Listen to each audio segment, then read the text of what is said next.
Hello everyone and welcome to this data science full course by Intellipaat. In 2025, we have seen the dominance of AI in the job market with a significant number of jobs being replaced. However, that's not the case when we talk about data science. The job market is flourishing with data science job roles featuring lakhs of open job posts on boards like LinkedIn and Naukri. Data science is one of the most in demand skills and it helps you figure out hidden patterns in data and solve real world problems. This course covers data science from its very fundamental ideology to how to do it hands on. Through this data science course prepared by looking into job market trends in 2025, you'll go through a blend of programming, statistics, machine learning, and trendy generative AI concepts. We have also added an interview with one of the leading data scientists to help you get started on your learning journey. You'll start this course by understanding what data science is, how you can become a data scientist, the skills you need to learn, and data science process lifecycle. You'll then go through types of machine learning, Python for data science, exploratory data analysis, machine learning algorithms like linear and logistic regression, SVM, decision tree, clustering, etc. After that, you'll go through tips on getting hired as a data scientist. This course will also take you through data science interview preparation and make you aware of generative AI trends like agentic AI, MCP server, etc. With this data science course, you learn how to uncover the hidden patterns from data and make winning business decisions. So let's get started. Data science has been a trending field of study in recent times. This is because of the amount of data that we create constantly and the computing power that is available with advancements in technology. But what is data science? Think about what happens when you book a ride on Uber. You open the Uber app on your phone and tell the app where you want to go. Uber tries to find the nearest cab, sends them the directions to come pick you up, and take you to your destination. That was simple. But in the background, the seemingly simple task is carried out by collecting mountains of data from various sources, like the phones, the map, and historic trends of traffic and demand for rides. With this data, modern-day computers are programmed to calculate the nearest driver to you, the best route to your location and destination, the time it will take, and what you should pay. In other words, this is made possible with data science. Data science has countless other applications as well, and is at the intersection of statistics, data analysis, and machine learning.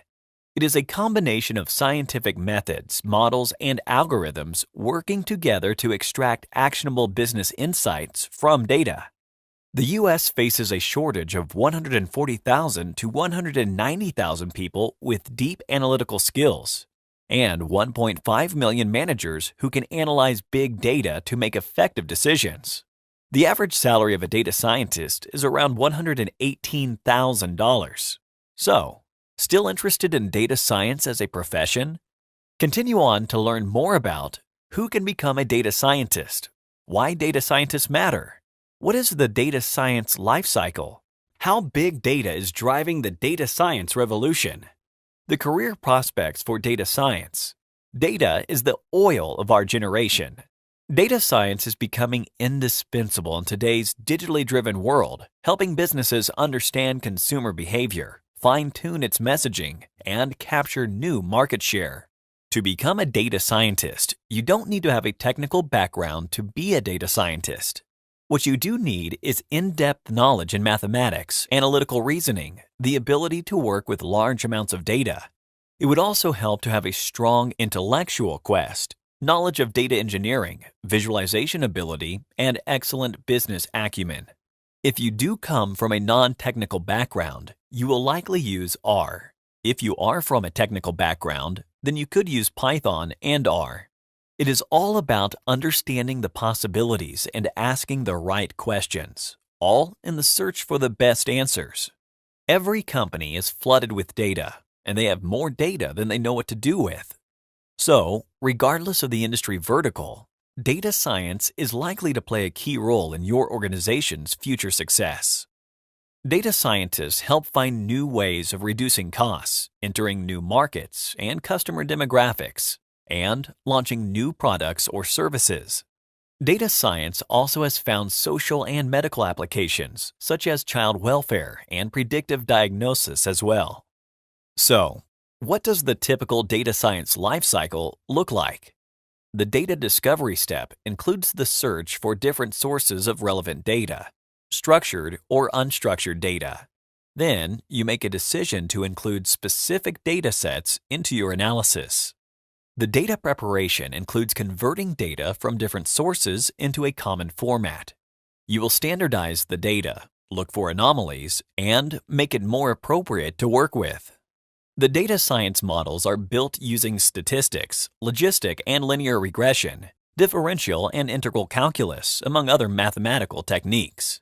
You could use tools like R, Python, SAS, SQL, Tableau, and so on. Getting things in action phase includes checking the data models for its effectiveness and ability to deliver the results. You will have to verify the model works. If not, you have to rework on your model.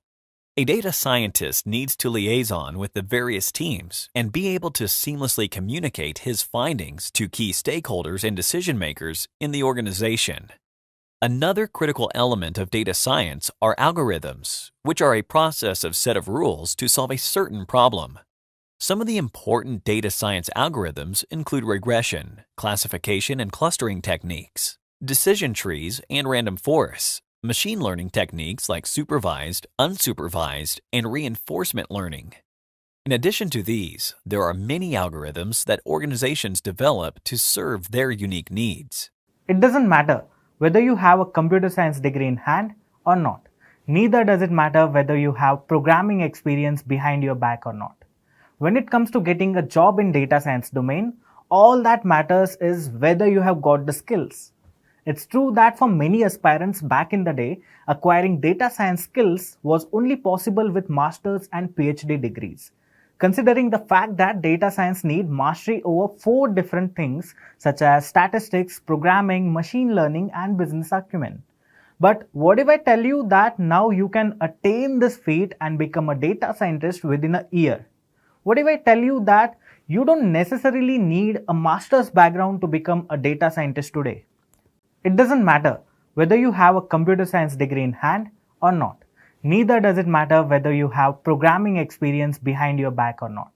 When it comes to getting a job in data science domain, all that matters is whether you have got the skills.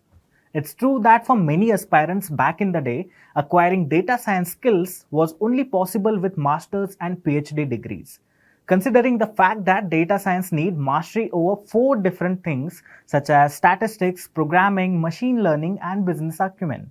But what if I tell you that now you can attain this feat and become a data scientist within a year? What if I tell you that you don't necessarily need a master's background to become a data scientist today?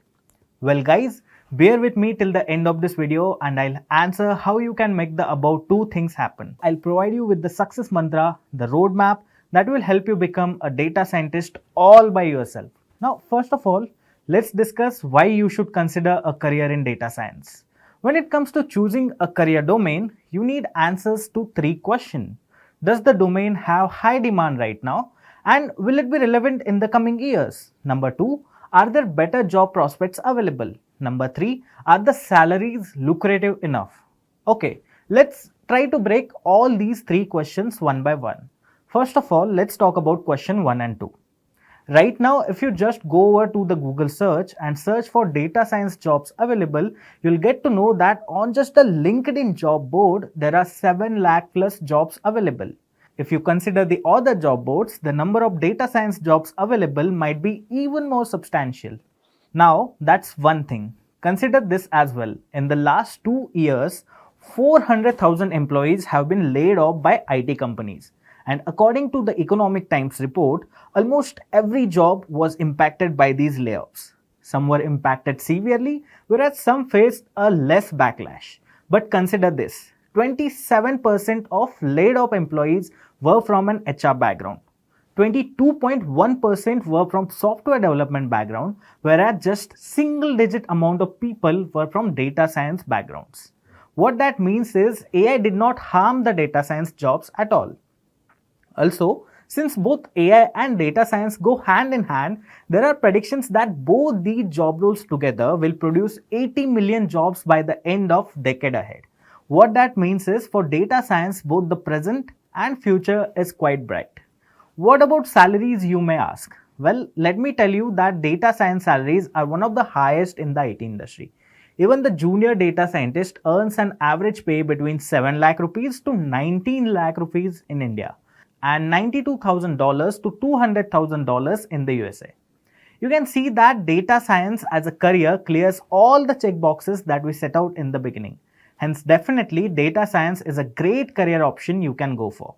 Now, having said that, let's move forward and discuss how you can become an employable data scientist all by yourself. Basically, to make it happen, you have to be very strategic about what you learn and how you learn it. After doing a thorough consultation with data science trainers and industry experts associated with us at Intellipaat, we have formulated a roadmap that not only will provide you with the necessary skills, but also will prepare you for data science interviews at top companies. So ideally, the very first thing you need to do is go through the concepts of statistics. See, the term data science itself suggests that you'll be dealing with a lot of numbers. If you lack the fundamental math knowledge, doing so will become very difficult. Even if you were to carry out a simple analysis, let's say you want to know if YouTube changes the color of the subscribe button to green, what will happen? In that case, statistics will be important for you to understand the noise in data, to understand what parameters is critical for captured data.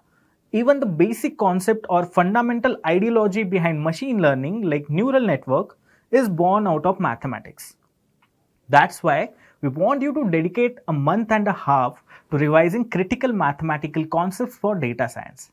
See, if you have done engineering and 10 plus 2, you'll already be acquainted with ideas like probability, normal distribution, charts and graphs, etc. All you need to do is revise those concepts and learn few more critical concepts such as mean, variance, bias, Bayes theorem, sampling, hypothesis testing, standard and normal distribution, t-test, etc. To help you do that, we have created a free statistics for data science course. You can just search for the free Intellipaat statistics for data science course over Google and you'll come across this course page. I'll also be dropping it in the description below as well. See, you don't have to become a mathematician here. You just need to understand enough of math to learn and understand the data science concepts. Once you have done that, it's time we get started with the next dependency, that is learning the programming language. For data science, primarily there are two languages to choose from. First one is R programming and second one is Python programming. I would prefer learning Python since it is large scale programming language and it doesn't just stop at data science. Again, you don't have to become a Python developer. You just need to learn enough of Python programming to be able to do data science course. Here is the list of concepts you'll have to master. For this task, you can dedicate 2.5 months. Getting acquainted with programming language is not going to be as difficult as it might seem to you right now. Once you get started, you'll realize that you have got it. Next up, you need to go through the libraries such as NumPy, Pandas, Seaborn and Matplotlib. Basically, you'll be doing the exploratory data analysis as the first task in any data science process. Hence, exploring these very basic libraries is a must. Learn to create the data frames and NumPy arrays, how to carry out the mathematical operations on them, and learn about different Pandas and NumPy functions. Also explore the different charts available in Seaborn and Matplotlib. Understand what each chart resembles. Basically, comprehend the language of charts and graphs. You can spend 15 days doing this particular activity. Once you have understood how to use these libraries, it's time you grasp the SQL basics and art of exploratory data analysis. Learning SQL is very important because without it, you'll not be able to interact with data systems and gauge the data that you need.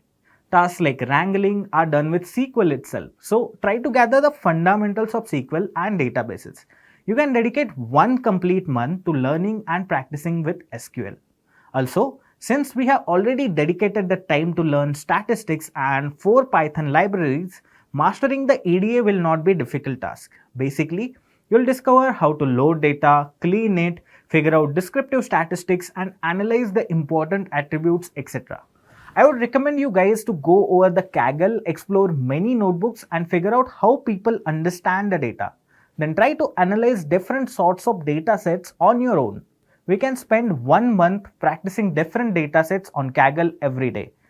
Doing this activity will give you a boost in confidence as well as help you understand why you did what you did till the point. Next up, you have to take on machine learning algorithms. This is the area where most of the data science aspirants or beginners give up. They try to learn the workings of machine learning algorithms and their logic, but don't comprehend how to apply these algorithms to data and when. They fail to understand a problem in mathematical format and propose a solution using logical reasoning and machine learning algorithms. This is the challenge we need to address at any cost. So, what I would recommend is you should learn machine learning algorithms with a hands on approach. Let's say you understand a certain ML algorithm after watching a video on YouTube, then you need to go onto Kaggle and go through the sample exploratory notebooks based on the very same algorithm. Take pen and paper and jot down what you understood about the exploration. Learn about feature selection techniques, how fine tuning can be achieved, etc. Keep on doing the Kaggle notebook exploration until you gain a knack for picking patterns in dataset. To do this, we would recommend you spend 3 to 4 months.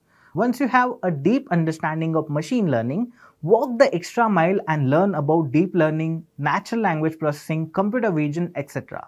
For this, you can dedicate an extra 3 months. By fulfilling step 6, you'll acquire all the beginner level data science skills that can get you a job. Although it would take 9.5 months to do so, the efforts will definitely pay off. Next, you'll need to work on building your portfolio as a data scientist. You need to have some good projects under your belt. You can get them done by participating in Kaggle competitions and showing off your skills to the world. Not only will this help you build some awesome projects, but it will also provide you with awards and employment opportunities as well. Mention the projects and competitions you have participated in over to your LinkedIn profile. You can spend 2.5 months working on projects and building your LinkedIn presence. If you follow all these 7 steps and dedicate 7 to 8 hours of learning time every week, you'll be able to master data science for sure. I know that keeping track of what we have covered might come as a challenge. So we have prepared a year-long slow-paced study plan for all of you guys. The link is available in the description. Visit it and get started on the data science learning journey. Data science is not technical as software development. It is more of a problem solving and creative field where the real world problems are solved by diving deep into the data. And this is something we ourselves naturally do while making even simple decisions in our life. Like for example, if you were to travel from location A to B during the monsoon season, first you'd go ahead and check what the weather is like. What are the chances of precipitation? Then you would go ahead and visit Google Maps and figure out the shortest path to reach location B. If you want to reach there fast, you'll end up checking whether there is traffic on the road or not. See, in a very basic notion, you went ahead and gathered data from different sources, and by understanding that data, you'll be making the informed choice, which will be having very less chances of failure or disruption. Data science comes up from this notion itself. It's the problem solving discipline where you make use of data to drive successful business decisions. Not only that, by recognizing the pattern in data points, you predict the future trends using various statistical modeling techniques and machine learning. This is basically what a rough definition of data science looks like. If I were to refine it as per the industry reference, I would put it like data science is the field of study that involves extracting knowledge and insights from noisy data and then turning that noisy data into insights or actions that business or organization can go ahead and take forward. Okay, let's go ahead and dig a little bit deeper and try and understand this data science term in more detail. So, when we talk about data science in very basic terms, it is an intersection between 3 different disciplines. From whatever that we have discussed till this particular moment, you can figure out one thing, that data science is there to solve business problems. So by default, one critical pillar of data science becomes the business acumen. Then data is nothing but lot of numbers and mathematics and statistics, right? So definitely mathematics and statistics naturally becomes the second pillar. And finally, the logical block that puts together both the mathematics and business side of things into a problem and solves it is something called as computer science. So basically, in a nutshell, data science is intersection of these three disciplines, and every data science initiatives involves collaboration across these three key areas. Now let's talk about the different types of data science methods you might use depending on the questions you are asking in your organization. And believe me, these questions can range from simple to downright complex with varying levels of value they can provide. So let's map this out by complexity and value. First off, we have descriptive analytics. This is all about understanding what's currently happening in your business. It's like a quick status check. A common question here would be, did our sales go up or down? It's about having accurate data to know the current state of affairs. Next, we move on to diagnostic analytics. This one is a bit deeper. It focuses on figuring out why something happened. If sales went up or down, we would ask, why did that happen? We dig into the data to find the root cause of any change. After that, we hit predictive analytics. This is where we start forecasting. It's all about asking what's likely to happen in the future. For example, what will our sales look like next quarter? Here we use historical data patterns and trends to predict future outcomes. Finally, we have prescriptive analytics. This is where we get actionable. It's about figuring out the best course of action. So we might ask, what do I need to do to boost sales by 10%? This helps us decide the next step based on our analysis. This sounds cool, right? Now let's dive into how exactly data science actually gets all of this done and who is responsible for which part. This brings us to the concept of data science lifecycle. The starting point of every data science business problem is understanding the business. This is critical because if we are asking the wrong question from the get-go, we are setting ourselves on the wrong path, and that path is definitely going to lead towards failure. This phase ensures that we clearly understand what problem we are trying to solve and why it matters. Once we nail down our business question, we move on to data mining. This step is all about gathering the data we need for analysis, searching through databases and pulling out relevant information from the web. Next up is data cleaning. Let's be real, when we find data, it's really not in the best shape. It might be full of missing values, duplicates or errors. So we have to roll our sleeves and clean it up to make it usable for analysis. With clean data in hand, we move on to exploration. This is where we use various analytical tools to start answering our business questions. If we want to dive into more complex problems like predictive or prescriptive analytics, we have to use advanced tools such as machine learning models that leverage huge amounts of computing power and high quality data to make accurate predictions and recommendation actions. Once we have explored and analyzed our data, it's time for visualization. We need to present our findings in a way that's easy to understand for every business stakeholder and take action out of it. Now let's quickly break down who does what in this particular life cycle.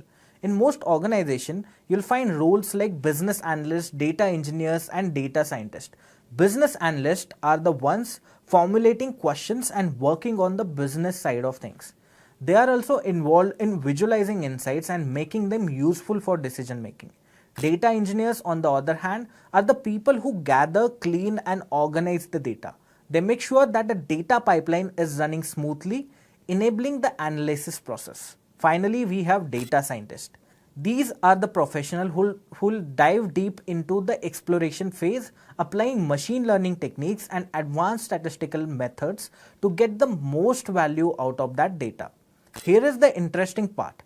These roles often overlap. Business analysts might need to dabble in machine learning, while data scientists may have to hunt down data themselves. Collaboration is a key, and it's becoming more common for people in data roles especially. So there you have it. The data science lifecycle takes away from raw noisy data to achieving actionable insight that can have a significant impact on any business decision. So this brings us to the roles and responsibilities of a data scientist. What are the roles? Well, we've already told you, the data can be very unruly and data can be, very messy. So using these data, collecting it and transforming it from this messy bunch of data to something useful, something usable is the number one role. The second thing is that they'll be pretty much solving their business related problems using all the data driven techniques. It might be, something including machine learning or just very good data processing techniques as well. And then working with programming languages, I've already told you, Python, R, and then we have SAS as well. So pretty much working with a variety of programming languages is again a very good requirement and role basically of a data scientist. And then having very good grasp of statistics, because at the end of the day you'll be doing a lot of tests, you'll be checking your data, you'll be crunching in your numbers, and then you'll be expecting very good output from just your numbers and mathematics as well. So having a good grasp on statistics is important. And then staying on top of analytical techniques, as I've already told you, it's machine learning, it's deep learning, and some form of text analysis as well. Communicating and collaborating with both IT and businesses. Again, as a data scientist, you will be heads deep into the world of business and into the world of IT as well. So good communication skills is already what we have discussed. And then looking for looking for pattern recognition, if you can guys spot it here. So spotting trends, because this at the end of the line will help your business directly, guys. So that brings me to the responsibilities. What is the responsibility of a data scientist? Well, you will be identifying valuable data sources, you'll be undertaking very good pre-processing of data, you will analyze large amount of information, you will build predictive models, you will combine models, you'll present information using very good visualization techniques, using any of the business intelligence tools. You can use Tableau, you can use so many things to go about making your presentations and your data look beautiful. And then you will actually be the person who will provide strategies, who will provide solutions to all the business challenges that the company might face. And you will be collaborating with your engineering team, with your product team, with your development team, with your support teams and whatnot, guys. So a data scientist's role is far spread across in the it is like a spider web which is deeply institutionalized in the company. So even if you cannot do one of these things, but then if you can do all the other, or if you cannot do any of these but you can do one of these, then you can pretty much be trained to do the rest and become a good data scientist as well, guys. So this quickly brings me to all the skills that you need to become a data scientist. Again, number one is the programming skills, because knowing statistical programming languages like Python, R, SAS is an extremely vital skill, guys. And then knowing a good database querying language, it can be MySQL, it can be MS SQL, so much more. And then having very good mathematical skills is a positive here as well. So at this point of time, if you guys do not have any of these skills, do not worry, make sure you stick till the end of the video. As I've told you, I've already promised you that I'm going to give you the fast track route to become a data scientist, guys. So on that role, we need to check out statistical skills as well. Having an extremely good understanding of statistics is very vital, because at the end of the day you're converting numbers into useful information. So how the process of converting numbers into useful information involves a lot of statistics and playing with maths as well, guys. And then being familiar with all the statistical tests, we have something called distributions, maximum likelihood estimators and so much more. So knowing all of these is actually a very good plus. And then this will help you for the next skill which is required, which is basically machine learning, because statistics and machine learning go hand in hand. In machine learning, you can know about, there's so much things in machine learning, and make sure a good certification program will teach you a lot about it as well, because again, you will need to know, k nearest neighbors, random forests, ensemble methods, algorithms. There are so many things: structured learning, unstructured learning, regressions, classifications. Guys, there is many things that you need to know to skill up yourself in terms of machine learning. And the best part is all of this can be directly implemented in Python or R as well. So there is no need that you have to study something extra to go about implementing these. And knowledge of all of these models are a very big plus for a data scientist, guys. So on that note, this brings me to the next set of skills which is required, which is basically linear algebra. Again, coming to a little depth on mathematics, because linear algebra is used to it basically gives us very good amount of improvements in the predictive performance, or something called as algorithm optimization, where we're pretty much trying to make sure that the algorithm or the model that we're working on gives us better outputs than it already does. So basically, see, think of the example where you're trained to run at 10 kilometers per hour, right? So you're running at 10 kilometers per hour, but then if you have someone pushing from the behind and they know that you're capable of doing 18 kilometers per hour of running, then pretty much linear algebra is basically that. It enforces data and pushes it to be more efficient, guys. And at the end of the day, this leads to better product development, obviously. And then this is the most important point, where it helps to keep a check on efficiency as well, because at the end of the day, efficient data, efficient processing, time is money is what everyone say in the world of IT. If you can reduce I would say data is money as well, because again, at the end of the day, if you can make it a friendlier entity to the world, then it saves everyone a lot of money and a lot of time as well, guys.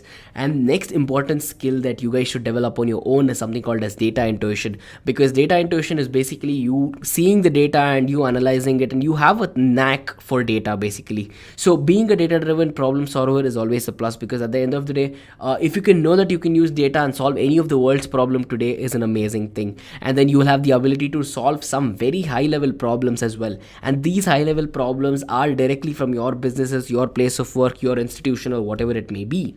And then this gives you very good approximation techniques, where you will know when to approximate and when to go into the depths, and that is something very important when you're handling terabytes worth of data. And then this gives you the drive, that passion to go behind data as well, guys. And this brings us to the next screen, which is next skill, which is basically data wrangling. Well, data wrangling is to know how you can whip across your data and bring your data into control, because data is messy, data is difficult to handle with. So if you have the ability to process and work with this messy piece of data, then you can pretty much go about doing anything in the world of data science, guys. So again, handling data with because at the end of the day, you will be very good at data wrangling, because your data will be inconsistent, your values will be missing, something is not matching there. There'll be a lot of grumbles in the data that you have to figure out and you have to handle. So having a very good data wrangling skill will help you in your day-to-day activities as a data scientist as well, guys. So this brings us to all the skills that we just discussed in flow, guys. So you'll require very strong programming skills, very strong visualization skills, very strong data intuition, very strong statistics, very strong data wrangling, very strong machine learning, and somewhat important software engineering skills, and somewhat important linear algebra skills as well, guys. So give me quick 10 seconds. I'm gonna go have a gulp of water, and in the meantime, you can check out all the skills pretty much on the screen, and then you can pretty much head to the comment section and do let us know what you think of all the skills and all the tools that's being shown on the screen, guys. Give me 10 seconds, I'll be back.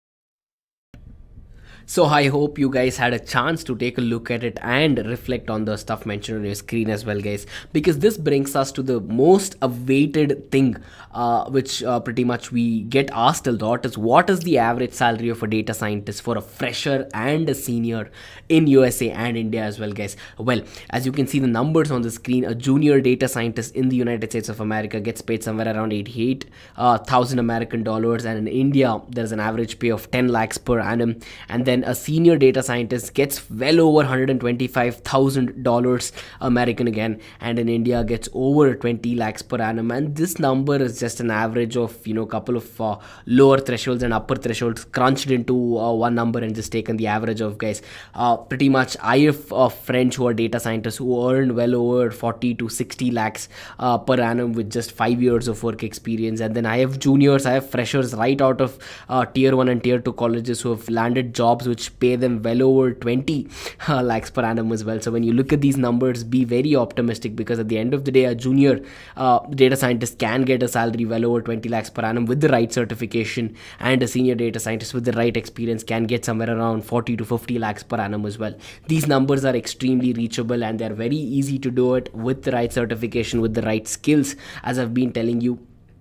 Fortune 500 companies across the world are willing to hire people regardless of location, regardless of the salary, because at the end of the day, if you're here to solve the world's data problem, then people want you guys. So what can be the quickest learning path that you can take to become a data scientist? Well, work from the left to the right with me, because you'll start with the basic W's of data science. Well, W's basically mean, what is data science, where is data science used, when is data science used, all the questions which begin with the word W, guys. So you'll start with all the basics, then you'll jump to the basics of mathematics and statistics. Well, after having your basics in mathematics and stats, you'll be learning all the machine learning concepts, followed by which you'll be learning the deep learning concepts, and then you'll be checking out all the database technologies and a couple of big data techniques of how you can implement all of these concepts you have learned using huge amounts of data. And then you'll be learning, after processing all of these, you'll be learning how you can go about visualizing all of the things that you have learned as well, guys. So pretty much this is a very important slide for you guys, and I would suggest you take a screenshot, or you do visit the video back after it's gone live,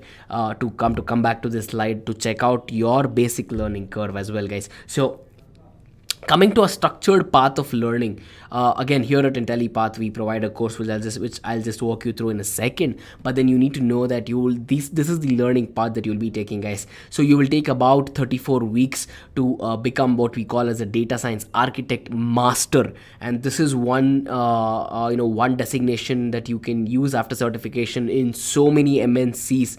You will be pretty much taken aback to know how much it actually helps on your resume, guys. You will begin by checking out Excel, MS SQL, data science with R, Python for data science, and so on and so forth. You have Scala, you'll be learning big data techniques, you have MongoDB, database technologies, Microsoft SQL, artificial intelligence and deep learning, Tableau desktop, and SAS. Basically, you can go about visualizations, and all of these concepts will be taught to you over 34 weeks in the structured path of learning, guys. And that, in my opinion, is extremely important. And this brings me to the final thoughts of what I think about data science, guys. This is one amazing quote which I found. It says that it is very easy to lie with statistics, but it is extremely hard to tell the truth without statistics, guys. So again, this is one of the reasons why I am fan of numbers, why I am fan of data, why I am fan of basically data science. Because when you think about it, when you're a person who just tells out something, people think that let's say there was a very famous car which got sold for this low price. You say that, and then people think that you'll be lying, because not everyone trusts you. They don't think that you know it. So it is very easy to lie, telling people, in 2010 this happened, in 2005 the charts showed the stock price will rise this much. But then it is very hard to tell the truth if you do not have statistics. Well, if you cannot prove that you pretty much actually the stock prices went up in 2010, or that car actually got sold for that price, so if you cannot prove it with numbers, then it is very hard to tell the truth. And that is one of the reasons why I love this quote as well, guys. And this is one of the most trending jobs. Okay guys, by far what we have done is we have understood the skills that you need to learn in order to become a data scientist. We covered a roadmap that you need to study in order to become a data scientist, as well as we also went through the description of data science job role. Now moving on, we are going to dive deeper into learning these skills. Skills such as Python programming language for data science. Then we'll go through NumPy library and Pandas library for data science. Once you are done with basic programming understanding, then we'll dive deep into machine learning algorithms. I hope this is clear to you. So let's move further in the course. If you're just getting started in data science, here's something important you need to know. You don't have to be a hardcore programmer. That might come as a surprise, but it's true. Data science is not about building complex apps or writing thousands of lines of code. It's about making sense of data, understanding patterns, finding insights, and solving real-world problems using numbers. And to do all that, the tool you'll use the most is Python. When you first start learning Python, you might feel the urge to dive into data structures and algorithms. And while it's useful to know the basics, you don't have to spend months solving binary trees or linked lists. Yes, you do need some programming, just enough to be able to work with data, read it, clean it, transform it, and get results out of it. Before we dive into the main concepts, let me quickly give you an overview of some basic Python that you'll need along the way. Now, if you've worked with languages like C or Java before, you'll find Python a lot easier to pick up. Let's start with creating a variable. In Python, you don't need to mention whether a variable is an integer, a string, or a float. You just need to assign a value and Python figures it out for you. For example, writing height equal to 175 is enough. Python knows it's a number, and if you write name equal to John, it understands that it's a string. Now let's say you have two variables representing the heights of two people. You can use a simple if condition to check who is taller. After that, one of the most important things in programming language is functions. And in Python, creating a function is as simple as using def keyword, giving it a name, and writing the block of code you want it to run. Then there's something you'll use a lot in data science, that is lists and dictionaries. In Python, a list is just a collection of items. It can hold numbers, names, or even a mix of different data types. You can add, remove, or change items easily, and Python gives you a lot of built-in tools to work with them.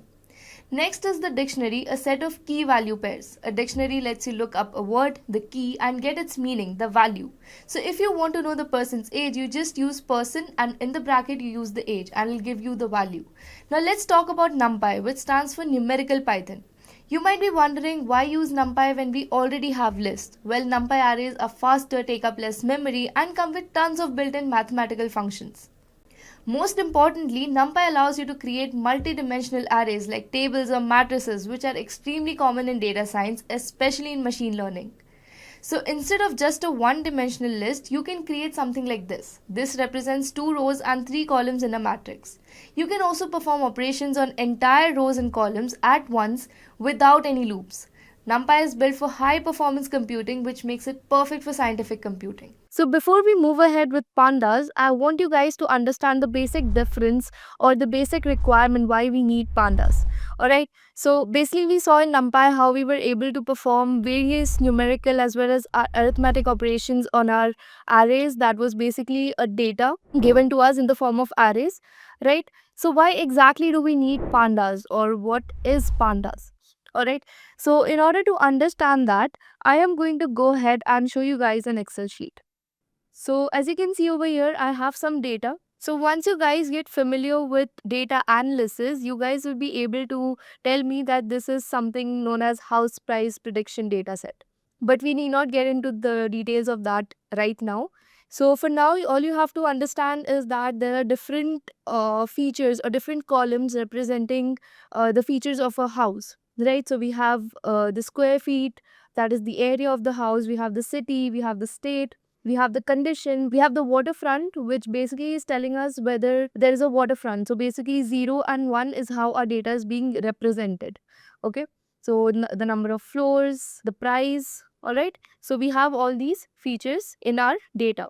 All right, now if I were to represent the same thing in a NumPy array, I would have my array something like this. Okay, so say I'm just representing 2 houses, and these 2 houses have 2 bedrooms, 2 bathrooms, okay, and the other house has just 1 bedroom and 1 bathroom. Okay, this is what my NumPy array would look like. Okay, this is basically my house 1, my house 2, and this is my bedrooms, and this is my bathrooms.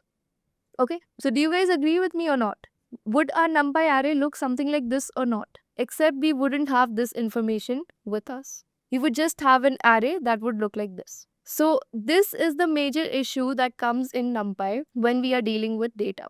Okay, so since we only have 2 columns over here, maybe we can try and remember that the first one is bedrooms, the second one is bathrooms. But in case we have 12 or say 50 columns, how are we going to remember what each and every column is representing? So this is where Pandas steps in. Pandas is nothing but a tabular format of data, just how we saw in Excel. It gives us a similar representation of data in our notebook. Alright, so before we go ahead and see the demonstration with Pandas, first we'll understand why Pandas. So here are some of the important features that Pandas provides us. So it gets very easy to import our data sets. It could be a CSV file, it could be an Excel sheet, okay? It could even be your SQL database. So you can import any sort of data set in your Pandas environment. I'll be using Google Colab in this video, but you can use Anaconda or even your VS Code. Alright. Then comes your data cleaning. So this is a very important step. Now what exactly does data cleaning mean? So when we say data cleaning, we are talking about missing values and majorly the invalid values. Okay. So when we talk about missing values, okay, let me go back to my Excel sheet. Okay, so this is the data that I have, right? So say in case of this particular value over here, 10500, what if I had a blank cell over here? That would represent my missing value. Okay, so that is basically what missing value means. So if we have a particular data set and some of the values in our data set are missing, so whenever we're dealing with that kind of scenario, we will be dealing with those missing values. Okay, we will be seeing how we can do that with pandas. And the other case is invalid values. So say I have an age column. Okay, now we know our age can normally range from 0 to 100. Taking the worst case scenario over here, we have 100 or say 120. Okay, it cannot go above that and it cannot go below 0.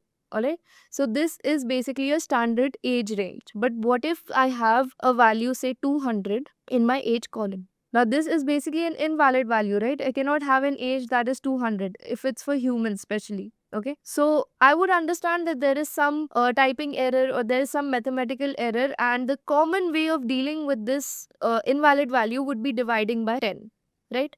So 20 is a valid age, but 200 is not. Okay, so that is basically what invalid value means. Size mutability. So we can easily add and delete columns or rows. Okay, then we can reshape our data set, we can pivot our data set, we can efficiently manipulate and extract from our data set. And most important step is statistical analysis. Okay, so we can easily have all the statistical analysis of our data with just a few lines of code.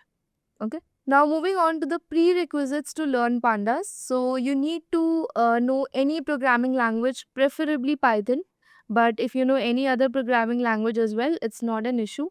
Okay, and the next one is maths. That is basically you need to know some stats or inferential statistics. You need to have a basic idea like what is standard deviation, what is variance, what is mean, median, mode. So basically you need to have a basic idea of all those terms. So moving on to pandas, we have two primary data structures in pandas. First is series, second is data frame. Okay, now what is data structure? Data structure is basically a collection of data types that provide the best way of organizing the items or the values in terms of memory usage. Okay, so series is going to be our one-dimensional data structure, whereas data frame is a two-dimensional data structure. Okay, now series basically represents only a single column from the entire data set, whereas a data frame is able to represent the entire data set. Okay, that's the basic difference. So let's go ahead. Okay, so series we already discussed is one dimensional. Why it's one dimensional? Because a series would look something like this. So say I have a price column and these values would be represented by an index value by default. Okay, and remember our index is always and always going to start from 0. So this is our series. Okay, so over here you cannot say this is a two-dimensional or it has two columns. This is the index and this is our one and only column. Okay, so this is why series is a one-dimensional data structure, because it can accommodate only one column and you can extend it to as many rows as you want. Okay, so it is a one-dimensional labeled homogeneous array. Homogeneous array means it can accommodate only either integers or string values. Now, it's not that if I were to add, say, a string ABC, I would get an error. Rather, if I were to add a value like this, all of my integers would be converted to string. Okay, so this is why series is called a homogeneous array, because if I add a single string value into my series, all of my integers are going to be converted into string, and my data type of this series would be object. Okay, if I were to have only integers, my data type would be integers. Okay, so this is basically what it means. And very important property is it is size immutable. Now what this means is I cannot delete a particular row from here. I can only remove it, and when I perform the remove operation, basically I am going to be returned a new string. That is, my string originally is not going to get manipulated, rather I'm going to be returned a new string where my values would look something like this.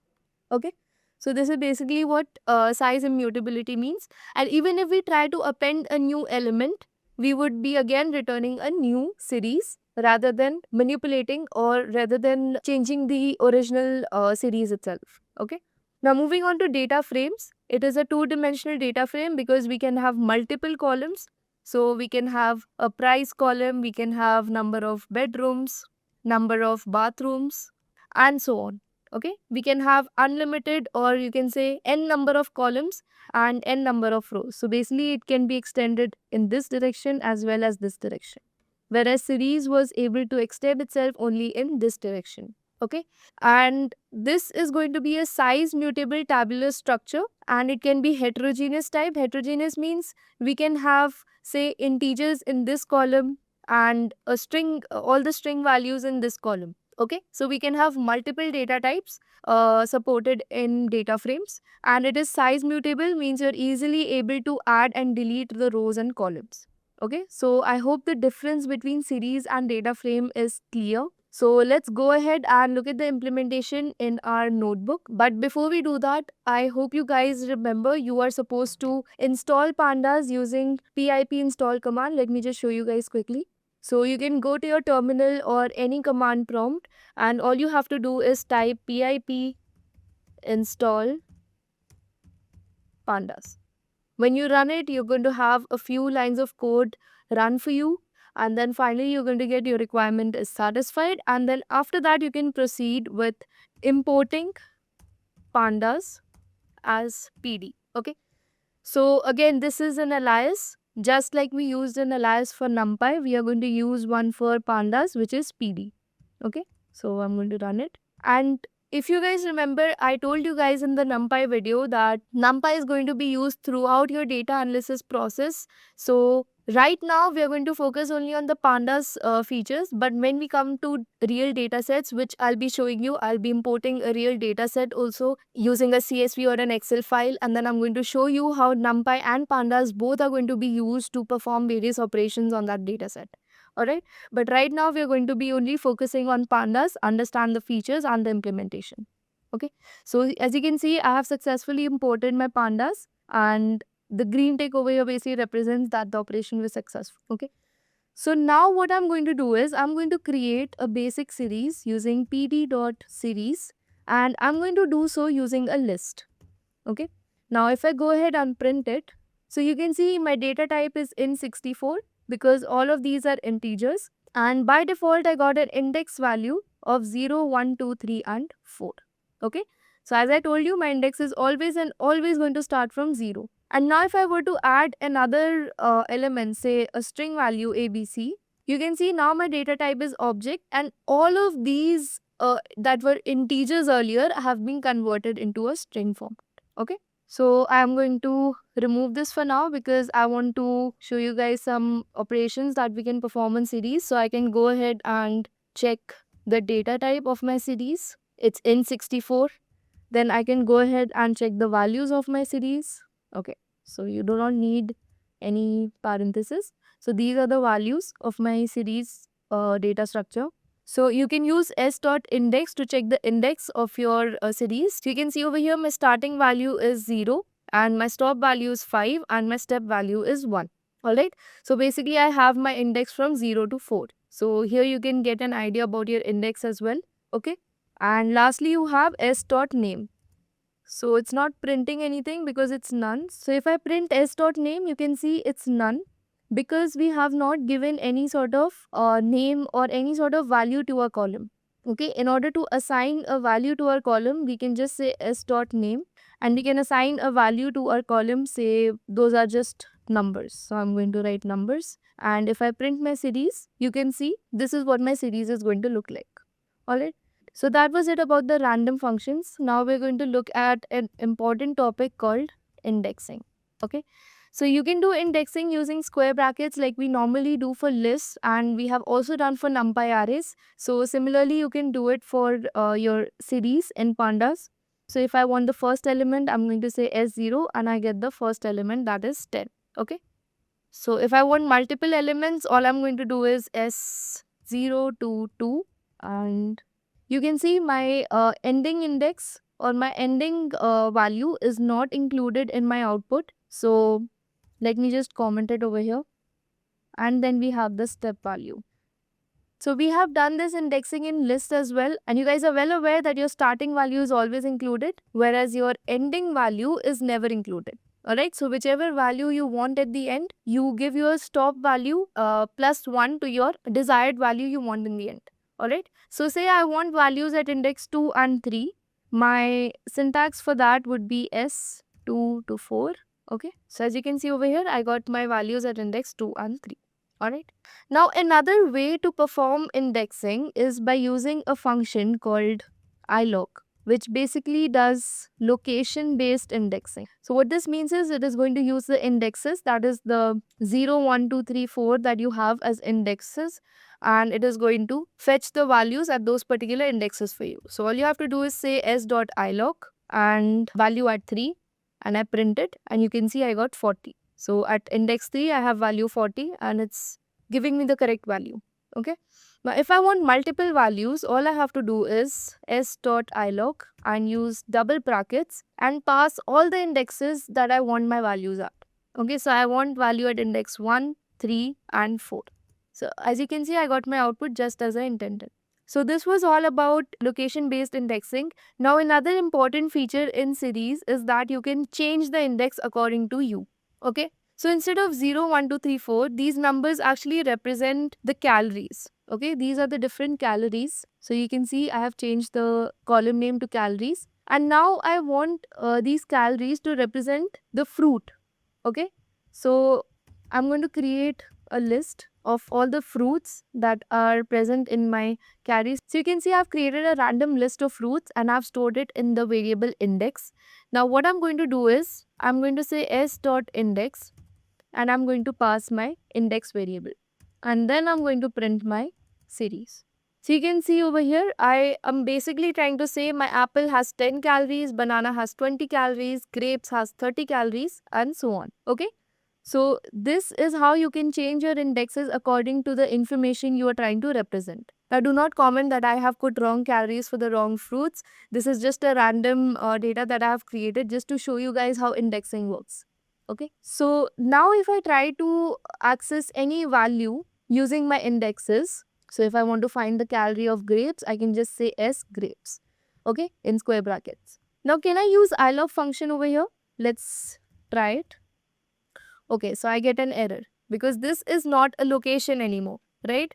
So when I had my numerical indexes, ilog was working absolutely fine. So I can still use ilog, but for my numerical indexes, right? The original indexes, that is, we have indexes in lists, we have indexes in NumPy, we similarly have indexes in series as well, okay? So we can do that by ilog, but again, how will we remember what is index 3, right? So that is why we have another function called log. This is label based indexing, okay? So using log, we can go ahead and say, and you can see I get my value, okay? Now another important thing you need to remember is in label based indexing, your start as well as stop value both are included in the output, okay? Now this is a very important thing that you need to remember, because unlike normal indexing or the indexing that we do in list, numpys and all, whenever we are using a normal list, our stop value is never included. Alright, now say I want my calories of banana, grapes and orange. Okay, so what I'm going to do over here, so you can see my banana, grapes and orange. So all three of them, that is my starting value as well as my ending value, both have been included. I hope label based indexing and location based indexing, that is your normal indexing, the difference between both of them is clear. Difference between log and ilog is clear. Okay, so let me give you guys a quick recap. We learned how to create a series using a list. Okay, we saw the default indexes, we saw the default name, which is none of the column. Then we saw how to check the data type of the series, we saw how to check the values and the indexes of the series. Then we saw how to rename our column or the series, okay? And then we went ahead and looked at indexing. We saw normal indexing, we saw indexing using ilog, okay? Then we went ahead and changed the index of our series. We gave a different set of indexes to our series using s.index equal to the new index. And then we went ahead and performed indexing on our labels. That is, we used the new indexes to index the values. And then we also looked at the label based indexing, that is using log. Okay. Now if I want to access multiple elements over here, multiple values, again I have to give double brackets and I can say grapes and then I want apple and I can print it. So you can see I got my desired out. Okay. So that is all about indexing. Now let's also see how we can create a series using a dictionary. Okay. So I have already created a dictionary for you guys, which is basically fruit protein. So our keys are the fruits and our values are the proteins or the grams of protein stored in that particular fruit. Okay. So this is our dictionary. Now if I want to create a series out of this dictionary, all I have to do is say, I'm going to name it S2 because this is my second series, and I'm going to say pd.series fruit protein and I'm going to print it. Okay, so you can see, and by default the name of our column over here that is representing the protein is 0. So I can go ahead and say name equal to protein. Let's run it. Now my series is giving us a complete information of what our data is representing. Okay, and you can see the data type over here is float. Okay, again you can go ahead and perform the similar kind of operations on this particular series. I will be sharing this notebook with you guys in the description below so you can download it and do the necessary operations that we saw in our earlier series, that is our series S. So all those operations can be performed on this particular series as well. So I want you guys to pause the video, download the notebook and perform these operations. And if you guys face any doubt, comment it in the chat box below. I will respond to you guys at the earliest possible. Okay. Alright, so I'm assuming now you guys are done with the earlier operations. Now we'll be looking at something important and something new, which is called conditional selection. Okay.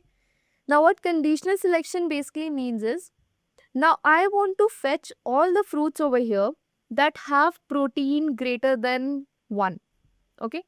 I want to find out all the proteins that are greater than 1. So what I'm going to do is, I'm going to say S2 greater than 1. Now you can see over here I've got boolean values that are representing true and false. So wherever I have protein greater than 1, I got a true. And wherever it is less than 1, I got a false. Okay. But what if I want only those rows in my output that have the value greater than 1?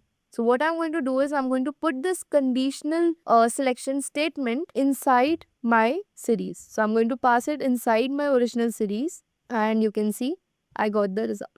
Okay, so all these fruits have protein greater than 1. Okay, so this is basically how conditional selection works. It is first going to provide you with a mask series, which is basically a series of boolean values true and false. And if you pass that masked series into your original series using square brackets as we just did, you get your desired output. So our next topic is logical operators. Okay. Logical operators, we have and, or, and not. So I hope you guys are clear with what is and, or, not. Okay. If you guys are not, let me just give you guys a quick example. Okay. So say I have two values. One is true, the other is also true. Now if I do a and between these, if I perform an and operator between these, my result is also going to be true. Okay. Now if I have a true and a false and I perform an and operation between these two values, my result is going to be false. Okay. Similarly, if I have a false first and a true later on and I do an AND operation, my result is going to be false. And if both my values are false, my result is again going to be false. Okay. So we need both our values to be true in order to have a result true. Okay. But in case of OR, any one of our value has to be true. This is going to be true. But if I have true or false, it is again going to be true. Okay. If I have false or false, then it is going to be false. Okay. So this is basically and or. Okay. Now let's see how it is used in a series. So say I want to give a range. Okay. I want to have all my fruits, or I want to see all those fruits which are greater than 0.5 but less than 2. Okay. So all I'm going to do is S greater than 0.5 and S is less than 2. So this is the syntax that you have to follow. Okay. So you can see I got the true and false values. Now if I want to find only those rows which satisfy this condition, so you can see all these values are going to be between 0.5 and 2. Okay. I can see I can say less than or equal to 2. And now I have my fruits which have the protein value equal to 2 as well. Okay. So this is how AND is performed. So basically what happened there is wherever we had 0.5 and greater but less than 2, this range was passed to us when we use the AND operator. Okay. Now if I were to use the OR operator in this particular scenario where I'm trying to find this range, would I get this desired output? No. For the OR operator, my first condition would be greater than 0.5. So I would get all my values that are greater than 0.5, and then my second condition would be less than 2. So I would get all the values which are less than 2. That means below 0.5 as well. Alright, so as you can see over here, I have 0.3 and I have 2.6 as well in my output. So this is basically telling me that I have used an OR operation over here. Okay. So similarly, you can use AND and OR, and you can also use your NOT operation. So I can say I want all my values which are not greater than 1. Okay. So you can see all these values are smaller than 1. Okay. So this is how the logical operators like AND, OR and NOT are performed. And then finally we have a topic of modifying the series. Okay. So say instead of my calorie of mango to be 0.8, I want it to be 2.8. So what I'm going to do is, just like a normal list, I'm going to go ahead and say S mango and I'm going to say 2.8. Okay, so it's run successfully. Now if I print my series, you can see my mango protein has been changed to 2.8. Okay, so this is how you can modify your series. Okay, at any particular index. You can change the value. You can also change the index, but you will have to pass your entire index again. Okay. So this was all about series. Now we are going to move ahead with data frames. So I hope series was clear. If you guys have any doubt, comment your doubts in the chat box below. I will respond to you guys as quickly as possible. And do make sure that you guys have this particular notebook downloaded in your systems and you guys are working with me side by side. So that's going to make the entire process more fun. Okay. So far you guys have gotten a basic understanding of series and we have already covered NumPy. So I have a question for you guys. So basically I have a series and I want you to find the answer of this particular query. Okay, so if I say s dot not null and I say I want a sum of all the values that are not null, I want you guys to quickly comment the answer in the chat box and tell me what's going to be the answer in if we run this particular query. Okay. So moving on, let's look at our very next topic, that is data frame. So it is important and very interesting if you guys understand it carefully. So basically I have some data in the form of dictionary, as you can see over here. So I have some names, I have some ages, and I have some departments and salaries. Okay. And now I want to convert this particular. So if I print this data, it's going to look like this. Okay. It's not very neat and it's not very easy to understand. So what we're going to do is we're going to go ahead and convert it into a data frame. And let me just print the data frame for you. Okay. Alright. So I have this particular data set with me.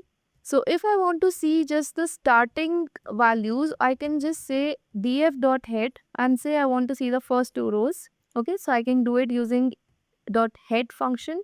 And if I want to see the last values, I can just say df.tail. Okay, so by default, the parameter over here is 5. But if we want, we can tailor it to our own needs. So I want to see the last 3 rows. So you can see 5, 4 and 3. Okay. So moving on, we can again use our log and ilog functions just like we did with our series. So say I want to fetch the first and second row of my data set. So what I'm going to do is I'm going to say df.ilog and I'm going to say 1 to 3. Okay.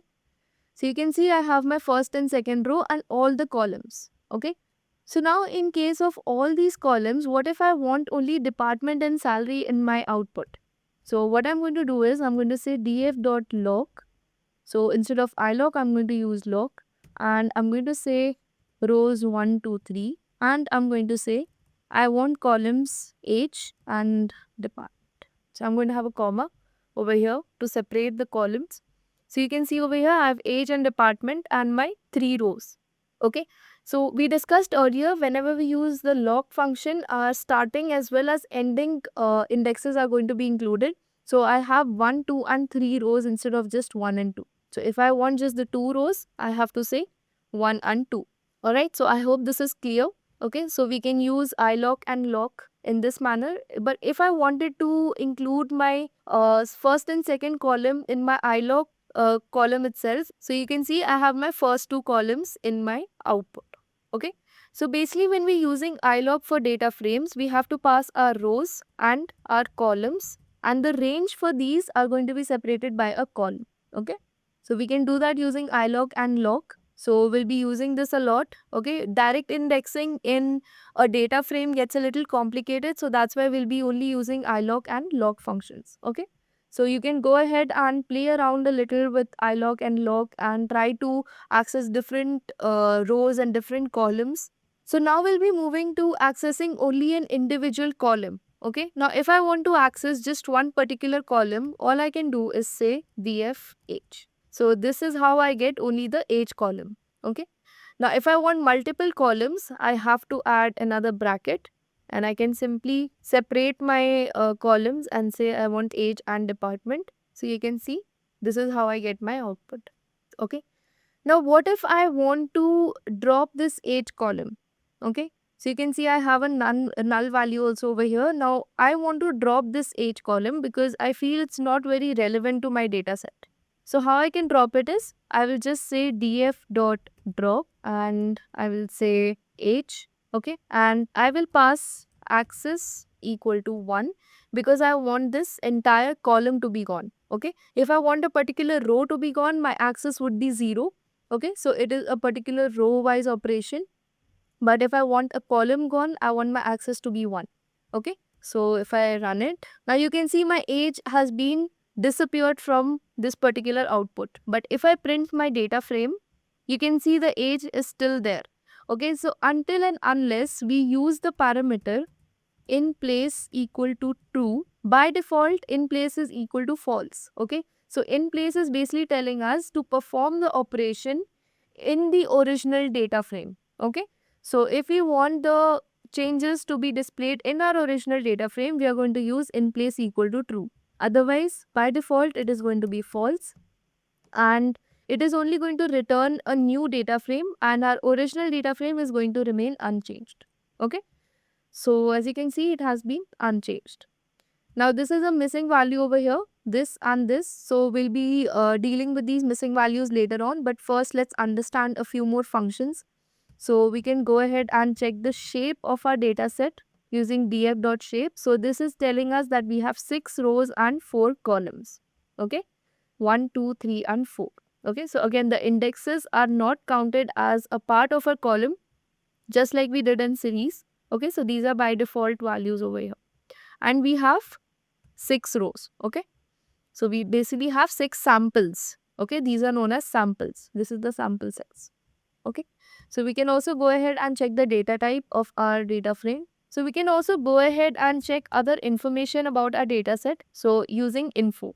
Okay, so this is telling us that we have these particular columns: name, age, department and salary. Okay, and these are the data types in our column. So we have 2 columns having float data type and 2 columns having object data type.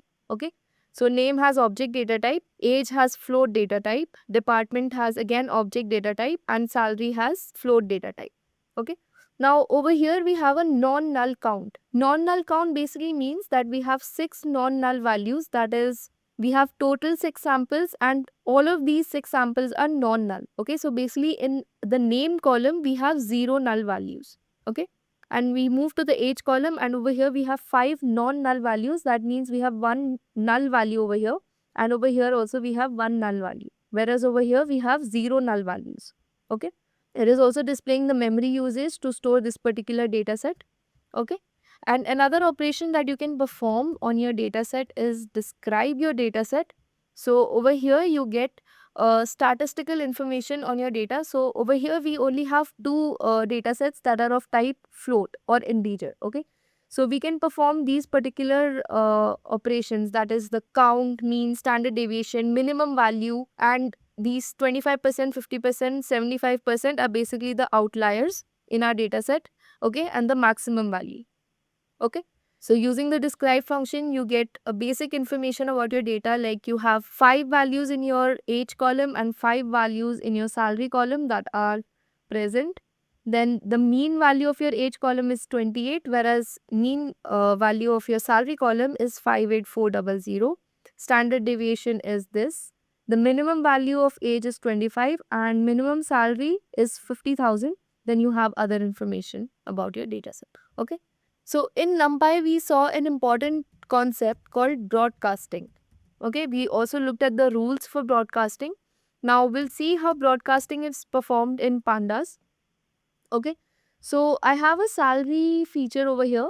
So our columns are also known as features. Okay, so these are our columns or our features. Okay, so if I want to say increase the salary of all the people over here, okay, of all these people, I want to increase the salary by say 5,000. All I have to do is say df salary, and I will say df salary plus 5,000. Okay.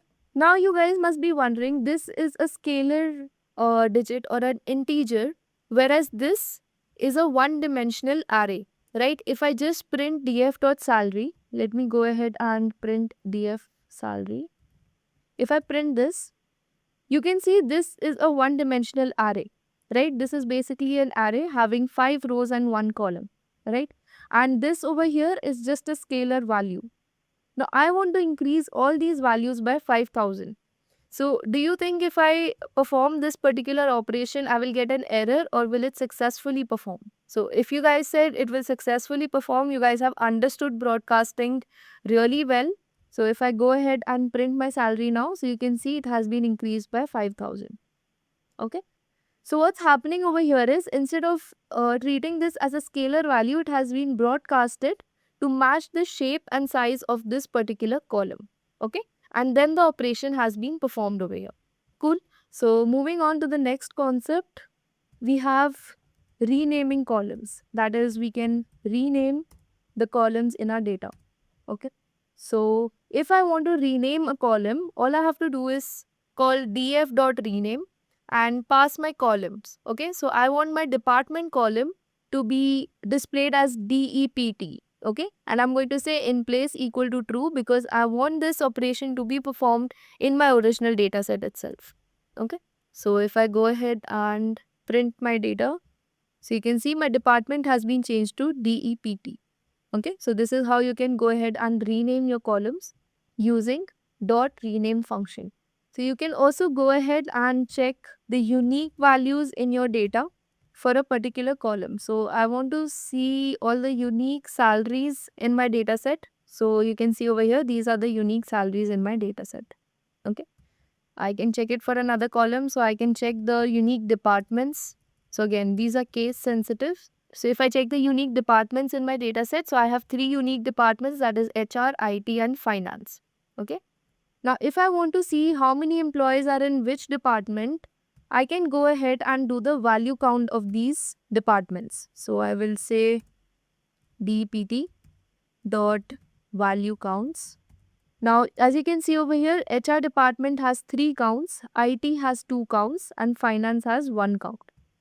Okay, so basically it's telling us that there are 3 people in HR team, 2 people in IT team and 1 in finance team. Okay, so this is how you can check the distribution of one particular column across your data set using value counts. Now, what if I want to create a new column called promoted salary? That is, I want to check the salary of all the employees after the promotion. Okay, so say some of my employees have been promoted and I want to create a promoted salary column in my data set itself. So if I want to do that, all I have to do is say df original salary, and after the promotion, their salary is going to be say multiplied by 10. Okay, so if I run this particular query and then print my data set, sorry, my data frame, So you can see the salaries have been increased in my promoted salary column. Okay, so they have been multiplied by 10. Again, this is a broadcasting rule again. Okay, so this is how you can go ahead and create a new column in your data set or your data frame. Alright, so now that we have learned how to create a new column, I think it's time to dive into data cleaning. So as you can see, we have a few null values in our data set.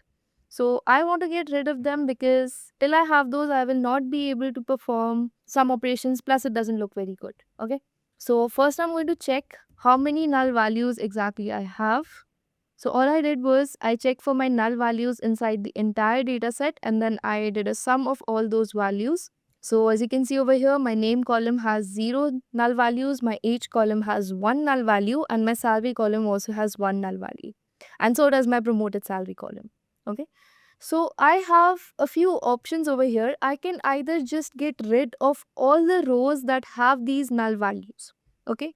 So I can do that by using df.drop na.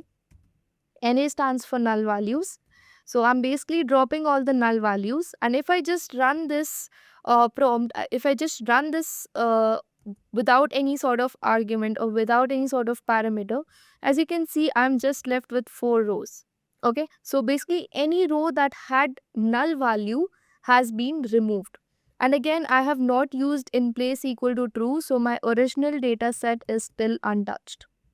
Okay, so this is basically just a new sort of data set that has been altered and returned so that I can see how it's going to look. All right, so by default over here, you can see my argument of how I want my null values to be deleted or dropped is any. So basically any row that has any sort of null value has been dropped. Okay, so if I run this using how equal to any, so again my result is the same. So we saw one sort of parameter in drop NA, that is how equal to any. Now the other parameter in drop NA is all. Okay.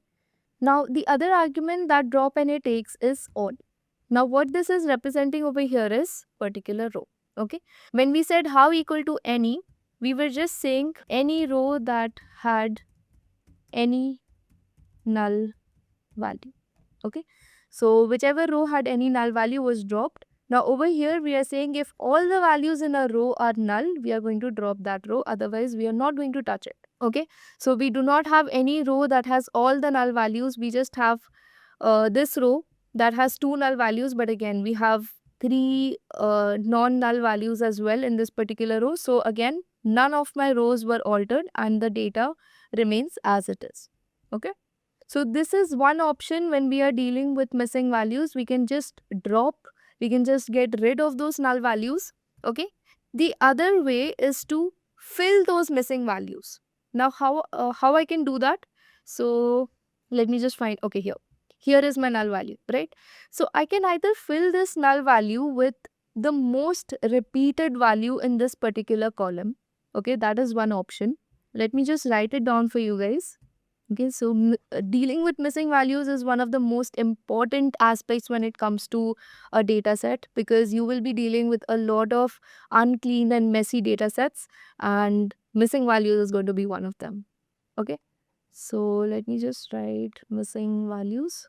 So one way of dealing with missing values is getting rid of them, which we just saw by using drop NA. Okay, and the next one is by filling them up. And for filling those missing values, we use the function fill NA. Okay, so this is the second method. Let us see how it works. Okay, so all I have to do is say df.fill_na. Okay, and let me just run it. So I must specify a fill value or a method. Now I want to fill all the null values with say 0. So you can see this is what my data set is going to look like finally. Okay, but this is again a very noob method to perform on a data set, because I do not want my age to be 0 or my salary to be 0 just because it's missing, right? So instead what I can do is, for my age column, I am going to fill all my missing values with the mean. Okay, and I'm going to say, okay, let's not keep it in place equal to true because I do not want to modify my original data. But if you guys want to, you guys are free to do it. Okay, so I'm just going to replace all my missing values in the age column with the mean of the age. Okay, so initially my third row had a missing value and now it has been replaced with the mean. All right. Similarly, for the salary column, what I'm going to do is if I replace it with the mean, it's not going to be very technically or mathematically correct. So instead, what I can do is I can replace it with the median, right? I can go ahead and replace my salary in my DF column, and I'm going to say I want it to be filled with the median of my salary. So you can see over here my fourth row was missing in my salary column, and now it has been filled with the median value. Okay, so this is another way that you can fill your missing value. Okay, now this is something that we can do mathematically, right? But what if I want to just randomly fill my value? So this was the missing value, right? So there is another method in fill NA. Instead of providing a default value, what we can do is something known as forward fill.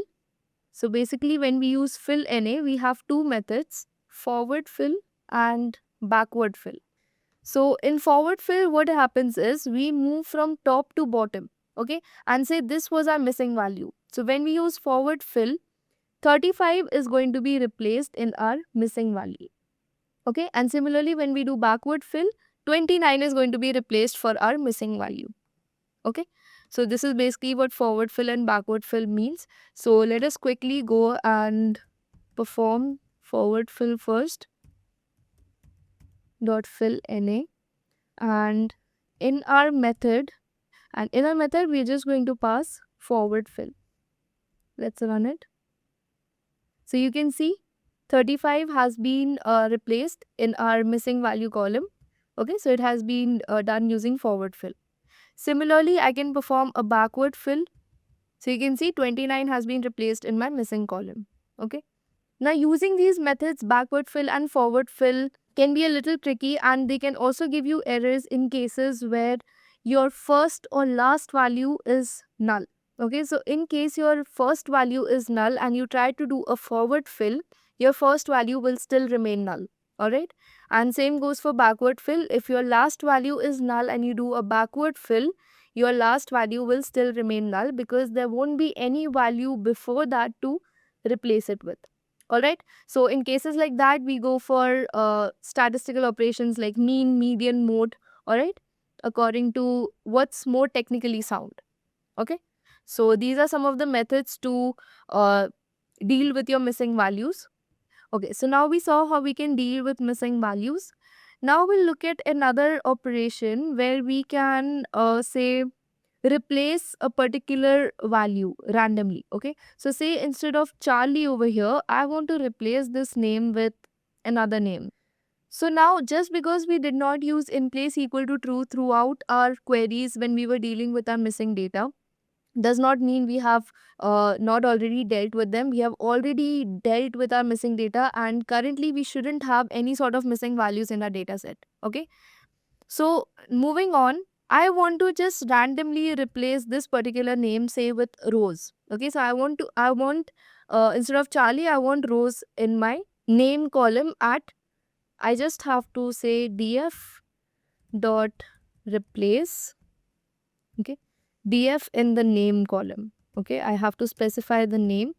Sorry, I have to specify the column, and I have to say replace Charlie with Rose. Okay, so as you can see, my operation has been performed successfully.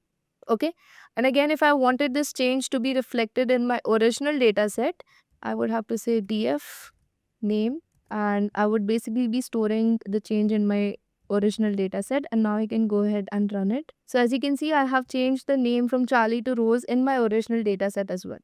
Okay, so this is how you can make your changes permanent. Okay, all right, so let's look at the next concept when we're cleaning our data, that is dealing with duplicate data.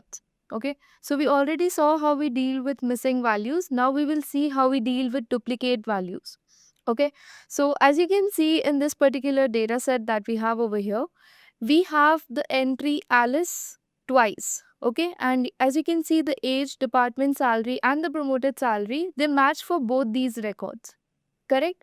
So, how do we deal with duplicate values? So, we already have an inbuilt duplicated function. So, in order to check for all the duplicate values, all you have to do is say df got duplicated and pass it in the data frame variable. And when you run it, and your output will be your second repeated record in your data set.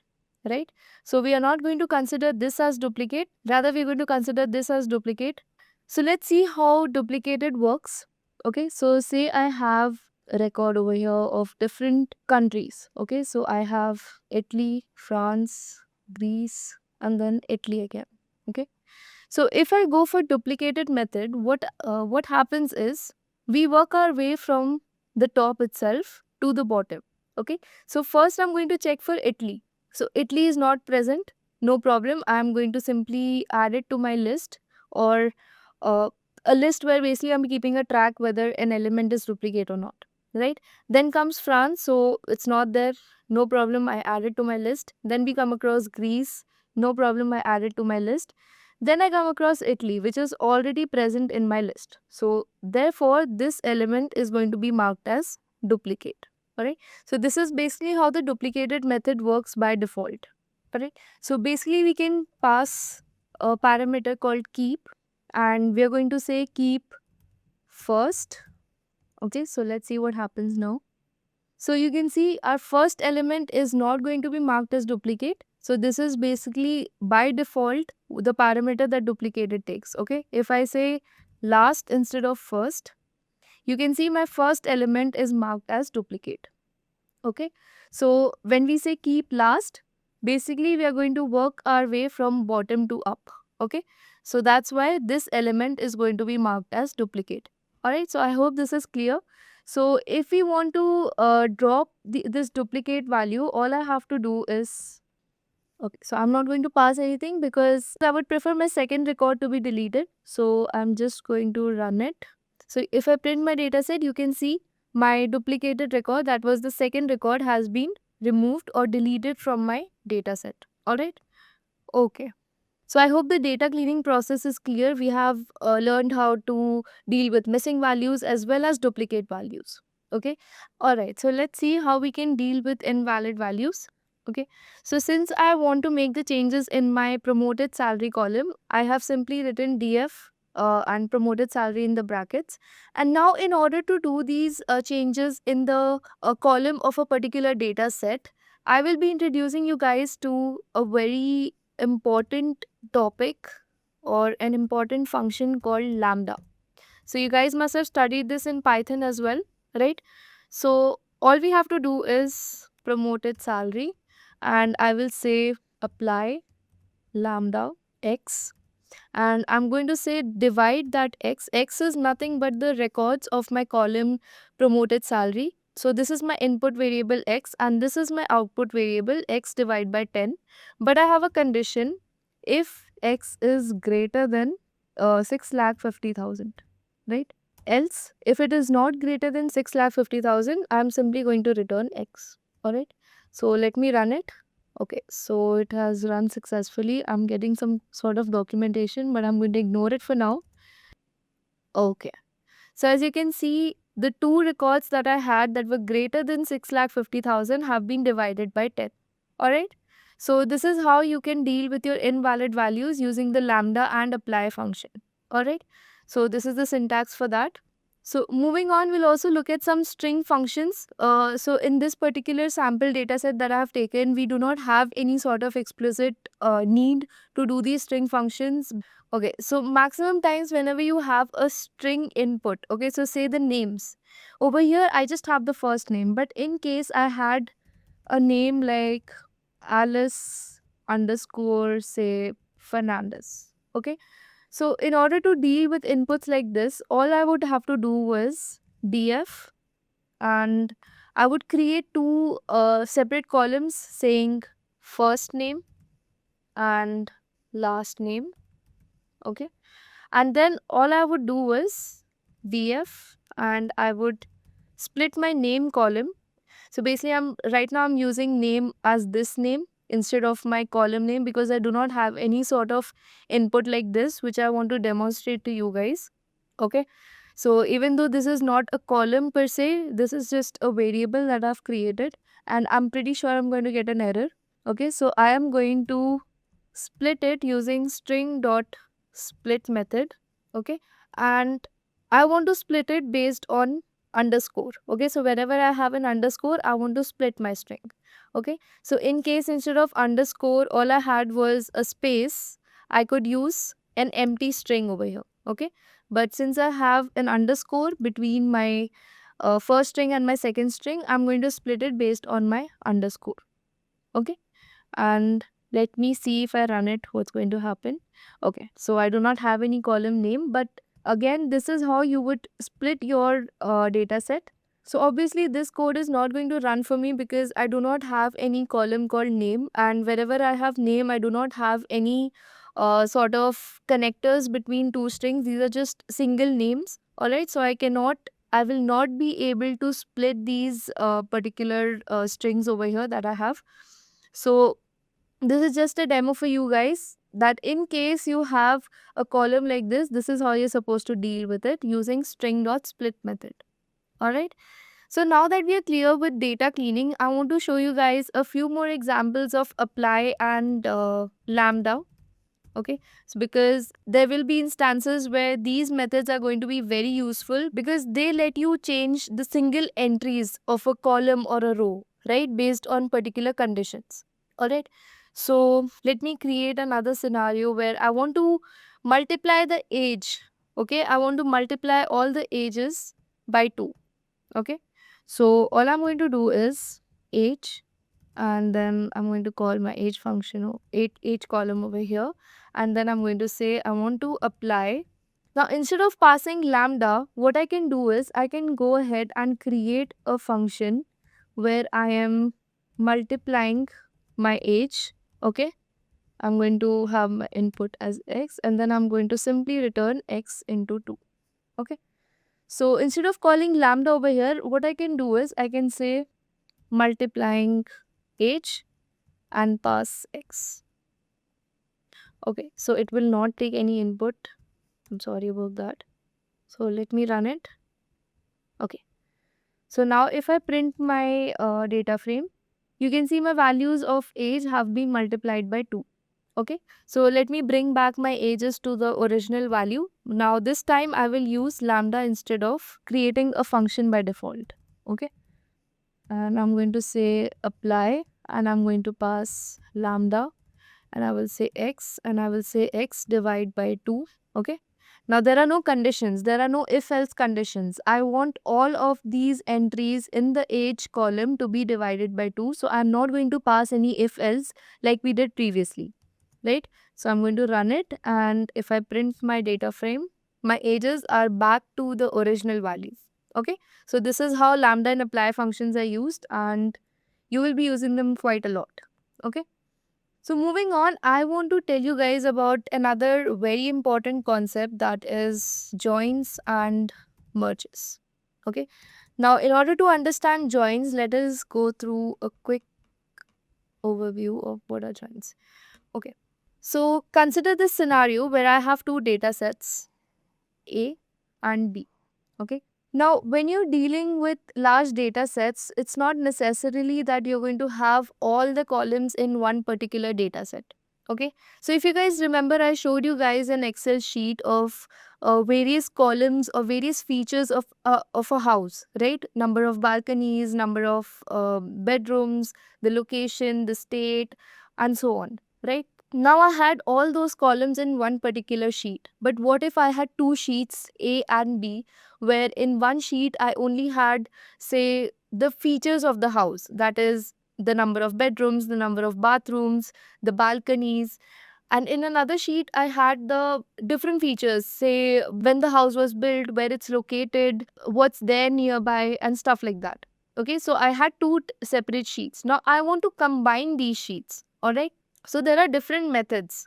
So if we talk about joins, there is left join, right join, outer join, and inner join. Okay, these are the joins that exist. And another method is to merge. Okay, merge is similar to inner join. All right.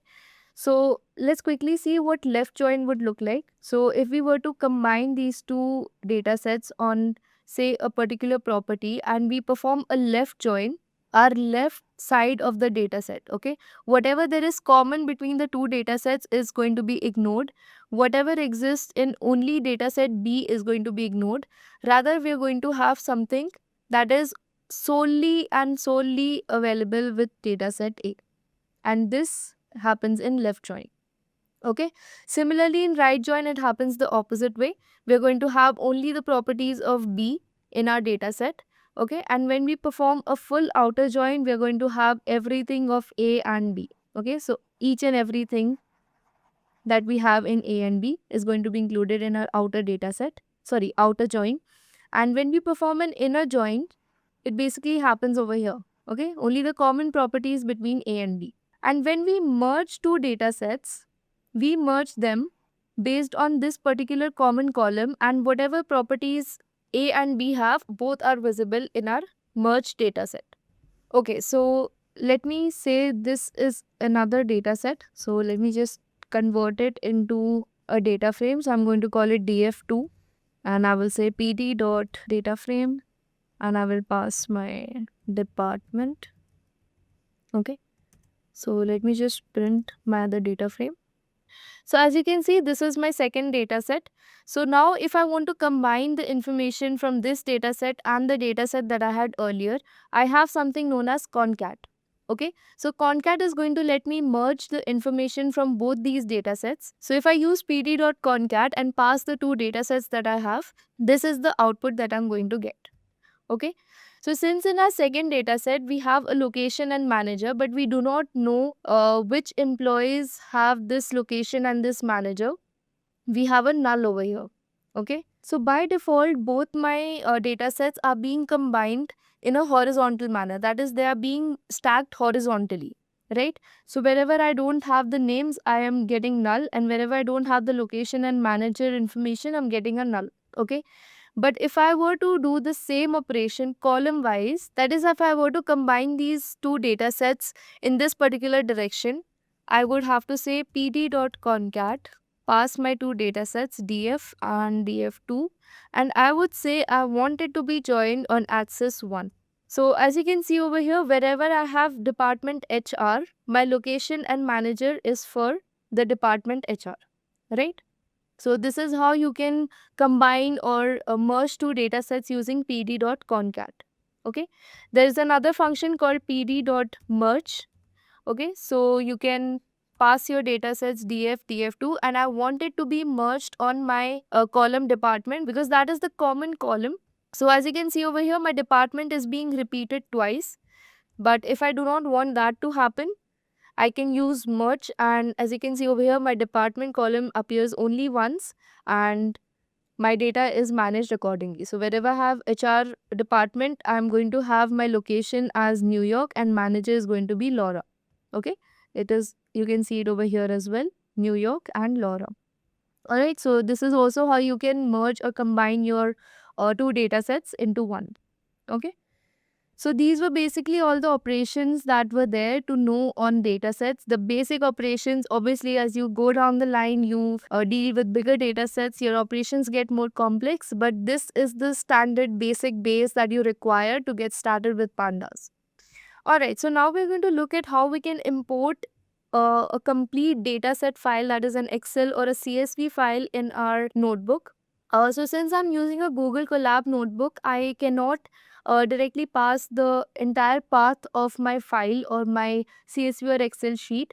If you're using Anaconda or VS Code, you can do that. So if you're using those platforms, all you have to do is right click on your data set and click on copy as path and create a variable and just say pd.read underscore CSV, because this is a CSV file, and all you have to do is pass the path inside the parenthesis as an argument. Alright, but since this is a virtual environment and it is not going to be able to access my local environment, what I have to do is I have to upload my data on Google Colab. Okay, so I'm simply going to select it. So as you can see, it's uploaded over here. Okay, so now all I have to do is, in quotes, I have to say data.csv. So you can see it's run successfully, and now I can do data.head. That is, I'm trying to get the first 5 rows of my data set. So you can see this is the date, price, bedrooms, bathrooms. So I can easily access all the columns, and I can go ahead and perform the basic operations, like I can check the shape of my data set using data.shape. So I have 4,600 rows and 18 columns. All right. So accessing such information in an Excel sheet would have been a much more difficult task. So this is why we use Pandas, which helps us gather information like this in a much more efficient and easy manner. All right. So I can also go ahead and check the information of my data using data.info. So you can see I have 4,600 non-null values. That means I have 0 null values in my entire data set. I have 0 null values. Okay. So you can also check the data type of each and every column. Now you can see over here, this is an object data type, but date is supposed to be in a time format, right? You're supposed to be able to access the day, time, and year of a particular date in an efficient manner, but this is stored in an object manner. All right. So I'm just going to quickly show you guys how you can convert this date time from an object to a time.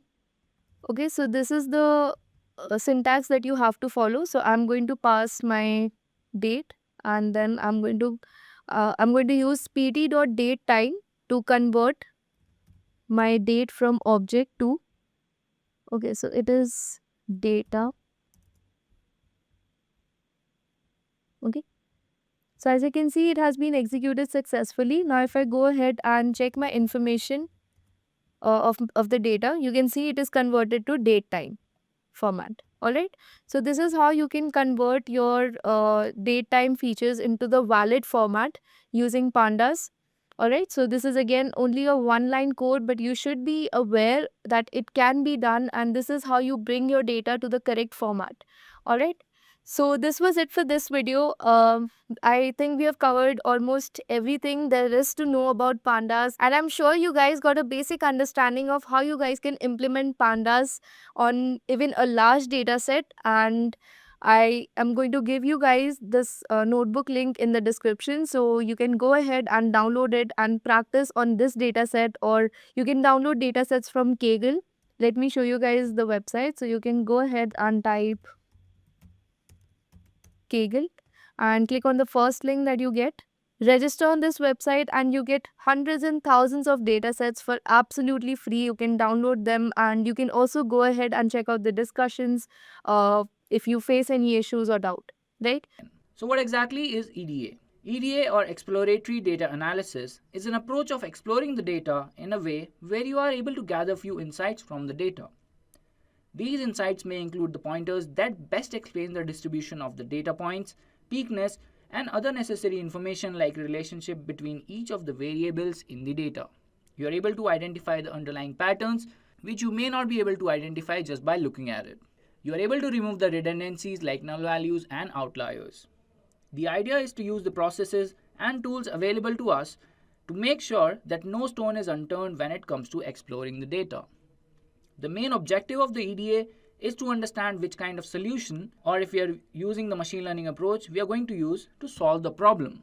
This practice gives us enough room to decide the outcomes based on findings while doing the EDA. Now that we have a vague idea about what exactly is exploratory data analysis, let's go ahead and look at why it is so important for any aspiring data scientist to be thorough with the concept of EDA. So when we discuss the importance of exploratory data analysis, we have to cover some points. First of all, EDA helps us uncover underlying patterns and trends in the data that are not visible by just looking at the data. So let's say if you're looking at any data which is related to insurance companies, you might not be able to find the patterns in how the people are paying their premium just by looking at it. And when it comes to EDA, it will help you identify those patterns and actually work on those insights. Next up, EDA can highlight useful relationships between the data points to gather insights. Now, taking the example of insurance data again, we can actually find out how and why people are paying their premiums on time, or what are the different parameters which are holding them from paying their premiums on time, etc. EDA also helps in restructuring the data according to the problem statement. Let's say we have to create a prediction model against some data that we have. We have to know how we are going to structure that data. Do we need the outliers? Do we need the null values? Or do we actually need to standardize the data for further computations? So that is where EDA comes into the picture. And last but not the least, EDA helps in removing the redundancies from the data, which I have already mentioned, the outliers and the data imputation techniques that we are going to use to replace or either remove the null values. Now that we have a clear idea of what exactly EDA is and how it is very important for us to learn about the exploratory data analysis, let's go ahead and check out the steps involved in the exploratory data analysis. So the steps involved in the EDA starts from how you load the data into your program.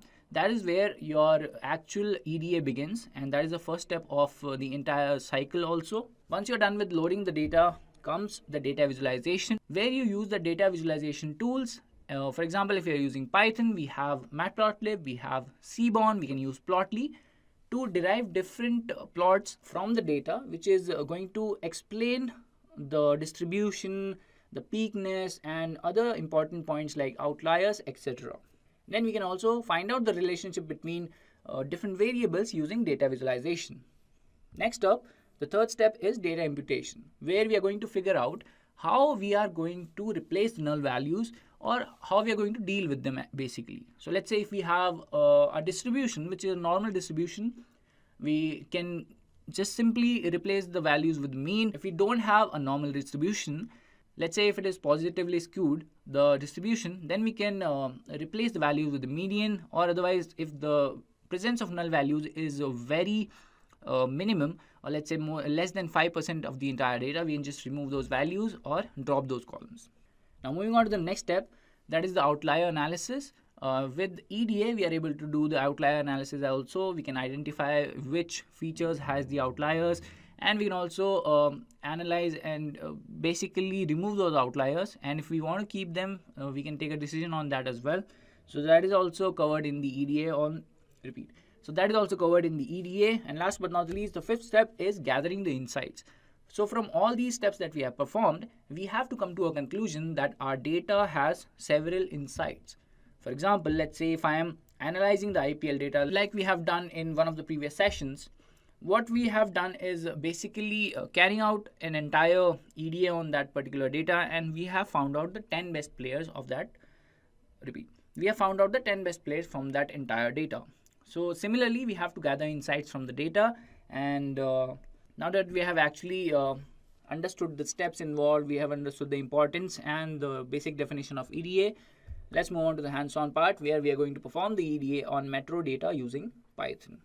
Before that, let's just quickly take a look at the problem statement. So we have the metro cities data, and we already know that subway system or the metro trains that we have in the various countries has been there for civilizations and has been helping the modern civilization to commute in everyday life, and it is a very big network all around the world. So we have gathered that data, and our job is to identify the underlying patterns by performing EDA, where we are going to use Python on the metro data, and in the end we are going to gather a few insights from the data. So let's also take a look at the data set, how we have all these features: city, country, name, year last expansion, stations, length, kilometer, annual ridership, mil, and region. So we have also described the columns here. So city is basically the name of the city, then we have the name of the country, the name of the metro, the year it was built, and the year when the last expansion happened for that particular metro, and then we have the number of stations, the length of the entire network in kilometers, and then we have the annual riders, which is in millions, and last but not least, we have the column with region, which is basically nothing but the region where it is located in. It could be North America, it can be Europe, it can be Asia, or it could be Australia, and then we have Latin America as well. So we'll quickly go to the notebook and perform EDA. So let's get started, guys. All right. So this is our notebook that we have created. Increase the visibility here. So as you can see, we have already imported the dataset and we are using the Google Colab for this. You can perform the same on Jupyter Notebook if you like. It's up to you guys, whatever suits you better. So we are going to be performing EDA using Google Colab. So first of all, we have to load the dataset, and we have imported all these libraries. Pandas, because we are going to be using data frames here. NumPy for basic few computations. Matplotlib and Seaborn for visualization. So loading the data is very simple, guys. We can use the read.csv function over here from Pandas module and with the file name. If you're using Jupyter Notebook, you might have to give the directory over here, and you may find out that you're facing a few errors importing the data. But don't worry, guys, you can reach out to Intellipaat and we'll be happy to help you with this problem. And then with this, we are basically done loading the data. So the very first step that I'm doing over here is getting the name of the columns. So data.columns give me the column names. So we have city, country, name, year last expansion that we have discussed while discussing the description of all these columns in our data. Next up, we have data.info. So info is going to give me the information about, as you can see, we have 3 columns here. One is having the column name, basically all these names. Then we have the number of values and how many of them are non-null. So as you can see, we have 198, as you can see, we have 198 values over here, which are all non-null. The data type here is object for 3 columns. Then we have integer. The annual ridership is in float, and then we have object again. So we might have to change these data types if we are going to perform some linear regression, let's say. So that comes after we have gathered the insight, or before we are preparing our data for the modeling. So that is also one of the things that we can cover in the EDA, where we look at all these data types and figure out which one needs to be converted to, let's say, integer. Now let's go ahead and check the shape of the data with data.shape. So we can see we have 198 by 9 is the shape of our data over here. We can check the dimensions also. So checking the dimensions helps you when you are performing, let's say you have a data which has 64 dimensions, then you may have to perform dimensionality reduction over there, which will help you in preparing your data for the modeling. And that is why checking the dimensions is also one of the good practices when you are doing EDA. Alright, so this is the part where we describe our data. So first of all, what we are doing is we are getting the first 5 rows in our data set using the data.head method over here. As you can see, the first 5 rows in our data, we have the cities, we have the country, the name of the metro, the year it was built, the last time it was expanded, and then we have the stations, the length in kilometers, annual ridership in million, and then Africa. So we have a lot of variables here which are not integer or float type. So what we are doing is we'll describe the data, but we are not going to get the values for those particular columns. Like if you can see over here, the describe method does not fetch us the count, mean, standard, minimum, 25 percentile, 50 percentile, 75 percentile, and maximum. For the columns, city, country, we don't have name over there. We won't be having region as well. So we have only got the year last expansion, the stations, length kilometer, and annual ridership. So this is one pointer that you can make a note of. Whenever you're using the describe method, it is not going to get you the values which is not in the type numbers, basically, which is integer, float, it could be a complex also. But if it is object or a string data type, it is not going to get you these values. So describe is actually one of the methods which is quite useful while doing the EDA. So I can, for example, let's take this column, stations. So we can know what the count is, we know what the mean is, we know the standard deviation, we know the minimum, and there's a 25th percentile, that is a 50th percentile, then we get the 75th percentile as well, and the maximum also. So we know for sure the highest number of stations in the entire data is 424, the lowest is 6, and the mean value for all these metro stations is 68. Similarly, we can have the numbers on length kilometer. So the highest is 49,039 kilometers, and the lowest is basically 12 kilometers. So the metro station with the lowest network, or the lowest range of network, is 12 kilometers only. And then again, we have the minimum of annual ridership. So there is a station which does not even cross 1 million commuters every year, and the highest is 2834 million. So that is quite a number. So this simple 5-point summary you can get from describe method. So this is very crucial when you are doing the EDA for any data. You get the basic idea of how your data is. And then again, what we are doing is getting the unique values for region. So let's say we have this column region over here. So we can get all the unique values using the unique function over here, and we are printing those. So the number of unique values is 6, and the values are Africa, Latin America, Asia, Australia, Europe, and North America. Let's say if we wanted to narrow down our analysis only to one region, we can segregate the data based on this value and then perform our EDA on that particular set of data. So that is why we have done that. And we have done that same thing for countries. So we have 59 countries that has the metro network in our data, and these are the country names. And then again, if we do that for the cities, so 187 countries from the world in our data has the metro networks or metro trains. So this is a very simple finding from our data, which you can say in these 6 regions, 59 countries have metro stations, and out of these 59 countries, 187 cities are there. So that is our initial finding from the data. Now when we move on, let's check the distribution plots for each parameters. Now we are using Seaborn over here to create a distribution plot. Now distribution plot will tell you a lot about your data. Basically it will give you if it's a normal distribution or if it is positively skewed or negatively skewed.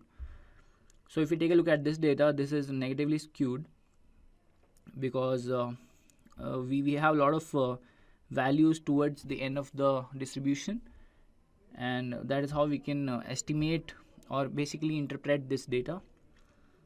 So most of the metros were built after 1975, we can assume that, and the first ones were built somewhere around 1900s or before that in very less numbers.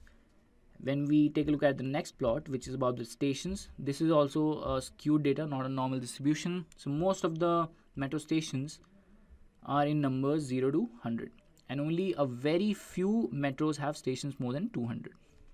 So these are the findings we get from visualization. That is why data visualization is a very important aspect of performing EDA on any data. Now visualization can be it can be of any sort. You can find out the distribution, you can find out the relationship between the variables, you can find the outliers. So these are 3 basic things that we'll be covering in this session. But visualization is not just limited to finding out the distribution or the relationship. You can actually get beautiful insights or create dashboards using Plotly, or you can create a beautiful dashboards using Power BI and other tools available to you in the market.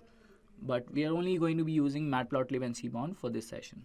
There's a surprise in the end where we'll be covering something interesting using Plotly. So hang on there if you are waiting to learn something new today. And moving on, there's another distribution plot where we are checking the distribution for the annual ridership.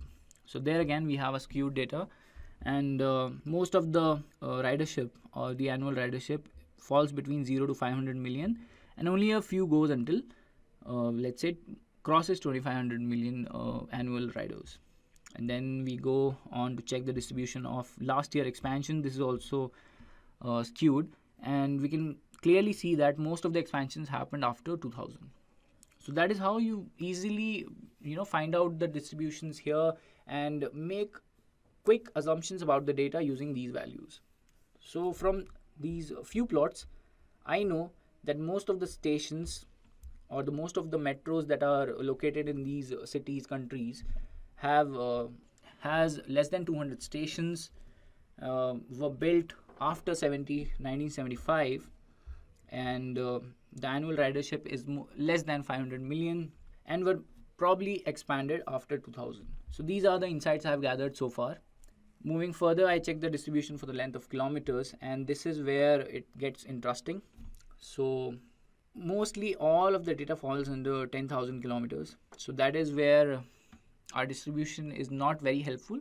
So we'll be taking a look at this particular parameter while checking the box plot so that we can get a clear idea about how the data is distributed. Now we do the outlier analysis with box plots. Now box plots is not just about finding out the outliers, which is basically whatever values we're getting outside this particular line over here. These are the outliers, but we can get the median values, we can get the percentiles over here, which is the IQR range, minimum and max, and these are the whiskers. So these are the values, and we can clearly see that year is negatively skewed.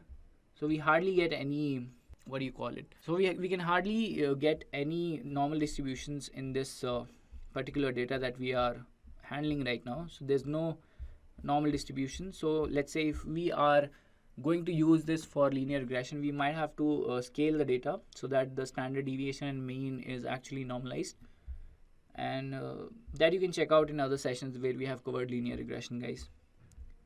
Now coming back to our session, we have gathered some insight on the outliers for the year column. Now what we'll do is we are basically going to get all the values before 1925, because that's where our outliers lie, before 1925. So we are taking a rough number here, and then this is the data for all those metro stations which falls under this range, the outliers basically. And we have created a few plots over here, the visualization plots, to understand this data, the outliers. So we have a bar plot over here where X is the number of stations and Y is the city. The hue we have taken as region. So if you take a look at this, blue is represented by Latin America, orange is in Europe, and North America is denoted by green. So by looking at this plot, I can clearly say that most of the metro stations that were built before 1925 were built in Europe. So that is how I can make an assumption or an interpretation from this plot. And only a few were built in Latin America, and the other ones, the other majority falls into North America. And this also shows that New York has, let's say, New York has been mentioned twice over here. So that is why we get the line over here in this bar plot, multiple values. Now let's move on to the next one. Next bar plot is the length of kilometer and the city. Now I can make assumption about these because most of the metros that were built in Europe has a length of kilometer which is higher than everybody else, which falls under London. So my assumption from this plot is the metro station built in London, or the subway built in London, has the length in highest numbers that were built before 1925. So like this, you can make assumptions about the data. So these are the findings that we are gathering through this EDA. Similarly, we have another plot where we are checking the annual ridership. Then again, I can make an assumption over here that Paris, or the subway or metro station that was built in Paris, has the annual ridership in millions in highest numbers, which was built before 1925. So that is how you gather all the insights on the data. And this is basically what we are doing with the outliers. We're just checking the values of the outliers over here. And then again, we can also create the histograms over here where we have added the hue as region again. And there we have done the same thing. You can figure out the number of stations fall under the Europe region that are in the highest numbers. And surprisingly, North America has more than 400 stations. That is basically the highest over here. Annual ridership, if we check for this, that is 639 million. Alright, so I actually want to correct myself. It is not Paris which has the most number of stations. It is New York City, guys. One second, let me just correct myself. Yes, it is New York City that has the most number of stations. Alright, so let's move on.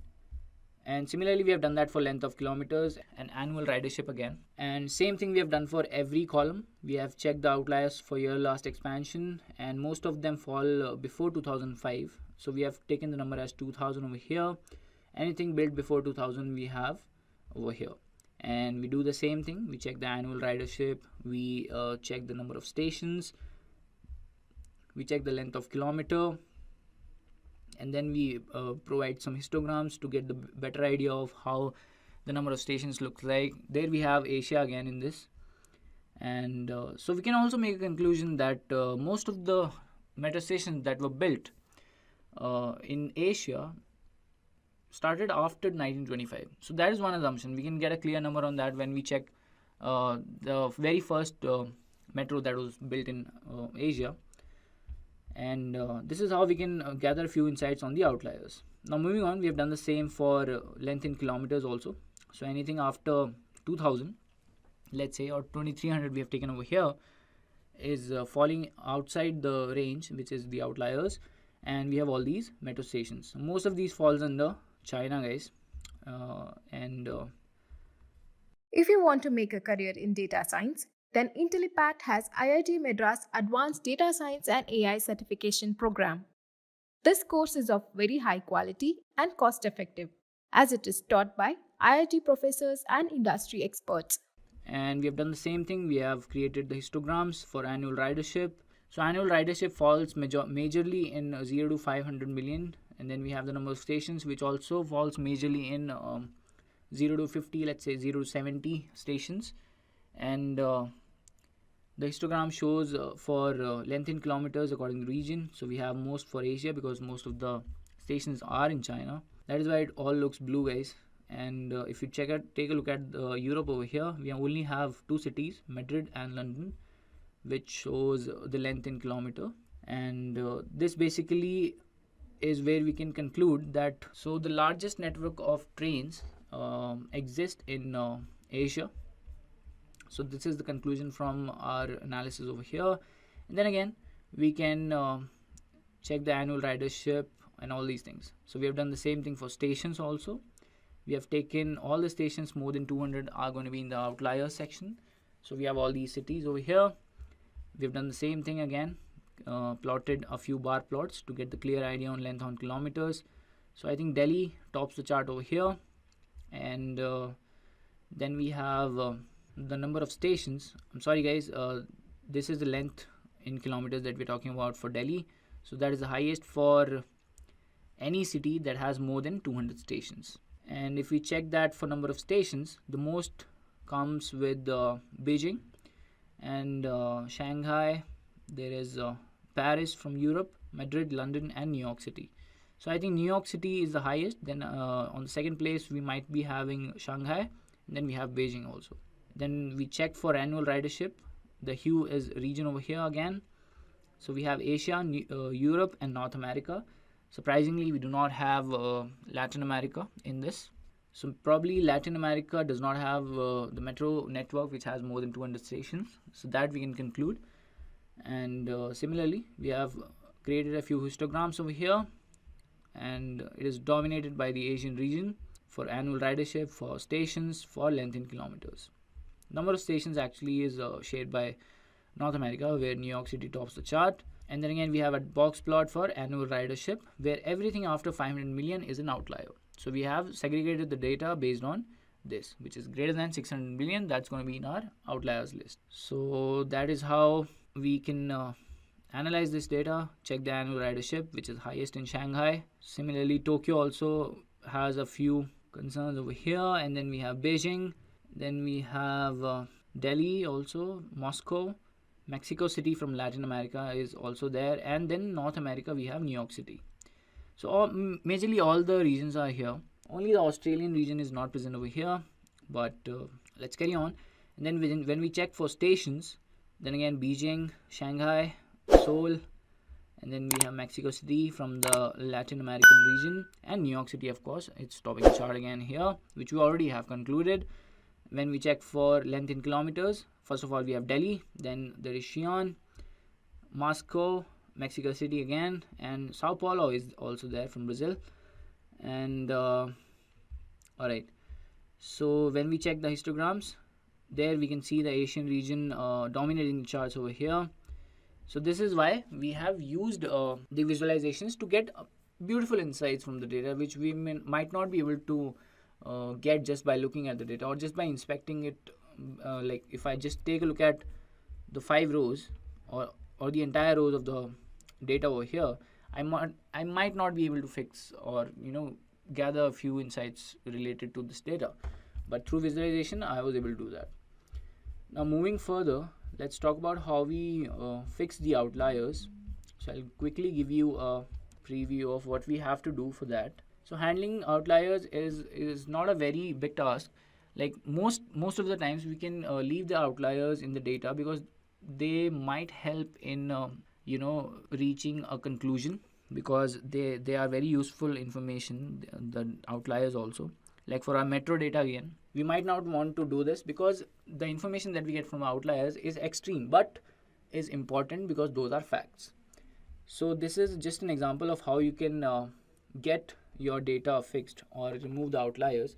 You get the IQR range, which is the 75th percentile minus the 25th percentile, and these are all the IQR range for every column. For year it is 36.75, for year last expansion is 7, stations is 69.75, length kilometers, and annual ridership. So what you can do is basically replace the values with this particular thing where anything above or beyond the range, the IQR range, we are going to replace it with that. So we are going to skip this part because we want to keep the outliers so that we understand the data better. And let's also check the number of null values. Since we do not have any null values in this particular data, what I'm going to tell you is how you can replace them. The first option is always to drop the null values. Then again, you can fill the null values with 0 or with mean or with median if you don't want bias in your columns, because if the distribution is not normal, you can replace the column values or the null values with the median. And then again, if it's object data type, you can replace the values with the mode, and that is how you can treat your data for data imputation, basically replacing the null values. Moving further, to understand the relationship between the columns, what you can do is basically plot a few scatter plots, and you will get the idea of how your relationship in between the columns is.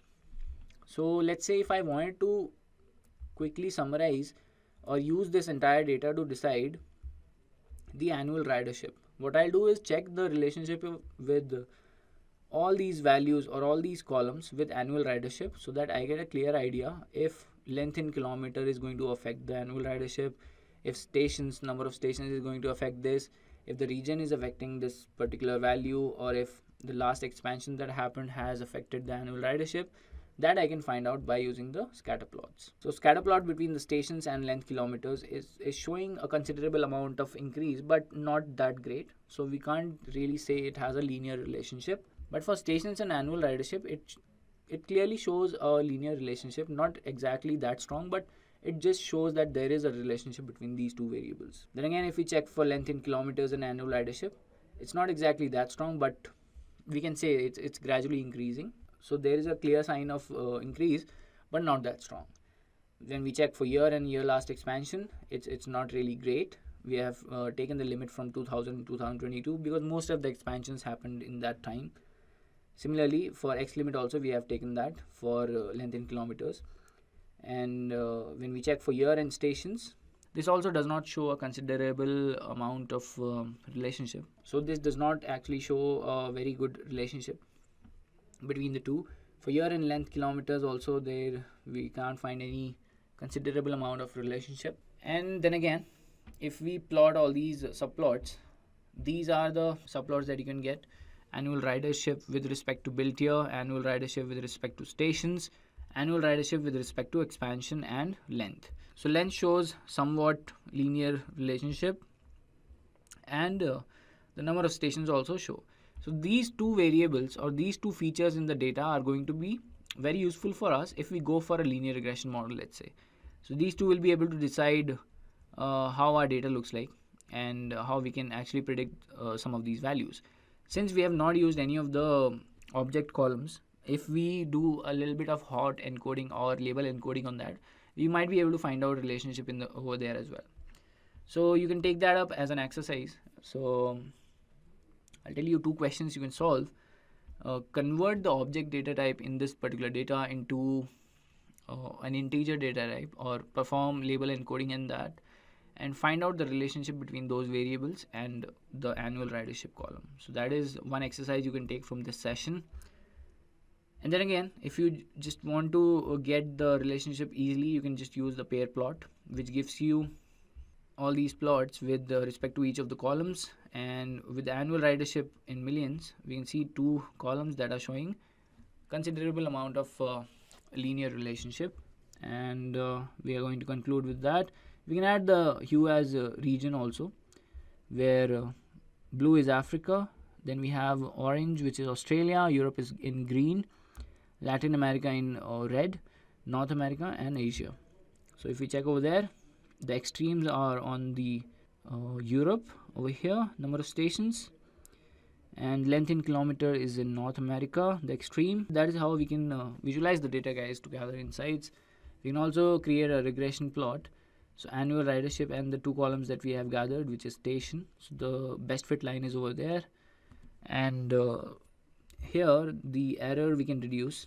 And same again, if we plot this for annual ridership in million with length in kilometers, so that is how we plot the regression line also. Now to sum up this session, let's also do a little bit of region wise analysis, and also a little surprise for you where we have used a few pie plots using Plotly. So that is something that looks interesting and gives you a better picture of the entire data. Alright, so we get the unique values, which is all these 6 regions.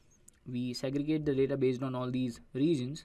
We're using the data.loc or log, where the region is equal to Africa, Latin America, Asia, Australia, Europe and North America. Now what we are doing is we are using Plotly for sunburst, which looks like a pie plot, but it actually opens up when you click on these.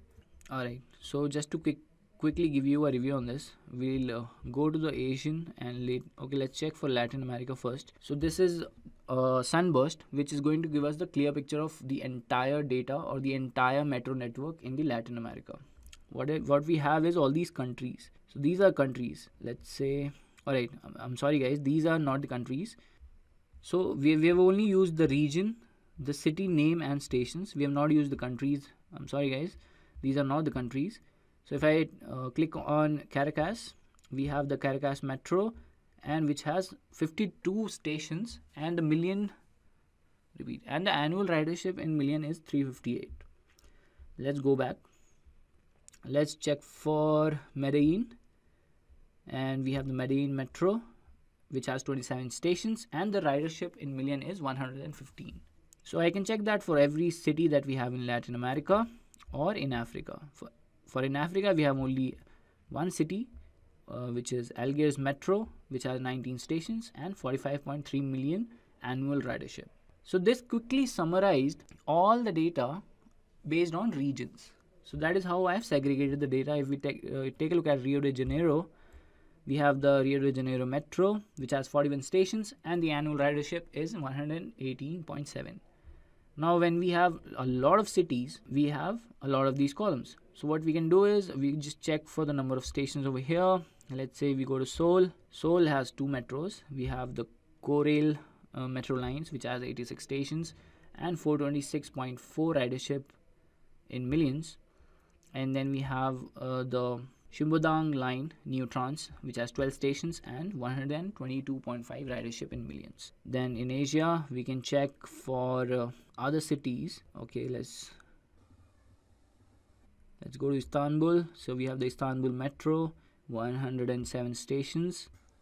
There might be there's Manila over there, which has the Manila Light Train System.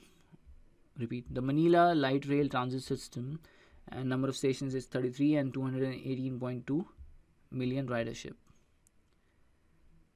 Alright guys, so that is all about how we can create a sunburst. So in Bangkok we have BTS SkyTrain, the Metropolitan Rapid Transit, 53 and 60 stations, annual ridership 236.9 and 95.3. So we have Bengaluru also, which is Nama Metro with 51 stations and 174.22 million riders or commuters every year.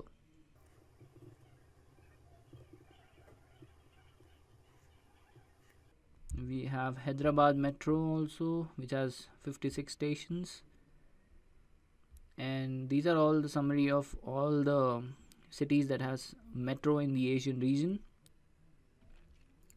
St. Petersburg is also there, the St. Petersburg's Metro, 64 stations and 495 million. So that basically gives me a summary. Then we have for Australia with Sydney Metro has 13 stations and 12.9 million users. And then we have for Europe, Milan, Munich, Vienna, all these values, the Lisbon, Warsaw, Minsk, and we have Prague, Kiev, Rome.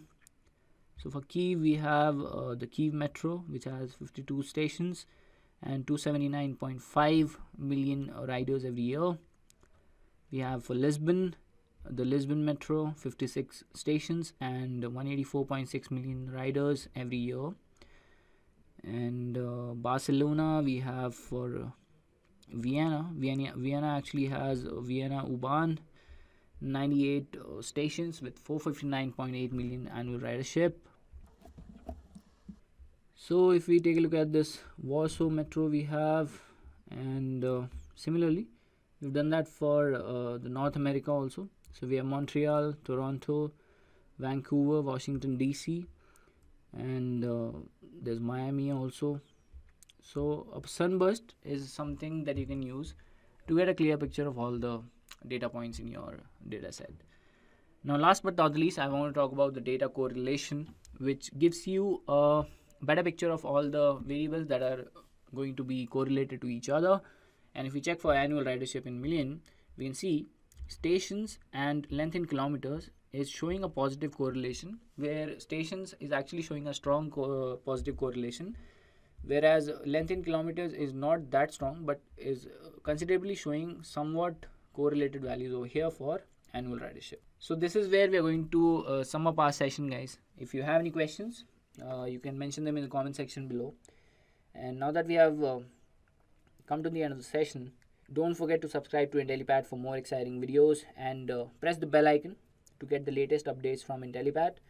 Also, tell us in the comments about your journey as an aspiring data scientist, which areas excite you the most, and where we can help you master data science concepts in the best possible ways. Thank you. Machine learning is subcategorized into supervised learning, unsupervised learning, and reinforcement learning. So let's start off with supervised learning. In supervised learning, we teach the machine using data which is labeled. Let's say we have a bunch of fruits and each fruit is tagged with a label. So here the machine learns that an apple looks like this, a mango looks like this, a banana looks like this, and an orange looks like this. So once the training is done, the machine is fed with new data or test data. So here the machine is fed with a new image of apple, and the machine predicts that there is a 97% probability that this is an apple. Now, supervised learning can again be divided into classification and regression. So classifying the input data is a very important task in machine learning. For example, whether the mail is genuine or spam, whether the transaction is fraudulent or not. And there are multiple other examples. So let's say you live in a gated housing society, and your society has separate dustbins for different types of waste. So one dustbin for paper waste, one for metal waste, one for plastic waste, and so on. So now what you are basically doing over here is classifying the waste into different categories. So the classification is the process of assigning a class label to a particular item. And in this example, we are assigning the labels paper, metal, plastic, and so on to different types of waste. And one thing to note in classification algorithms is that the output variable is categorical in nature. Let's take this example to understand it better. So over here we have gender of the student and result of the student. Here, gender is the input variable or the independent variable, and result is the output variable or the dependent variable. So we see that our output variable is categorical in nature. That is, it has two categories, either pass or fail. And here we are trying to determine whether the student will pass the exam or not on the basis of the gender of the student. So there are different classification algorithms such as decision tree, random forest, naive Bayes, and support vector machine, to name a few. So let's go through the concept of decision tree briefly. Decision tree, as the name states, is a tree-based classifier in machine learning. You can consider it to be an upside down tree where each node splits into its children based on a condition. So let's take this example to understand decision tree better. Here we are building a decision tree to find out if the person is fit or not. And based on a series of test conditions, we finally arrive at the leaf nodes and classify the person to be fit or not. So the next type of supervised learning algorithm is regression. So when it comes to regression, the output variable or the dependent variable is a continuous numerical.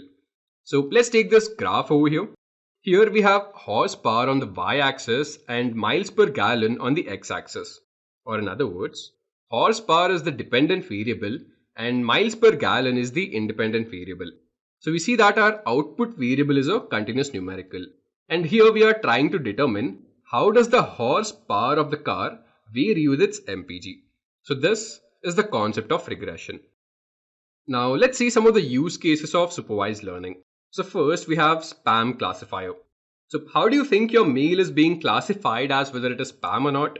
So this spam detection basically works on the concept of filters. So mainly there are two types of filters, text filter and client filter. The text filter works by using algorithm that detects which words and phrases are often used in the spam email. So phrases like lottery or you won or free Bitcoin are often an immediate flag for removal by filters. So next is the client filter. As the name states, client filter understands the client identity and history to block malicious and annoying spam email. So how does this client filter work? Well, this is done by looking at all the messages of a certain user which he has sent out. So if a user has sent out huge amount of emails constantly, or several of the user's messages have already been marked as spam, then in that case their email will be blocked entirely.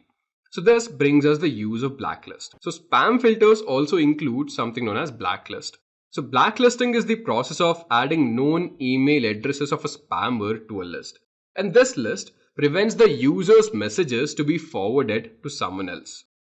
Now let's look at the next use case, fingerprint analysis. So in fingerprint analysis, you save your fingerprint in a machine as a record. So the machine checks the data and verifies whether the data belongs to you or not. So once the data is saved into the machine, from next time whenever you put your fingerprint on the machine will scan through all of its user data. And if the machine finds a match of your fingerprint in its data, then your fingerprint will be verified.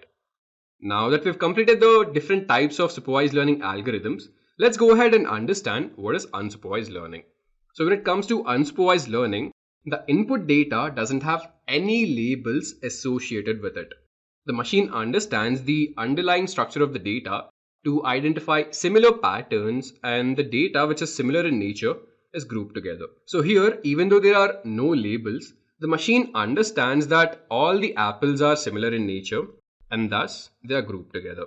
And same is the case with bananas and oranges. So this is the concept of unsupervised learning. Now let's go through an unsupervised machine learning algorithm called as k-means. So the aim of k-means is to group similar data points into a single cluster. So there must be high intra-cluster similarity and low inter-cluster similarity. That is, all the data points within a cluster should be as similar as possible, and all the data points between two different clusters should be as dissimilar as possible. Or in other words, all the points inside cluster A should be very similar to each other. But when we compare a point from cluster B with a point from cluster C, then they would be very dissimilar to each other. And in k-means clustering, k denotes the number of clusters to be formed. So in this picture over here, the value of k is 3 and hence 3 clusters are formed. Now let's go through a use case of unsupervised learning. So Netflix recommendation is a perfect use case of unsupervised learning. So more than 80% of the TV shows that you watch on Netflix are discovered through the platform's recommendation system. It means the majority of what you watch on Netflix is the result of decisions made by a mysterious black box of an algorithm. So let me just give you a brief of how it works. Well, Netflix uses machine learning algorithm to recommend you a list of movies and shows that you might not have initially chosen. To do this, it looks through a thread within the content rather than relying on broad genres to make a prediction. This explains how 1 in 8 people who watch Marvel shows are completely new to comic book based stuff on Netflix. And finally, there's reinforcement learning. So in reinforcement learning, the algorithm learns through a system of rewards and punishment. And the goal here is to maximize the total reward. Let's take this example to understand reinforcement learning. So here we have a self-driving car which is supposed to reach its destination without hitting any barricades. So here, the self-driving car is the agent and the road is the environment. Here the car takes an action and goes straight. But when it goes straight, it directly hits the barricade. Now since the car has taken a wrong action, it will be punished. So the car realizes that going straight is wrong and it has to go right. So when it goes right, it will be given a reward. So this process continues and the car learns how to drive by itself without hitting any barricades. So the obvious application of reinforcement learning is a self-driving car. A recent study has shown that over 90% of road accidents are caused by human error. So to err is human, but behind the wheel, mistakes are often more catastrophic. Accidents have led to a massive amount of unnecessary deaths. So this is where self-driving cars come into the picture. So trust me, the autonomous car or the self-driving car is much safer than a human-driven car. They are unaffected by factors like human fatigue or illness, and this makes them very safe. And self-driving cars are always attentive, observing their environment and scanning multiple directions. It would be difficult to make a move that the car is not anticipating. So how does a self-driving car work? Well, self-driving cars mainly rely on three technologies: IoT sensors, IoT connectivity, and software algorithm. There are many types of sensors available for a self-driving car.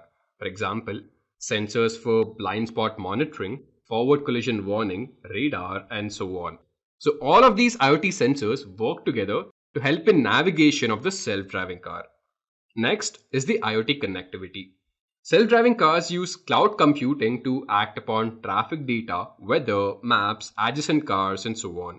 This helps the car to monitor its surroundings better and make informed decisions. And next is the software algorithm.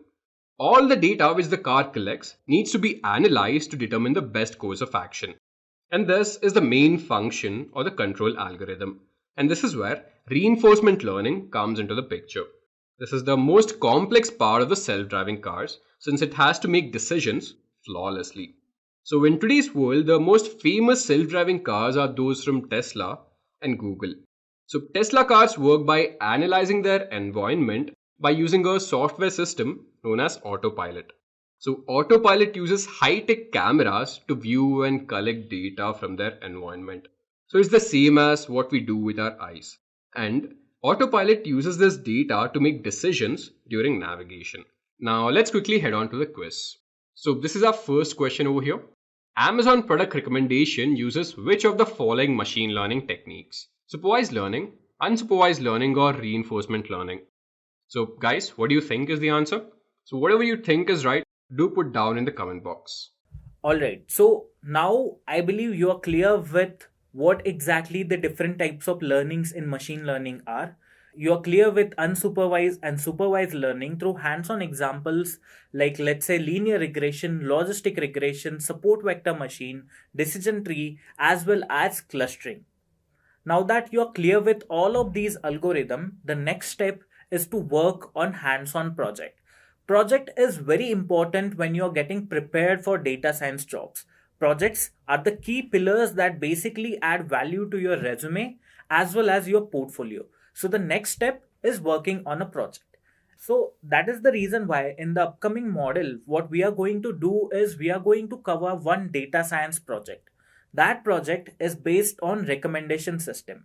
So without wasting any time, let's dive deep into it. If you're new to machine learning, linear regression is the easiest algorithm to understand and implement. In fact, this is the first algorithm you're going to learn at the very start of your machine learning journey.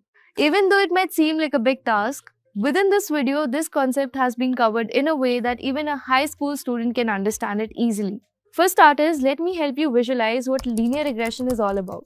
Let's say I have some data on the heights and weights of a few people, and I want to use this same data to predict the possible weight of a new person provided his height. Now from this given data, we want to find a pattern that allows us to predict the weight of a new person for a given height. This makes our weight column the target variable and the height column as our input variable. Now how can we imagine the relationship between these two features? Simple thing, we can plot them and understand their relation. Now, the simplest way to find this pattern is to assume a straight line relationship between height and weight. This is also called linear regression. The line follows the formula y is equal to alpha into x plus beta. Here, y is a predicted weight or predicted feature. X will be the height. Alpha is the slope of the line. It shows how much weight changes with height. And beta is the intercept, that is where the line starts. To make the best predictions, we need to find the values of alpha and beta so that the line fits the data as closely as possible. Now, what do we mean by this? Basically, the line should try and touch maximum of the data points. To achieve exactly that, we will minimize the difference between actual and predicted weights. Okay, this might sound a lot, but it's not. Let me hand over the proceedings to one of India's best data science trainers. He's right now leading the AI development team in one of the world's renowned fintech companies. And after he's done teaching, I am 100% sure you will never have to retouch upon this concept of linear regression. Imagine you have a data set like this. You have weeks and sales, right? So week, W-E-E-K, week. Okay. This is the first week, the second week, the third week, the fourth week, and the fifth week. Example. You have 5 weeks. Okay. And the number of cars you have sold so far is like this, right? So the number of cars you have sold could be n number, right? So you have, let's take it like this, right? You have week in one of the variables and the number of cars you have sold so far in those weeks could be 2, 4, 5, 4, 5, some numbers, right? This is the data that has been given to me. Sir, can we mathematically understand in depth how does linear regression work? What does it actually do? And how does it make our life easier? Okay. In order to understand how linear regression works, first we need to plot this data.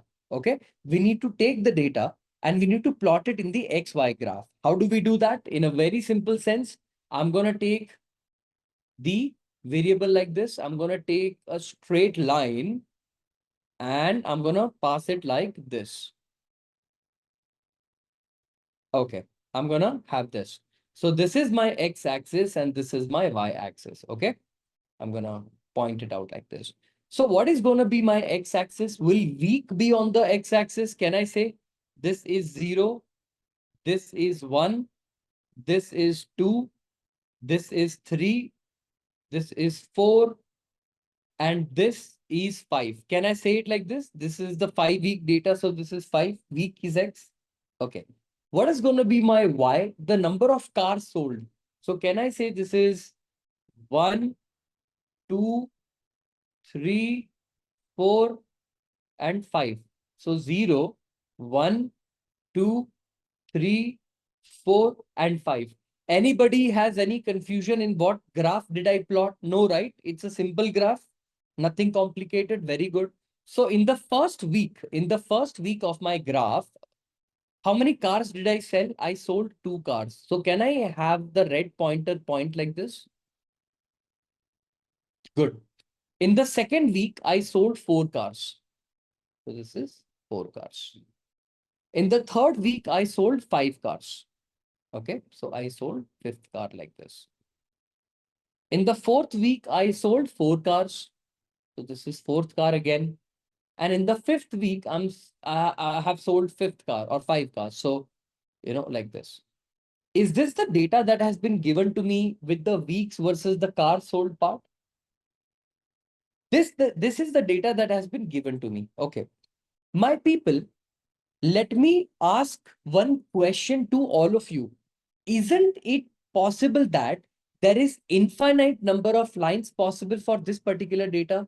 Meaning a line like this is also possible, this is also possible, this is also possible, this is also possible, this is also possible, meaning to solve this problem, infinite number of lines are possible that will pass through the data point.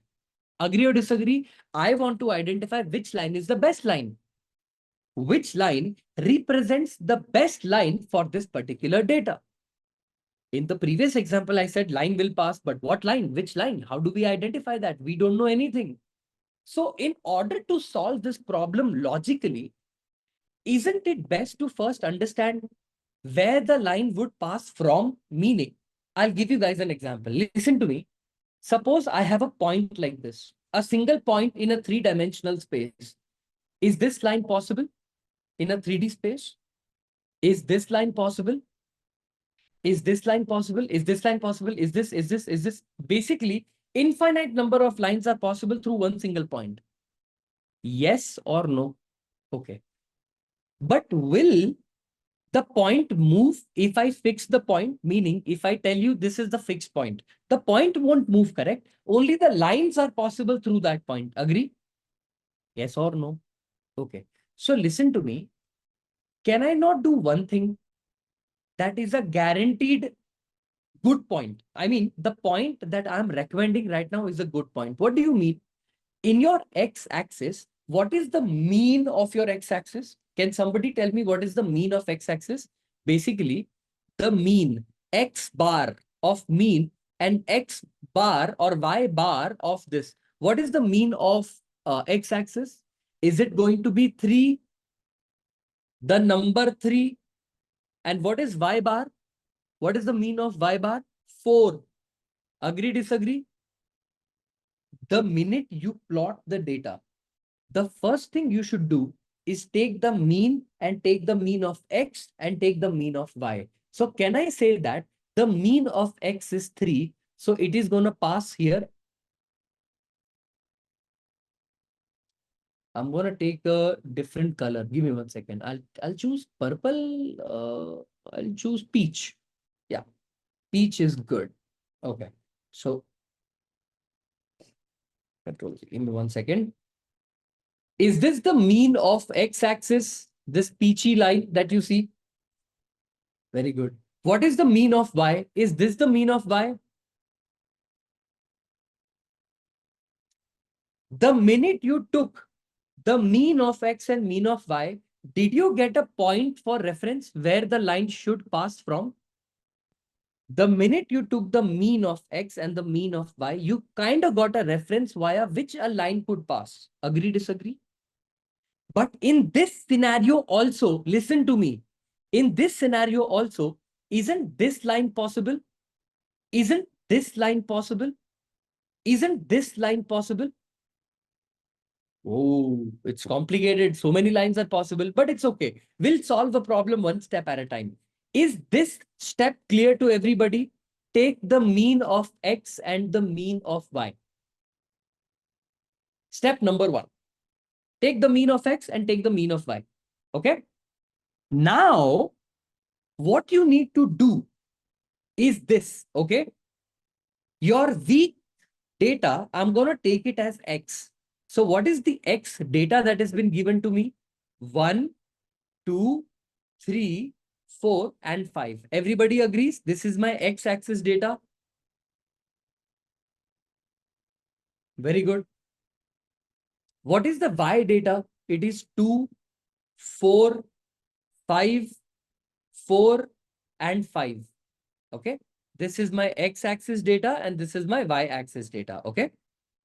What you need to do right now, the minute you calculate this part, x and y, so can we take first data point and try align with connect points? You will calculate something called x minus x bar. Hey, what is x minus x bar?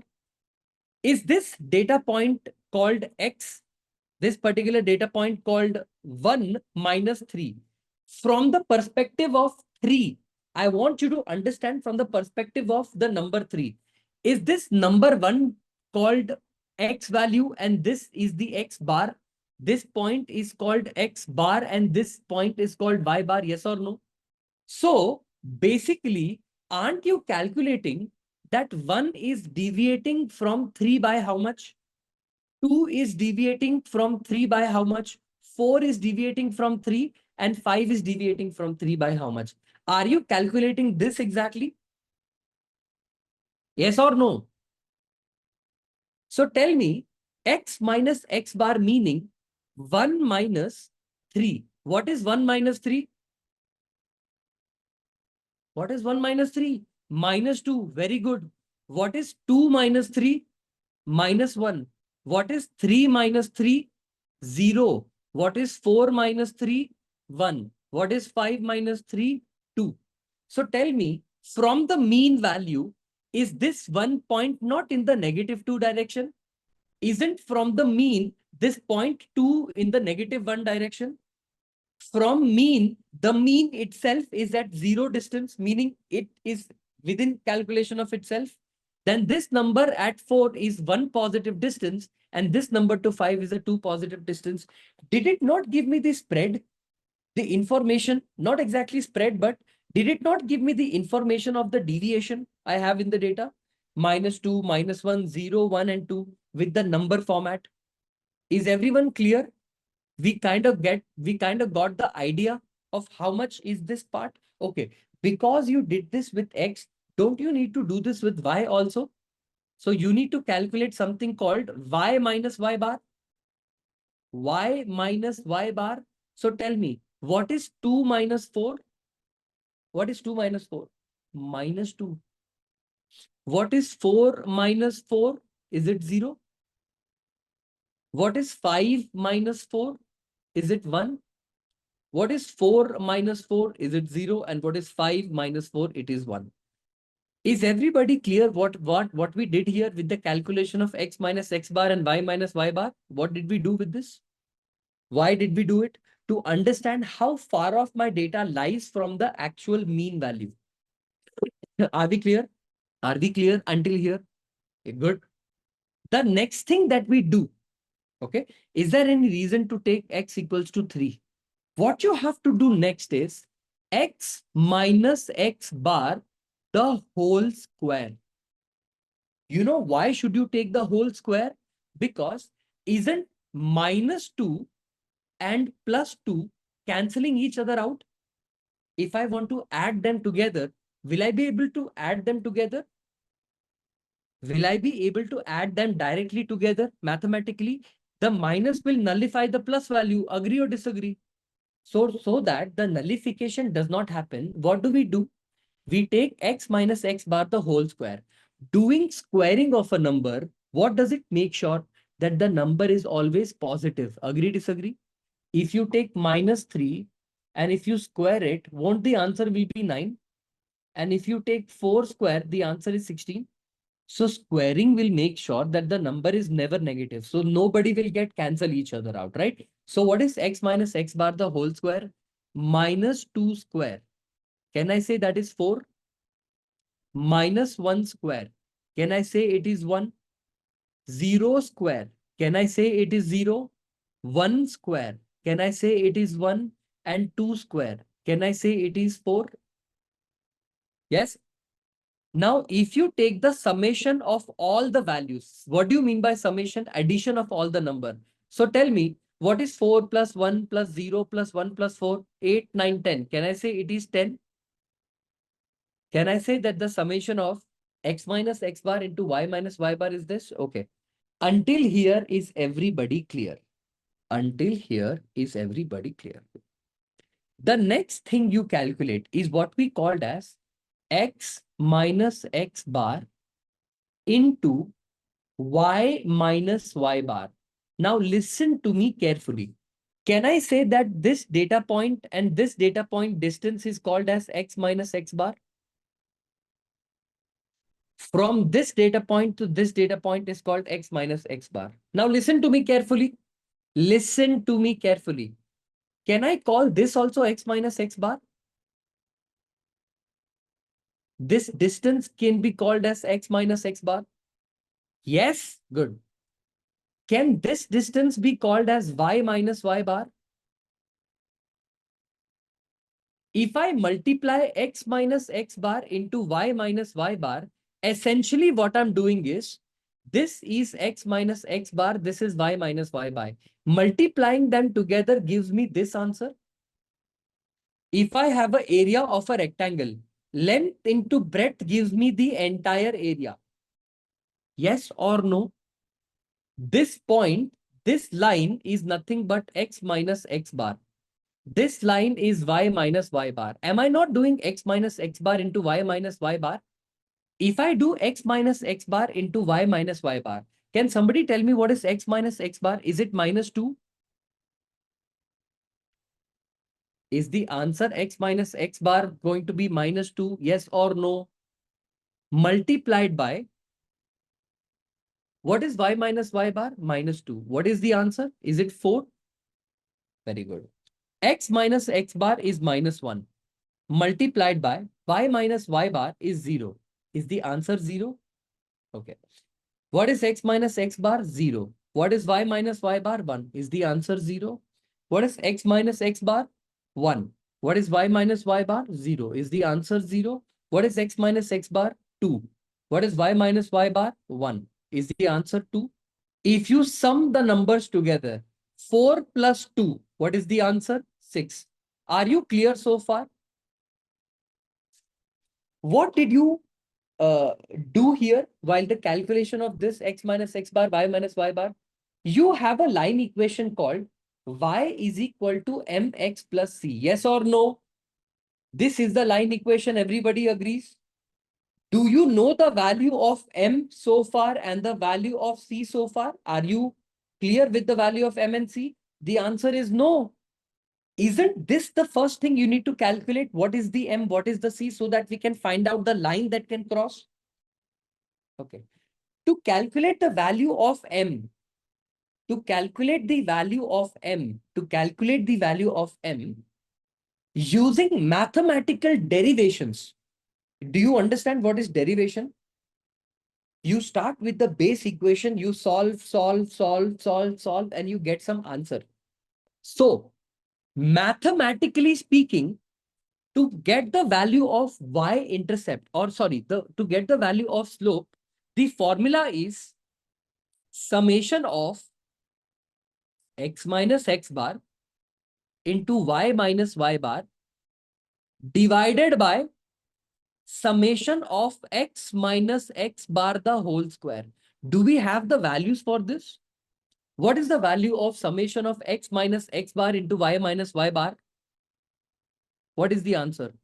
Is it 6 divided by summation of x minus x bar the whole square? Can I say it is 10? So the answer is 0.6. Did you just get the value of m, the slope of your line? We just calculated the slope of the line. Now listen to me carefully. Sir, how did we get this formula? Did someone calculate it? Yes. Somebody has already calculated this using mathematical derivation. If you want, so first of all, I don't think you should learn derivations, because somebody has taken enough effort to solve the derivation. Me teaching you the derivation is only going to take time, but it is not going to be important for you to know. What's important for you to know is to remember the formula. I can teach you derivation also. It's not a very complicated thing. It's a simple mathematical process. But the problem is that derivation will have no importance to you. Am I making sense? What formula it is, you need to understand that clearly. How you arrived at it can always be learned eventually over a period of time. But first, you need to understand what is linear regression, how it is applied, how can I practically implement it, then giving your energy to how did the derivation occur, who wrote it for the very first time, what is the history. I think you should focus on your priorities slightly differently. So did you understand why I wrote down the formula straight up for you so that you don't get confused? It is arrived using a derivation.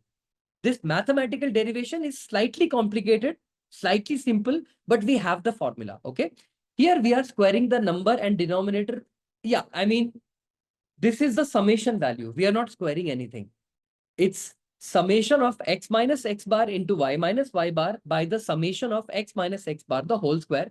This will give you the y-intercept. The logic is pretty simple, but in the derivation, you will see why we do the division, because this goes on the left side of the equation. So we put it in the bottom. Okay. Anyways, this is the value of y. Now, between y is equal to mx plus c, what did we calculate? Did we calculate the value of y? It is now calculated. But do we have the value of c? No. We don't have the value of c. So to calculate the value of c, how do we calculate it? The formula to calculate the value for c, you have to use this equation. Y bar is equal to mx bar plus C. Now tell me, in this formula or in this equation, do we have the value of X bar and Y bar already given to us? What is the value of X bar? X bar is equal to 3 and Y bar is equal to 4. Yes or no? So you have this equation called Y bar is equal to MX bar plus C. Okay. To calculate slope of any line, mathematically, you have to calculate the delta, the difference. Meaning, if you have a line here, right? This difference in Y and this difference in X will help you calculate this. And while the derivation of linear regression was done, right? So पहली चीज क्या है ना, हर formula mathematically sensible हो ये जरूरी नहीं है. Let me also tell you why. आप पहले सुनिएगा ध्यान से और समझने की कोशिश कीजिएगा और फिर मेरा तर्क समझिएगा कि मैं क्यों ऐसा कह रहा हूं. एक मैथमेटिकल डेरिवेशंस में क्या होता है, जो डेटा होता है, जो नंबर होता है, वो किसी फॉर्मेट में होता है. जैसे आपको एक एग्जांपल देता हूं मैं. हमने इनिशियल एग्जांपल जब किसी डेरिवेशन का लिया तो वो डेरिवेशन में हमको बहुत सारे अजम्पशंस लेने पड़ते हैं. Left hand side, right hand side को 10 से डिवाइड कर दिया.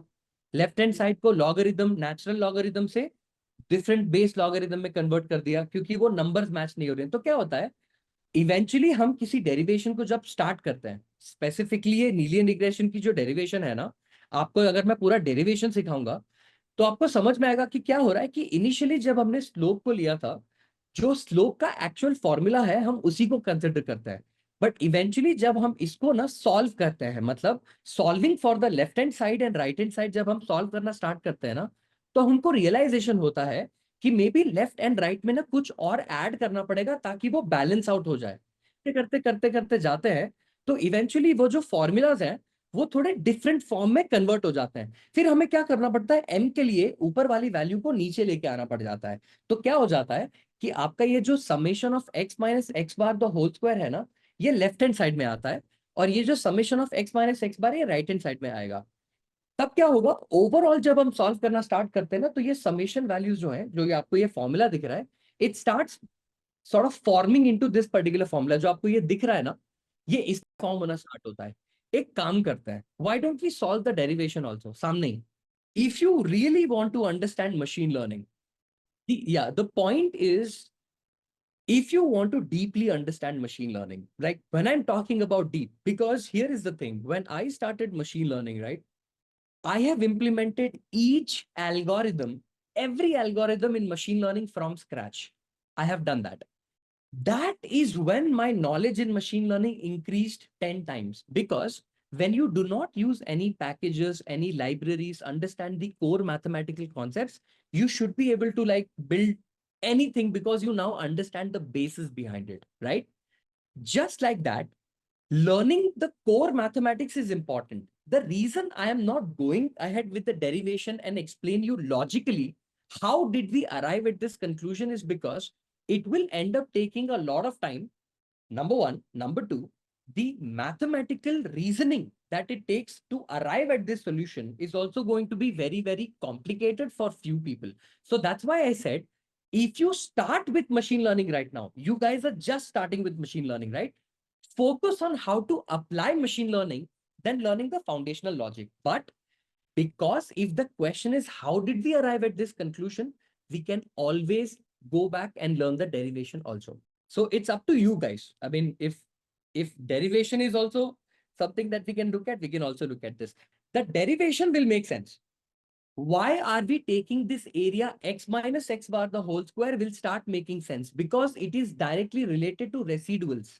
So now that we've understood, right, slope of the line using the data point or variable, which is one independent, one dependent, we are able to calculate the equation, slope using this particular formula. Now that we've understood how we calculated that using the slope, the next thing that's pending is for me to calculate the y-intercept, okay? Because y-intercept cannot be calculated directly, I need to manipulate my equation slightly differently, like y is equal to mx plus c. Because we don't have m and we don't have c, right? We don't have y and x. We calculate y bar and x bar. X bar is already given to me as 3 and Y bar is already given to me as 4. So tell me, what is the value of Y bar? Is it 4? Is equal to, what is the value of M? 0.6. What is the value of X bar? Is it 3 plus C? So mathematically, if I solve this, 4 is equal to, what is 0.6 into 3? Is it 2.2? Okay, that's good. 2.2 plus C. Now, listen to me. In mathematics, when you jump equal to signs, you convert the sign from positive to negative or negative to positive. Meaning, if this 4, if this 2.2 needs to jump to the other side of the equal to, what will it become? Will it become 4 minus 2.2 is equal to C? Yes or no?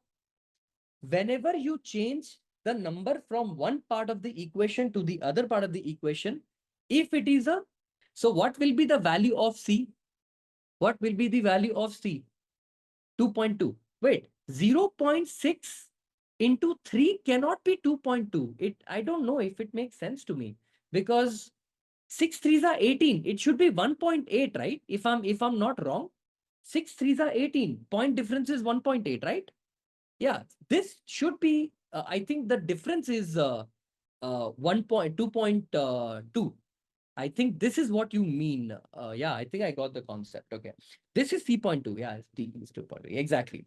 So tell me, did you get the equation y is equal to mx plus c, and now you have an equation for the line 0.5 into x plus the value of c will be 2.2. Did you get the line equation for your data using the steps that we have done so far? We got the equation called y is equal to mx plus and we got the line. But our job is not yet done. Until here, is everyone clear? Until here, is everybody clear? What exactly did we do to solve until here? Everyone got the concept until here. 0.5 or 0.6. But there is so much more to achieve. Meaning, you got the line equation 0.6x plus 2.2 something, something, something. My people, based on the linear equation graph that you see that I have plotted for you like a while ago, which is this. Okay, give me 1 second. Let me copy the graph. Give me 1 second. Let me just go ahead and copy this and paste it here. Give me 1 second. Copy this and paste it towards the bottom. My people, we got the equation of the line equation as y is equal to something, something like this. Like, so we got a line equation that passes the data like this. But observe very, very carefully that the distance between your actual data point, is this my actual data point? AP is my actual data point. AP is the actual data, the real data. And the line is the prediction. Agree or disagree? This is my predicted data and this is my actual point and predicted point. Can I say it like this? Do you see there is some difference between it? Some distance, some error? Yes or no? This error exists here also. This error exists here also, here as well, and here as well. There is some distance between this, and this, the data points are distance. This distance or difference is called as residual. What do we call this? What do we call this? Residual. Tell me, the point is very simple. When you make linear regression line happen, or when the linear regression line has been calculated, do you want the distance between data point and the actual point to be the least as possible or to be the maximum as possible? What should your intention be? Your intention should be to minimize, right? Your intention should be to minimize the residual, but your life and your job is not that simple. Let me explain why. Let me explain why this is not simple. Listen to me carefully. I'm going to erase these data point, okay? The line point, and I'm going to show you guys an example. Mathematically, also sensibly, it should make sense to you. Okay, give me 1 second. Let me copy this graph and paste it so that I don't ruin the graph.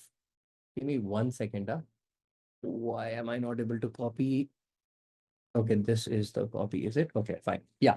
So listen to me carefully. I'm going to erase the middle line for a second so that you guys don't get confused, okay? X bar, Y bar, I'm going to remove. My people, now we have a line that passes through the data like this, okay? It is passing through the data point like this. Listen to me carefully. And it is passing through the line like this. Like this is the line that we have calculated, okay? This is the distance between the predicted data point. This is the predicted data point, and this is the actual data point, okay? So tell me, isn't this data point the data point which is predicted versus this is the actual data point? This is the data point which is actual, that is, this is predicted, that is actual, this is predicted, that is actual, this is predicted, that is actual. So listen to me carefully. This is the error, also called error number 1. Can I call this difference as error 1 E1? Yeah, can I call this error as E1? Okay. Can I call this error as E2? Can I call this error as E3, this error as E4, and this error as E5? Can I call this E1, E2, E3, E4? So the best possible line for me to claim that the line that I have has the best fit. It's fitting the data points in the best possible way. So shouldn't that be possible that E1 plus E2 plus E3 plus E4 plus E5, this number should be the most minimum number as possible? Yes or no?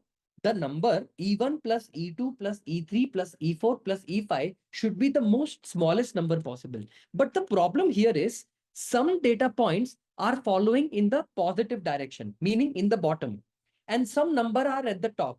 So isn't it possible that E1 and E2 will also cancel each other out because the directions are different? Does that make sense? See, from this data point to this red data point, it is in the negative direction, but E2 is in the positive direction. So if I don't square them, won't they also cancel each other out? And the actual answer will be terribly wrong. So rather than combining E1, E2, E3, E4, E5, do we not take E1 square plus E2 square plus E3 square plus E4 square plus E5 square? Agree, disagree?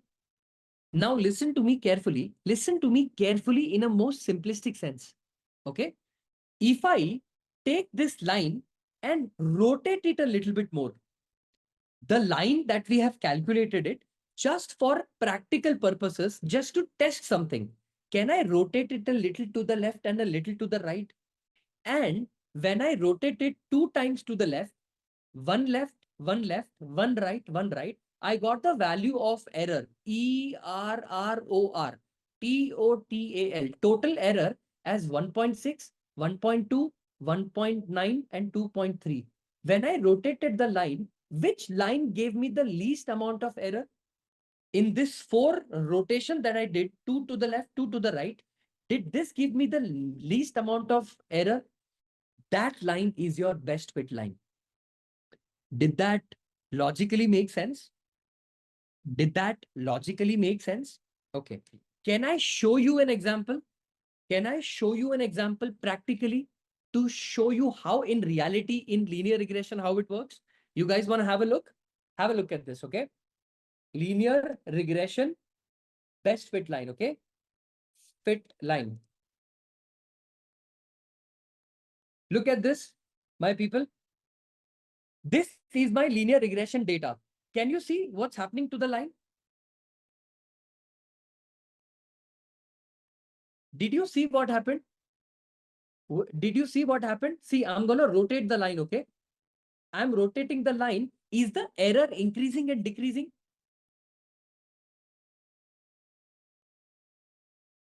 Are the errors increasing and decreasing because of the rotation? Have a look at this also. See, this is the best fit line. Do you see the mean of X and mean of Y? Do you see the mean of X and mean of Y? We took the red color line. On that point, are we rotating the line that we just calculated Y is equal to MX plus C?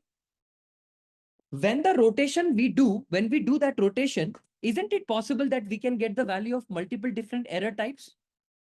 And whichever error has the least possible error, that line is the best fit line. Did you understand the logic behind how linear regression is able to calculate the least amount of error? And that line is going to be the best fit line for your example. Is everyone clear what we did in linear regression? First, we plotted the data.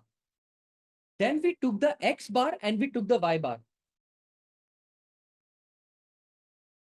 Sir, we have to code for this. It's too long.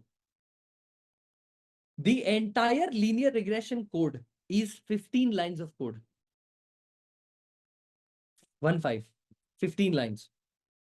Without any library. Without any library, it's 15 lines of code. Do you think it's too much? Point being, first we plotted the data, then we took the mean X, mean Y. From that point, we passed the problem or we passed the line, and now we are rotating the line a little bit to check whether the data or the line is the best fit line. Did you get what exactly are we saying? What line rotation is showing exactly? Line rotation shows you the distance between the error. Meaning, suppose if this is the graph that I have, okay, this is the graph that I have, this is line number 1. Is it not possible for me to rotate the line slightly and have another line like this? If I rotate the line, the distance between actual data point and your prediction data point, does it not change? And your job is making all the errors together, E1 plus E2 plus E3 plus E4 plus E5, all the errors together. Don't we want a number, a value of the line where all the errors together is the least number possible? That is why you rotate the line. Rotate the line. The only thing you need to change in your equation is M, right? Because Y will remain the same. Or no? To rotate the line, what do you need to change? Both M and C, right? You need to change both M and C together for the line to rotate, right? So multiple values of M and multiple values of C will give you the answer. Isn't this like the initial guess of the line? The initial guess of the line, is it the best fit line? The first product you buy, is it the best product? No. We just made a guess on the Y, axis equation. We did that. But is that line the best fit line? Are you sure that is the best fit line? Can you be sure? No, right? In order for us to understand which is the best fit line, we take the line that we just calculated and we rotate it a little bit. Based on the rotation, whichever error value has the least error, that is the best fit line. Now, my question is, how many of you got this and how many of you did not get it? Let me take up a quick poll. How many of you got it? Yes, yes, yes. How do we calculate it? How do we do it? I'm going to teach you all of that. How many times to rotate? The higher you rotate, the better chances of best fit line it is. The higher you rotate or the longer you rotate, the better the chances you will find a best fit line. If we rotate, are we not changing the C 2.2 which we calculated? Yes, we calculate both the L, M and C, we change and we check for multiple C and M. Okay, let me explain. How do we rotate? How do we rotate? Let's understand. Let's understand the rotation. Is this my line with some value of M and C? Yes or no? You first please tell me that. Is M is equal to, is the value of M 0.6 and the value of C 2.2? Yes or no? If I want to rotate, this is the line, okay? This is the line which will give me this y M is equal to 6.6. If I want to rotate it by one degree, 1 point, increase M and decrease Y, can I do this? Or decrease M, increase Y, can I do this? Are you getting what I'm trying to say? This is my XY graph. This is my Y point on which the line is plotted. And this slope of the point is 0.6. Make it 0.5 and make the intercept here. Will the line now rotate by some point here? Increase point number 1 by one more point, decrease the slope by 1. Will the line rotate now? Same thing, keep doing. Increase the point by 1 and decrease the point. Did you now rotate the point slowly, slowly, slowly by changing this decrement by 1, increment by 1? And now if you do the reverse operation, it will go in the opposite direction. Agree, disagree? Am I making sense? In this part, at least in this part, 1.1.1.1.1 increase. Won't you be able to calculate for multiple values of y, like the line will rotate? This is the line equation that we calculated. Listen to me carefully. Based on the data, what did we do? based on the data, what did we do? Did we calculate the y is equal to mx plus c equation? That was the first thing that we did. Yes or no? Y is equal to mx plus c was the first thing that we calculated. The line equation that you calculated, y is equal to mx plus c. How sure are you that that line is the best fit line? Can we be sure that the line equation that I calculated, y is equal to 0.6 into x plus 2.2, this is the line which is the best fit line? What do you mean by best fit? The line passes through all the data point in the most perfect way. Are you sure that this is true? Should you not validate that? We are not sure. Should we validate? The answer is yes. You need to validate. In order to validate, how do we validate if something is good or not? Mathematically, we need to have some foundation for it, right? How do we identify somebody is a good ranker, somebody is a bad ranker? Shiv Kumar, who spoke to me a while ago, is a Bihar topper. How do we know he's a Bihar topper? He must have gotten good score. His percentage would have been higher. The number would have been bigger. If the number is smaller, does it equally mean that the person did not score well? Yes or no? This is called mathematical quantification, meaning some number is trying to give us the idea. So tell me, suppose I have a line called line number 1. This is my line. This is the line. My people, this red color point, is it my actual data point? Is this the actual data point that was available in the data? Good. But using the line, did you predict another data point, which is your prediction? This point on this line is your prediction. This is not the actual data. This is your prediction. Yes or no? Can I say the distance between the prediction versus the actual value is -2? Example. For example, it is -2. Can I say this? Good. The distance between this data point, the red actual data point, and this data point is +2. The distance between the red data point and this data point is +3. The distance between this data point and this data point is -3. And the distance between actual data point versus this predicted data points is -2. Example. So far, the total error in the program is nothing but the difference, right? Difference between the actual and the predicted is what the error will be, right? So -2 plus 2 plus 3. Okay, so -2 plus 2. Let me expand it and write this, okay? So let me say -2 plus 2 plus 3 plus -3 plus -2. If I add them together, will this not be the actual difference, the error in my program? Isn't this going to be my error? But -2 will cancel 2, plus 3 will cancel 3, and the answer is -2. Is the answer actually -2? No. Even if they are not equal, even if the numbers are not equal, okay? The problem here is mathematically, if this number was -2 and this was -2.1, won't the answer be 0.1, which is also not correct? The numbers don't need to be equal, but they cancel each other. They take a portion of each other. We don't want that to happen. So rather than taking errors like that, don't we square them, the errors? Yes or no? So rather than taking the answer like this, if I want to quantify the number, can I not take -2 square plus 2 square plus 3 square plus -3 square plus -2 square? The answer will be 4 plus 4 plus 9 plus 9 plus 4. Can I say now this will be some number that represents the error?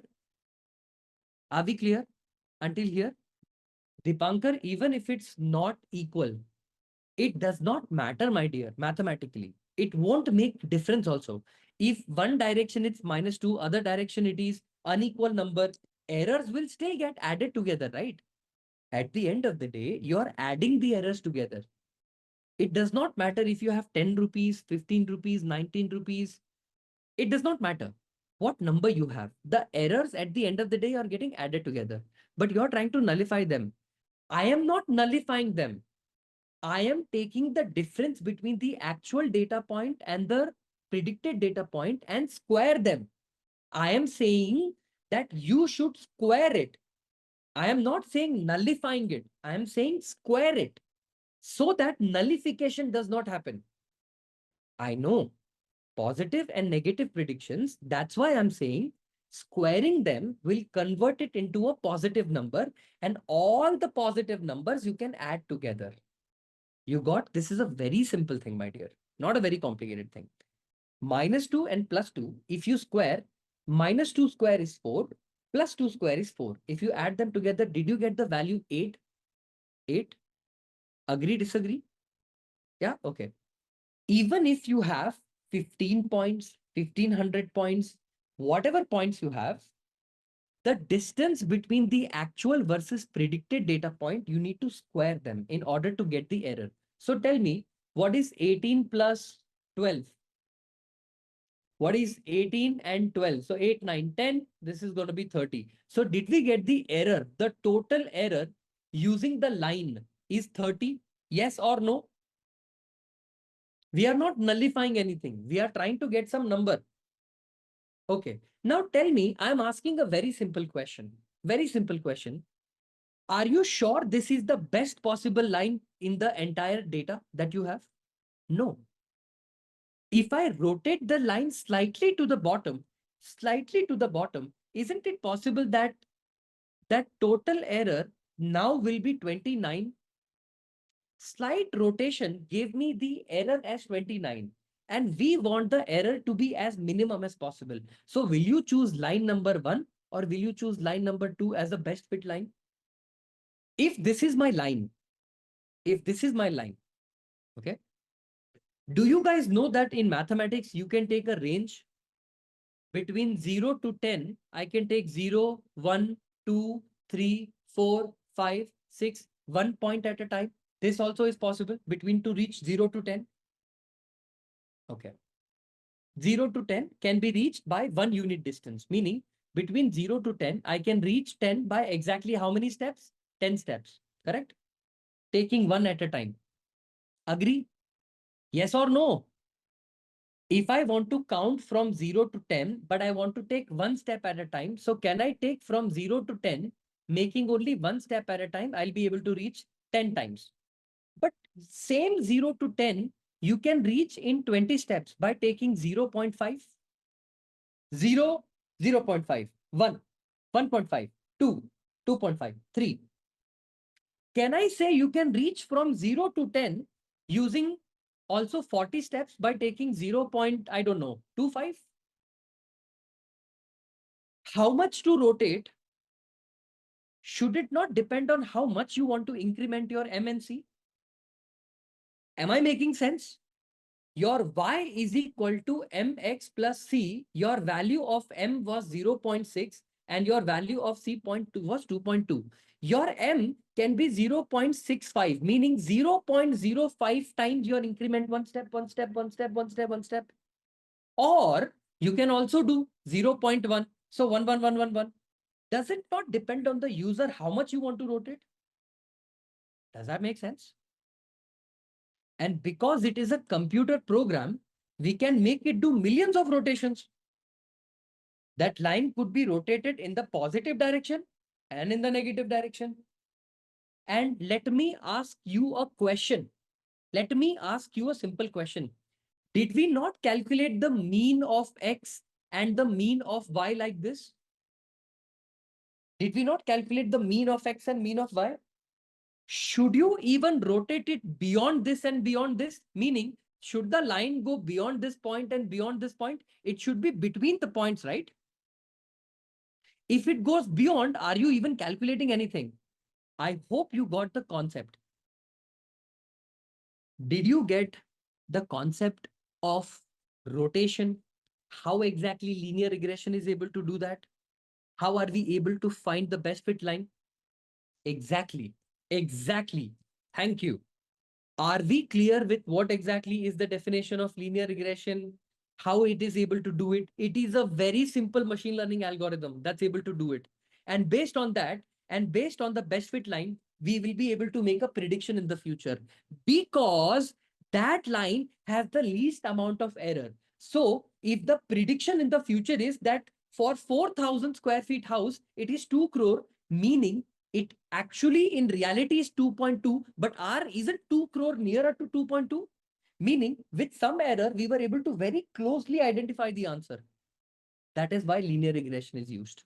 Concept of what is R square. Okay, my people, in linear regression, R square represents a very simple information, and that information is R square tells us how well the line predicts or fits the actual point, or how well the line predicts the actual point. This is technically more correct. So R square tells us, okay, R square tells us how well, how WELL, the line predicts, okay, predicts the actual points, POINTS, okay.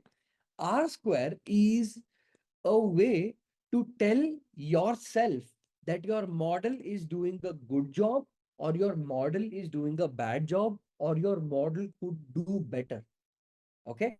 This is a way to quantify it to yourself. Now you can ask me one thing, sir, why don't we have a quantification already with something called residual error? We do. The problem is linear regression has a very big problem, and that problem is outlier. If you have a line of a linear regression where you have one data point here, one data point here, one data point here, one data point here, and one data point here, this is known as the best fit line. Okay, the red color thing is gonna be my best fit line. But by mistake, if your point is somewhere here, right, then your best fit line would go somewhere like this. So tell me, does outliers affect the output of your linear regression model? Does having an outlier create problems? Sir, 100% it will create problems. If you don't know, I'm telling you this right now. So removing outliers from your data should be an essential part of your EDA. Have you all heard of something called EDA? Has anybody heard of the concept called EDA? The full form is called Exploratory Data Analysis. It's called Exploratory, okay, Data Analysis. Are we clear? So now that we have spoken or learned about R square, what exactly is R square? Take a line. Listen to me carefully. Take a linear regression line. Okay. So for example, if this is like the y-axis and this is like the x-axis. Okay. If this is my x-axis and this is my y-axis. And suppose you have data points like 1, 2, 1, 2, 3, 4, 5, right? Like this. One. Suppose if you have a data point like that. R square, most simplest form I'll explain. Okay. It is nothing but the distance between and the distance between. Okay. There are two distances we will calculate. The actual value minus mean value, the estimated value minus mean value. When we did linear regression code, okay, when we wrote this graph in front of you, right? I'm not sure if I can copy this, but I'm gonna try my best. Give me 1 second. Oh yeah, I can. Control X. Yeah. Okay. You see this graph? We did this graph. Whoever does machine learning well, their level will be the best, is what I meant. You know what I think? Listen to me. Listen to me. Okay, listen, because this is a very important concept. Here's what I think. I think all of you need to make a Google sheet. A Google sheet. In that Google sheet, just write down your name and your address. Your name and your address. And what I'm going to do is I'm going to have a deal with Swiggy. And I'm going to be like, look, 7 o'clock I start my class. 6:45 I want you to send tea or coffee based on whatever preference you have to all my students so that they wake up. But before delivering the take a hot water and just like on their faces so that they are up. Yeah, we'll speak about that. I think this is a good startup idea as well. It's a very simple idea. I am teaching you the concept of R square.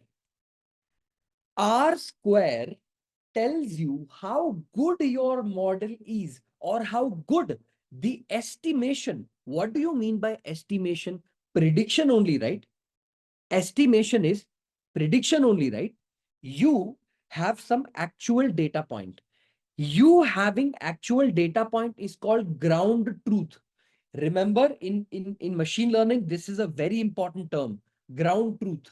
GROUND, TRUTH. Ground truth means your actual data. It is a very important technical term. Just like how in marriage, I am sorry works every time. It's an important keyword. Ground truth is an important keyword. It represents all your actual data point. Okay. So now your ground truths are your actual data points and your line is the estimated data points, basically the one that you have estimated, right? So tell me, do you have something called the Y bar? This thing is called as the Y bar, the mean of the Y, the Y mean, okay? On this particular plane, what two things do you see? One is the Y bar and the other is the actual data point, correct or not? There are two things on the graph right now. One is the Y bar and the actual data point. Can I plot a line, a regression line like this? So now what do you see? You also see the predicted line. Now there are three things on this particular graph. Make sense? Now there are three things in the graph. The distance between actual data point and mean. Listen to me. The distance between actual data point and the mean value. Is this the actual data point? The red dot? The distance between actual data point and mean. So can I say this is the distance between actual data point and mean? This is the actual distance between data point and mean, and rest is on the same tribe. So this distance is what we are calculating first, the actual distance between data point and mean. Yes or no? Good. Then the next difference we calculate is estimated minus mean. Meaning, can I say these is the actual data point, the red one, and the yellow one is the estimated data point. This is the estimated data point. This is the estimated data point. And this is the estimated data point.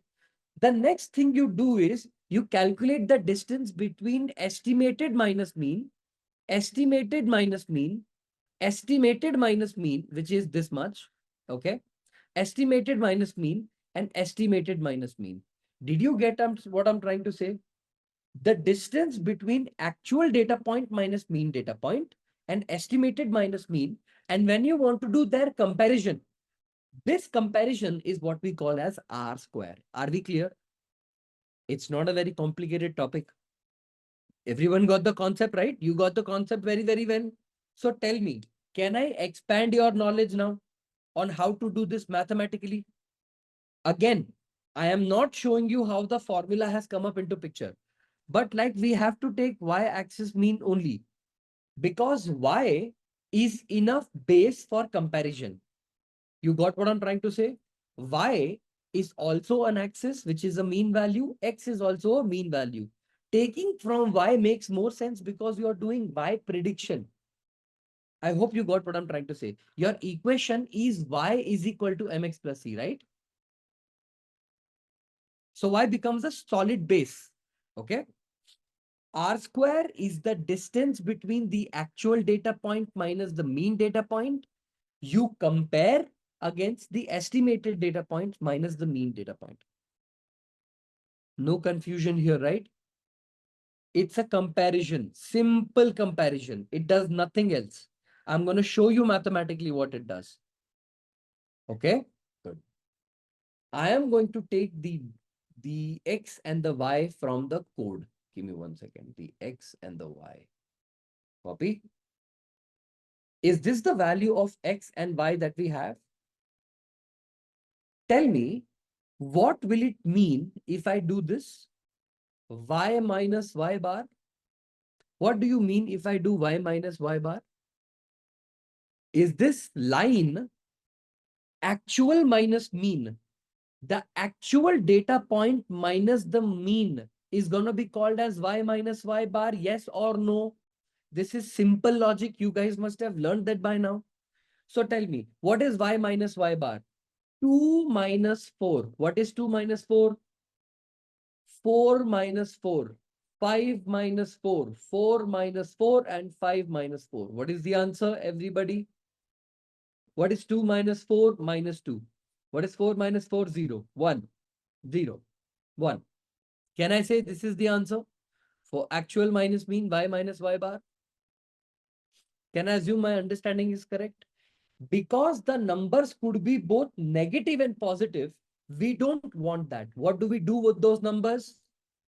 Whenever the number starts becoming negative, very good. So do we take Y minus Y bar the whole square?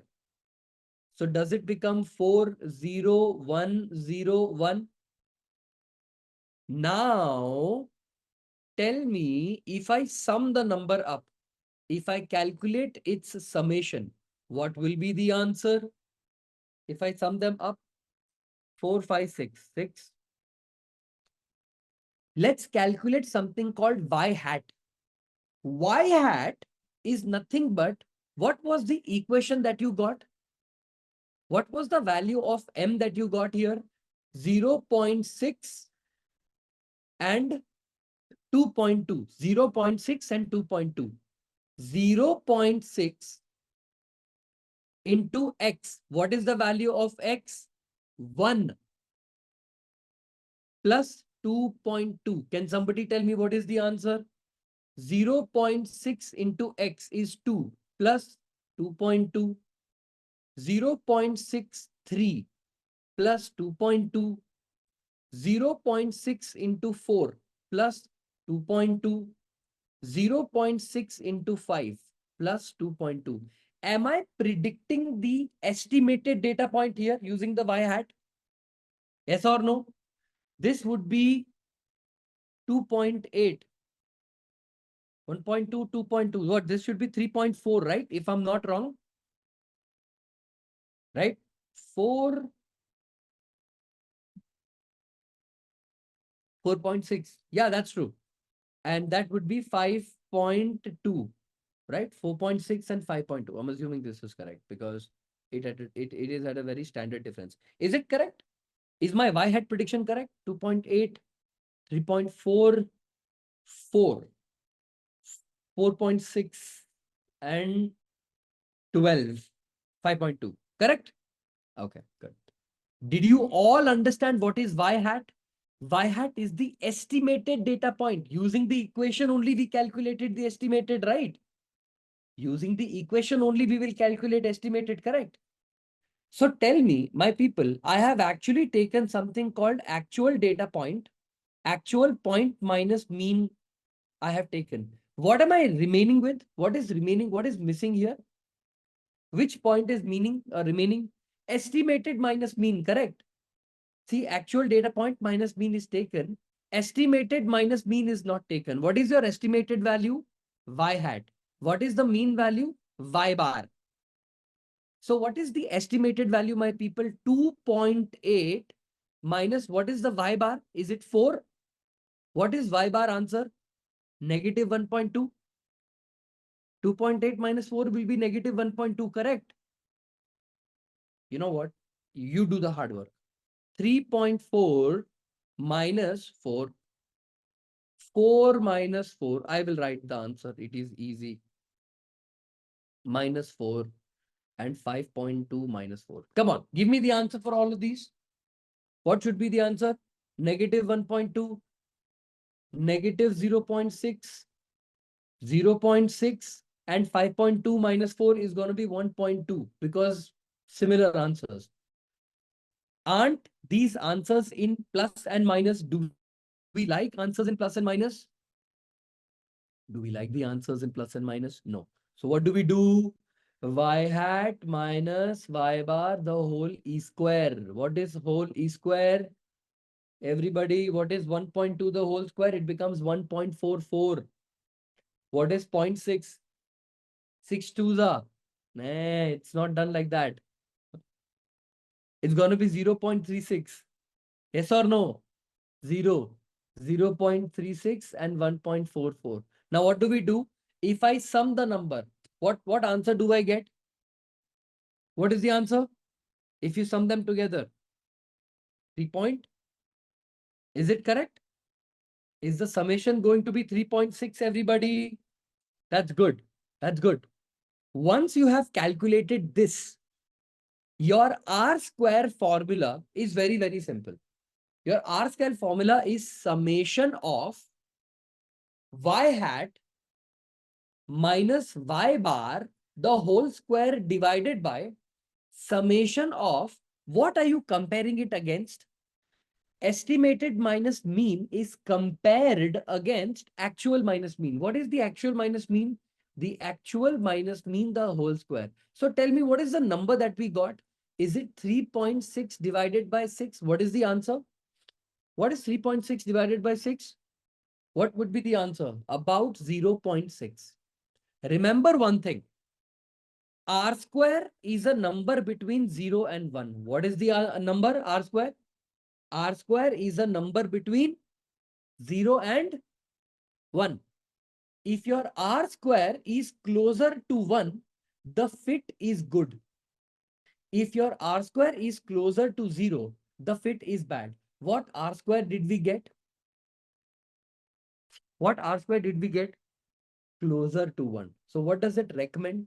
Is it recommend or is it recommending something that my fit is good? But R square has a problem. You know what is the problem? I'm going to show you what is the problem. R square formula. You are going to be very much confused when I show this formula, right? Have I taught you the formula like this?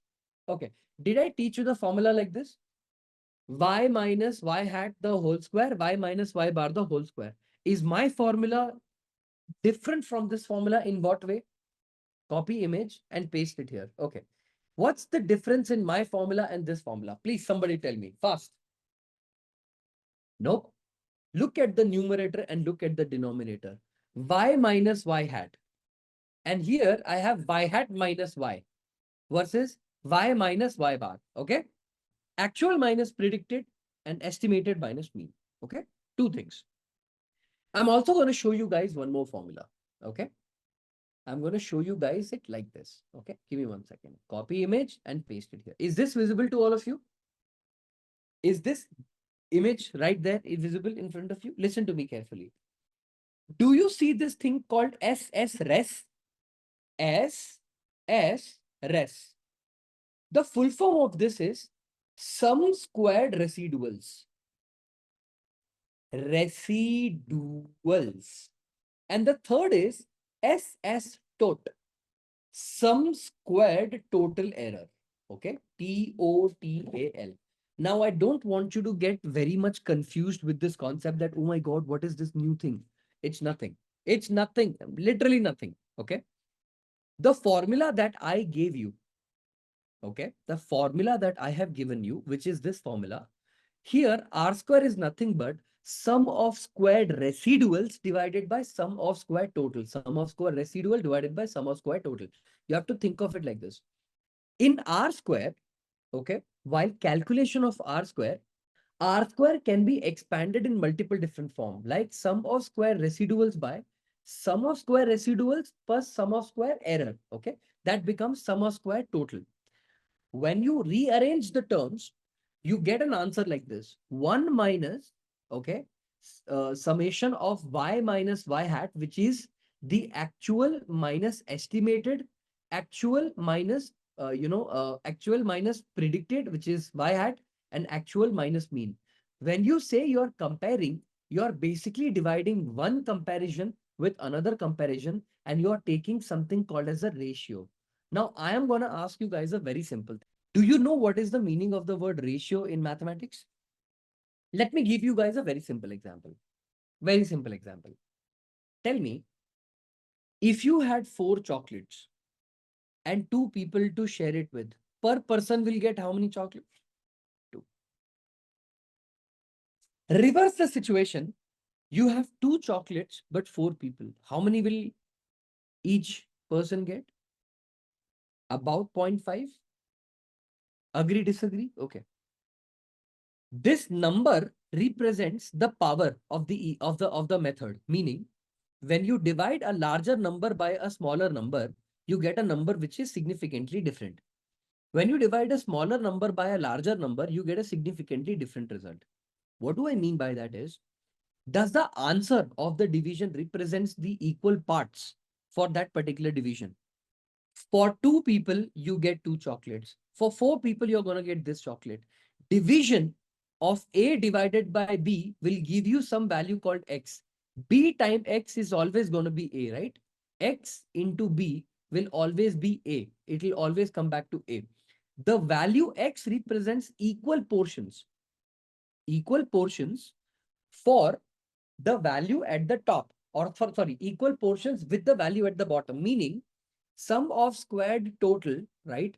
You will get some answer called X, has a relationship with this number. This X number represents the equality among the equation, or equality among the among this particular division. Meaning, whenever you take R square and the number is larger to 1 or closer to 1, whenever your R square is closer to 1, what does that represent with numerator and denominator? What should it represent? Under what condition will be the number closer to 1? If the numbers are closer to each other, or if the numbers are far away from each other. Meaning, you have a value called A, you have a value called B. Between A and B, if the number of A and B, if they are closer to each other, will that become 1? Or if they are far away from each other, will that number be 1? Please think and answer, okay? Please think and answer. If the numbers are closer to each other, meaning, let's take the example 3.6 divided by 6. 3.6 divided by 6. What is 4 divided by 6? Very much tell me, what is the answer? What is 4 divided by 6?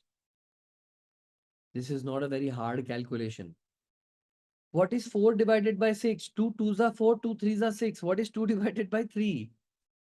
0.67 approximately. What is 5 divided by 6?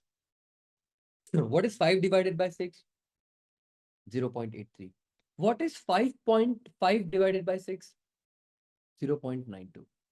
Let me ask you guys a simple question. When your sum of squared residual error, which is sum of square residuals divided by sum of square total, when both the errors are very close to each other, is your R square saying that the model is a good fit? Listen to me. But what does that mean in the graphical format? The closer the lines of estimated and minus mean or actual minus mean are, the better the R square. Meaning, when all the distance between the actual minus mean and estimated mean is as less as possible, the numbers will be closer to each other, and hence the R square will be bigger. You got the concept? If the distance between the actual minus mean and the estimated minus mean is as closer to each other, the numbers will be as closer to each other, and the R square will be equal to or closer to 1. And that will represent a good fit in the model. Did you guys get the logic behind it? You got the concept behind it, right? Why R square is preferred for the choosing or for the recommendation that my model is good or not. Are we clear? Is everyone clear until here? You guys got the concept? Okay. Now listen to me. Do you see this formula? Do you see this formula right in front of you called adjusted R square is equal to 1 minus R square into n minus 1 by n minus p minus 1? You see this formula a lot? Okay. So just listen to me, okay? Just listen to me. If you do anything wrong in your house, do we get punished? I'm not sure if the kids nowadays or the parents nowadays even hit their kids, but yeah, I mean, I was the champion at my time, right? Like anybody used to just, but you do anything wrong, you get punished, right? In machine learning, this technique is called penalization. What do we call this? What do we call this technique as? Penalization. I have a very simple question I want to ask you. This question is going to come in your interview. It's going to be asked in your interview. This is not a 5-star. This is a 100-star question.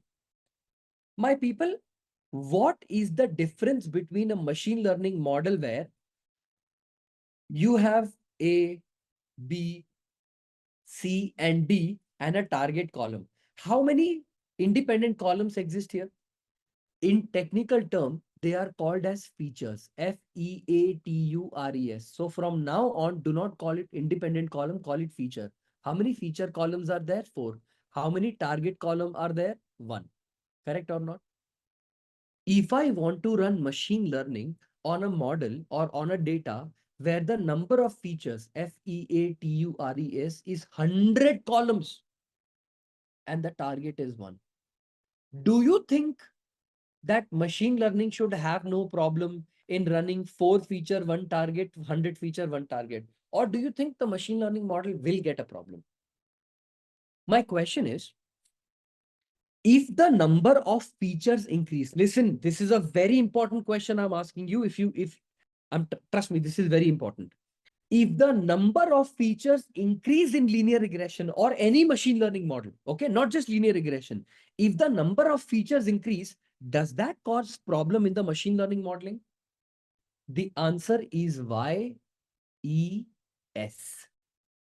The answer is 100% yes. I'll tell you why. Listen to me why. For the prediction of some answer, for the prediction of some target variable, I'll tell you why this is a problem. Listen to me. Listen to me. I'll tell you why this is a problem. Suppose you have a column called age.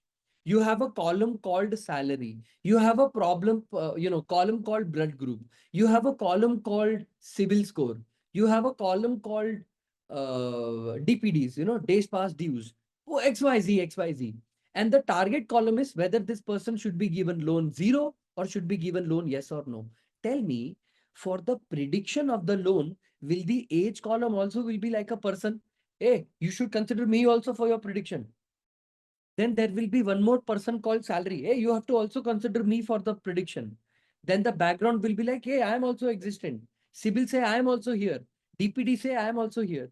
More the column, won't there be more chaos because so many people are saying prediction should be 0, prediction should be 1, and the machine learning model will be confused. More the columns, more the people are talking. All the columns are saying you have to listen to me, you have to listen to me, you have to listen to me. Won't the model be confused? Who do I listen to get my prediction? Right? And it is good to be wrong. My people, when I started machine learning, okay, and when I learned machine learning from my instructor used to also ask me questions the way I'm asking you. And I used to also say no, and then I used to say yes. It's okay. It's a fun part of the game. That's the beauty of learning together, right? The point is, the more the columns you have, the higher the chances of something called overfitting. Okay, I have not taught you what is overfitting, underfitting, but more the chances, more the overfitting. So tell me, does it not mean that by default, if a model, a machine learning model with 4 columns exists and a machine learning model of 100 columns exists, because the numbers of columns are higher, R square will always be closer to 1 because the number of columns are so many. So don't we want a true measure of R square? Even if the columns are 2000 tomorrow or 100 or 4, you give me the proper value of R square. Yes or no? You got what I'm trying to say? If the numbers of column increase for a linear regression model, higher the columns, R square will always be pointing to 1. But is the real value of R square 1? No, sir. It's because more the columns, more the representation. So don't we need to adjust our formula in such a way that Even if the number of columns are higher, it will give us the right value of R square. That formula is called adjusted R square, because the R square formula that I taught you, is it adjusted? No, it is not adjusted. It is not fixed. This is the formula that is fixed. So what is the formula of adjusted R square? Is R square nothing but your sample R square that you normally calculate the way I calculated? Yes, absolutely correct. But you divide the equation by total sample size. Can you see I'm dividing this by total sample size n? The sample that I have taken for the consideration of R square, that sample. At the same time, can you see number of independent variable here? This is nothing but the number of features. If your data is working with 100 features, am I not dividing and subtracting it with n? So I am penalizing the model, saying that if you take more number of features, your division also will be larger. You got what I'm trying to say? If your column is 100, suppose if your feature set is 100, I will divide you by 100. So the number also will be that much smaller. But if your column is 10, I will only divide by 10. So be careful. Don't get overconfident and take too many columns. You got what I'm trying to say? That's the logic behind the R square formula. If the number of features are higher, R square is likely to be near 1. Of course, 100%. If the number of features that you have taken are very, very large, what happens in your R square? Because each individual column will start saying that you have to listen to me, you have to listen to me, you have to listen to me. What happens in that situation? What will happen in that situation? I mean, think about it. More the number of dimension, more the number of models complexity increase. What will happen with that? If the model's complexity increase, what happens to the model? Will it get confused? So closer to 1. That is your answer. It will basically overfit itself. It gets so overconfident on the training data. On test, it basically performs nothing. Is everyone clear until here? This is the formula for adjusted R square, meaning you penalize it more.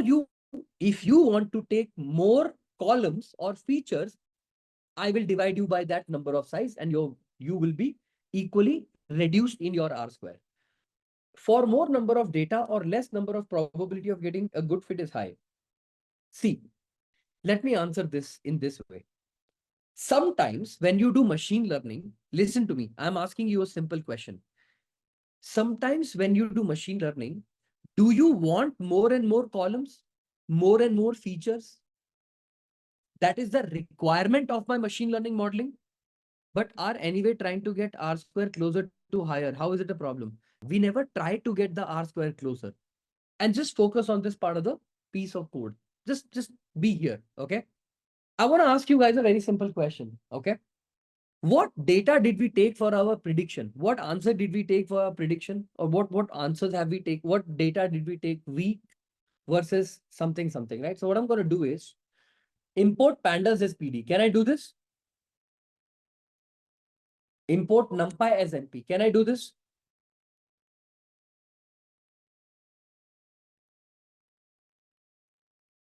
Import matplotlib.pyplot as PLT.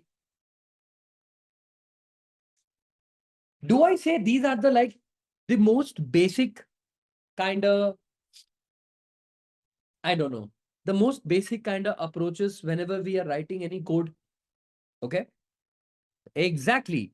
That representation of R square is not good, because anyways, more the columns are adding and making the R square closer to 1. That is not a true reading. I'll give you guys a knowledge. Okay. Give me 1 second.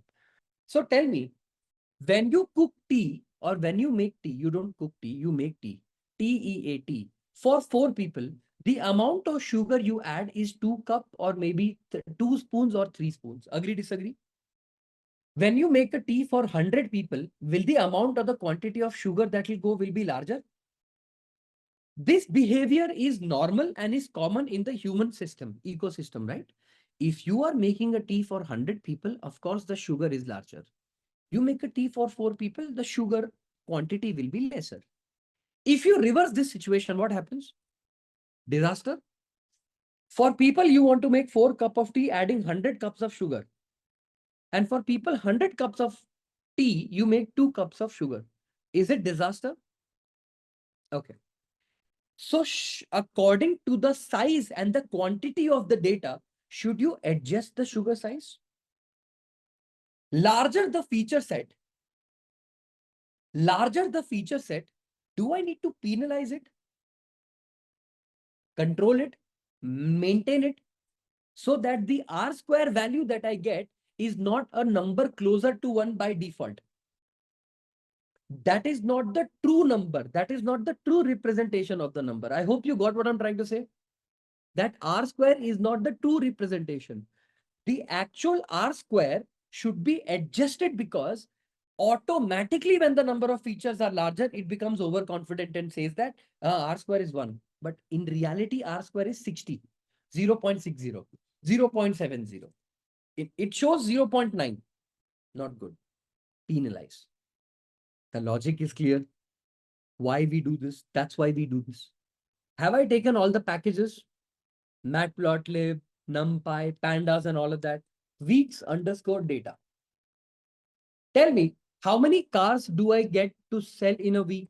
1 week, second week, third week, fourth week, and fifth week. I only took till fifth, right? If I'm not wrong, I only took till fifth week, correct? Right? Okay. Then the sales underscore data.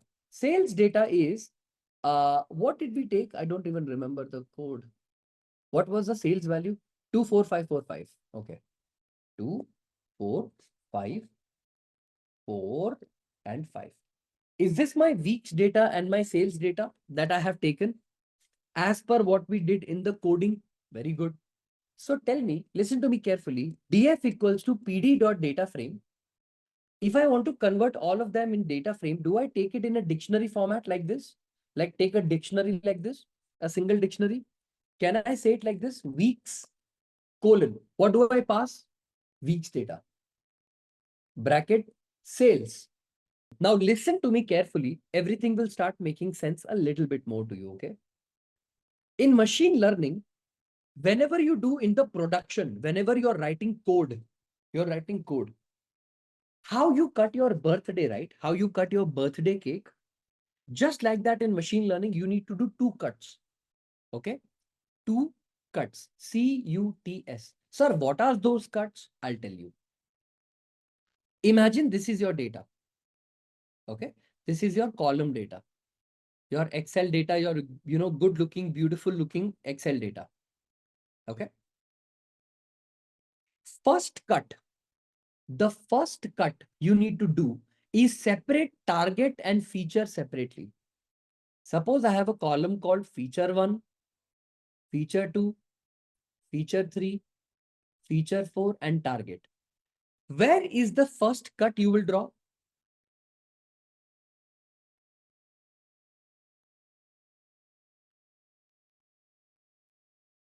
Okay. Where is the first cut you're going to do? You are going to separate your target and your feature separately. Am I making sense? Your first cut should be to separate your target and your feature separately. Usually in machine learning, target is taken as X and the feature or your actual feature, your feature is taken as X. Okay. Your feature is taken as a variable called X and your target is taken as Y. Did it become clear? Your features will be separate, your target will become separate. So tell me here, can I take something called X equals to df of, specifically df at weeks?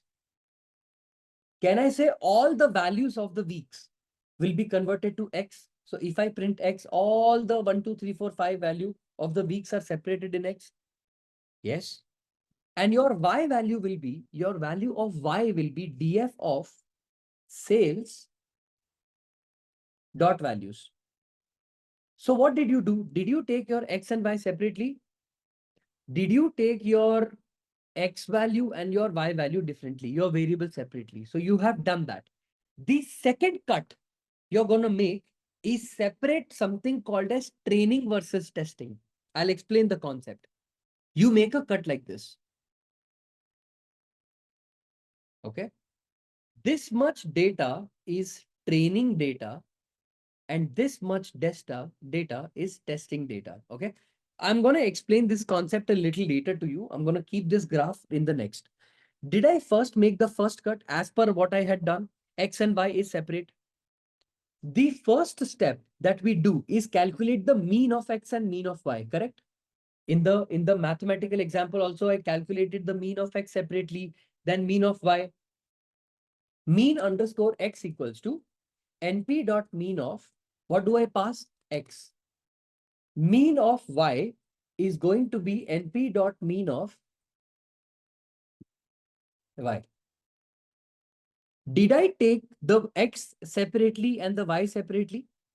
The mean of X and mean of Y? N is equal to length of X. Basically, I am taking another variable called N, where I am understanding how many X parameters do I have, meaning how many independent feature sets number do we have. N will represent that. NUMER, numerator is equal to 0, denom is equal to 0. What have I done here? What have I done here? What is the concept here? Numer is equal to 0, denom is equal to 0. Have I taken something called as a counter? In Python programming, this is also called as a counter. This is counter. I have initialized the number to 0, correct or not? This is a counter that I have taken. Okay.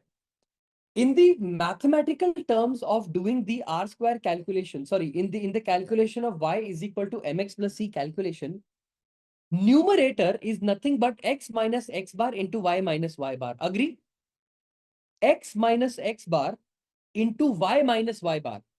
X minus X bar into Y minus Y bar. Please tell me, for I in range of N, how many data points am I going through? All the values of X? Am I looping through all the values of X? 1, 2, 3, 4, whatever values of X is, I'm going to calculate its X, X bar, Y, Y bar. I'm going to calculate all of that. Okay. Can I say numer, NUMER, plus equal to, numerator plus equal to, keep on adding that number is X of I, which is the actual value of X minus mean of X. Is this X minus X bar? Is this code, as simply put, nothing but X minus X bar into Y minus Y bar? So Y will be taken like how? Y of I into mean of Y. Is this X minus X bar into Y minus Y bar? I am simply looping through the code. I am simply looping through the code. How many? First, I will take row number 1, then row number 2, then row number 3, then row number 4, then row number 5, then row number 6, then row number 7, and it goes on and on and on. I'm sorry. What? Isn't it minus? What is minus? What did I do? Where did I make mistake? X minus X bar into, oh, sorry, Y minus Y bar. Yes, sorry. X minus X bar into Y minus Y bar. Correct. Okay. So X minus X bar, Y minus Y bar. Numerator is done. What do we need to solve for next? What do we need to solve for next? X minus X bar is done. Denom. Denominator plus equal to, what is going to be denominator? Look at the formula. Denominator was X minus X bar the whole square. X minus X bar the whole square. So how do you write X minus X bar? X minus X bar the whole square. Can I say this? This is X minus X bar the whole square. Okay. If I come outside the loop to calculate the value of M, do I need to divide numerator by denominator? Numerator divided by denominator should give me the value of M, correct? M should be equal to numerator divided by denominator. Agree or disagree? Okay, that's good. And what will be the value of C, my people? What will be the value of C? I have written the formula right here. Can you see? Y bar is equal to mx bar plus C. Y bar, sorry, give me 1 second. Y bar is equal to mx bar plus C. So can I say C is nothing but mx bar, sorry, y mx bar plus C. So if I move y bar minus mx bar, can I say it like this? Can I say this is going to be y minus mx bar? So if I write it like this, mean of y minus m, whatever value of m I have calculated from top into mean of x. Can I say it like this? If I print f double quotes of m is this.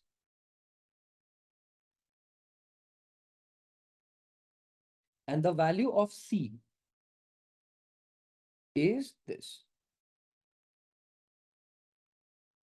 Did I get the value of m and c? Now we make plots. So now I'm going to do some plotting. Why plotting? Because we just calculated y is equal to mx plus c. Yes or no? We have the value of m and c. We just need to put the value of x. So if I say max underscore x equals to, just try to understand the code I'm writing, okay? np.max of x plus 1. Min of x.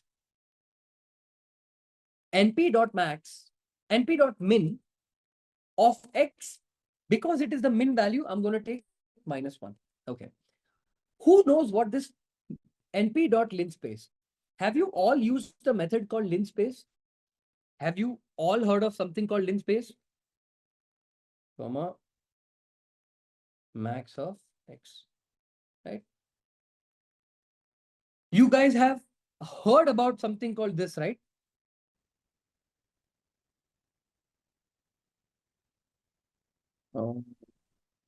Mx plus c, correct. That would be 1, 2, 3, 4, 5, 6, 4 and 4, and then mx plus c, right? That should be fine. That's my equation, correct? From min to max, which is correct. Okay, fine. See, I'm very sure you must have studied something called linspace you guys did do something called NumPy, right?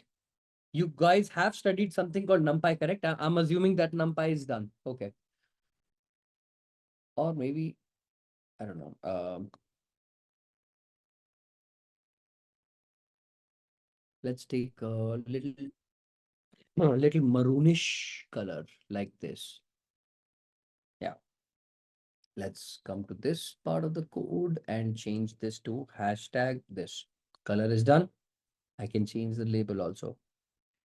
X and Y in color. Okay. And you guys have studied matplotlib, correct? So what I'm doing here is I'm writing a label because this is going to be sort of like my regression line. Okay. Regression line that we have just calculated from that particular thing. Okay. Line style will be, I'm going to keep it actually dashed so that you guys understand dash. That's more than enough. I will take no alpha if you guys don't want it. Plot dot scatter. Okay. Inside the scatter plot, I want to plot the original values. So I'm going to take x comma y, the one that I had originally. Okay. So the color is equal to, let's take sky blue. And the label I want to add, because I want to add a legend, later on. Label is equal to the actual scatter point or the actual data point. You can call whatever you want. POINT, right? Actual data point. And actually, I can make them bigger or smaller. I think I can make them bigger. How do you make the points bigger? Actually, there is something called width. Yeah, I think I have to check it. So plot is done. Plot dot scatter is done. I have taken two specific plots. Okay, so plot dot x label. So let me first take an x label. On the x label, I will say the number of weeks that have elapsed. Okay, weeks. And plot dot y label will be, the actual sales of the cars that have been done. So I will say sales. And plot dot title. I'm going to take the title of the plot to be, demo of linear regression or whatever it is. Linear regression demo. Okay, demo. And then we are going to do plot dot grid. Let's make it true because we want it to look good. And we will say plot dot legend, and the location will be equal to best, right? So the lock will be equal to best. Upper left, upper right, depends on how you do it, right? Okay. Let's not make it sky blue. Let's make it black. Yeah. Okay. Not even black. It's not looking good. How do I make it lighter yet darker? Oh, I think this is darker color. This is like a good looking dark color. So I'm gonna take this copy. I'm gonna come to this code. We're gonna go to hash and paste. Let's make the grid a little less uh, lighter. Alpha ALPHA alpha equals to, let's make it 0.5. Now let's make it little 0.3. Let's also make it line style is equal to, let's make it dashed, right? Let's make it like this. Please tell me if you're, better. Looks good. Now let's make the alpha better, 0.4. Good. Okay. Do you see what has happened here? We have 4 data points, 1, 2, 3, 4, 5, 5 data points. The red color line is what is actually called as the fit line that we have observed. Yes or no? The red color line is the actual y is equal to mx plus c line, and the blue dots are the actual data points. You got what I'm trying to say? Let's make it a little bigger if you want. Please tell me if the code is correct. No. Is it capital S? I'm not sure. S is equal to 40. Oh, I think I'll get an error. Or small s equals to, let's make it 70. Yeah, okay. Now listen to me carefully, okay? What have I done here and how am I basically printing these values, okay? See, predominantly, I want you to understand just one thing, okay? I have taken something called max of x is equal to np dot max plus 1 and minimum of x is np dot min minus 1, okay? The largest number of the value of x, is it 5? Plus 1 will be how much? And the most minimum number in x is what? 1. Minus 1 is 0. I want to make a plot. Where the x-axis will start at 0 and end at 6. Did you get it? Limitation on the x, the direction of x. Okay. Now what did we do? X equals to np dot linspace min x and max x. Do you know what does linspace method do in NumPy? Everybody? Do you know what linspace does? Everybody? You guys are clear, right? What linspace or this line space does? It's actually spacing. It's for spacing. You guys are aware. So I don't need to teach you this, correct? I don't need to teach this x equals to this, create equal spacing. Very good. I have taken something called y is equal to mx plus c. I plotted x comma y with a different color with a label and a line style. I plotted the scatter plot x and y, the actual data point, color, label. I did the x label, y label, title. I've put the grid in the background. Alpha is the intensity. How do you want the intensity to be darker or lighter? Line style is the style of the line. And then legend is basically regression line and data point. And I plotted this data. Yes or no? Are we visually clear on how this particular thing works? Are we visually clear with the concept of something called how does the whole thing work? It's good. Very, very good. You got what I'm trying to say?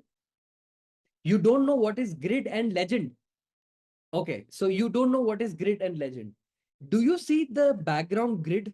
Okay, let me make it alpha 1. Alpha 1. Alpha equals to 1. Okay. Do you see the grid in the background image? Let me show it to you like this. How about now? Is there any grid in the background? No. Correct? But the minute you say plot.grid and pass inside the parameter called true, it will make the grid for you. If I run this answer, this red color line is what? The blue color points are what? We don't have that information. If I don't have that information, then the plot looks incomplete, right? I want to label it in the plot.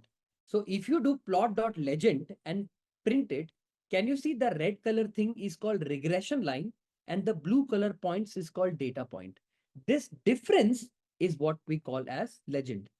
How it figured out without giving figure size. Matplotlib has everything by default. If you don't give any figure size, it won't give you error. It will still run. I thought you guys knew this by now. Nobody takes figure size. Nobody in real practical applications takes figure size. Figure size is very illogical and also irrelevant because If you take more than 5 plots, subplots will take care of by itself. What max x and min x does is a very simple thing, right? When you plot any graph, you want to know how long do you want your x axis to go, and where do you want to start your x from. You want your starting point for the x axis to start at some value. Now it so happens that not every time the x and y graph will start at 0, 0 only. Sometimes a graph can also start like this, right? A graph can start -3, -2, -1, 0, 1, 2, 3. Sometimes graph can start like this also, right? Not necessary that every time they start from 0 to 0. So what I did is I took the X column, which is this weeks column, and I calculated what is 5 plus 1, because the maximum of weeks is 5. Plus 1 will be 6. So it will plot a graph where the ending point will end at 6. And the starting point will be minimum value, which is np.min. The most minimum value of x is 1. 1 minus 1 is 0. So it will start at 0, go all the way till 6. And then I can plot whatever y value I want. So to restrict the columns, sorry, the values on x, I did that.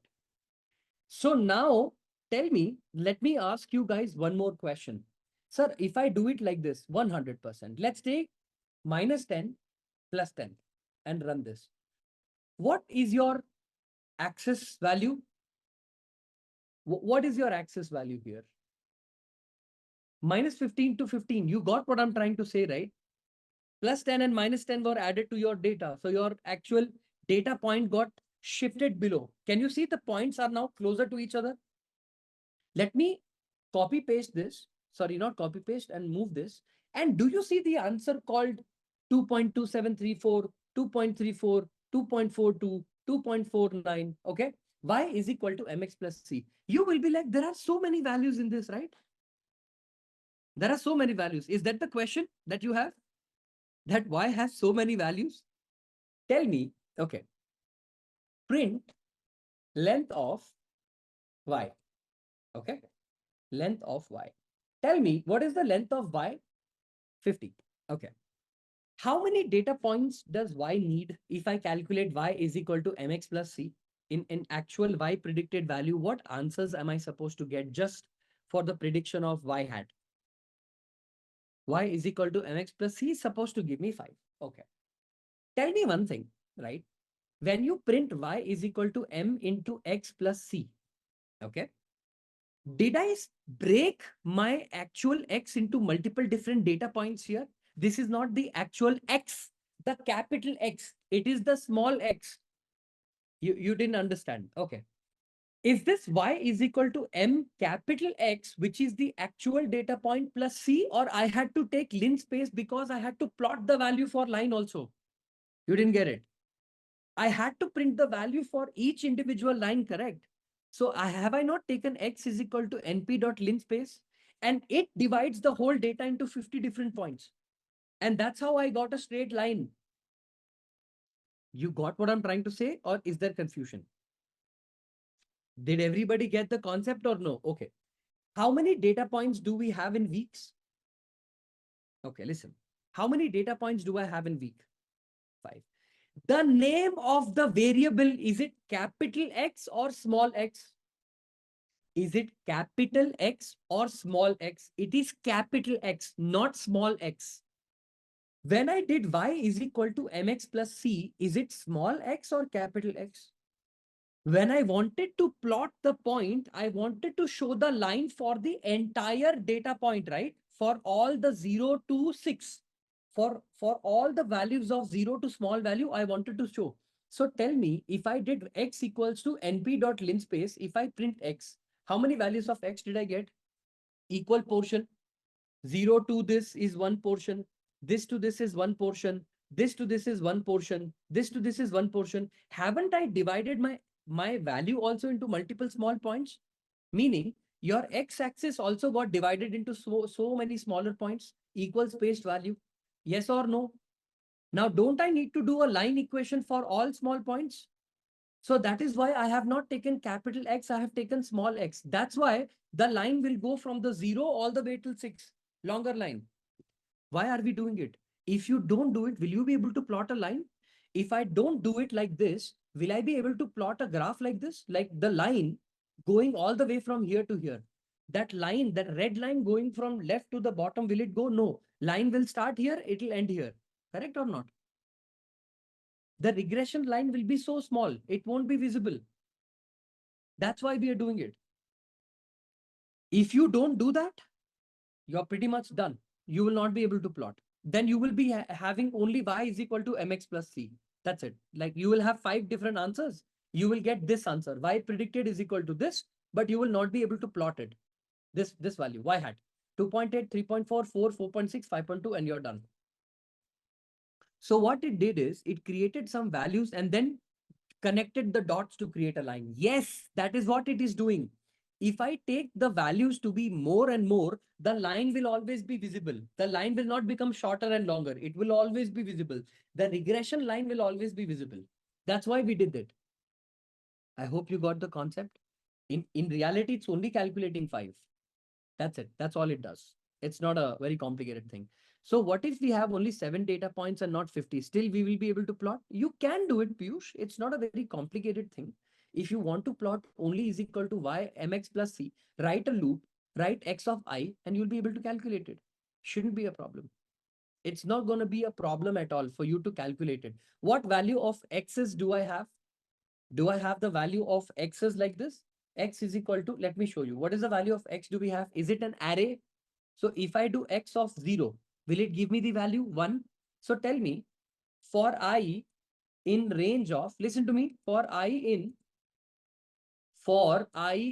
range of length of x, will this run the loop 5 times? If I print x of I, will this give me the value of each number 1, 2, 3, 4, 5? Now that you have 1, 2, 3, 4, 5, can I do this? Y is equal to m into x of I plus c. Can I do it like this? And close it and close it. And if I go ahead and print y, each time that the y happens, I print it. So 2.8, 3.4, 4, 4.6, and 5.2. Can you not take this in an array and plot it? You can, sir. Of course. It's a simple method. You know how to plot this, right? You guys know how to take 2 array values and plot them, right? You must have done that like multiple times. If you take another array, ar underscore new is equal to an empty array, and take this ar underscore new dot append. Okay, inside that append, what do? We append the value of y. If I run this, what is my ar underscore new value? Did we get the answer? Take this and plot it, done. Now, my people, let's talk about the calculation of R square. How did we calculate R square? What did we do in R square? Sum of square total, sum of square residual, all of that stuff. We'll be talking about that, okay? So, as you guys already know, we calculated something called R square, right? To calculate R square, sum of square total, SS underscore TOT total, okay? Is it going to be empty? It's going to be 0. Sum of square residual is going to be 0, okay? I have taken 2 separate counters, sum of square total, sum of square residual. Listen to me. For I in a range of, how much do I need to run the model? How many times do I need to iterate? N times, because I've already taken the value of n on the top. Y underscore pred. For calculation of R square, I want the value of Y predicted values, yes or no? For the Y predicted values, I want the values of Y pred. So can I say Y pred is mx? X is nothing but x of I and plus c. Can I say it like this? So sum of square total plus equal to, based on the formula that we wrote, y minus y bar the whole square. Listen to this. Y minus y bar the whole square. The whole equation is reversed. That's why we do 1 minus. I'll show you. Y minus y bar the whole square. So can I say the equation will be written like this? Y of I minus mean y the whole square. Y minus y bar the whole square. This is my sum of square total. My sum of square residuals value plus equal to y minus y pred the whole square. Opposite. Y minus y pred the whole square. So y of each individual point, actually this is capital Y, okay, because we are taking from the actual value. y minus y of I minus y pred the whole square. I have taken the value of sum of square totals and sum of square residuals. Based on this, my R square answer that I got is 1 minus sum of squared residuals, right? So sum of squared residuals divided by sum of squared total. If I run this and print, go ahead and print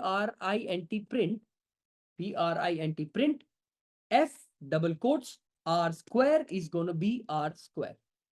If I run the answer, what answer did we get? What answer did we get? 0.6. What answer did we get here? The only difference in this formula and that formula is sum of square total and residuals are opposite. Agree? They are numerator is denominator, denominator is numerator. So if you do 1 minus the reverse case, is it the same thing? In mathematics, when you want to reverse A by B with B by A, you just take 1 minus of sum of square total by sum of square residual, and your answer is pretty much the same. I hope you got what I'm trying to say, everybody. So tell me, did we use any library in this? But we got the value of R square and y is equal to mx plus c. Can we validate? Do you understand what is validate? If I would have used a machine learning library like sklearn, scipy, what answers are they saying and what answers do we get? Can we validate it? From sklearn dot linear model, I'm importing something from sklearn dot linear model. I will import something called linear regression. Can you see I'm importing something called linear regression? I'm importing a model called linear regression. I've imported x equals to, now remember, the problem is when you use a library like linear regression, sklearn, stuff like that, it needs the data to be in two-dimensional format. So your x value should be reshaped.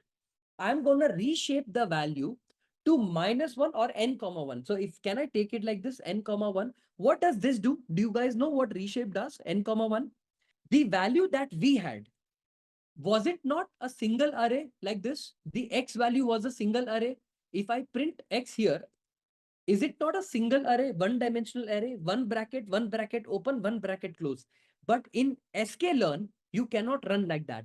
You need to have the data, even if it's 1D array, it should be in what format? It should always be in what format? 2D format. So this reshaping, I converted the entire form into a 2D array. Are we clear? We converted the whole thing into a 2D format. Now that the whole thing is converted into 2D format, let's take this as a small x, not a capital X, because there will be a lot of confusion. So let's run. Okay, x value should be equal to this. The problem is what you need to do. You need to call the library. Regression is equal to linear regression. Close the bracket. Regression is equal to regression dot fit. And inside the fit, you will pass something called the actual value of x and the actual value of y. Did I make a mistake? I did make a mistake. I think there is a shape. Oh, I took it as a small x, correct? I did take it as a small x. Yeah. What did I do here? This 2 lines of code has run the model. The model has run, meaning linear regression has occurred. You don't need to do anything else now. Your value of y pred, y underscore pred value, the predicted value that I want to calculate is going to be m into x plus c. If I do, you know what, let's take it in x format only because I'm taking it separately. So there is no confusion here. Okay. Mx plus c. My people, if I calculate the y pred value like this, mx plus c, right? And if I run that value directly, suppose if I want to just run the value of y pred straight up, because I'm using the package directly, if I have reshaped the value or maybe, maybe I'll do it like this. Until here, is everyone clear? Let me run this once again. Until here, is everyone clear? I have run the linear regression part. This part is called linear regression. I have just used the method. Why do we need to reshape y? We never reshaped y. We only reshaped x. We only reshaped x. We never reshaped y. Where in this code do you see reshape y? Where in this piece of code have we reshaped y? Why not? Okay.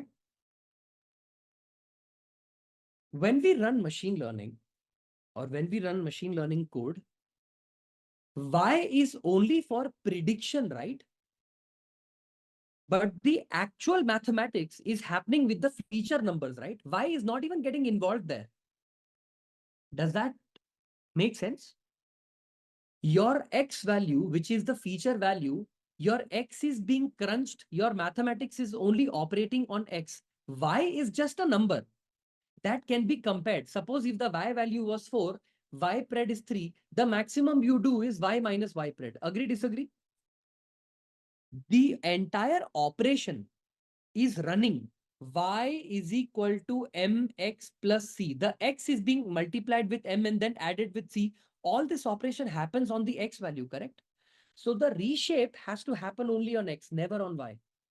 All of you got the question that features are the one that goes through a lot of mathematics. Target just sits. It has no operation. The maximum it will do is y minus y pred. Done.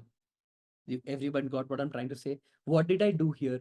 I took a value, I reshaped X, and I'm running linear regression. Basically, this value here is running linear regression. Agree, disagree? This particular value is running your linear regression. That's it. You've run. Now, if I say Y pred value, whatever is your Y pred value that you want to score or you want to calculate. So if I want to calculate the value of, say, R square, you want to calculate the value of R square.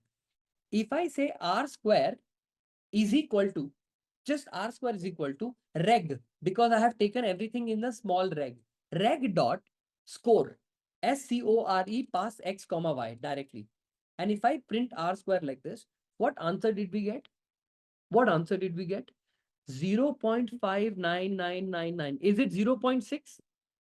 What answer did we get for R square? We got an error of 0 point or 10 to the power of minus 12 with least significant digit of 10 to the power of minus 12.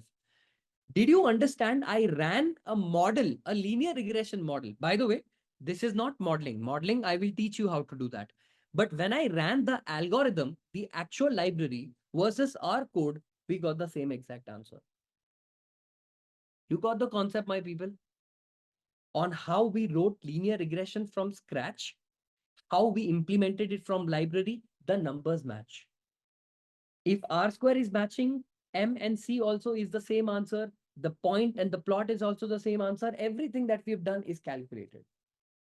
Did we get the concept clear?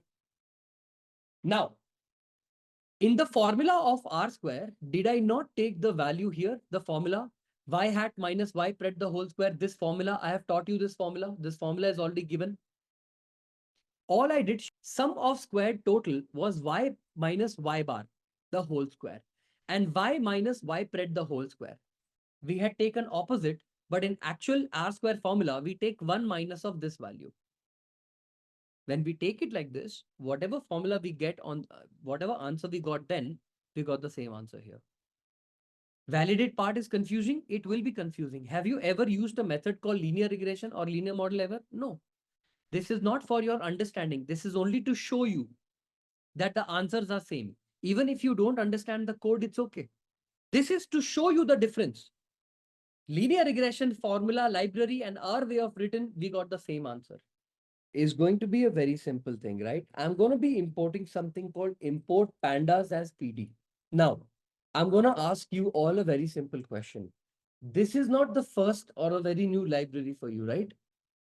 I'm very sure you must have implemented this library and you have learned this library, so I don't have to teach you. Okay. Hiding internal implementation and use of existing libraries as and when needed instead of rewriting the code. Yes, absolutely correct. The abstraction in object-oriented programming is different from the abstraction that I am talking about, but you got the logic correct, right? So encapsulation, polymorphism, injection of control, dependency injection, adaptee, adapter. These are all object-oriented principles. SRP, single responsibility principles. These are all object-oriented principles. They are very technical in nature. What I'm talking about is the basic concept of abstraction, but I'm very glad that you got it. Knowing object-oriented skills, programming skills is very important, right? So now what we've done, we've imported pandas as PD. I want to load a data, right? So I'm gonna keep this thing as import all other OTHER libraries here. Okay, import all other libraries here. Here, I'm gonna load the data set. I'm gonna load the data set. Okay, let's load the data set. Data is equal to PD dot. Now, I already have an API or a method which is given to me, using which I can load the data set, right? So PD dot read CSV. And my people, I'm going to give you guys certain tricks. I'm not sure if you know them or not, but I'm going to do it. See, in Pandas, you have a trick of loading the file directly, right? So if I want to load it directly, I have this. See, now my data is loaded. Okay. So I have loaded Pandas and I have loaded the data set.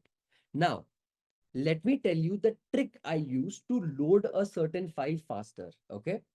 Every computer has a structure called folder. Yes or no? You create your own folder. You can create your own folder. Inside that folder, listen to me carefully. Inside that folder, how many files are there? To find that out, you can use a trick called dot and forward slash. A dot and a forward slash. When you use dot and a forward slash and press on tab, you can see all the files. So you see this headbrain.csv. Now I have loaded this file. So basically, a method called dot read CSV reads the file called CSV. Now, what is CSV? It's comma separated value. Now let me tell you two different things. You guys are currently learning machine learning on a tool called Jupyter Notebook. Like Jupyter Notebook, there is something called Google Colab. Like Google Colab, there is another tool called Visual Studio Code. These are platforms on which you can write the program. This CSV is the format of the file on which you work. Sometimes you work with Excel format. So the extension will be .xlxs. If you work on something called Apache Parquet, so you will have Apache Parquet, Apache Parquet, right? If you work on Hadoop distributed file systems, then you will have a different kind of data set that's given to you. If you work on Carrot file, it'll be different for you. Remember, in machine learning, you can use as many different kind of structures as you want. Depends on what is the file structure that you have, okay? It is so if the same folder available to, no. Dot slash only gets you the file from the same folder on which your file ml_ff is written. Your folder needs to be same. If the folder is not same, it's not going to go beyond that to get it for you. Okay. What is the difference between Jupyter Colab and Visual Studio? See, Visual Studio is something that you will appreciate a lot. Like if I show you a Visual Studio code, I'm not sure if I have it with me. I mean, not here, Visual Studio code. Okay, I'm going to show you the difference between Colab and Visual Studio Code. Actually, you should really know the difference between Visual Studio Code and this. So you see, right now, this is inferential stats that I was teaching a while ago. This is extension.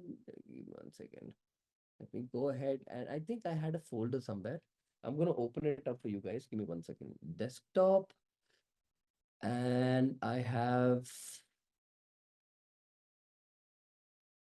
A to Z. I think I was teaching. Yeah. Let me see if this is the, yeah. So this is like a small data structures code that I was teaching to a recent batch right now. So see, this is written in an IPYNB file. This is how Visual Studio is going to look like for you. So you see, it has a certain theme. So I'm just going to expand it a little bit, right? So I'm going to, yeah, show it to you. So what happens is basically, if you run a portion of this, so for example, how do you find the second largest and the second smallest thing from an array? So you have a certain way of doing this. So what happens in Visual Studio Code is Visual Studio Code can help you write any kind of program with a proper and a beautiful file structure. So you can maintain and work on the database together, files together, multiple different stuff like Docker, Kubernetes. If you want to build a Docker container for your, code, if you want to do a blue-green deployment, so you can do all of that in one place. Jupyter Notebook is more like for beginners. If you're a beginner, you're just starting with your machine learning journey or starting with your programming journey, people usually prefer Jupyter Notebook.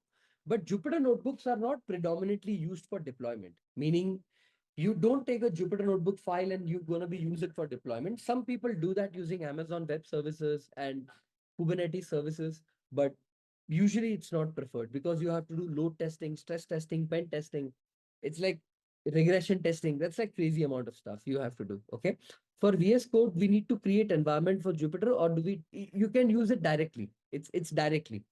All you need to do is just download Darwin. So VS Code Darwin. If you just just download Darwin, you should be able to work on it. Or just write Visual Studio Code, right? Like VS Code, depending on your computer, MacBook, or whatever it is, download. That's it. Just download, install the kernel, you're done. Okay. Colab is just like that. Colab is exactly like Jupyter Notebook, but it works on cloud. So uh, if I go to Colab for you guys and show you just one example, I have a pro version. So I'm going to show it to you differently. So see, this is the code of large language model like GPT. If you want to make your own GPT, this is a code for that. I'm using something called Microsoft 5 3.5. So see, for example, if I want to chat with my model, so if I ask a question like, like, hey, can I extract some image information from the from a given image or something like that? So see, I use something called as Google Colab Pro. The difference in Pro is I get an opportunity of connecting with something called A100. A100 is a very expensive GPU. So you will not have this option. I have this option. You will only have CPU or GPU or TPU. In Google Colab, what happens? You are able to load your data in a separate file called file structure to the left. So you have files here, so you can load your data there. That's the only difference. It's just like Jupyter Notebook, but the way it is done is slightly different. Okay. So Jupyter Notebook is same, Google Colab is same, and all of that is same. It's just that you can use a lot of, you can do a lot of fancy stuff with Google Colab. GPU for image processing, GPU for large language models for inferencing. When you write a query to a GPT model, you need the answer to be as fast as possible. For that, we use GPU. Okay. So now coming back to the point, right? I have loaded the data set. I want to test my data set. How do I do that? Data.head of 5. And if I run this, what data do I have right in front of you, my people? Let's look at it. I have 4 columns. Those 4 columns are, I have gender, I have age, I have head size, and the size of the brain in weight. Okay. So this data set that is available right in front of you, you guys are able to see the, okay, how about now? Is this more clear? Much better? I've zoomed in for a better clarity. Okay, good. So the data set that I have right in front of you is a very simple data set. It has 4 different columns: gender, age, head size, and brain weight. Basically, I want to predict using linear regression that does increase in the size of the head increase the weight of the brain. Basically, if the size of the head is larger, does it mean that there exists a relationship between the weight of the brain, meaning larger the head, larger the brain, smaller the head, smaller the brain? To us, it looks like, I think it's common sense, but I don't know. There must exist a relationship, and we will calculate that using linear regression. So in order for me to implement it using linear regression, I need to identify one thing, understand one thing. Okay. And I want to teach you this very, very clearly. Okay. So see, I have taken this example right in front of you: gender, age, rank, whatever, XYZ, right? I'm going to come over here and I'm going to paste it in front of you. Okay. So give me 1 second. Cut. And I think, why don't I paste it in the view sheet? Okay. Are you guys able to see this original data set right in front of you? Okay. This data set is what I would like to call the OG, the original data set. Okay. Now I will tell you how important is data scientist's job. My people, look at the data and observe carefully. How many variables or columns are categorical variables and how many variables are continuous variables?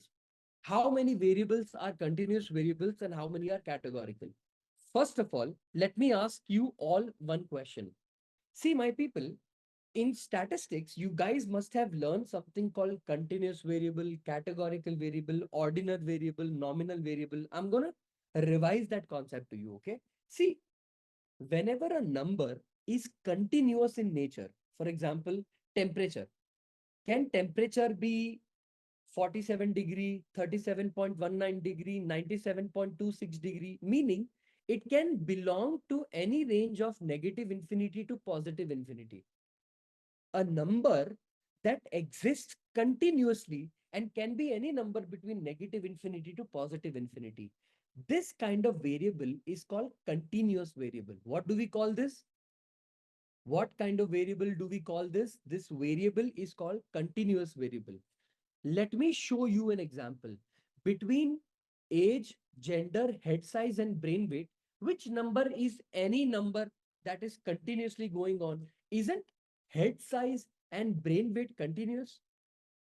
I'm asking everybody, whoever I taught you, both head size and brain weight are numbers between 4512, 3738, 4261, 3777, 4177, 1530, and all of that, and all of that, and all of that. Listen to me carefully. Data of just gender, if I just take gender, dot value counts, okay? Dot value counts and run this. The gender column has only two kind of people. If you are one, it means you are a male. If you are two, means you are a female. So tell me, in the column of gender and age, let me also take age very, very quickly. Paste, remove gender and say age. And this. Do I also have the same category like 2 and 1? It's like category. Either this or that. Is it continuous by any chance? Everybody, whoever did not know the difference between categorical variables and continuous variables. So, head size and brain weight are continuous variables. You will find numbers which can belong from negative infinity to positive infinity. But when you go to columns like gender and age, do we have infinite amount of genders available in this planet? No. So this value becomes categorical variable. What variable will it become? Categorical variable. So now that you have the clarity, this variable and this variable, gender and age, is it categorical? And head size and brain weight, is it continuous variable? And the answer and the distinction is clear. Am I making sense to everybody? What is the difference between a continuous variable and a categorical variable? Did you guys get the clear your differences clear, everybody? In the most simplistic sense, I hope everyone is clear. Is there yet anybody again who has confusion? I don't believe there should be, but I am asking. No. Okay. The the answer is clear. Okay. For implementation of linear regression, we have no use of gender and we have no use of age rank or range. We don't need them. It's not needed for my analysis. They are not helpful in any perspective. So I need to remove them from my original data. Now, here is what I want you to know and listen to me carefully. Sir, does that mean whenever I implement linear regression, I should never take categorical variables? I should only take continuous variable? The answer is no. If you want to implement linear regression, listen to me carefully. I'm telling you, this is very important. If you want to implement linear regression, your target variable should be continuous in nature. What variable it should be? Your target variable, whatever you're trying to predict, should be continuous. Your features could be a combination of continuous, categorical. That's okay. Did that make sense? Whenever you want to implement linear regression, the rule is, the law is, the target variable that you will take will follow what variable, should be of what kind? It should be a continuous variable. You cannot take a target variable where the data is categorical. This is not allowed for linear regression. Very good question. See, this is what I want to know. But gender and age might also have an impact on the head size and weight. It does. But the problem is, in machine learning, can I say that your gender, age, and head size is going to be my feature data set and the brain is my target? Can I split my data set like this? Can I do this? Okay.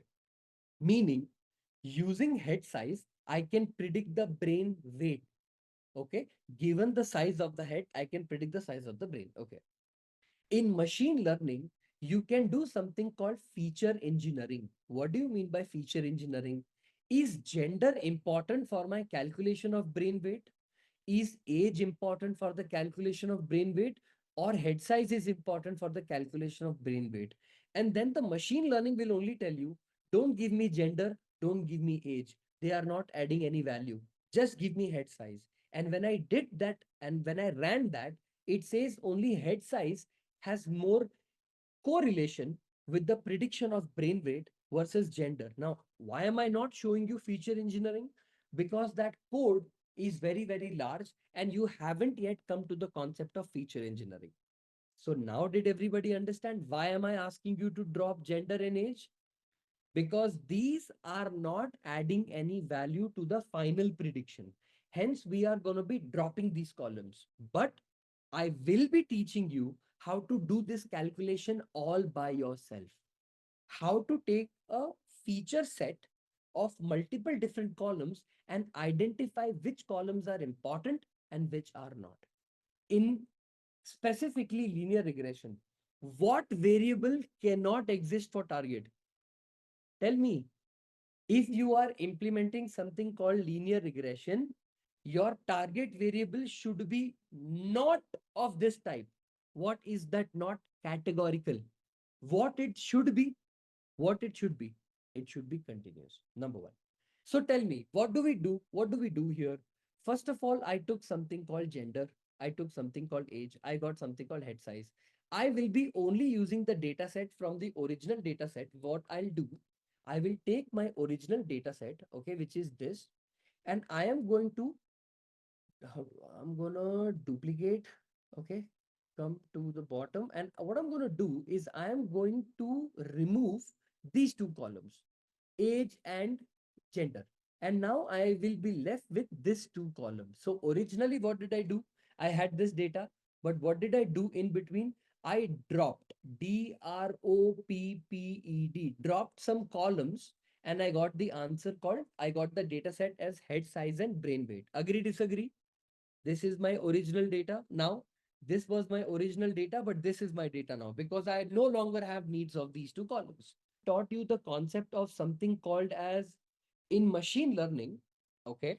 Just listen to me carefully and everything will make sense. Just like how we humans need to be shown some things for us to understand, machine learning also requires training. When I say training, it needs to go through something multiple times for it to get the idea. So tell me, my question is very simple to you. If I teach you 4 plus 5 is equal to, that's correct. 3 plus 2 is, reinforcement is different, Kalpesh, right? Reinforcement will be a different thing. But yeah, reinforcement also is like you have to train the model and get the idea. It's absolutely correct, right? So it's also going to be, it's also going to be same. You will get the concept. Okay. So imagine you have you have been taught how to do addition. 4 plus 5 equals to 9. 3 plus 2 equals to 5, 1 plus 2 equals to 3, and 2 plus 2 equals to 4. I taught you this. I taught you mathematics, okay, addition, where 4 plus 5 is 9, 3 plus 2 is 5, 1 plus 2 is 3, and 2 plus 2 is 4. I taught you this. If I now want to test, have you learned mathematics or not? Or have you learned how to do addition or not? What two numbers will I take? You didn't understand. Let me explain. I taught you how to add two numbers. 4 plus 5, 3 plus 2, 1 plus 2, and 2 plus 2. I taught you how to add using these numbers. Okay, good. If I want to test your mathematics skills, should the numbers be different from what I taught you?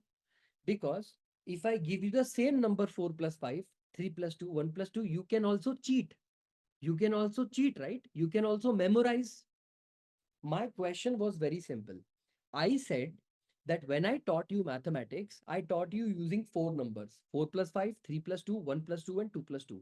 If I give you a number called 2 plus 2, wouldn't that be cheating? Because you can always memorize what was 2 plus 2, 4, and write it down here, but you did not really understood math, correct? You can cheat like this. So what if I, for testing, give a number like this? 3 plus 6 equals to whatever this answer is, right? I think it'll be 9. Yeah. You understood what I'm trying to say? And then if you're able to answer 9, then I know you have learned math, correct or not? Agree or disagree? Machine learning works exactly like this. I'll tell you why. Imagine you have an entire data set of all these numbers. 4 plus 5 equals to 9, right? 3 plus 2 is 5. 1 plus 2 equals to 3. 2 plus 2 equals to 4. And 3 plus 6 equal to 9. This is my entire data set. Okay? This is my entire data set. To train my machine learning how to do addition, what will I do? I will divide my data set like this. All this from the top will be used for training my machine learning model, but I will keep this number separate. Why will I keep this number separate? Because I want to test my model also. Hey, model, did you learn mathematics? The model will say, yes, sir, I learned mathematics. Okay, let me give you a question. But the question I'm going to give you, you have never seen it in the training. This question is unique, one of a kind. You have not seen it. But because you say you have learned everything from the training, you should be able to solve the problem. Is this logical? Is this a logical approach to test whether something who says that I have learned, to test whether this person has already learned or not, actually learned or not? If I want to test your mathematics skills, should the numbers be different from what I taught you? Because if I give you the same number 4 plus 5, 3 plus 2, 1 plus 2, you can also cheat. You can also cheat, right? You can also memorize. My question was very simple. I said that when I taught you mathematics, I taught you using four numbers: 4 plus 5, 3 plus 2, 1 plus 2, and 2 plus 2. If I give you a number called 2 plus 2, wouldn't that be cheating? Because you can always memorize what was 2 plus 2, 4, and write it down here, but you did not really understood math, correct?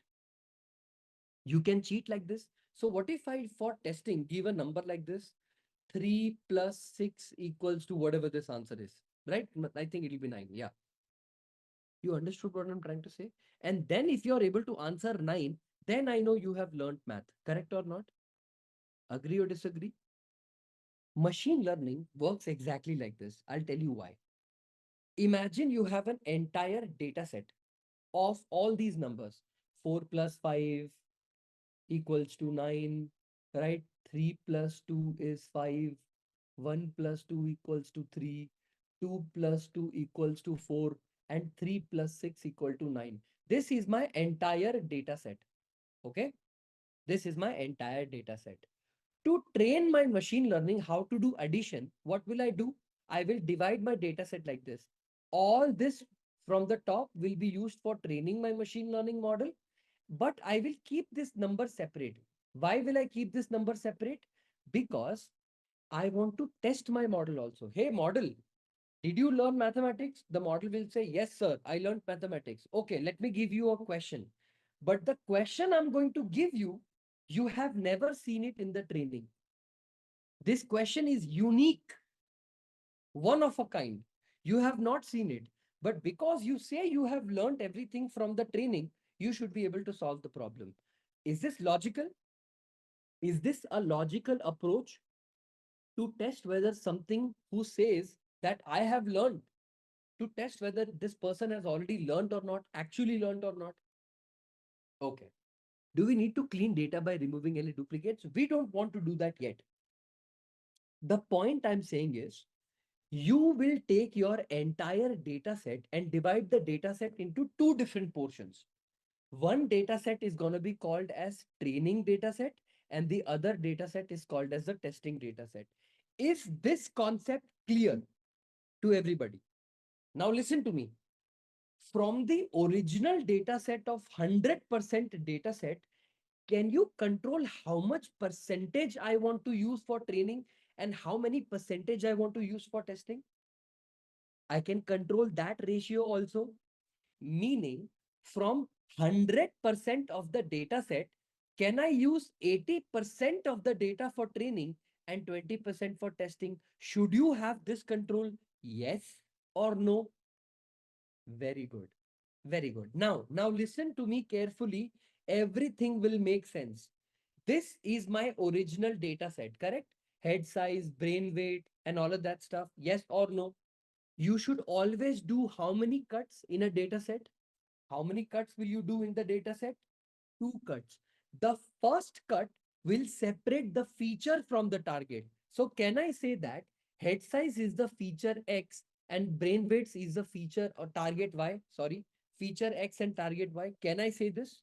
So the first cut I'm going to do is where the first cut I'm going to do is on my original data set, which is this data set. So how do we cut it? Duplicate it. Give me 1 second, my people. You know, I am not very fast. Give me 1 second. So what I'm going to do is I'm going to make a cut. How do I make a cut? Actually, let's copy and let's make a copy of it somewhere here safer later on. Okay. So what will I do here? I will make a cut here. Basically, this is going to be my feature. I'm going to say, okay, my feature set is separate. And now I am taking another cut, which is going to be called as crop, which is going to be my target variable separately. So what did I do? I separated my feature and I separated my target. I did this. I separated them together. The entire feature set has the name of the variable as x equal to. So this is x equal to this, and this is y equal to this. Agree, disagree? This is called as the first cut, separating the feature from target. The second cut you need to do is in the X and in the Y. You know why? Because between this data, you need to decide how much percent you want to take for training and how many percentage you want to take for testing. So can I do this? Listen to me. Okay, so let me explain. First of all, the data set that we have loaded has what? How many data do we have in it? 234. Okay, this is only 5 for example. It has about 200 data set. So tell me, the first cut I made was this cut, separating the X and the Y. And the second cut I made was separating this. You know why did I do the separate cut? Because this entire data set is going to be used for training, and this entire data set will be used for testing. Did you understand what I did? I first separated the X and Y, and then I separated the X separately and Y separately, and I called them training and testing. Okay. For example, I have taken about 80% for training and 20% for testing. Agree, disagree? My people, this variable here, this variable, does it belong to X or does it belong to Y? Does this belong to X or does this belong to Y? This belongs to X. underscore. Does this belong to training or does it belong to testing? So this variable is going to be passed in machine learning model as which variable? Xtrain.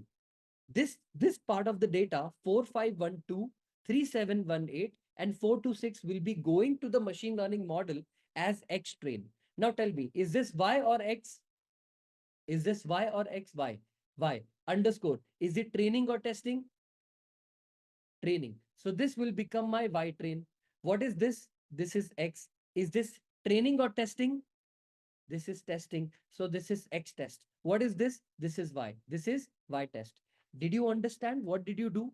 You divided your data into 4 separate parts. X train, X test, Y train, Y test. Is everybody clear? We will be doing this in the example. But is the concept clear? Why do we do this? Is everybody following with me? You need to do this. You cannot escape this in your life of deep learning, generative AI, machine learning, statistics. You have to do this. So did you just divide your data set into 4 parts? Training, X training value is different. Y training value is different. X test value is different. Y test value is different. Agree? Once you divide all this data like this, how do you know your model has performed good or not? So I am asking you a simple question. This part of the data will be used for training. Agree, disagree? This training part of the data, both X and Y will be used for the training. Agree, disagree? The one that I have highlighted, both X and Y will be used for training. Whatever model has learned, machine learning model has learned, should I not create another folder or another column called Y underscore predicted column? Meaning, using the training example, if I give it the test example 37774177, it will predict some number like 1200, 1500. This is the actual value 1282 and 1590. This is the actual value and this is the predicted value, yes or no? And comparing the difference between these two columns, I will be able to say that, oh, okay, I am off by 2%, 3%. This is your entire machine learning. Is this concept clear to everybody? If the concept is clear, remember one thing. I am coming over to my data set right now. Is this my original data set with which I'm working on? This data set called data.head of say 10. This is the data that I have. My people, your machine learning model has done a good job or bad job. How do we know this? How do we know if the machine learning model has done a good job or bad job? By seeing the results, correct? But to see the result, you need to be able to compare it with something, right? Let me give you guys an example. When we were young, our parents used to tell us how good the neighbor's son is. Because neighbor's son got 90% and you got 80%. Example, I'm giving you an example. They had a comparison to do it with, right? Like you had somebody to compare it against. If you have nobody to compare against, can you do comparison? And by the way, I am Sharma. So, you know, Sharma ji ka ladka. So you get the concept. You have something to compare it against. So tell me, in the entire data set, how many data set did we take for testing? How many data set are we taken or have we taken for testing? 2 points. 80% is training, 20% is testing. Agree? 80% of my data will go into learning the module, meaning for training the machine learning model. For training the machine learning model. The machine learning model will learn from the training data. But now I want to test my module. I want to test my module. Okay. I want to test my answer. To test my answer, don't I need to give it the value of X for it to give me the prediction of Y? If I give it the value of X, it will give it, the machine learning model will give me some prediction. Oh, I think it will be this much. Correct or not? If I give the value of X test, it will give me some Y value, no? That Y value is called Y predicted value because this prediction is actually from the machine learning model. but the prediction is 1200 grams, 1500 grams. This is the prediction of the model. But don't we have the real value, the actual value that the model, the actual value in the data set, which is the y test value? So won't you compare y test with y pred? You are comparing the y test value with the y pred value to compare and see, oh, okay. My algorithm is off by 80 points in this data point and 30 points in this data point. This will let us know how the algorithm is performing. Did you get it now? How you got y test value? It's good, dear. Y test value comes from the original data, my dear. This is my original data set. I split the data into 4 different parts. So can you see what I did? The y test value came from this part. I took the value of y, I took the value of x, I split y into 4 parts. Part 1, part 2, part 3, part 4. The fourth part is the y test value. We need y. Why do we need y? Predicted value is, for example, Anaga, you work in a very big bank. Example, bank, PDFC bank. You want to build an algorithm by yourself there so that any customer can come to your bank's website and can ask and add the details like what is that person's age, what is that person's salary, what is that person's CIBIL, and you will give the prediction. Your machine learning model will give the prediction that, hey, come over to the bank, we'll give you up to 5 lakh rupee loan. Example. To build this model, you must have used 10,000 data points to train the model. Model needs to do prediction for millions of customers for the future use of also from the same data set, the model, how well did it learn? How good of a job did it perform? To test that also, you need to hide some questions from the model. That data set is called testing data. Because we already know in real life, in actual life, for somebody whose brain size or head size is 3,700 centimeter square, the actual answer that we got using the using the calculation, actual answer was 1282. But because our model has made prediction, our model will make prediction, the model's prediction is this and the actual answer is this. So can we also not compare and see how good our model has performed on the data set itself?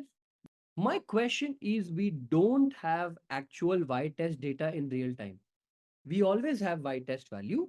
I think you guys are slightly off by some points. Let me explain. Let me get the clarity. When you're training your machine learning model on 10,000 data points, you can only test on those data, correct? Okay, let me explain. Suppose you have 10,000 data set. Your data size is 10,000. How much is it?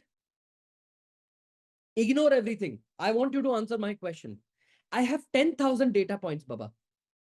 कितने data points है मेरे पास? 10,000. What is 80% of 10,000? What is 80% of 10,000? Is it 8,000? And what is 20% of 10,000? 2,000? Now tell me, is my model good or bad? I can only test on the 2,000 data points and validate, correct? Yes or no? If I make future predictions, my future predictions, I don't care if I have the y-test value for that or not. No. I am testing for the given 10,000 data point. How did it perform on the two? That's it. My accuracy, my model's performance will be judged only on the 2000. On the 2000, if it did a good job, I will use it for feature prediction because I know it's going to perform well. Did you understand why do we take test data? Test data is only to test. If it performs good in test, the point is it will perform good everywhere else also. You got it? Everybody? If the model performed good on the 2000 testing data, meaning while I tested from the 2000, it answered 93% correct. So isn't the chances if I use it for future 93% it will do good? That's the point. So is it the test data the basis of y-pred? Yes, of course. If you give it the X test value, it will perform Y test. That's it. If prediction is not accurate, do we not give it more data to train? Yes, if that's exactly the point. If the testing is not good, We try to feed more data or we change the algorithm. You got it? If the answer that you want is not arriving well, then you either change the algorithm or add more data. Are we clear now? This graph is clear to everybody. Have any confusions? You please let me know now. Is it clear? Okay, now listen to me carefully. This is my data.head. How we arrived at ypred. Yeah, I'll show you how ypred is calculated. I will show you how ypred is actually calculated. I'll show you how ypred is calculated. Is that cool? In the practical part, so that your knowledge will be clear. Is this my data that I want to run machine learning on? Okay. I want to take a variable called x equals to data of which variable do I want my x to be in? I want the head size to be my x variable. Agree, disagree? I have already taught you this. I want my x to be the head. I want my y variable to be what? Or let me take it one point at a time. Values, okay? Dot values. If I run this and if I print x, have I taken x separately? All the values 4512, 3738, 3261, whatever all the values of x is now separate. Now it is in the format of an array, a single array. It is become an array. Agree? Okay. What do I do next? I take another variable called y. Okay. I take another variable called y. Which portion of the y do I need to pass? Do I need to pass data of something called as, what do I specifically pass inside the y? I pass brain weights. I copy this and I paste it here. Dot values. So what kind of answer did I get? I got all the values of y as an array. Agree or disagree? So have I separated the x and the y now? Have I separated all the values of x and y now? I did. Now, to implement linear regression, I need to import some libraries. These libraries are already given to us from sklearn dot linear model. Using sklearn.linear model API, I'm importing something called linear regression. Did I import linear regression also? This function will help me run linear regression. I don't care how it is written. I just need to call it. Agree, disagree? Yes or no? From sklearn.model selection, import train test split. Have I done this? From sklearn.model selection, I'm importing something called train test split. From sklearn.metrics, import mean square error. Okay. Import mean squared error. And I'm also going to import R square error, right? R2 score. So tell me, what did I do? Did I import the libraries? I'm not even using them. I have just called them. I have just called them. I am making them sit on the chair. I have not asked them to do anything. Agree, disagree? So far, I have only called them. I have not done anything with them. Okay. Because I have taken the x value separately and I have taken the y value separately, the x value currently is in what dimension? Is it in one-dimensional data or two-dimensional data? One. That for sklearn, your data should be what dimensional data? Two. So can I say x equals to x dot reshape? Inside the reshape, if I pass this comma this, and if I print x again, did it become 2D? If I print x dot ndim, the answer is 2. The number of dimensions have become 2. From one dimension, I converted that into 2 dimension. Remember, you don't need to do this with y, only x, because x is the data that is being crunched by the model. Y is only for comparison. Only x needs to go through this process. Are we clear? Yes or no? Until here, is everybody clear? Oh, you don't know how reshape works? Okay. Have you ever done something called reshaping in NumPy? Have you ever performed something called reshape in NumPy? Okay. Okay. Sure. Okay. Okay. Listen. Array is equal to, listen to me carefully. Array is equal to np.array and pass any number inside it. 1, 2, 3, 4, 5, 6, 7, 8, 9, whatever it is. 1, 2, 3, 4, 5, 6. There is a name of a method called array.reshape. So if you change that like arr dot, okay. Did you understand this is how you declare an array in NumPy? This is how a NumPy is declared. Array is equal to np.array 1, 2, 3, 4, 5. This is an array. Okay. What is the dimension of the array? Is it a 1D array or a 2D array? Is it a 1D array or a 2D array? Okay. The shape of the array is 1D. Agree? If I want to reshape this, reshape bit array is equal to reshape RESHAPED underscore array is equal to arr dot reshape. Whatever you want to reshape it on, if I pass like this 2, 3, and if I just print reshaped array, okay, and run this, did I just convert my original array into a different array format? Did I do this? Did I just reshape the array into a different format? Okay, let me show you one more example. Array.reshape of, if you add the number -1, 2, what happened in the original shape of the array to this? What does -1 do? What does -1 do? Let me explain that clearly for you. What is the concept of -1? Why do you use -1? No, no. Listen, in NumPy, if you are not sure about the shape of the array, meaning if you don't know whether the conversion of the shape will happen properly, meaning you don't know if the conversion of the columns or the rows will happen properly. So first of all, when you say 2, 2 is what? 2 is the row order. Agree? 2 is the row order and 3 is the column order. Is this clear to everybody? 2 is the row order, 3 is the column order. If you're not sure about the row order or the column order, you don't know. You just want to make sure that the row should be 3. Because tell me one thing, depending on 1, 2, 3, 4, 5, 6, if I take one more number called 7, can this happen? Will the answer pop up 7? No.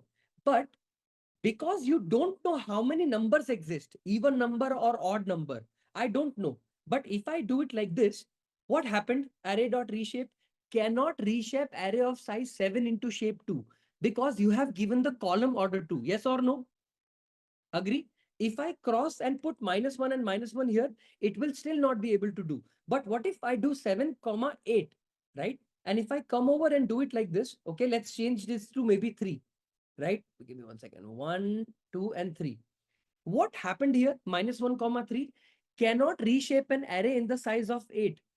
8 values, can it have some number of row which we don't know, but 3 columns? If I change this to maybe 2, 1, 2, 3, 4, 1, 2, 3, 4. But automatically, did I tell it how many rows it wants or how many rows it should have? But did it do it automatically? At the same time, did it convert the dimension from 1D to 2D? Just like that, how many number of data point does X have? Do we always know? Will we always know the size of the X? No, because we don't know. And also we want no errors and we want to convert it in 2D, always put -1, 1. So have I put only one column and one row, which automatically it gives, but in 2D format. So this is reshaping the whole array. So what did we do now, right now? Did we reshape the array? What if we have more than one feature? So do we have to make all the feature into 2 dimension? Always. Does not matter you have 100, 200, 300, 800 features. It will always be 2D. It should be nested array. It will be nested array. Does not matter. It has to be 2D. Otherwise, sklearn does not consume this. Are we clear until here? Are we clear until here? Now that we have reshaped the array, if I take it like this, x underscore train, comma, x underscore test, comma, y underscore train, comma, y underscore test. Call this method called train test split. And inside this, pass the value of x and y. Okay, so the values of x and y, you can pass inside it directly. At the same time, I can say test size is equal to 0.20. What happened here is, did I import a method, a function called train test split here using the library called sklearn.model selection? Am I using the libraries method called train test split? I am. I have just called that particular function here called train test split, and I'm passing the original value called x and y. And I'm taking the 100% of the data, but for testing, how many percentage will I use? 20%. If I make this 0.30, how much percent will this be? So training will be how much percent? Training will be how much percent? 70%. Testing will be 30%. Tell me, how much will be the training percent now? Did you get it? What happened?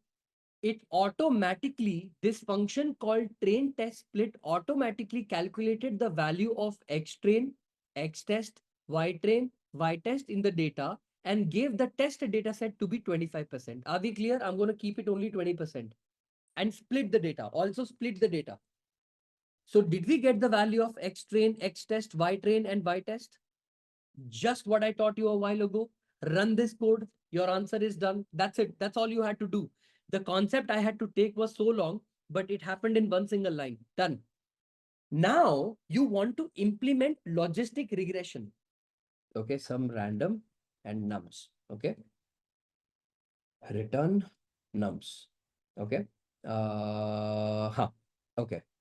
Some random of 1,2, 1 minute रुक जा हाँ just give me 1 second 2, 3, 4, 5, 6. Okay. Or I can do this. Okay, I can do this. Some random function of a comma b. Okay. Return a plus b and return a minus b, return a into b and return a divided by b. Okay. मैंने एक function लिखा है. I wrote a function called some random function. ठीक है? In front of you.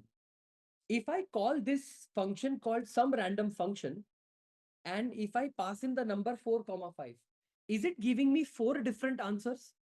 Can I say that addition is this, subtraction is this, addition is this, subtraction is this, multiplication is this, and division is this is equal to some random functions, and I will pass the value of 4, 5. If I write the addition, 4 plus 5 is how much? 9. Subtraction kitna hua? -1. Multiplication 20 and division in Python. Yeah, good. No, you got what I'm trying to say. And write functions that can return 4, 5, 6, whatever values. This function called train test split is returning x train value separately, x test value separately, y separately, y test. So when I wrote all the variables, each variable got its own answer. So did we take the x train value, x test value and all of that stuff? Okay. So I'm going to take linear regression is equal to linear regression. Did you all implement something called classes and functions in Python? I am using something called object, a variable LR is equal to linear regression, and I'm calling a class called linear regression. I will use or I will tell the Python program that, hey, I'm using a variable called LR. It is nothing but my model. Your model, your machine learning model is called what? What is the name of the model? LR. But what have I called the variable name? What have I called the variable name? LR. So I will tell the model that take the model, dot fit it. What do you mean by dot fit? Run the model. But will it run now? No. Because did I pass the train data? No. Did I pass the Y train data? No. Now it will run. Now I have passed the data, it will run. Do you see this blue color box in front of you? This blue color thing? This shows that the model has run. Your model has run, and the name of the model is called what? What is the name of the model? LR. You can give it whatever you want. I have named it as LR, and your model has run. Are we clear? Your linear regression has run. Now, I want to know how my model performed on the testing data. So I will take another variable called ypred equals to Ypred equals to, don't you want to make prediction on the test data to compare? What is the name of your model? LR dot predict. LR dot predict. This dot predict comes from sklearn only. You don't have to program it, it comes predict. So will I give it all the values of y test? Because all the y test value will tell me what is the y predicted value? No, you can't do that, because y test is for comparison. You need to give it the value of x test for it to give you the value of y test, which is y pred value. So I need to, rather than x test value, I need to give it the value of x test. Now I have all the values of y predicted calculated for me. See, the values of y predicted values that the model has calculated for the test data is now created. So basically, I have created one more column called ypred in front of you. It's right there. Agree, disagree? Now I want to know whether my model did a good job or a bad job. So can I say R2, R square is equal to R2 score, R2 score of what do you pass inside it to compare whether your model did good or not? Won't you pass ypred and y test because you want to compare them together? Y test and ypred will be passed to see how good they are, how close they are to each other. Yes. So tell me, in the R2 square, will I say y underscore test comma y underscore pred, and we will get some answer R2 is equal to 0.71? Is the model closer to 1 or farther away from 1? Closer. So did our model do a good job in prediction? Is our model doing a good job in prediction? 100% it is doing a good job. I will show you how it is doing a good job. Plot dot plot. Inside this, I will pass x test comma y test value. Just the x test value and the y test value comma. You can take whatever color you want. So let me take color is equal to black. Okay, BLACK. And the label that you can give this is the actual data. Okay, the actual data point. Plot dot plot, because you want to also print your x test value with the y pred value. I'll tell you why. Okay, I'll tell you why. X test value with your y pred value. What will this give me? X test comma y test will tell me the actual data point. X test with y pred will tell me the predicted data point. So I will say color is equal to, I don't know, you can take red, black, whatever you want. I have taken red. Label is equal to predicted value, right? Predicted value. I have taken two different plots and I'm going to run this. Okay. I'm also going to give you, give me 1 second. Did I make a, tell me before plotting, uh, what should you make sure for? Your x test and y test value are scatter plot, not an actual plot value, correct? Yeah, this makes sense because this is the data point that I wanted to plot. This data point, the black color line that you see, the black color dots that you see, that is your what data point? So if I plot dot legend, okay, plot dot legend legend. Okay, if I do this, what are the black dots? Oh, you can also do grid. You can also do grid. Plot dot grid, and inside this pass the parameter bool called true. Yeah, plot dot grid. Let me make the alpha as 0.3. Yeah. The black points are the actual data point and the red line is the predicted line. Yes or no? Do you see that the fit is good? Are we able to see that the fit is good? Please listen to me carefully. Listen to me carefully. The machine learning model has learned from so many different data sets that if your head size is 3777 centimeter cube, how much is the weight of the brain? 1282 grams, meaning 1.2 grams, 1.2 kg. Agree, disagree? Yes or no? Sir, I want to give my number.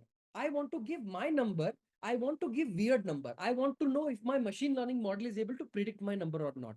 If you want to do that, use only one function, lr.predict.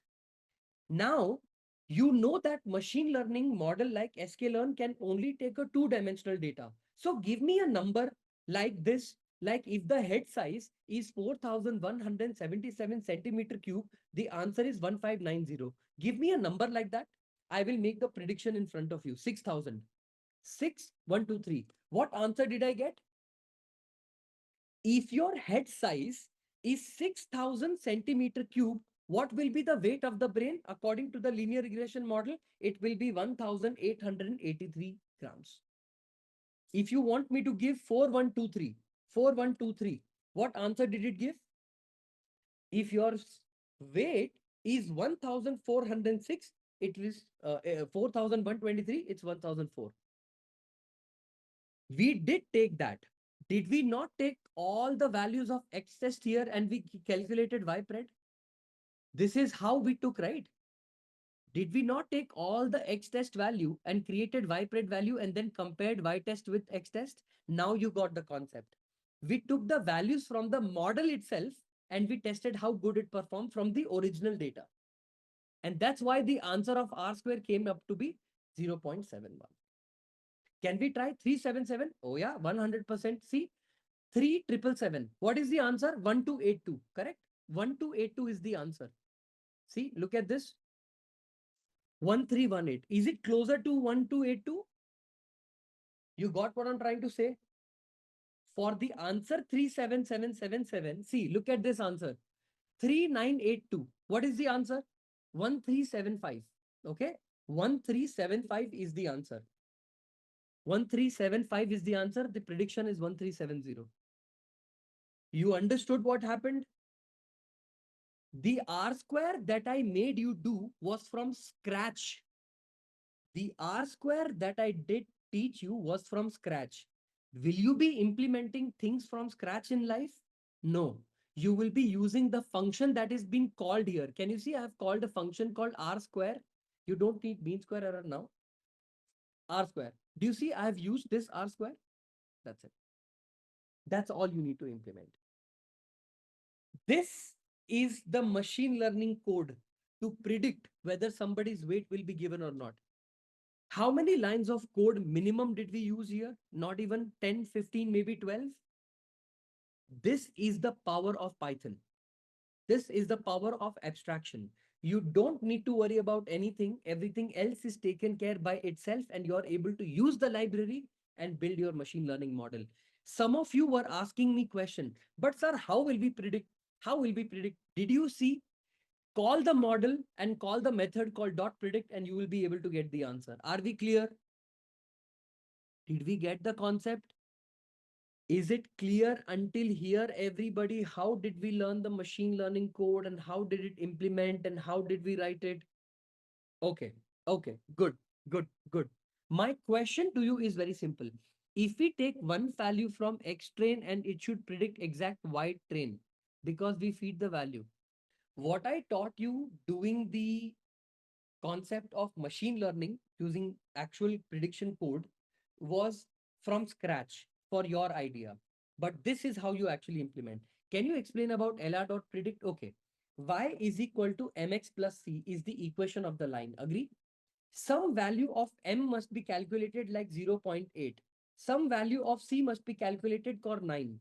So won't the lr.predict do nothing but the actual value of y will be 0.8 into what is the size of the head did we take?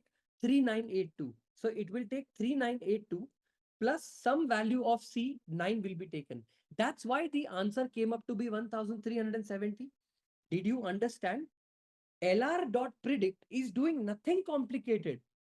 What it is doing, it has created some equation called y is equal to mx plus c. It knows the value of m, it knows the value of c. The minute you take 3982, it is able to calculate the answer 1370. This is what this function is doing. This is what that prediction is doing.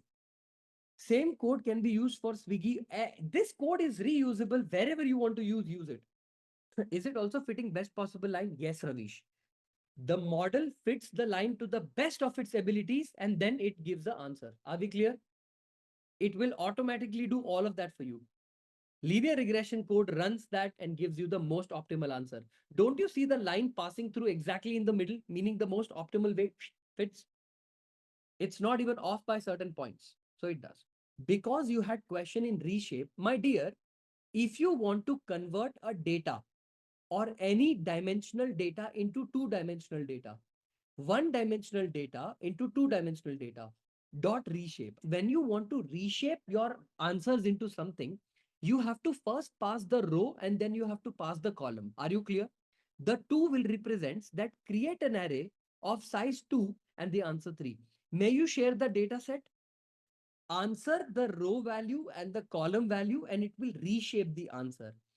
The concept of -1 is you don't care about how many rows it will form, but you for sure want only two columns. And I want NumPy to take care of how many ever rows it will give me, you give me. But I want only two columns.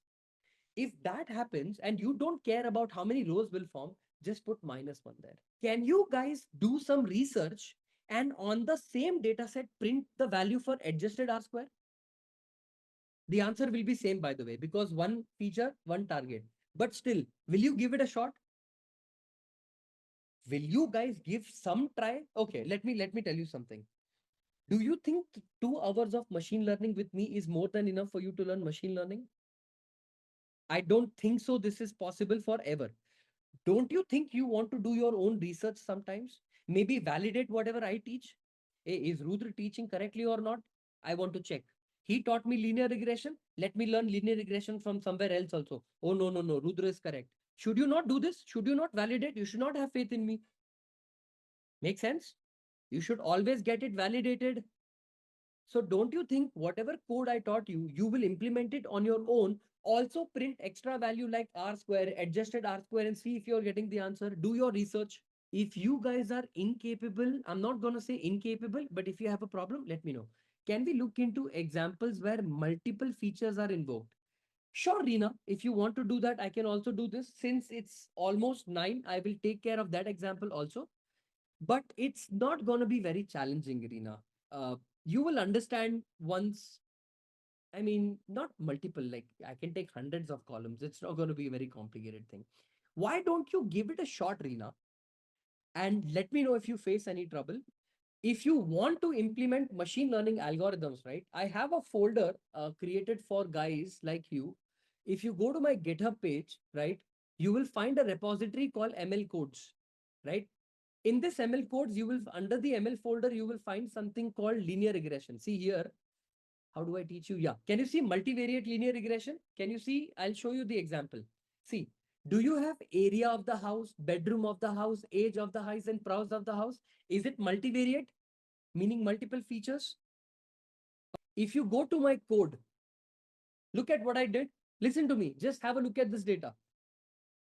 Is this the bedroom? Yeah. Do we have this equation? Listen to me carefully. Do I load the data? df is equal to df.read CSV? Yes or no?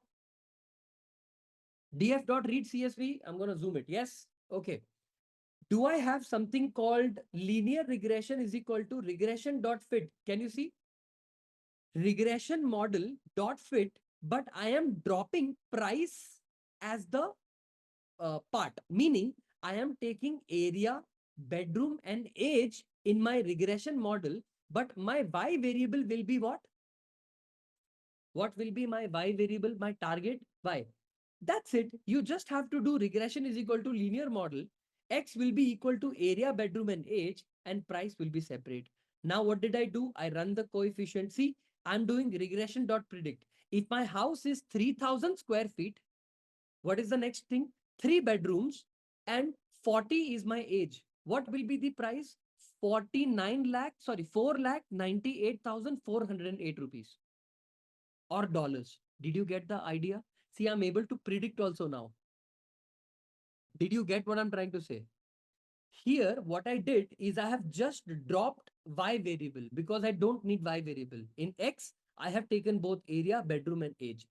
Doesn't need to be in caps. It just, you can do it in small also. Can I confirm my understanding? There are R2 here, test train, and they indicate the line is best fit or not. But none of them tell us that we have selected all the right features or not. No, that isn't feature selection. Kishle Sinha, that's different.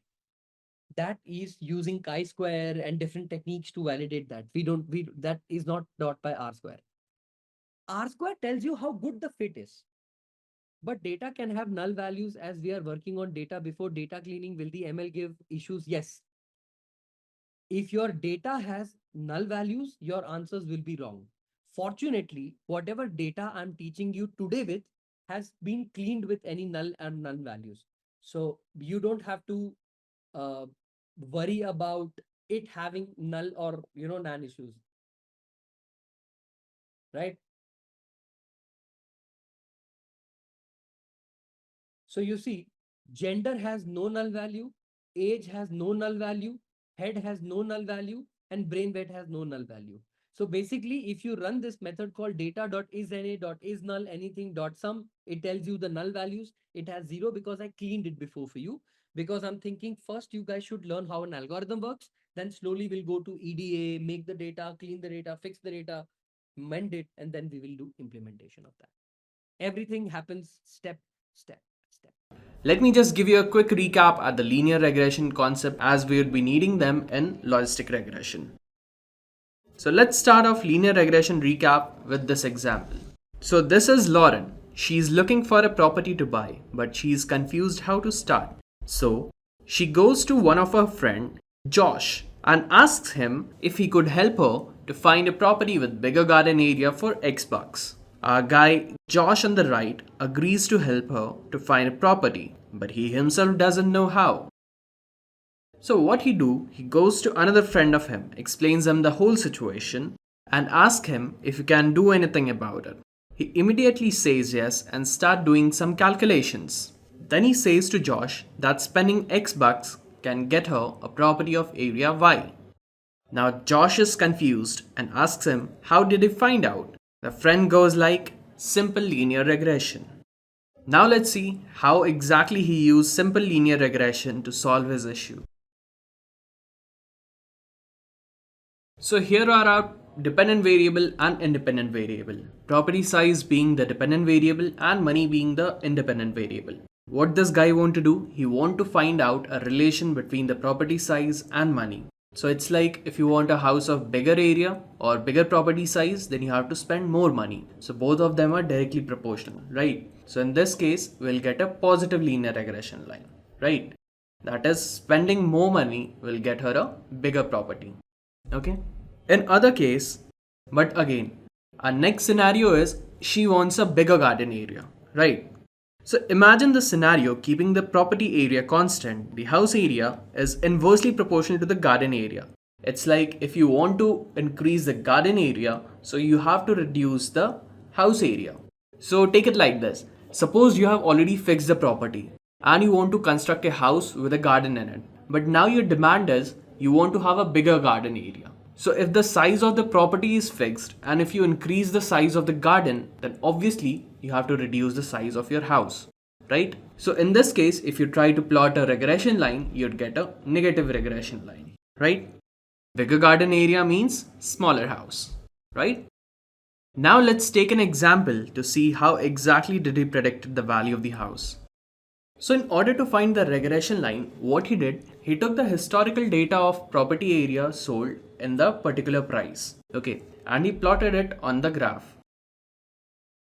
So this was the plotted point of property area sold in past for a particular price, okay. Now what he did, he drew a regression line. Now to find out what property area she can buy with X bucks, he plots X on the independent variable scale and project it to the regression line. And then against that point, there he has the area Y. This is the area Y. So this is how he predicted Lauren can buy Y area of property in X bucks. Alright.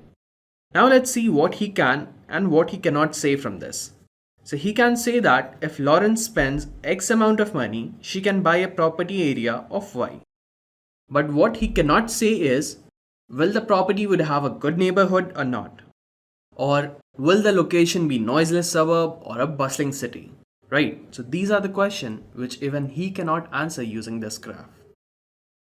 So the questions like, will the property will have a good neighborhood? Or will it rain tomorrow or not? Or is this mail a spam or not? All these kind of problems fall under a particular category known as classification problems in machine learning. Now with linear regression algorithm, we could not answer these problems. So that is where logistic regression comes into picture. Now let us see where this logistic regression algorithm that we just talked about lies in the machine learning algorithm tree. So in machine learning, we use two traditional learning techniques to build a predictive model: supervised learning and unsupervised learning. Again, look at the supervised learning. There are two categories: regression and classification, right? In regression, we have linear regression, and in classification, we have logistic regression and SVM. So our today's topic of discussion is logistic regression, which comes under the category of classification. Okay? So now that we have got a little bit idea about logistic regression, let's go a little bit deeper and discuss about what exactly is logistic regression and why do we use it. So what is logistic regression? Well, logistic regression is a statistical classification model that deals with categorical dependent variable. Again, you must be wondering, what are these categorical dependent variable? Well, these are some of the discrete variable that have two or more categories without having any kind of natural order. For example, temperature, area, or gender.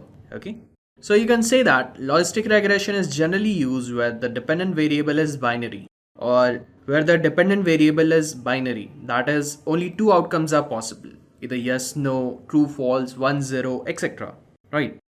And also remember a fact that you can use both continuous and discrete input data with logistic regression.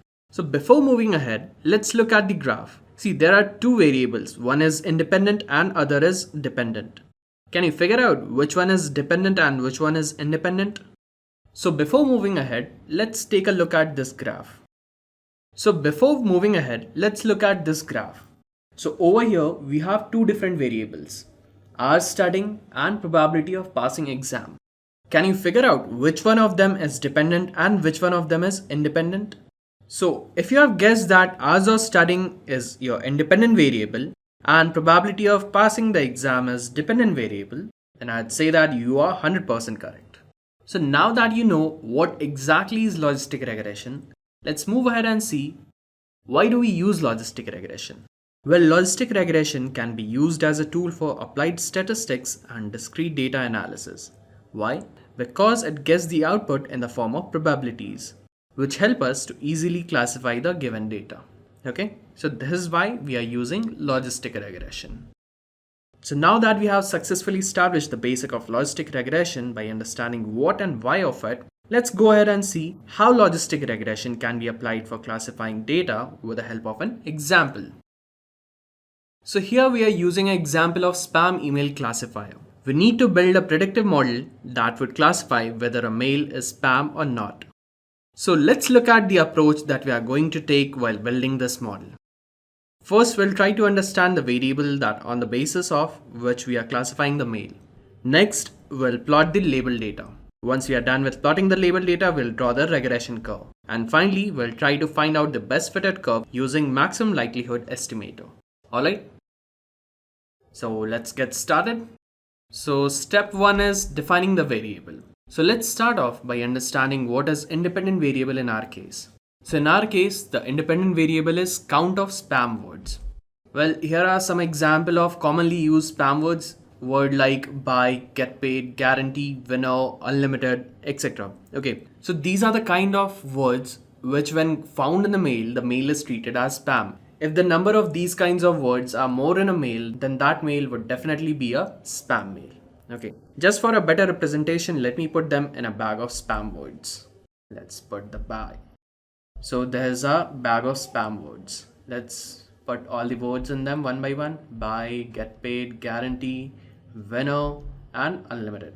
Okay. Now, what about our dependent variable? Well, our dependent variable is going to be the probability of mail being a spam. If the probability is 1, that means the mail is spam. If it's 0, it means it's not a spam mail. Well, in general, the mail with less number of words from the list of spam words will be treated as a spam mail. With 5 or more spam words in a mail would be treated as a spam mail. But there can be cases where you might find mails with less spam words being spam. Also, you might find cases where mails with more number of spam words is not a spam mail. So here our aim is to build a predictive model to classify the mail with minimum error. Okay, let's see what is our next step. So our next step is plotting the label data. Let's say this is a set of data that we'll be using to build the model. This is a very small data set, but just remember that whenever you are using logistic regression, make sure that you are using a large amount of data. Logistic regression works pretty well with large amount of data. It doesn't work that good with small amount of data. Okay, here just for the purpose of understanding, we are using small data set. Alright, so we have two variables, number of spam words and the probability of mail being spam against each mail. Okay. Next, as a step 3, we'll draw the regression line. So next what we'll do, we'll plot our data set on x-axis and y-axis with independent variable on the x-axis and dependent variable on the y-axis. So number of spam words in a mail is an independent variable, right? And the probability of that particular mail being a spam or not a spam is a dependent variable. It depends on the number of spam words in a mail, right? So let's plot these words one by one. So first we have is one word and the probability of this mail being a spam is 0. So it will be plotted up here. So next we have is 5 spam words in a mail and the probability of that mail being a spam is 1. So it will be plotted somewhere here. Next is 3 spam word is a spam mail. So it will be plotted again here. 2 words, it's not a spam mail. So I'll be plotting up here. 7 words, again a spam mail up here. 4 words, not a spam mail here. 9 words, it's a spam. 8 spam words, again, it's not a spam. So once we are done with the plotting, this is how our plotted data would look like. Now let's say that we have a new mail and now we want to figure out whether it's a spam or not. So before moving ahead, let me just tell you, in real world scenario to perform logistic regression, you need a large amount of data set. And also you might find many cases where a spam mail might contain only 2 words, where a spam mail might contain only 2 spam words. Or also it might be possible that you get a mail where you are having more than 5 spam words and even in that case your mail is not a spam. Okay, so here we are building a predictive model with primary aim to reduce the error. Okay, now let's say we have a new mail up here. Now we need to figure out whether this mail is spam or not. But how do we do that? Well, first of all, we need to plot a regression curve which would fit the best. And that curve would be our logistic regression curve. But now the question comes, how to find out which is the best regression curve? Okay, well, this will contain 3 steps. Well, the first step is to convert the y-axis from the scale of probability confined between 0 and 1 to a scale of log odds. Then drawing a random regression line out of the data that we already have. Then with the help of sigmoid function, we'll convert the log odds to the probability of mail being spam. We'll plot each mail on the base of their new probability values. And this will form our regression curve. Then finally from this plot, we'll find out the log likelihood values of each mail. Now from this plot, we'll find out the log likelihood values of each mail. The individual likelihood. At last, we'll find the log of likelihood. That would be our log likelihood of the regression curve. Now the question comes, what are these terms such as log odds or log likelihood means? So before moving ahead, let's discuss that. So what does log of odds mean? Let us explore this with the help of an example. So before we proceed any further, let me just clarify you one thing. This probability and odd, these are not the same thing. Let me explain you this with an example. Suppose this guy, he goes to fishing 5 times a week. So out of 5 times, he catches a fish 2 times and he failed to catch 3 times. Okay. So now in this case, what is the probability and odd for getting a fish for dinner? So let's first calculate probability. So probability is chances for divided by total chances. So chances for catching a fish. So what is the probability of catching a fish? That is how many times he caught a fish. That is 2 divided by total chance he had to catch the fish. So that was 5, right? So here probability of getting a fish for the dinner is 2 by 5. Okay. Next comes the odd. Chances for divided by chances against. That is the ratio of how many times he caught the fish divided by how many times he failed to catch a fish. Okay. So he caught the fish for 2 times and he failed in catching the fish for 3 times. So the odd for getting a fish for dinner is 2 by 3. Okay. So now that we know odds, now let's see what log of odds and log odd ratio are. Are they same? Let's find out. For your information, log odds is also called as logit function. Okay. So in our previous example where the fisherman was catching a fish, let's add another factor to his fishing. Let's add a factor as weather. So then we can recreate the entire scenario as he was successful 2 times on a rainy day.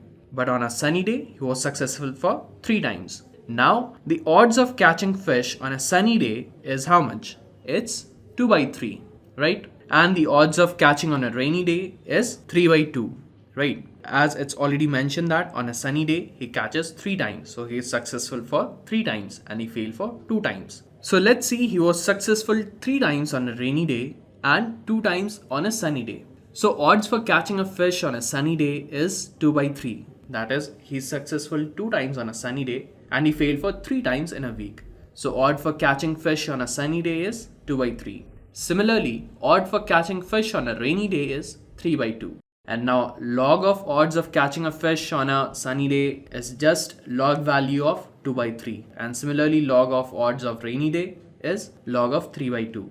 Now, log of odds ratio is nothing but the log of odds on a rainy day divided by odds on a sunny day. Okay. Next is log of odds ratio. So log odds ratio is nothing but the ratio of log of the odds on a sunny day to log of the odds on a rainy day. That is log of 2 by 3 by 3 by 2, which is nothing but log of 0.44. So here we can say that odds and odd ratio are both different things. Now let us go back to this step. So now that we have understanding of log odds, so we are ready to perform this step. Okay. So let's see how we converted the 0, 1 axis to minus infinity to plus infinity axis. So here we'll be converting the probability scale to scale of log odds.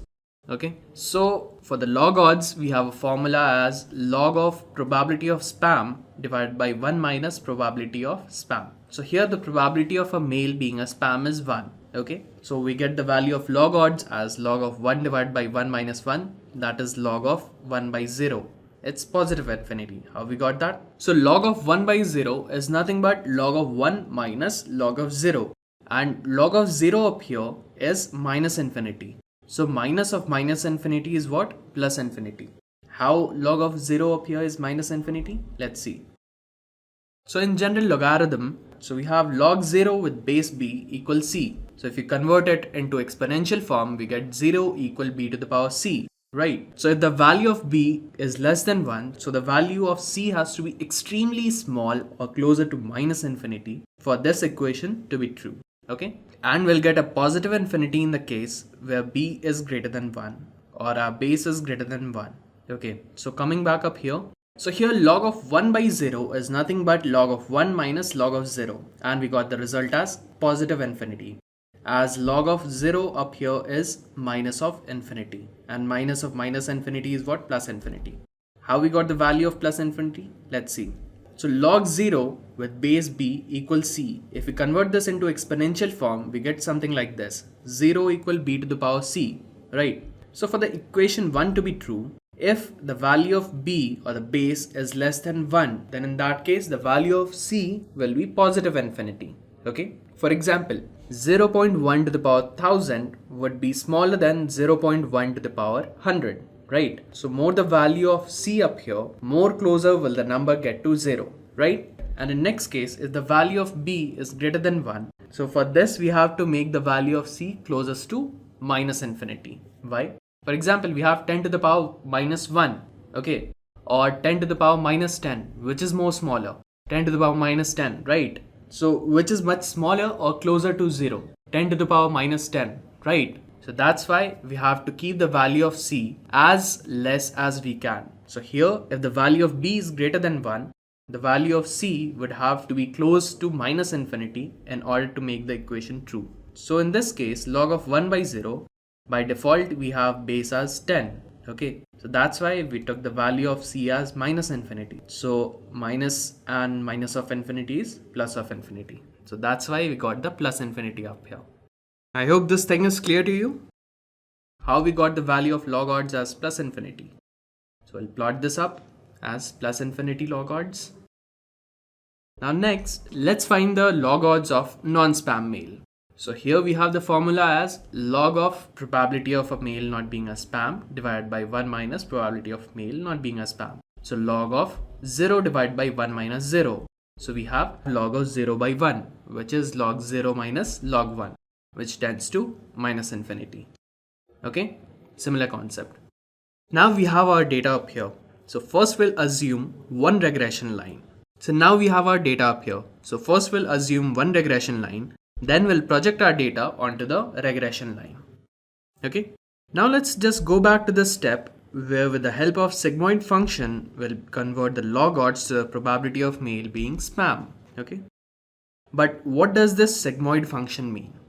So sigmoid function is the standard logistic function, where logistic function is defined as L multiplied by e to the power k times of k minus k dot upon 1 plus e to the power k times of x minus x naught. So here L is the curve's maximum value, k is the steepness of the curve, x naught minus x is the value of sigmoid point. Okay, so here the sigmoid function e to the power x divided by 1 plus e to the power x, here k equal 1 and x naught equals 0 and L equal 1. So this mathematical sigmoid function forms S-shaped curve which is confined between 0 and 1. Let's try to understand how logistic function works with the help of an example. So let's say we have a set of unspecified data, and on these data we need to apply a sigmoid function. So let's see what a sigmoid function can do by visualizing this graph. So let's say we have a unspecified data, and on these data we need to apply a sigmoid function. So plot this data and find out the respective y for these points. Okay, so what a sigmoid function is doing, it can be visualized from this graph, right? So you are giving some values on your x-axis, and using sigmoid function you can predict its probability on the y-axis, right?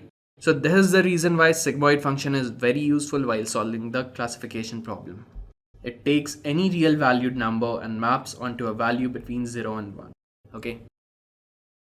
Well, now that we have an idea of how sigmoid function works, let us move ahead with our spam email classifier. So we are ready to perform this step. That is converting the log odds graph into a sigmoid function graph. Now we have to find out the best MLE. Okay. Our best maximum likelihood estimator. So we are going to replace the log odd value of each mail to get the probability of each mail being a spam. So we have the formula up here, probability equal e to the power log odds divided by 1 plus e to the power log odds. So one by one we'll place the log odds of each mail into this formula and calculate the probability for each mail. Okay. For example, I have this mail which after projecting into the regression line gives us log odd value of minus of 3.2. Okay. So what we'll do up here, we'll calculate the probability using the value of minus 3.2. We'll place the value minus 3.2 in our formula, e to the power log of minus of 3.2 divided by 1 plus e to the power log of minus of 3.2. So from here, we'll get the probability as 0.03. So plot it accordingly onto the new graph between probability of mail being spam versus spam word count. So on the basis of probability, our mail would lie somewhere near to 0. So according to the prediction, this mail is not a spam mail. Again, for another mail which is projecting on a regression line, this gives us a log odd value of 5.6. So when we put the value of 5.6 in the formula, we get the probability as 0.99. So the probability of this mail being a spam is 0.99. So again, we put this into this graph. Similarly, one by one, we'll calculate for each one of them. For this mail, after projecting onto the regression line, we get the log odds value as minus of 4.5. So minus of 4.5 when put into the formula, we get the probability as 0.01. So the prediction of this mail is not a spam mail, which is same as actual, right? So again, we plot this mail onto a graph, alright? So similarly, you can repeat this step for the rest of the email as well. And finally, we got the S curve up here. So this is our regression curve. But you must be wondering, is this the best fitted curve? Or how do we find out whether it's best or not? Well, this is when the concept of maximum likelihood comes into picture. So now that we have regression curve, let's find out the likelihood of this curve. So first find out the individual likelihood of each mail. Again, you must be thinking, how do we get the likelihood value? Well, likelihood of each mail is nothing but the probability value of each mail being spam. So likelihood of first mail being spam is 0.01. Likelihood of second mail being spam, again 0.01. Similarly, third 0.03, fourth 0.05, and so on till 8th mail being 0.99. Okay. So once you get the individual likelihood of each mail, multiply them to find out the likelihood of the entire curve. Okay. Then calculate the log of likelihood. For calculating the log of likelihood, you can just take the log of the previous result. Okay. You can just take the log of previous multiplied result. Here we are adding all the logs because log of A multiplied by B equal log of A plus log of B. Okay. So we got the value of log likelihood of this curve as minus of 0.084.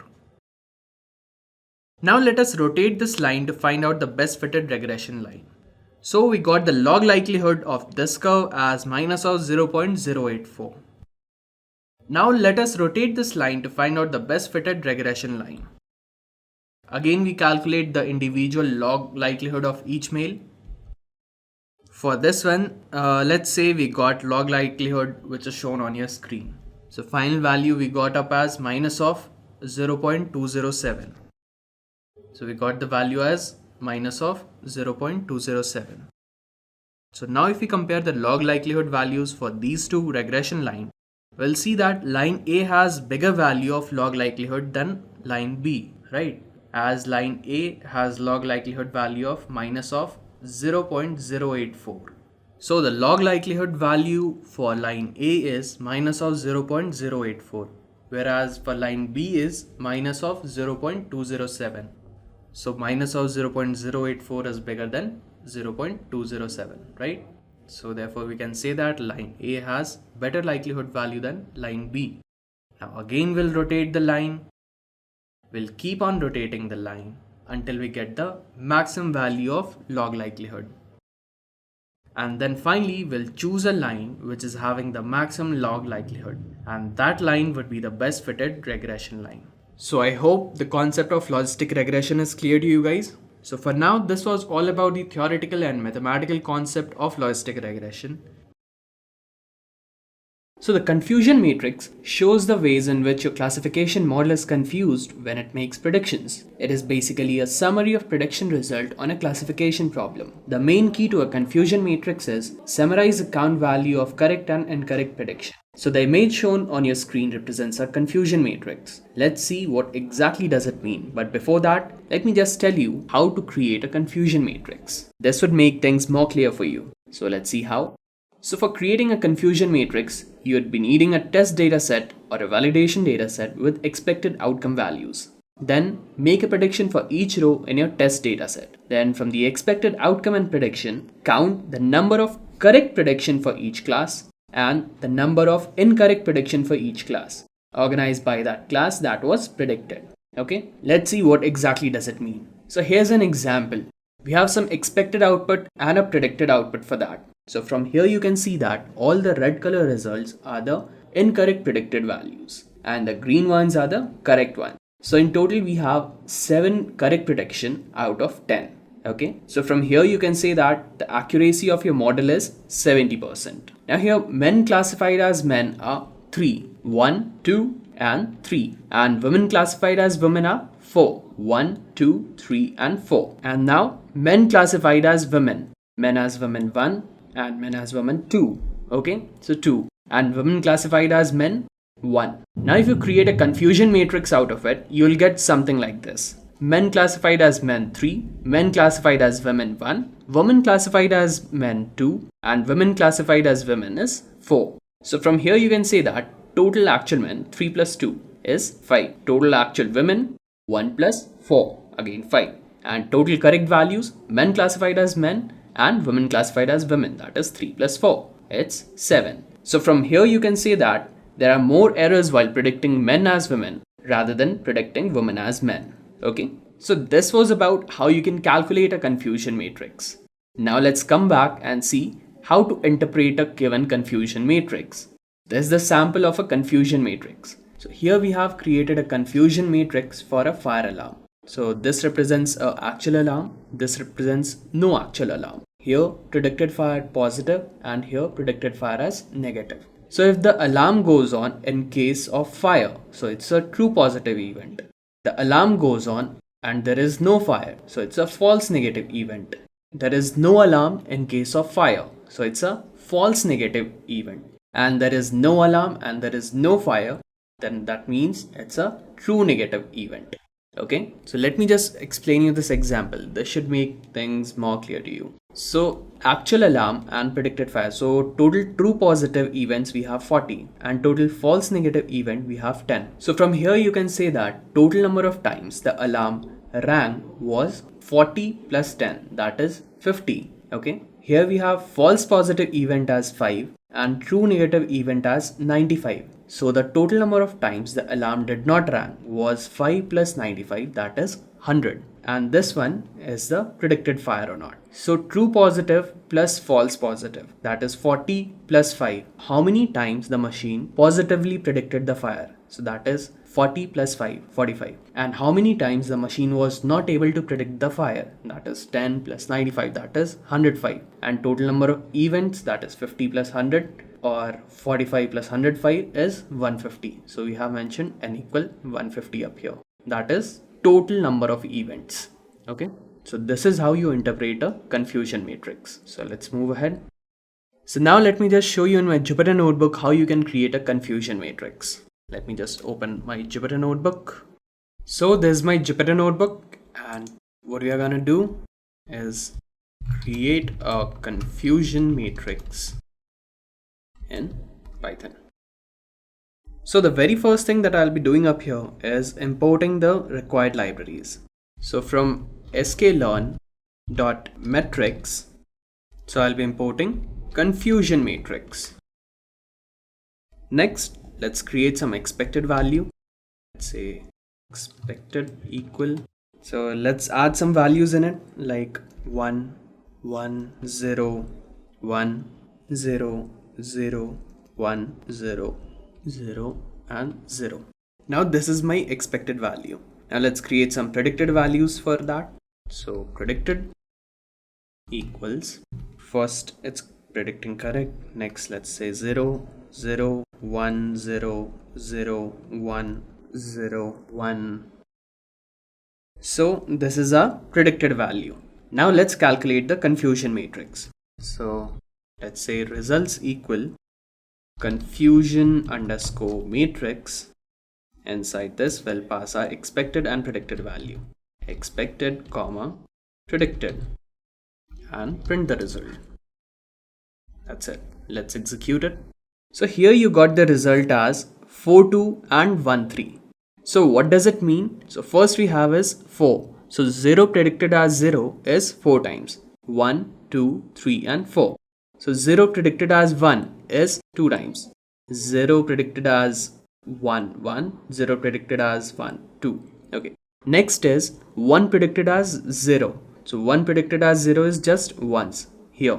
Okay. And next is 1 predicted as 1, that is 3 times. 1 predicted as 1, 1, 2 and 3. So this is a confusion matrix. And what we can say from here? So total number of correct prediction made by machine is 4 plus 3, that is 0 classified as 0 and 1 classified as 1. Okay. And total number of incorrect prediction is 2 plus 1, that is 3. So we have 7 correct prediction and 3 incorrect prediction. Okay. And the total number of times the machine predicted the value to be 0 is 4 plus 2, that is 6 times. And total number of times the machine predicted the value to be as 1 was 4 times. Okay. So from here we can say that our machine predicts the result 7 times correct and 3 times wrong. So the accuracy of our machine is 70%. So this was all about how you can create a confusion matrix in Python.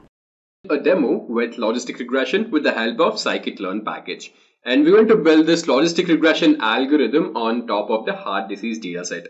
So let's quickly go to Jupyter Notebook and start with a demo, right? So this is Jupyter Notebook, guys, and our first task would be to load up the heart disease dataset, and for that purpose we would have to import the Pandas package. So I'll just type in import Pandas as PD, and I'll use this read_csv method from the Pandas package. So I'll type in pd.readcsv and I'll pass in the name of the dataset, which is basically heart.csv, and I'll store this in this dataset object. Now let me have a glance at the first few records of this dataset. So this is our dataset which comprises of all of these columns, and we're going to build the logistic regression algorithm on top of this column over here, which is basically target. So target would be our dependent variable and the rest of the columns would be the independent variables, right? And this target basically means that, so you have 1 and 0 values over here. The 1 value means that the person or the patient has the heart disease, and 0 basically means that the patient does not have heart disease, right? Now let me also have a glance at the shape of this dataset. So I'll just type in print dataset.shape, and this gives me a value of 303 and 13. So 303 means that there are 303 records in this dataset and 13 columns. Now let me actually have a glance at the value counts of this target column. So this value counts basically tells me the frequency of these two values. So I have these two values in this column, which is basically 1 and 0. So there are 165 records where the value is 1, and there are 138 records where the value is 0. So this basically means that in this data set there are 165 patients who actually have the heart disease and 138 patients who do not have the heart disease. Now I'll go ahead and actually visualize this. So I'll load up the matplotlib package and seaborn packages, and I will pass in this target column onto the x-axis, and the data is our dataset, which is basically this heart disease dataset. And what I'm doing is basically building a histogram, and I'll plot this up over here, right? So this is the bar plot for the value of 0, and this is the bar plot for the value of 1. And this basically tells us the same thing. So 165 is the value of the number of patients who actually have the heart disease. So this basically is for all of those patients who do not have the heart disease. Alright, now let me go ahead and divide the data set into features and label sets. So I'm storing all of the features into this X object. So all of these 12 columns would be my features, and this target column would be my label or would be my dependent variable. Alright, and this is how I'm going to divide the data set. So I'm going to extract all of the columns except the last column and store it in this X object. And similarly, I'll only take the last column and store it in this Y object. Alright. Now let me have a glance at these individual independent variable and target variable. So x.head gives me all of the independent variables and y.head gives me the target, right? So now that we have our independent variables and the dependent variable, let me go ahead and divide this dataset into training and testing set. And for that purpose, I'd have to load up the train test split method from sklearn.model selection, and over here I'm setting the test size to be equal to 0.2. So this means that 20% of the records are in the test set and the rest 80% records are in the training set. Alright, I'll click on run again. Now we have divided the data set into training and testing sets. Now finally it's time to build the model, and for that purpose I'll be importing logistic regression from sklearn.linear model. And I'm going to create an instance of this. So I'll just use this method logistic regression, and I'll name that instance to be log model. And I'm going to fit this model on top of the train set. So I'm basically passing x train and y train as the parameters. Right, I'll click on run. Right, so we have successfully built the model on top of the train set. Now we're going to go ahead and predict the values on top of the test set. So I'll type in log model.predict and I'll pass in xtest as the parameter, and I'll store the result in ypred. So we have also predicted the values. Now it's time to calculate the accuracy. So I will type log model.score and I'll pass in xtest and ytest. So I want to calculate the accuracy for the prediction on top of the test set. Right. So the accuracy comes out to be 73%, which is actually not that bad. And let me actually also build the confusion matrix. So confusion matrix would give me a table of values which actually comprises of the correctly predicted values and misclassified values. So I'd have to import confusion matrix from sklearn.metrics, and again I'll just pass in ytest and ypred as the parameters inside this function, and I'll print this out. Right. So this left diagonal which you see, this left diagonal actually represents all of those values which have been correctly classified, and this right diagonal represents all of those values which have been misclassified. And if you want to get the accuracy, all you have to do is add up 20 plus 25 and divide it with all of the values and you'll get the same accuracy. So let me actually add up a new cell over here and calculate the accuracy from this confusion matrix. So I have to divide this left diagonal with all of the values. So that would be 20 plus 25 divided by 20 plus 25 plus 10 plus 6. And this gives me a value of 73.77, which is the same as I got over here. So the accuracy is 73%, right? So we have built the confusion matrix. Now I'll also go ahead and build the ROC curve. So the ROC curve, it sort of gives me the right trade-off between the true positive rate and the false positive rate. So let me go ahead and plot this. And this is what we get over here. So on the y-axis we have the true positive rate, and on the x-axis we have the false positive rate. And basically you can understand this plot this way. So the closer this curve is to this top right corner over here, the better the model. That is, this curve needs to cover greater area. And this, what you see, red line, so this basically represents a classifier which would give you around 50% accuracy, and your model would be as better as it is far away from this red line. That is, this blue line has to be towards the top left corner, right? And this is how we can implement logistic regression model with the help of sklearn. Now the next fundamental algorithm that you will learn in your machine learning journey is SVM. It might seem tricky at first, but by the end of this tutorial, you will see how simple and effective it really is. To make things easy, let's start with an example. Let's say there's a basketball coach handling a bunch of players, and he wants to categorize these players as tall or short based on their height. Here's the data he collected. Now your goal is to help this coach draw a line or a boundary that best separates the tall players from the short players. This is exactly where the SVM algorithm comes in the picture. It finds the best possible boundary, also called a hyperplane, that separates different categories in your data. So we know that SVM finds the optimal boundary for categorizing data, but how does it exactly do so? It works by maximizing the gap between the two categories. Think of it like placing a fence between two groups so that the fence is as far as possible from both sides. Mathematically, the boundary is chosen in such a way that the margin, that is the distance between the closest points of each group, and the boundary is maximized. The points closest to the boundary are called the support vectors. These are the most important data points that define the boundary. But what if the data is not perfectly separable? That is, real-world data is often messy and we can't draw a straight line to separate the groups. In such cases, SVM uses something known as a kernel trick to transform the data into a higher dimension where it becomes separable. This allows SVM to handle even complex data sets. It might sound like an advanced concept, but in reality, it's just about drawing the best possible boundary between different groups in your data. So far, we've explored linear regression, logistic regression, and SVM. Now let's dive into another powerful algorithm, decision trees. So let's break it down with a simple example. Let's say there's a restaurant owner and he wants to predict whether a customer will order dessert or not. He has collected some data based on the past orders. Now your goal is to build a model that can predict whether a new customer will order dessert based on their age and whether they ordered a main course. Now your first instinct would be to use logistic regression because it's used for classification problems like predicting yes or no. But here's why it's not the best fit for this case. Logistic regression works well when the data is perfectly separable. That is, logistic regression relies on a linear decision boundary and feature space.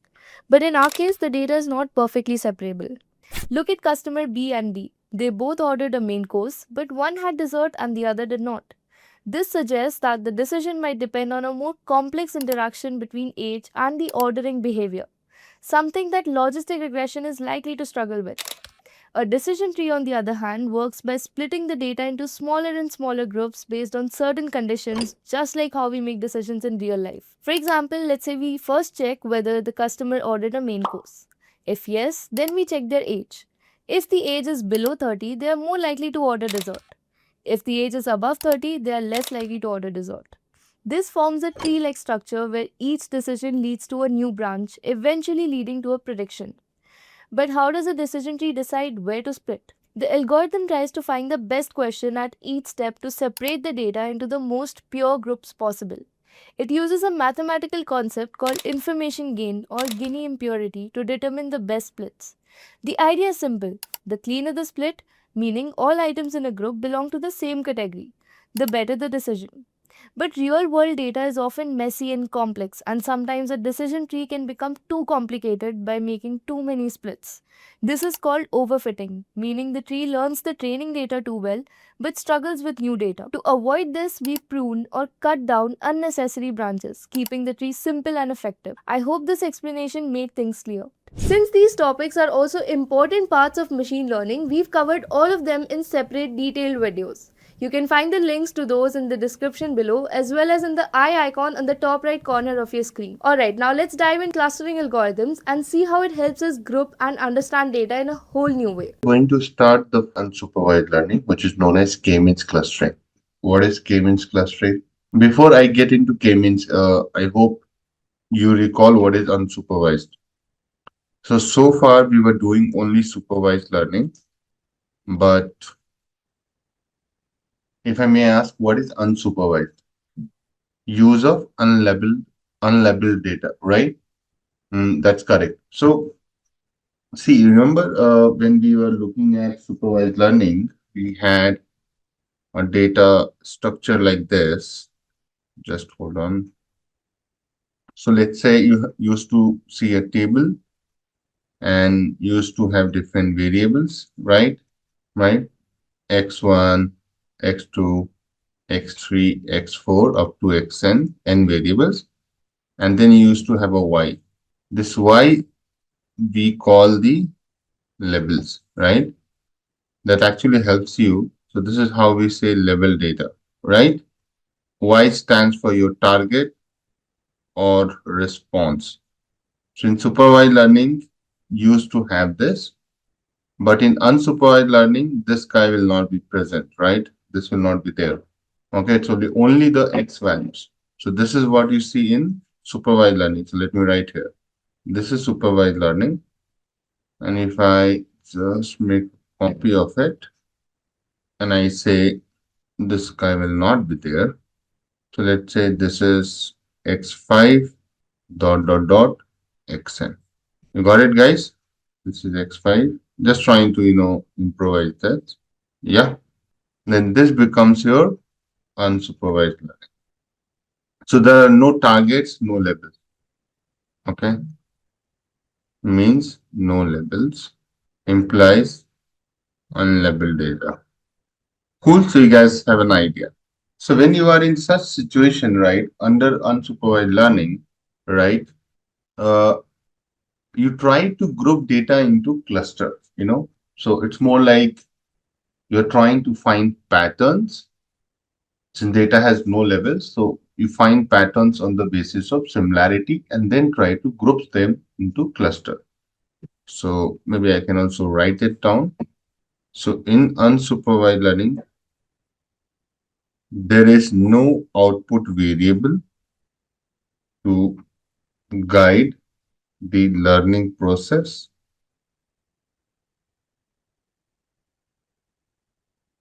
Data is explored by algorithms to find patterns. Given that data has no levels, the algorithm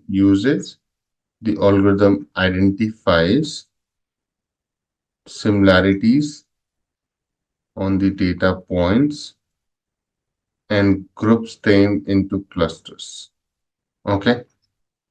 So let's try to understand within that there's a concept of k-means clustering. Okay. So k-means clustering, K stands for number of cluster and means stand for averaging the data point position to find the center of the cluster, right? That's your mean. So k-means clustering means you're trying to divide the data, right? Basis the similarity into groups. So let me take a very simple example of demographic data. So demographic data, when you go and visit a mall and you go to a a store like Zara or something like, some similar kind of stores, they take some of the data points from you, right? They can collect the customer data and try to divide the customer into different segments. So again, this brings me to this topic of that, when you're trying to go to a certain store, you will be, giving some data to different, uh, you know, different stores. They will be taking your, name, age, gender. They might ask you some personal questions also, like how much your salary and all those things, and then try to, come up with down the line, you will get a mail on a mail, some marketing campaign is happening and you are getting informed, right? So that's what we say customer segmentation on the basis of similar trade. Okay. To solidify this conversation, I can take an example of, let's talk about, how to say, have you ever gotten an ad or a call or any message for buying Audi? Anybody in this session? Audi or Merc? Merc is like Mercedes. Never ever, right? I know why. Because they know that we are not their customers, right? How they know that? Because they have the data for us. In India, too, it's very easy to get the data. बहुत आसान है. Now, if you talk about those kind of, examples, right? Students never get called for credit card. Those who are really poor laborers, right? They don't give a call for loans, right? Why? Some of the guys get calls for loans, some of the guys get called for credit card, and some of the guys get called for, audit, because they have the market segmentation. They know their market. How they know their market? So they have the data of their customers and then divide into different clusters. So can you see on the screen? And this is your customer base, right? On the left. I hope you can see a nice chart there. So this customer base, right? They divide into, as of now, here 4 clusters, saying that, these are my, recent customers. These are my champions. So they keep coming, keep buying, right? Keep spending money. They are like at risk customers. Maybe they have not, they have not bought anything in last 1 years, right? And these are my loyal customers, right? So those kind of segments they have done, so that they know that how they can reach out to, to these kind of segments. And to give an idea, I think if my customers are at risk, what you will do to retain them? What should a company will do? Right? They'll give some discount, right, guys? Come on, discount or offers. You agree? Those who are their loyal customers, right, they might not get a lot of discount because anyway they are loyal to us, so they might come every time, even keep pulling them, right? Champions and are the ones which are very aggressive. They have done a lot of shopping in recent time. You might not also give any discount to them. But if a new customer has come, you might give some more offer so that they keep coming back to us, right? So those kind of strategies can be used or leveraged if you have proper segmentation. Now you understand the application of k-means clustering can be, one simple application can be like this. Okay, so as I go more into details, I'll tell you more about, but this is a very simple example and this algorithm is also very easy to understand. Okay, so how does k-means clustering, work and all, I'll talk about in some time. Okay, let's move on. So let's try to answer what is k-means clustering, right? Means how do we define it? In k-means clustering technique, each cluster is represented by its center called a centroid, which corresponds to the assigned to the cluster. So if you see, we are saying each cluster is represented by its centroid, right? So center is called centroid, which is the arithmetic mean of all the data point assigned to that cluster, right? So when I'll take an example, you understand, okay? Now the question comes, what is a centroid? So a centroid is a single data point within that cluster, within the cluster, which represents the center of the cluster, and that means the mean. And that's where this mean is related to your k-means. Okay, that's where you got the name. So a centroid is a single data point within the cluster, within each cluster, which represents the center of the cluster called the mean, and it might not be necessarily be a member of the data set. So it can be a calculated value also, right? It's not necessary it's coming from one of the data set, is assigned like the mean. Okay. So that is a very important point to keep in your head. That is not necessary that one of the data point will be given the role of the centroid. It may be possible that you might have calculated the centroid, although that value lies within that cluster, that group, but it's not necessary it's coming from one of the data points. Clear? Now, see here. So I'm showing an image just for your reference. Can you see? So there are two groups of the data it has formed. One group is this one. Okay. Other group is this one, and it looks very logical because all these blue data points are more closer to this centroid, which is your red color, right, guys? Come on. And these are close to green, right? You agree? Because finding someone close to this is really not making sense, right? Saying this is close. So here you have two clusters. This is cluster 1 and this is cluster 2.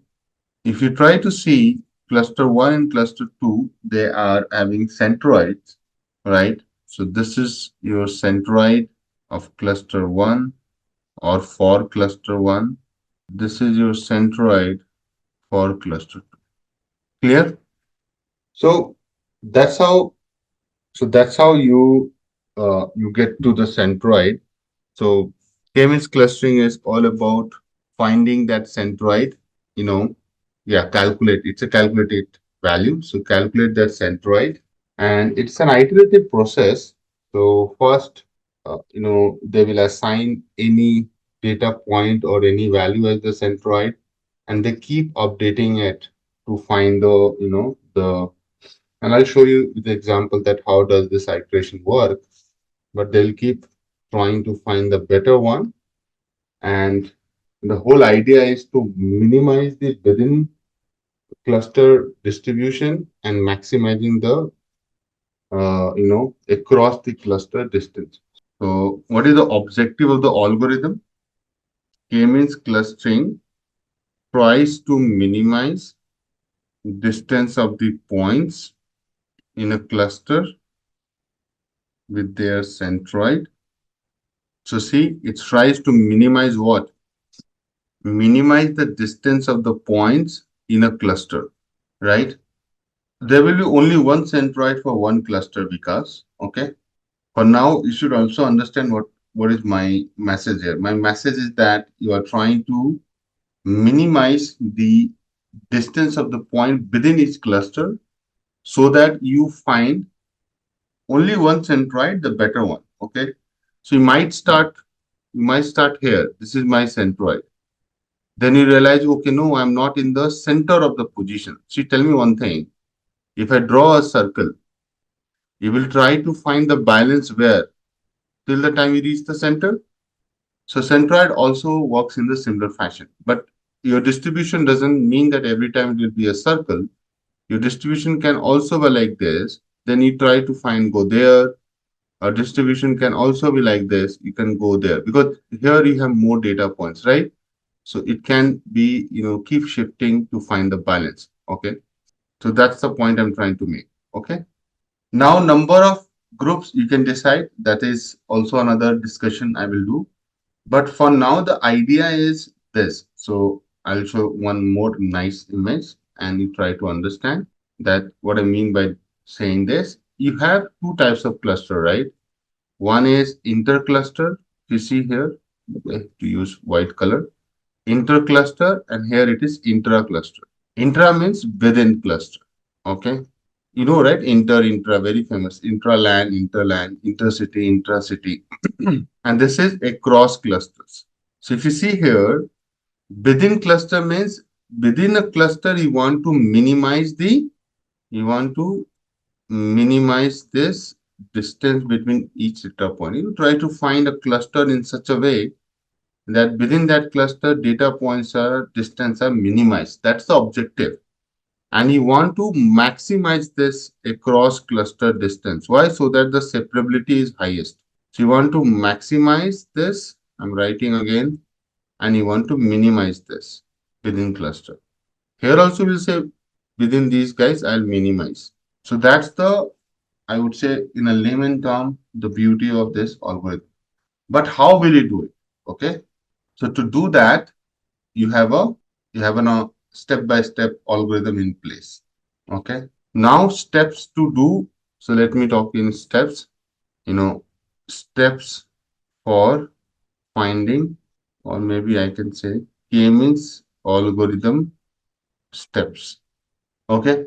So there are few steps, guys. Number one, specify number of clusters you want. Specify number of clusters. Okay.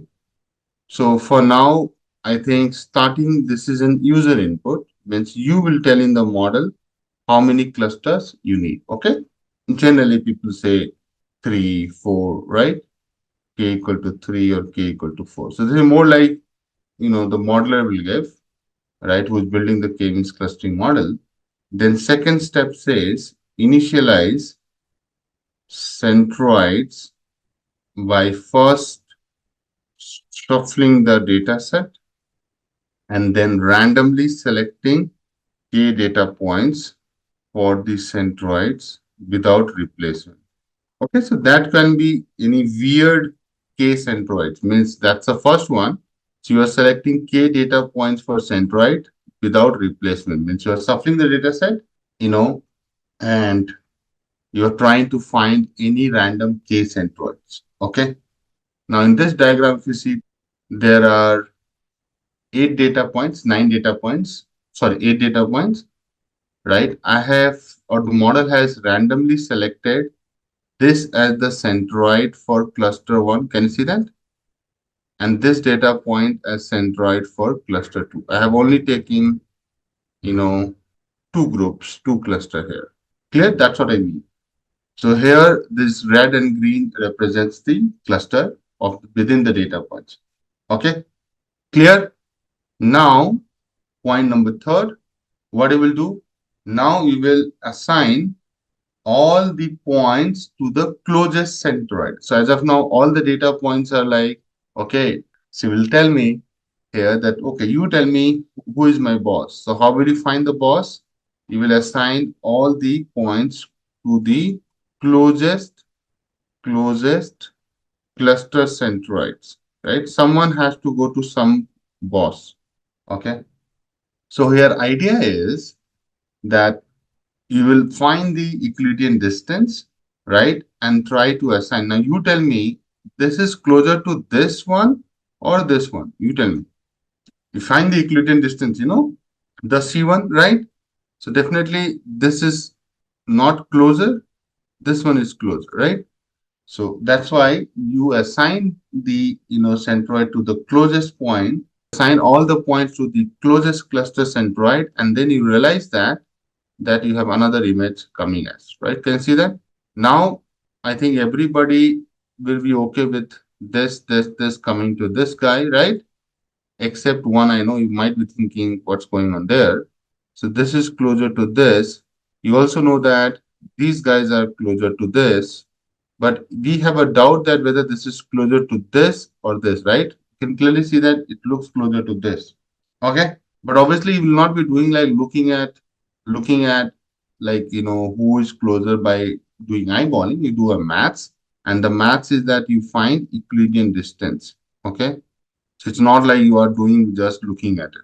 So what I'm saying, Anthony, yeah, that's why please pay attention. What we are saying, assign all the points to the closest cluster centroid. The meaning of it, this is my centroid which I have randomly assigned. I was talking about this particular data set, right? Tell me, is it closer to this guy or this guy?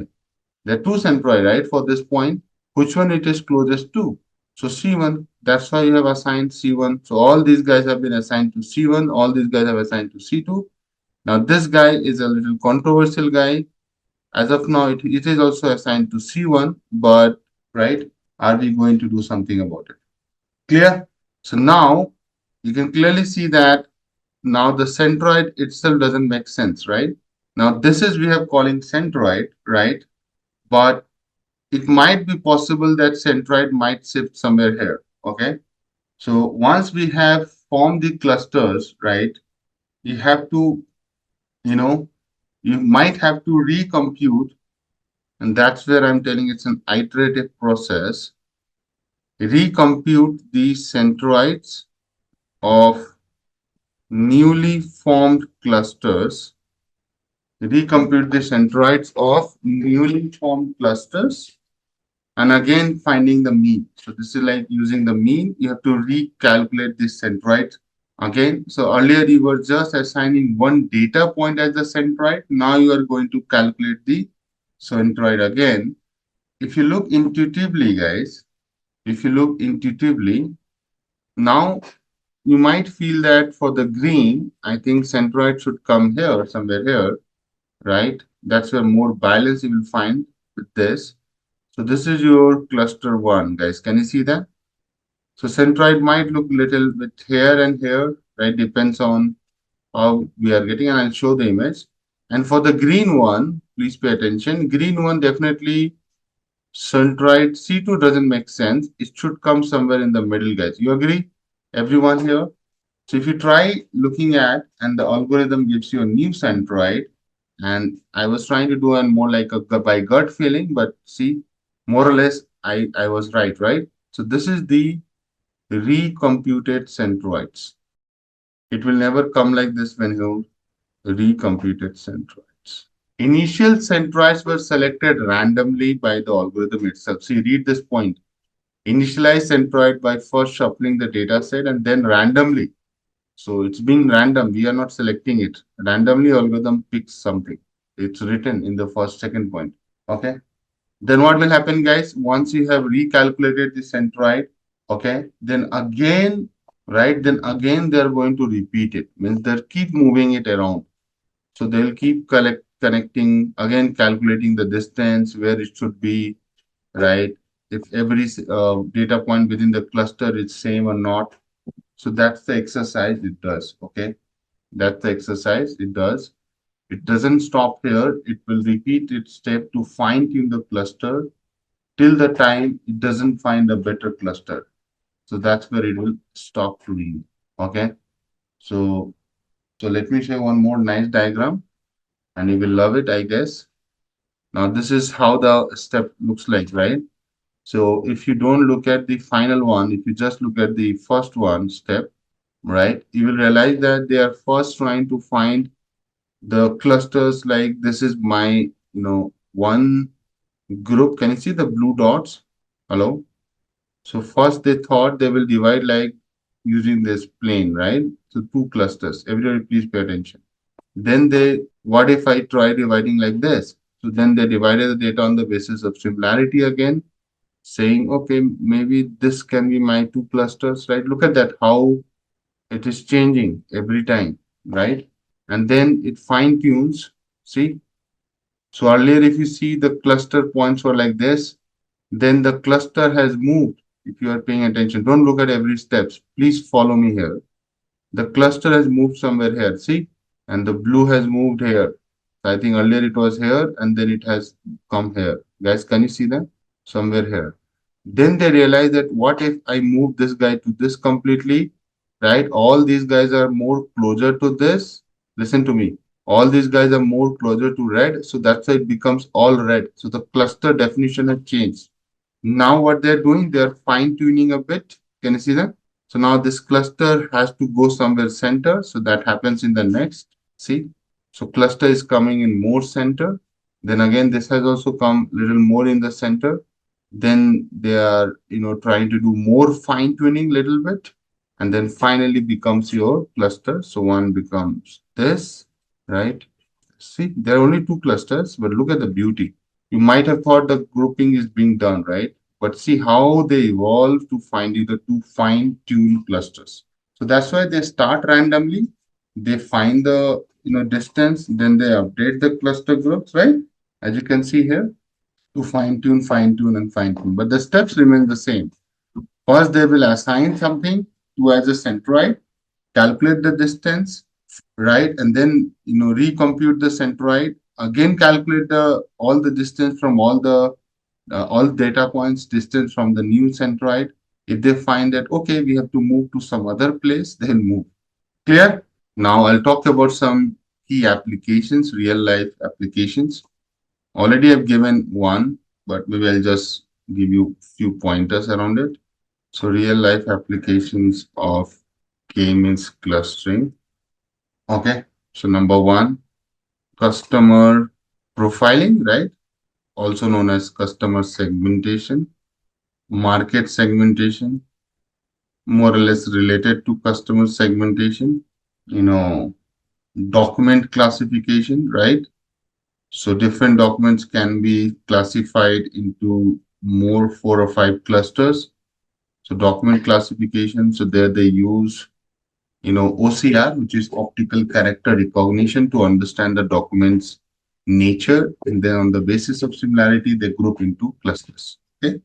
I think there are a few more like geostatistics, understanding the similarity of geologies, or finding astronomy, right? Astronomy is also about finding patterns. So yeah, astronomy is another big area. So where they do all those kind of understanding the planetary positions, and making some conclusions based the similarity and patterns, right? Although they also try to predict why, and why can be anything that you can change anytime. Yeah, that's all from my side on this. Maybe I'll talk a little bit more about how to also decide number of clusters, because sometimes people think clusters is like I can always give. It's not like this. What are the cool things about k-means clustering is that you can actually stop uh, going intuitively that how many clusters you need. You can also go by using machine learning concept. You can also find the value of k. So let me give the heading. I'll come back to run. If I can put the heading, finding the value of k. You can also find that by using the concept of elbow curve. So let me explain that. So using machine learning only, we find the how many k I should pick. So you can plot the elbow chart. So if you have seen an elbow, right? So this is your hand, but can you see this is known as elbow? Okay. So this elbow chart is just similar, right? Okay. So when you are trying to see that what is your, sum of squared errors, right? And using that, you can see that if you take 2 clusters or 3 or 4, right? Till the time it keeps adding value to it, you're trying to minimize the error, right? So you will go with more number of clusters. Ideally, you have to find an elbow here in this chart, to be honest. So if you try to fit an elbow here, right, you will realize that wherever the curve for the elbow comes, right, that will be your number of clusters. But how do we decide that? So if you have a sharp decrease, more like a very fast decline in the value of this y, which is WCSS, right? That is mostly your sum of squared errors driven, right? Sum of square error.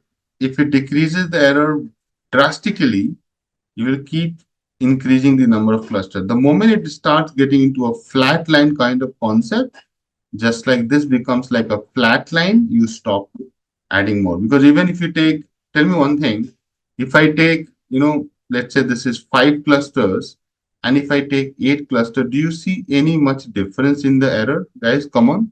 So why do you want to add more clusters to your data? Hello? Does it make sense when I say this, guys? There's no point, right? But if you see, if you take 3 clusters and you take 5 and if you draw a line, can you see that how much error you have reduced, guys? Are you feeling it? And if I say I have taken 2 clusters, right? 2 to you have to anyway take minimum. So 2 to 3, you can also see that you have quite a lot come down. So that's how you can do this. Clear? So testing different number of clusters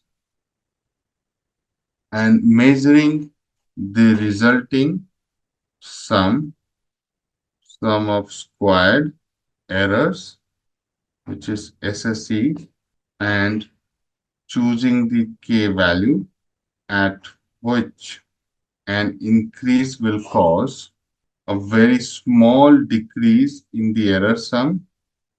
An increase will cause a very small decrease in error sum, while a decrease will sharply increase the error sum. So this can be a little confusing language, but that's how it is. So guys, what we are trying to say, please understand, if you go from 5 to 6, so I'll also give you the color coding. If you increase K, increase means what? Increasing K will cause a very small decrease in the error sum, right? If you go from 5 to 6 or 5 to 7, do you see any big decrease in the error sum? No, guys, correct? While a decrease in the K, while a decrease K in K will sharply increase the error sum. So if you go backward from 5 to 4 or 5 to 3, can you see that? Your error sum sharply increase from here to here, guys. Can you see that? Look at this green line. That is the second part of the statement. So in the middle of that, can you see that? In the middle of that, in the middle of this, you find your optimal cluster. Are you feeling this? That's where the language is. That's where you find your optimal number of clusters. So far with me, guys. Clear? This is your optimal number. What is this in this case? 5 is the answer. So you can take it from me. Stopping criteria for K-means clustering. Stopping criteria for K-means clustering. Okay. So there are essentially, 3 stopping criteria that can be used to stop the K-mean. Number 1, centroids of newly formed cluster do not change. So I'm saying that your centroid is fixed, it does not change. Second, your centroids are not changing and your points remain in the same cluster. So nobody is changing the party here. Okay, that can be another one. And third, you can also set a maximum iteration. So suppose your algorithm, you don't want to run it forever. Just like in decision tree, you set, right? How many leaves you want to stop at or how many decision tree you want to stop at in random forest. Likewise, you can do maximum number of iterations. And then you want to say, boss, stop it. I don't care. So in 3 ways, you can stop the K-means clustering. Make sense? Clear? So these are your stopping criteria for K-means clustering. Okay. I'll be going up and do the hands-on and let me know once you have the data, guys. Okay, you try loading that data. In the meantime, I'll also get back to you. So I'm also loading the data. So we have those typical import. Let's do it. Import numpy as np, right? Import pandas as pd. Import os. Import matplotlib.pyplot as plt. Import Seaborn as SNS, right? I might be using a bit of plotly also in this. So you can import plotly as py and import plotly.graph objects objs as go. So someone can say hi on Q&A. I can share all these libraries which we are importing. And here you go. Okay, Aryan has shared a big list. Okay, so you should also know, Aryan, which one we are using where, right? Now, let's load the customer data, guys. So df underscore customer, and it's a mol data. So let me read it. What happened? I'm not in this working directory where I am. I'm in, yeah, and data is also there. So what is happening? it was not in the right folder. See, now it came. Okay.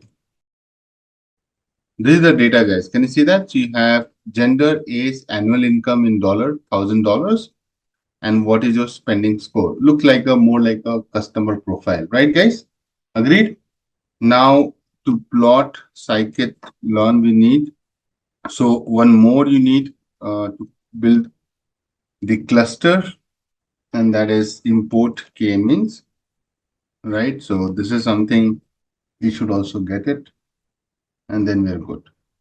So guys, first thing first, I'll teach you how to make a basic clustering, right? Basic clustering on 2D. So you can actually use more than two variables. But for now, let's understand age and spending, and then you can go from 2D to 3D, 3D to n variables. That's up to you. First, get a good idea about clustering by looking at this. So you know that the columns are this. Maybe I'm going to pick only age. So I'll say df underscore customer. So I'll select the columns, age and spending. So I'll just say age and spending score. I'll take this guy out and should be good. See, this is my data, guys. Okay. And if you try to plot a scatter plot to understand the distribution, all right, guys, you know how to do it. I don't need to teach, but I'll write plt.figure, or we can use plt.subplots, and then you can write fixed size equal to, let's say 15,7. Yeah, looks good. I think I can give it 15,6. Yeah, and maybe I can take 12,6. I'm just trying to get a good shape. plt.show. Okay, and then within this you have to use plt.scatter. You have to use x equal to age, y equal to spending score. Data you already know, you have df, and size of the scatter can be 100, right? Age, spending score. Okay, cool, guys. It's really bold. Now better, everyone. So you might think that, okay, my groupings can be, people can think of different types of clusters here. If you are talking about two clusters, you might be thinking, I'll assign this to one, assign these guys to be two, right? Can you think like that, right? Someone can say, okay, Akash, can I do something like this? So how do you do that, right? Means clustering is all about that, right? So I think the first thing first, we need to decide the k value, right? And give some levels to the chart. So first, let me give the levels. So title is, age versus spending score, distribution, plt.x level, and it can be age, plt.y level, and can be spending score. Yeah, see, now we have to decide the k value. Why we are deciding the k value? So that we can assign how many clusters we need. For that, I will use the elbow chart. Right, guys? Remember? So remember, elbow chart technique plots the different cost error function. As k increases, average distortion and variance will decrease, right? Cool. And this is some funda, right? The same thing. Now, guys, first need to create the data for elbow. So we'll call elbow df underscore customer, and then I'll pick only two column, which is age, and I'll check spending score, right? This one. Perfect. And now, guys, I want to get only the values. So I'll take, all of it, only the values. This helps you to get the 2D array out of it. Okay. And trust me, you can get the array in multiple ways. See, this is a 2D array. It's the same data. If you see 19, 39, 21, 81, 26. Let me come down and show you. It's the same data, guys. The only thing here is that you are getting a two-dimensional array. Remember, I taught you, so you cannot say no. It's starting with 2 square braces, ending with 2 square braces. So it's a 2D array. Are we clear, guys? See, ending with two square braces. It's a 2D array. That's a requirement for the plotting. Then I want to keep an empty list called inertia. So this is an empty list. And now I'm going to go one by one. So I'll say for n in range, I want to go in a range of 1 to 11 so that I can plot as high as 10 clusters. I'll use the algorithm to calculate the elbow, and I'll say k-means, and I'll use n underscore cluster that is coming from scikit-learn. I'll put n here and I'll say init. This is to initialize. K-means init means initialize. Remember that oops, might have heard a little bit on oops. Init means initialize. So that's your initialization of the k-means. And you want to go till 11. So last is 11. Max iteration, I think, right? I'm putting 300 iterations, which is quite enough. Tolerance is more like how much accuracy you want to maintain, like till where you want to go. 0.001 delta is fine. Random state is 45, again, to set the randomness of the sample. Algorithm is EK, Euclidean, so EK-LAN, right? So now this is your algorithm, okay? And then you will fit it to your data, which is your two-dimension array, and then you will append the values you are calculating to this empty list, which is your inertia dot append. You have seen me doing append to a list, and once these values have been calculated, you can keep appending to your inertia. LCAN, not ECLAN. So you will see that inertia has taken your value of the cost, right? Right, and that's where you will also get the cluster. So let me do it. Let me plot the elbow chart. Okay. So again, I will use the same concept of it, plt dot subplots. Maybe why don't we use that, right? Why to waste time? Let's use this now. Now we don't need a scatter here. So I'll say plt dot plot. I need a line chart. And then I will create np.arrange. Okay. 1 to 11 inertia, and line marker will be O. Okay. This is to just align with the number of clusters. Okay. So this np.arrange, guys, what it does, it creates a value from 1 to 10. Okay. And see, so it gives you like, the value of those data points, right? 1715135, right? Can you see that? 1715135. So are you feeling that you are getting an idea about, hold on, right? You are going to put some kind of this, right? No, 1 to 11 is that, remember, you have created, what is the length of this? Hold on. What is the shape of this? It's a list. So what is the length of this list? You tell me. 10 data points, right? So inertia is just the y-axis. You also need x, right? So that's where I've used this np.arrange. So this is your y. This is your x. Line chart, no? So we need to, so that's why I needed an x also, no? Like 1, 2, 3. Now definitely this age will go. It will become your number of clusters, and you will start getting to making sense now suddenly. So that is more like your data manipulation to update your x-axis, because inertia just gives you the y-axis, which is your cost. Now you will start seeing a lot of difference, right?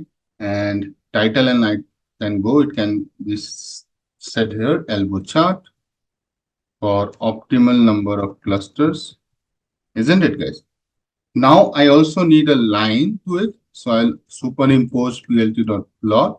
And again, it will be same thing, only the marker will change. See, so here marker will be a line this time, and you will see magic. Look at this, right? Isn't it the chart I showed you while I'm teaching you this, right, guys? Okay. Now, inertia. Okay. So Indrani asking what is inertia? Inertia is nothing. Inertia is your cost, which is being calculated from this algorithm scikit-learn k-means. So now if you look at let me show you the documentation. Hold on. Right. So if you see here, I've written, init k-means, let's understand it. Okay, hold on. See, init means you have more like to initializing the method for your solving. So k-means is your algorithm you're using, clear? Init is clear. Right now, what is it? N cluster, how many cluster you want to take? So that's why you're plotting for 1 cluster, 2 cluster, 3 cluster, and what is your cost? Okay, now come back. What is your max iteration? Maximum number of iteration for the k-means algorithm. I talked about it, right? So that's your max iteration. N init is what? Number of times the k-means algorithm will. If I'm running a for loop, for how many times? If it is 1 to 11, it will start from 1 till 10 only to run. So total how many times I'm running the k-means clustering? For 10 clusters, right? So it will also has to match this, right? That's why I've written the same thing, 11, 11. So this means it will run for 10 times. Okay, and that's where if you see, you will see that I have given number of cluster 10. So it is solving every time, my dear. When you have only 1 cluster, when you have 2 cluster, when you have 3 clusters, every time it will solve and calculate the cost. Model is doing that. I think rest everything you can handle. Simple, clear? Inertia is an outcome of this, right? Inertia is more like your cost. So don't worry too much on it, okay? It's your cost, okay? That's sum of square error if you are trying to divide it into the syntax, okay? Now, once you look at it, guys, you can clearly see that I think ideally you should have minimum 3 clusters, right? See, between 3 and 4, see 4 and 5 same. 3 and 4, you have some delta. I think let's start with k equal to what? K equal to 3. First, we can start with k equal to 3, guys. You agree? That's correct. Very good, Indrani. Got it. Each data point on this elbow chart is 1 iteration with the cost, right? So every time you run it, you get a cost out of it. Let us start with k equal to 3. So again, it's the same algorithm. I'll use k means. 3 means 3 clusters. K means, and then I'll copy everything from right. यहाँ आपको 3 clusters. I think number of iteration can be 3. Maximum is fine. Tolerance is fine. Random state is also fine. Everything is good. Okay.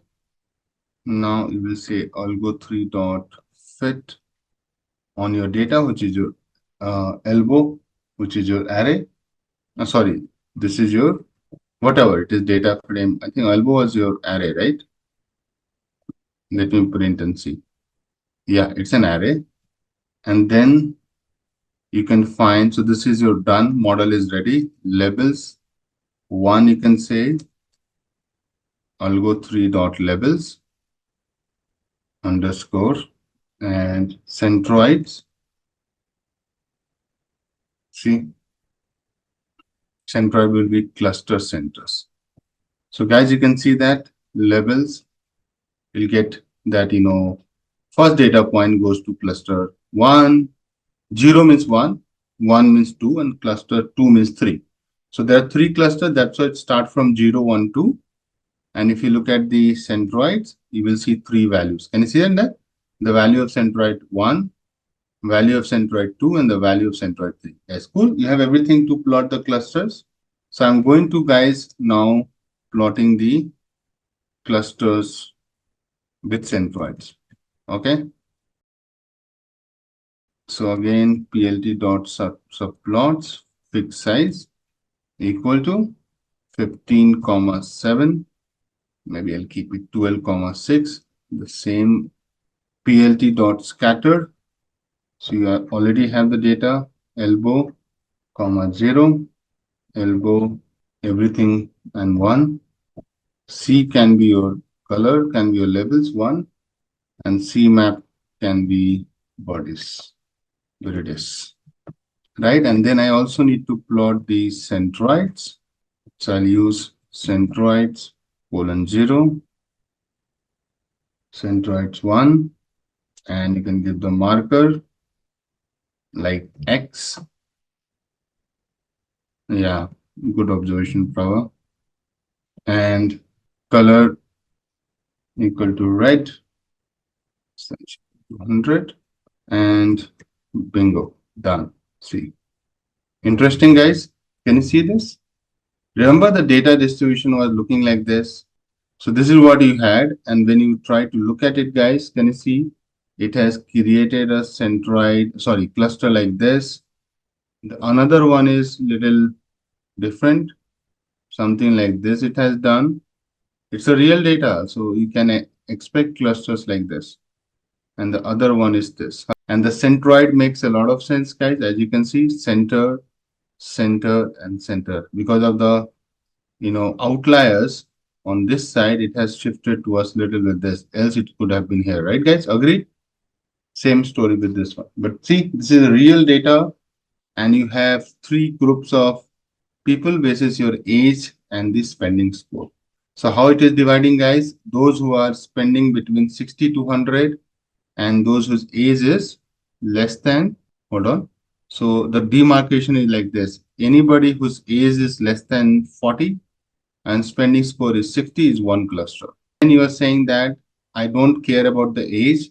I only care about the spending score. So anybody who is having 40 to 60, roughly, you have one cluster, right? Another line coming, guys, correct? Hello? You agree? So another line is this one, 40 to 60, and anybody who's spending score is 0 to 30 is another cluster. See, so beautifully it has classified. That is with three clusters, right? But if you want more finer cluster, I think you can go with, so I can just see, you have to be very smart. You have to just copy this whole thing and I'll paste it. And now what I'll do, I will say, let's go with 4 clusters. So you have to do nothing. You have to just change here 4, make this guy equal to 4, make this 4 so that you don't overwrite. Let the model solve for 4. Create the level for 4 by calling it 2. See, I'm just repeating the step. You could have written a for loop to do that. Trust me on that. Okay. So let me run it. Ta-da. See.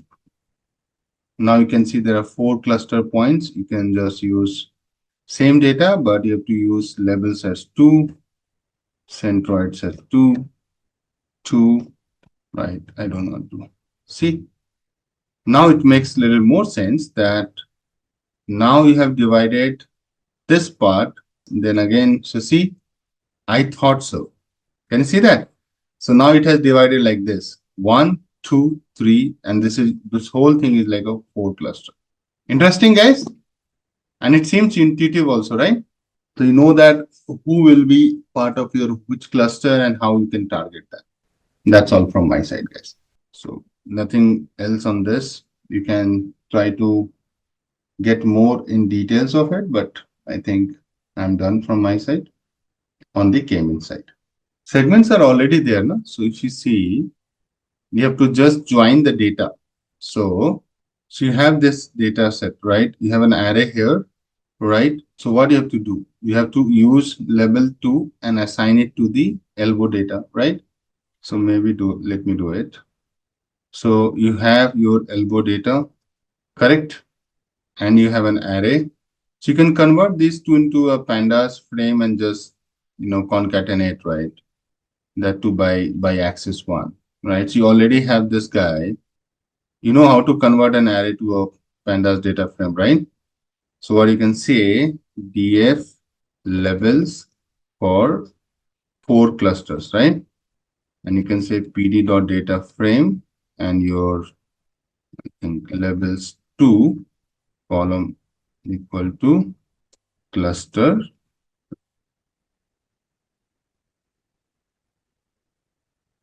Okay, guys, this is my, and now I'll do pd.concat, and I'll say, remember, I have taught you these things, and you have the data df underscore customer, and you also have this guy df levels 4 axis 1, and that will be a combined thing, right?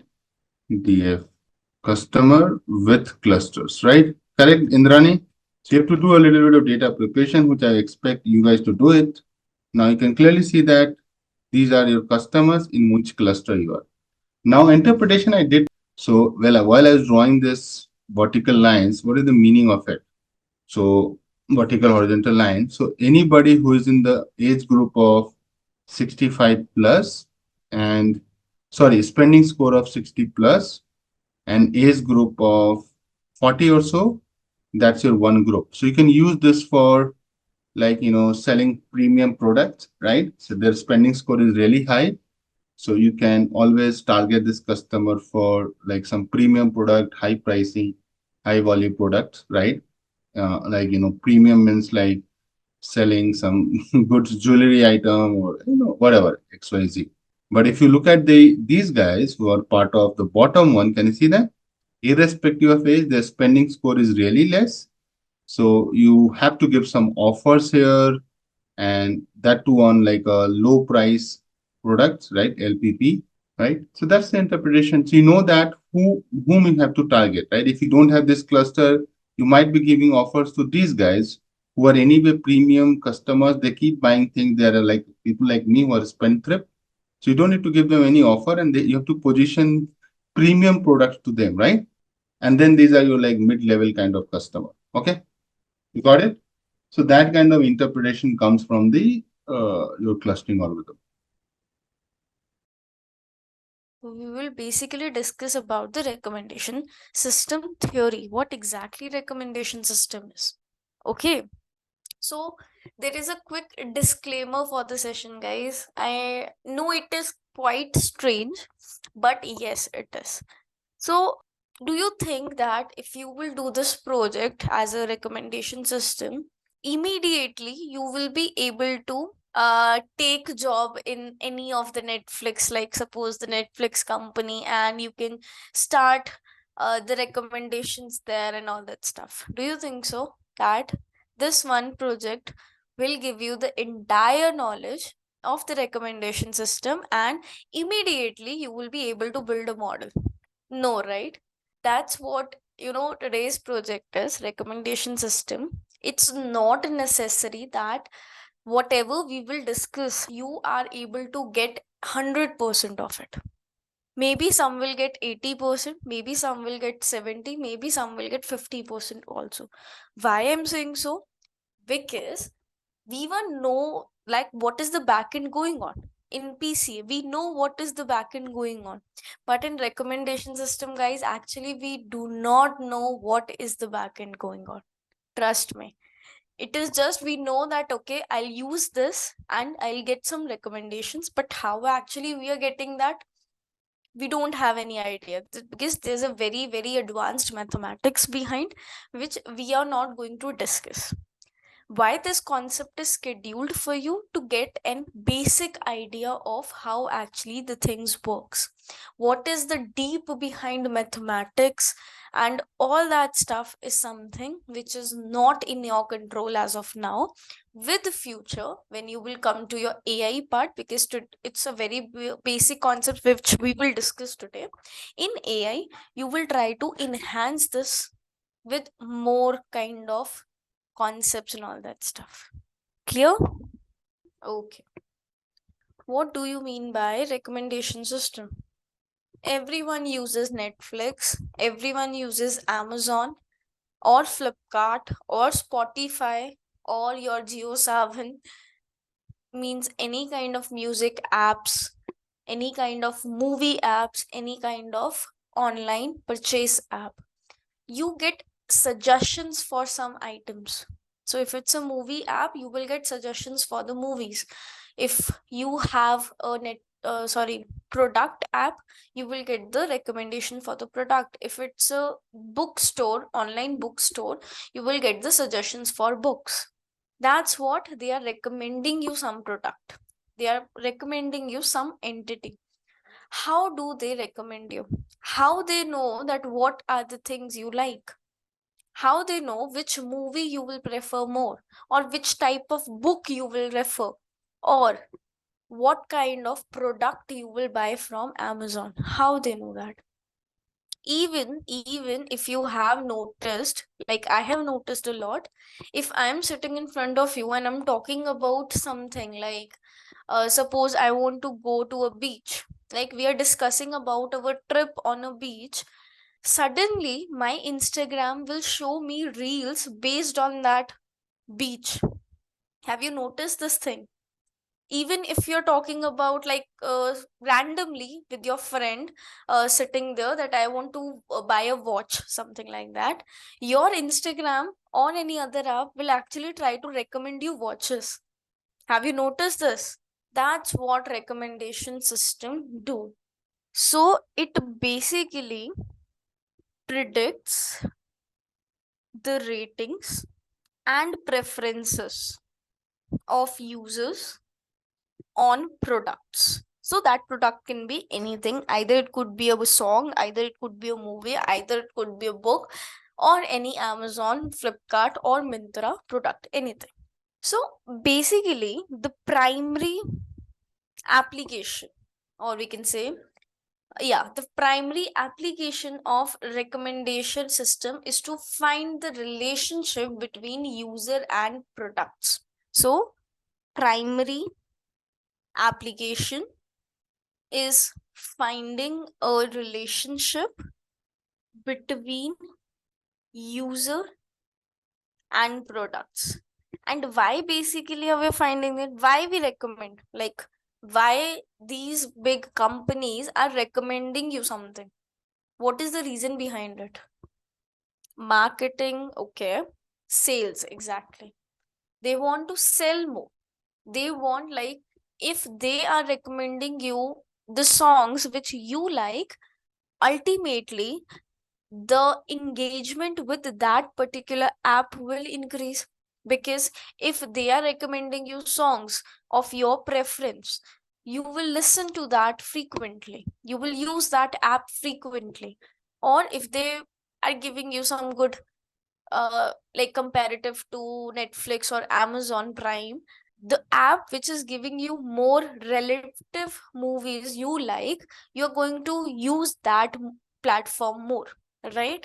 So they are finding the relationships to maximize the user product engagement. Okay, we understood what exactly recommendation system is and why it is, right?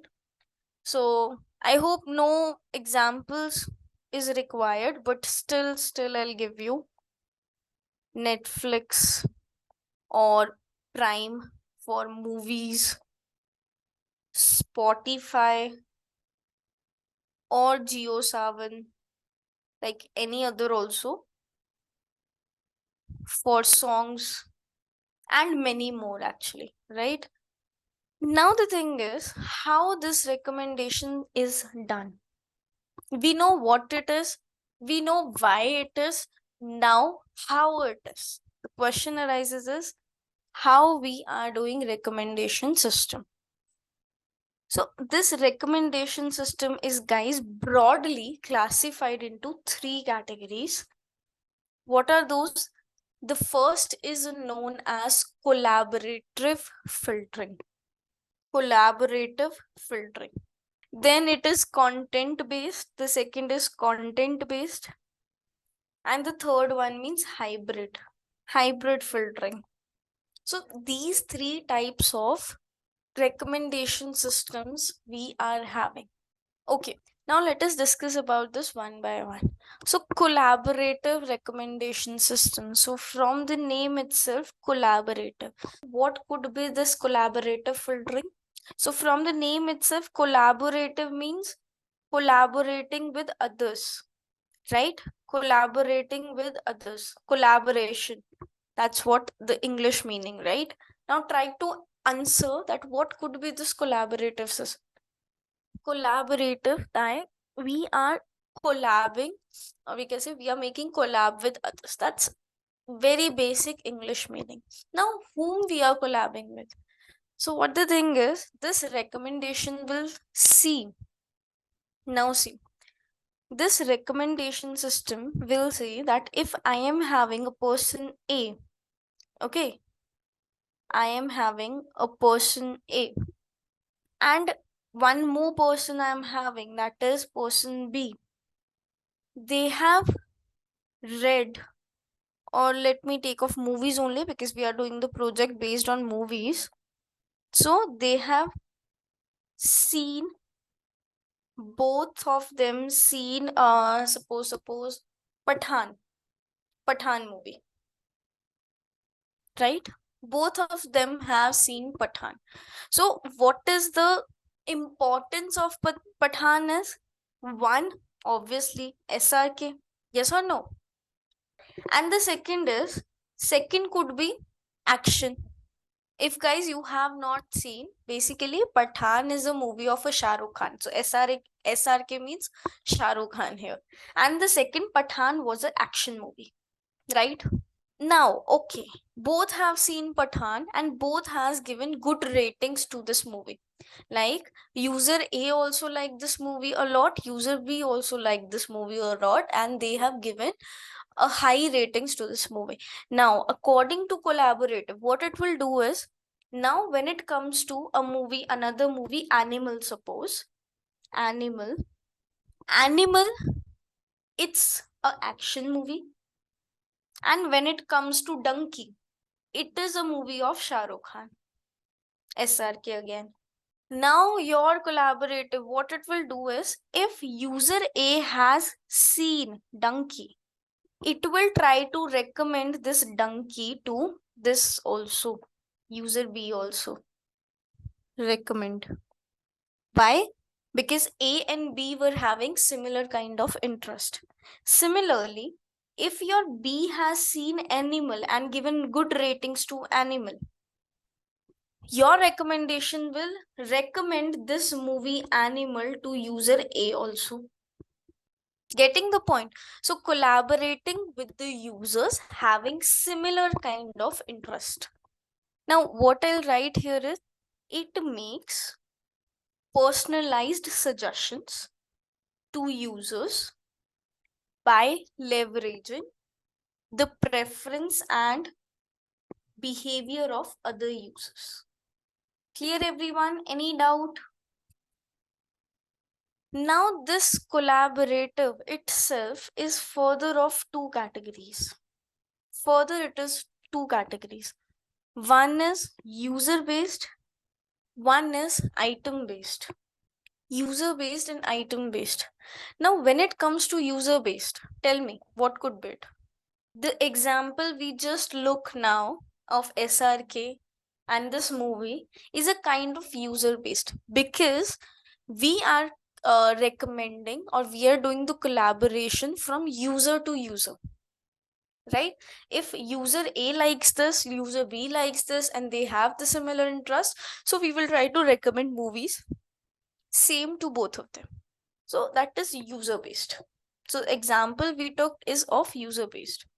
Recommendations are made by finding users who are similar, very good Akhil, to the target user.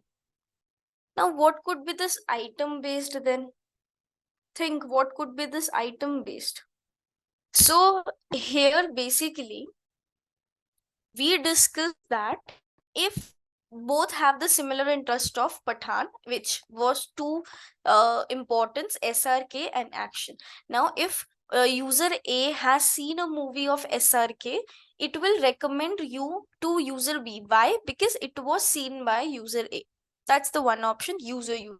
But now if user A likes a SRK movie, so whether anybody has seen or not, it will try to recommend all SRK movies to the system or to the user.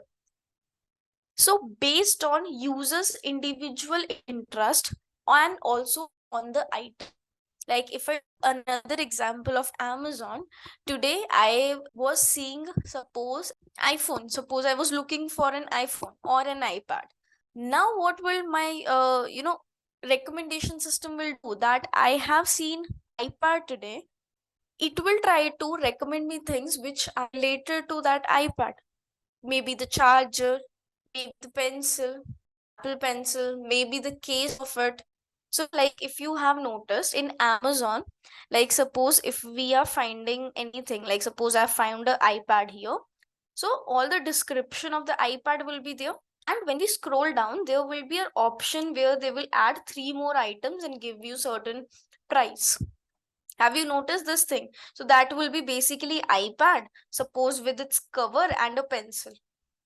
Have you noticed this thing? They will try to recommend you 2 more items which are related to the item you are looking for, so that you will get a proper interest into the full complete set and then will recommend you. So this basically, I was looking for an iPad, that was my interest, but they are recommending me the cover and the pencil as well. Getting the point? Item based. So based on the items I am interested in, it will try to recommend me. So in item based collaborative system, recommendations are made by finding items that are similar to the ones the user has already liked. Not only liked or interacted with, whatever it could be, right?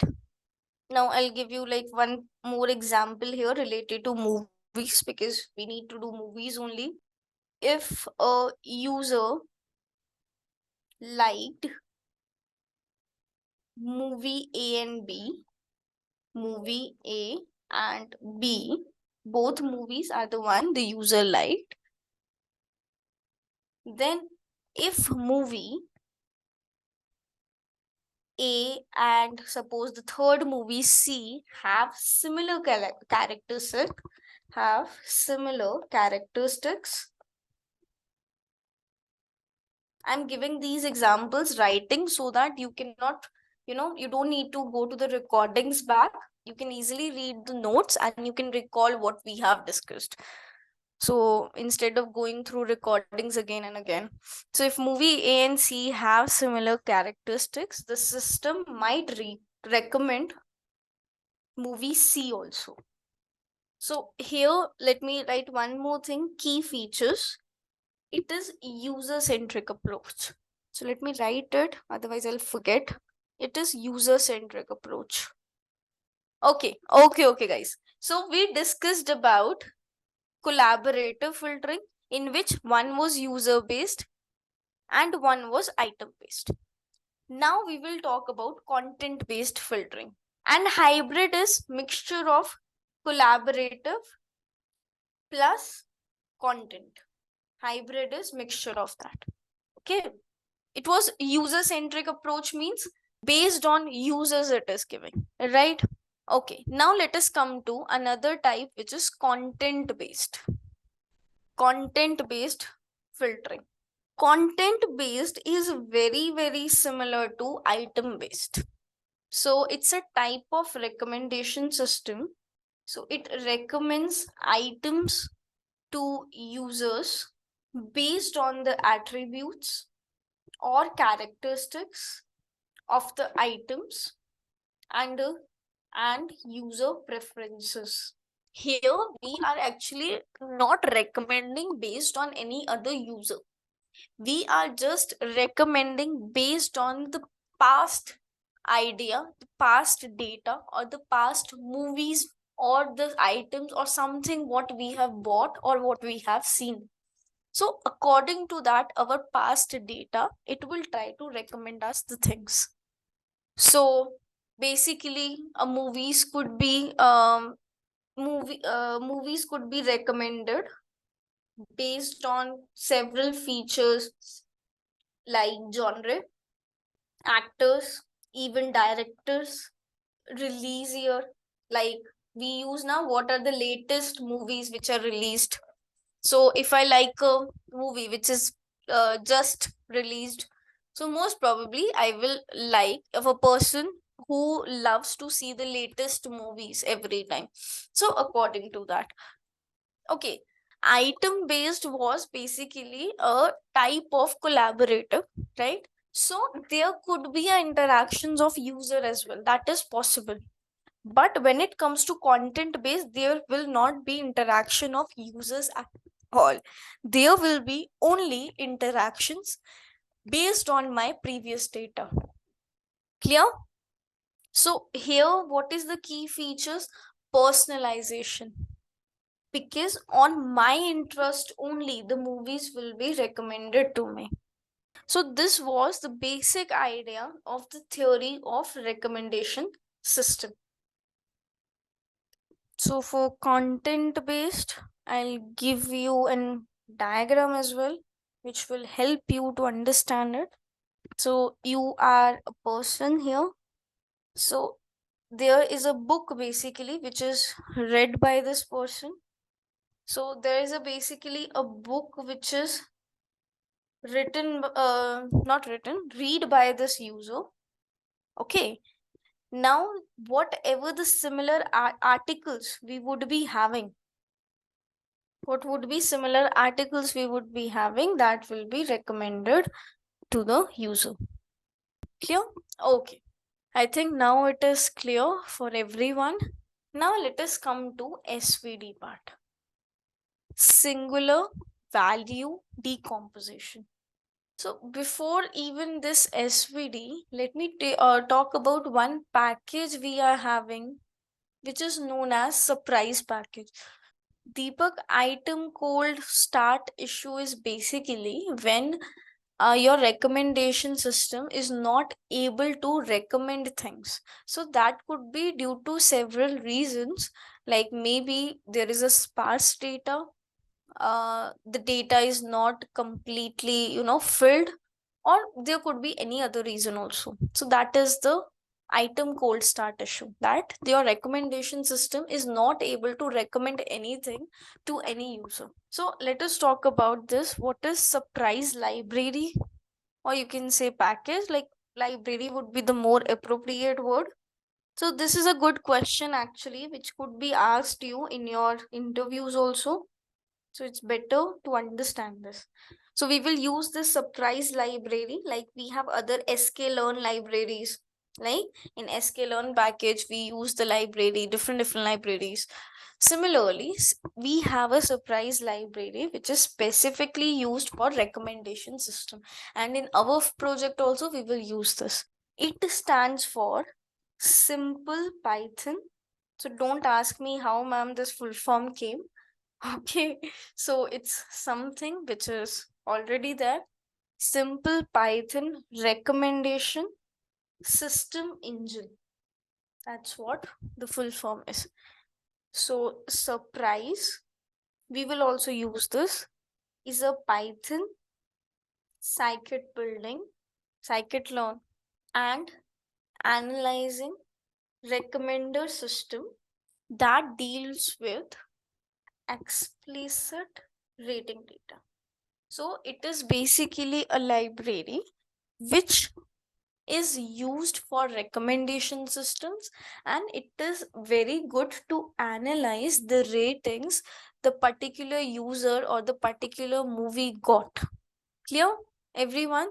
So we will use that for our work as well, for our project. So we'll do. Now comes to SVD.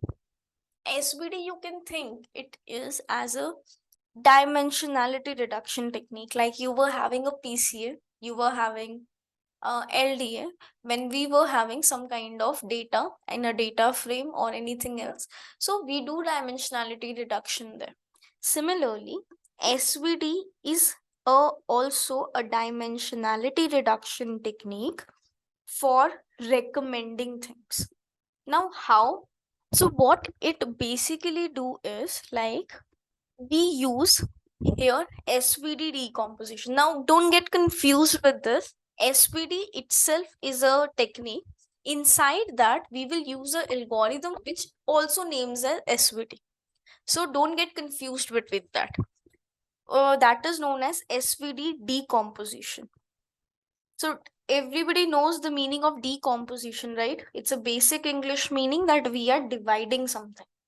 So what it basically do is, it will divide your complete matrix A into 3 sub matrix: U, sigma, and V transpose.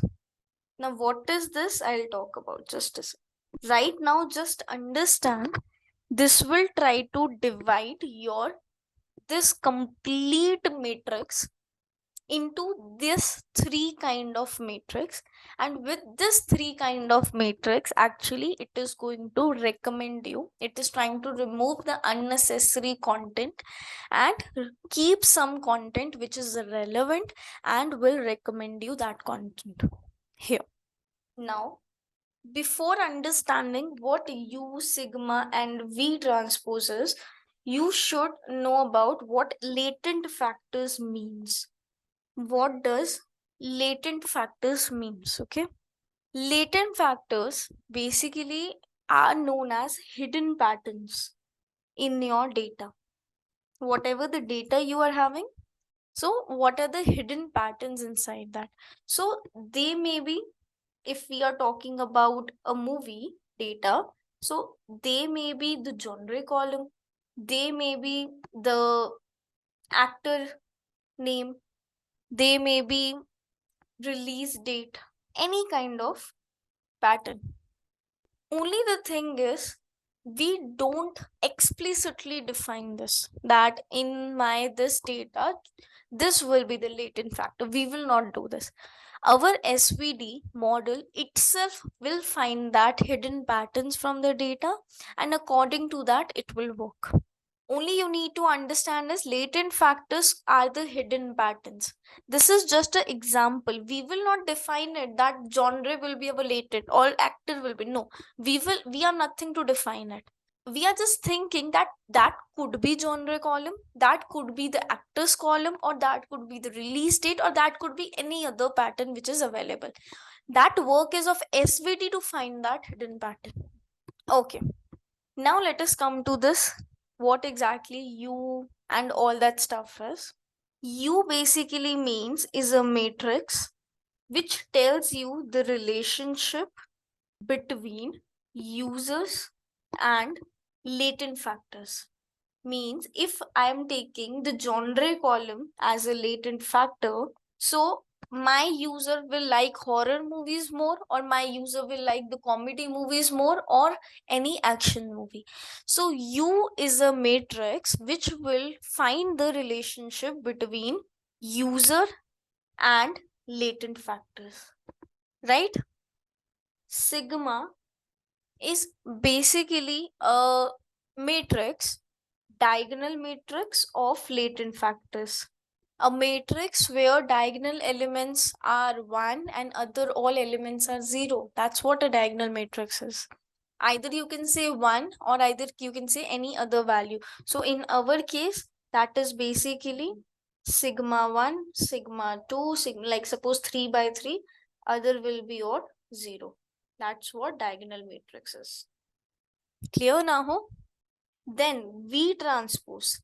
V transpose is basically the relationship between items and latent factors. Items means the things which we want to recommend. Like suppose I want to recommend some new movie to you. Now that new movie relationship with the latent factors.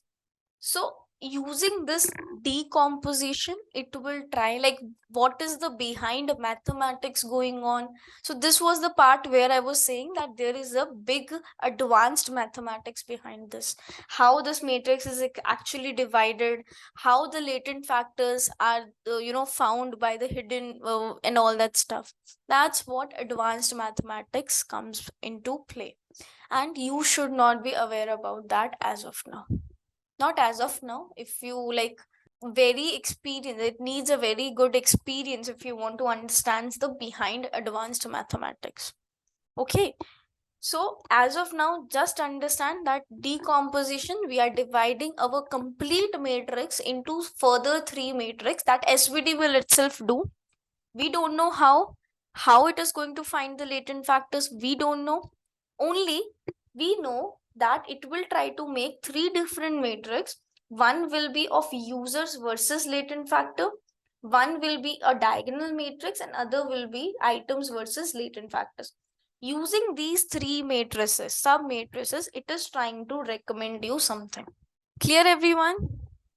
Now, after this, one more thing you need to understand is what is estimation score in SVD. estimation score, you can say it as a prediction score which every movie will get after performing SVD.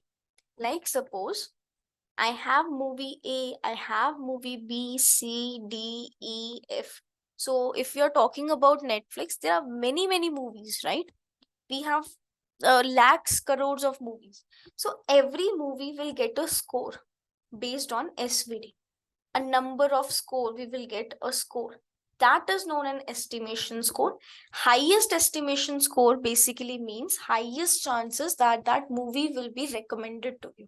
So suppose that I'm taking a range, that estimation score highest means 10. So maybe this movie got 9.8 estimation score based on your data. So estimation score for different data will be different, okay? It is not same for every data.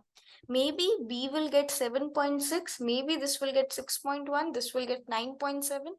So estimation score. So if I want to find the top five movies I want to recommend you, so it will sort, okay, not it will, we will sort this estimation score values and we will take the first five values. So the highest estimation score means the highest chances that that movie will be recommended to you. Clear everyone? So it is known as the prediction score, also known as predicted score, or you can say it as predictions also, like your model, how much score, predicted score it has given to that. So high prediction score means high chances that the movie will be predicted or the movie will be recommended to you. Refers to a value obtained by predicting how a user might rate or interact with the item. Clear everyone?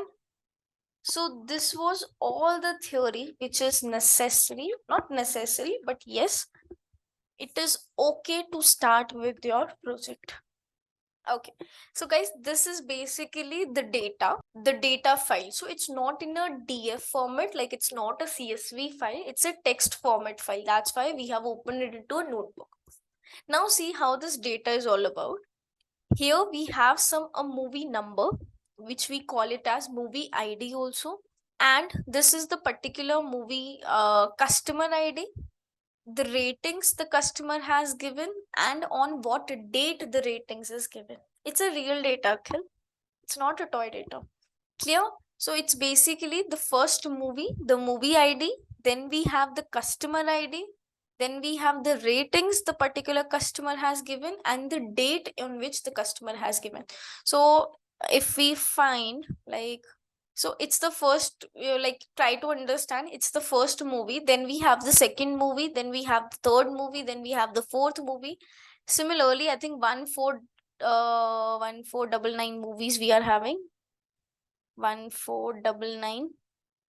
If I try to find it, let's see it will find it or not. That's why I recommend you, even I recommend you to not to try with this project with me. But guys, do you got the data what exactly it is? Basically a movie ID, then we have a customer ID, then we have the ratings what that customer has given, and then at the end the date on which the ratings has been given. Okay, now come to the project. Mount a drive basically means that we are not explicitly loading our data, we are taking it from a drive. We are already having a drive in our system, right? Google Drive. So we are taking data from there. We are just mounting that drive here, and indirectly we are accessing that data. That's what mounting a drive means. Now, why we are doing it? Because sometimes the data, like this data, is very huge. Very in the sense, like, maybe, yeah, you can see the shape of the data. It's approx in crores data. So if I try to explicitly load it from here, it is going to take even, I think, more than half an hour to just load this data. So instead, we will just mount a drive here and we will try to load the data indirectly from the drive. Clear the meaning of mounting a drive? And even guys, when you are trying this project, please don't try it over Jupyter, because in Jupyter you don't have the option to mount a drive. You need to explicitly load the data using read CSV, which will take a huge amount of time, and you need a very good RAM to your system. So also try this in Google. How we actually mount it? Either we can run this code. We can run this code. What does, if I run this code, run anyway, it will take me to the, we can choose files. It will take me to the options which are present here, and according to that I can choose the file. This is one of the option how you can load the data. There is another option which is of this mount. How you don't need to write this code. Okay, you'll just go here. You will see the third option, which is mount drive. Click on this mount drive. This code will automatically be there. So for example, if I'm deleting this code from here and then I'll try to click here, see, automatically the code appears. I don't have to write this code. Dismiss, and they are saying run this code. You are running this. Connect to Google Drive. Allow. Let it run. Now once this mounted at all the stuff, wait for few seconds. You will get a drive option here. Get it. Now see, mounted, you will see a drive option here. Have you seen guys how this drive option came?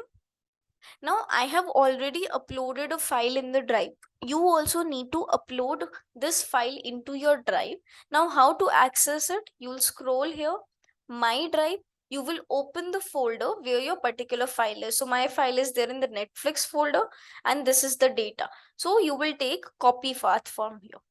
That's it. Running this code, and in pd.read CSV, you will just paste this path which you got from here. Clear everyone? How to mount a drive and how to load the file? It's simple command pd.read underscore CSV. Only the difference is you will paste this path over there. Now how we have actually loaded it? So remember, in the notepad we were not having the names of the column, we were just having numbers. So here what I have done is I have given headers, means we don't want any headers, and names of the customer ID. The first was customer ID and then was ratings, right?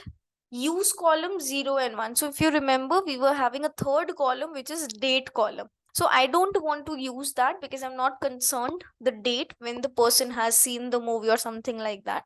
So I have removed that column and I'm using only 0 and first. These are the index values. 0 means the first column, 1 means the second column, and I'm not using the third column, so I've only written 0 and 1 here. And then simply head command, using head command we have loaded it. Okay, now seen the data type. So customer ID is an object and ratings is in float. Okay, now we want, in case the ratings is not in float, in case, so we can use this command as type. Everybody knows about as type, right? So we will use this command to convert into float. So if it is not in float, as of now it is in float only, this many rows, this is the data set. Now see what we are, first of all, before doing recommending or before applying SVD, we need to analyze this data. We should understand this data. So we have performed several steps to understand about this data. Let us talk about them one by one. So here, this one basically means it's a movie ID here, right? It's a movie ID. So don't you think so? In ratings, wherever I would be having a nan value, that means that is a movie ID. In the whole data set, wherever I would be having a nan value for the ratings column, don't you think so? That value is basically reference that that's not a customer ID, but that's a movie ID. Getting this point? So number of nan values means number of movies we are having in this data.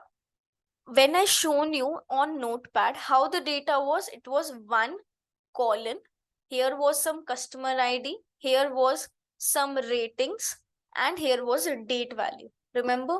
So customer IDs, and like that. Then we were having second movie, and then several customers for it. Then we were having third, fourth, and like that. Yes or no? Now here I have done headers equals to none. When we loaded the data, headers equals to none is something we have done. That means these headers we do not want. These headers are included in the rows now, right? Headers are included in the rows. So movie itself do not have any ratings here, right? But customers have their ratings column. So basically this ratings column got nan value for that. So that means number of nan values will tell me the number of movies I am having. Now change the data type. We have checked the shape of the data. Now if I want to see that how many people has rated movies 1, 2, 3, 4 and 5, means how many movies got 5 stars, how many movies got 4 stars, how many movies got 3 stars. So that is the thing which we can do with the help of value counts also. See, if I do ratings of value counts, it will tell me na these many movies have 1 ratings, these many movies has 2 ratings, these many movies has 3 ratings. Clear everyone? So this is one using value counts we can do. We can do it with the help of group by function as well. So if you're comfortable with group by, you can use group by, in which we have passed ratings and then the ratings column and dot count function. So it will basically count the values. You can use group by. You can use group by with aggregate function also. Dot count or dot aggregate also. So this is the second method, and value counts will be your third method of finding this. Clear? Then if we want to calculate how many movies, so I already told that we will count the number of null values. So I have checked for the null values here, and you can see you have 4499. Okay, it's not 1499, it's 4499. We are having movies with the nan values. That means 4499 will be our movie count. Clear? Okay, then this code is basically, if I talk about this particular code, it's basically if we want to change any ratings column into float, but when I check the data types, it was already in float, so no need to change. In case we need to change, you can use this command of as type. Now, what I have done is I have stored this number 4499 into variable movie count. Clear? So you can see movie count is equals to 4499. You can even manually do it like this. That is also okay. No issues, because you have already found it from above. But if you want to do in this manner as well, that's totally fine with you. So movie count. Clear everyone? What is the use of any unique command in any of the column? Not here, but in any. What is the use of any unique command? Yeah, n unique will give you the count of unique values. How many unique values you are having. So I was having one column customer ID, in which if I calculate n unique, will it tell me the number of customers I'm having? Unique customers who are giving the rating? Because the possibility is we have 4499 movies in total, right? So maybe there are multiple customers, like customer A has certain customer ID which is given. This customer A has given ratings to 100 movies. So 100 times this A will be repeated in my data set, right? Similarly, there would be another customer B who has given 1000 times, 1000 movies he gave the rating. So that customer will be repeated 1000 times. So if I use n unique command here, will it give me the count of customer IDs also? The unique customers I'm having? Okay. Customer ID clear, like how many unique customers we are having. But have you noticed one problem, that in my customer ID, I also have movie IDs now. If I'm counting the unique values, it will count the movie IDs as well. So don't you think so we need to subtract the number of movies we are having to get the actual customers count? I'll just subtract the customer count from the movie count, because movie count is something we have already calculated. Now from this customer count, what I got, which also include this, also include movie unique movie IDs, right? Then if I subtract movie count from this customer count, I will get the actual customer count I am having. Clear, everyone? N unique will give you only the unique count, whereas dot count function will give you the total number of not null values. So in our case, if one is repeated 5 times, count function will give it 1 is repeated 5 times, whereas n unique will give you the value 1 only, because 1 in the sense that only one unique value you are having here, no other unique values. Getting the point? So if I find the count of customer ID, it will give me the count of not null values. All the not null, even the customer is repeated, it will count it multiple times. So what exactly this is telling me? The number of times the ratings are given. So if a customer is given 5 ratings, that means 5 number of times it has given the rating, so it will count it 5 only. If a customer has given ratings to the 10 movies, it will count it as 10 only. So 5 plus 10, 15, then so on. So number of times the ratings has been given. Clear? But again, the same problem here we are having. What? In customer ID, we again have the movie ID also. It will count the movie IDs also. But movie ID is not the ratings column, it's the NaN value there. So again, we have subtracted the movie count to get the actual number of times the particular ratings has been provided. So this is actual number of times the ratings has been provided. Okay, now come back to find how many people has rated 1, 2, 3, 4, 5 stars. Means how many movies got 1 star, how many movies got 2 star, how many movies got 3 star, and so on. So one method is, first method, like which everyone can understand, is value counts, because we have used this value counts a lot.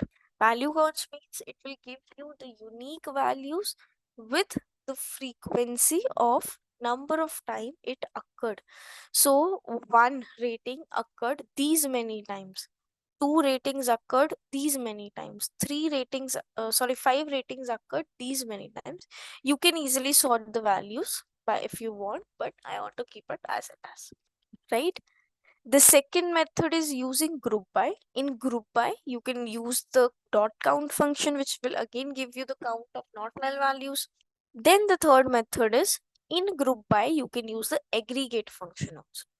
The difference between like this method and this method is, here it will give you only count, but here if I write dot sum also, so guys, I will not run this code because I have already run the code in sequence. It will break the sequence because after like a few codes, this Netflix dataset values I have changed a bit.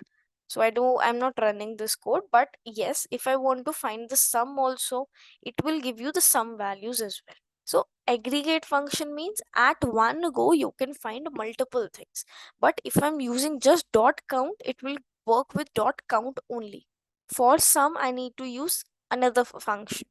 So aggregate means we are aggregating multiple functions together. That's a possibility. Clear?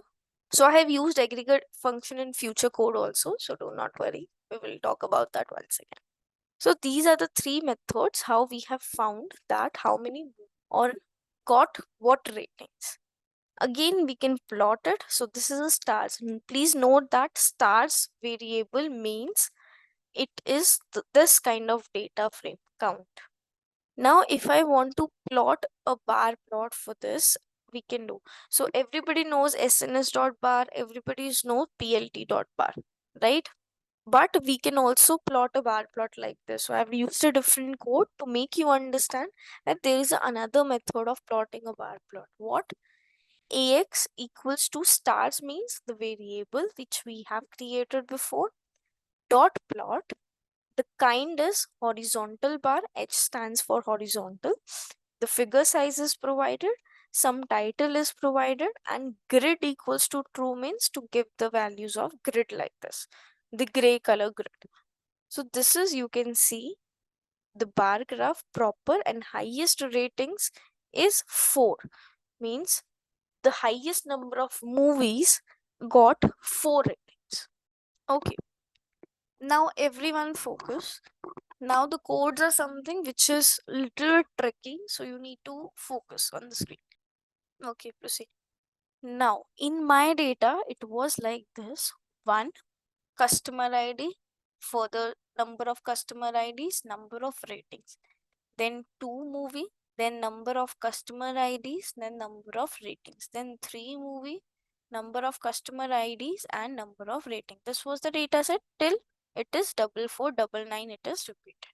Now what I want to try is that I'll create a one more column which will be the movie ID, and one which is present here, instead it should be present here. This row is for one movie, this row is for one movie, this row is for one movie. Similarly for second, this movie is for two movie, this is two, this is two, this is two, then three, three, three, three, three. So every row itself will have the movie ID, instead of only one time the movie ID was present.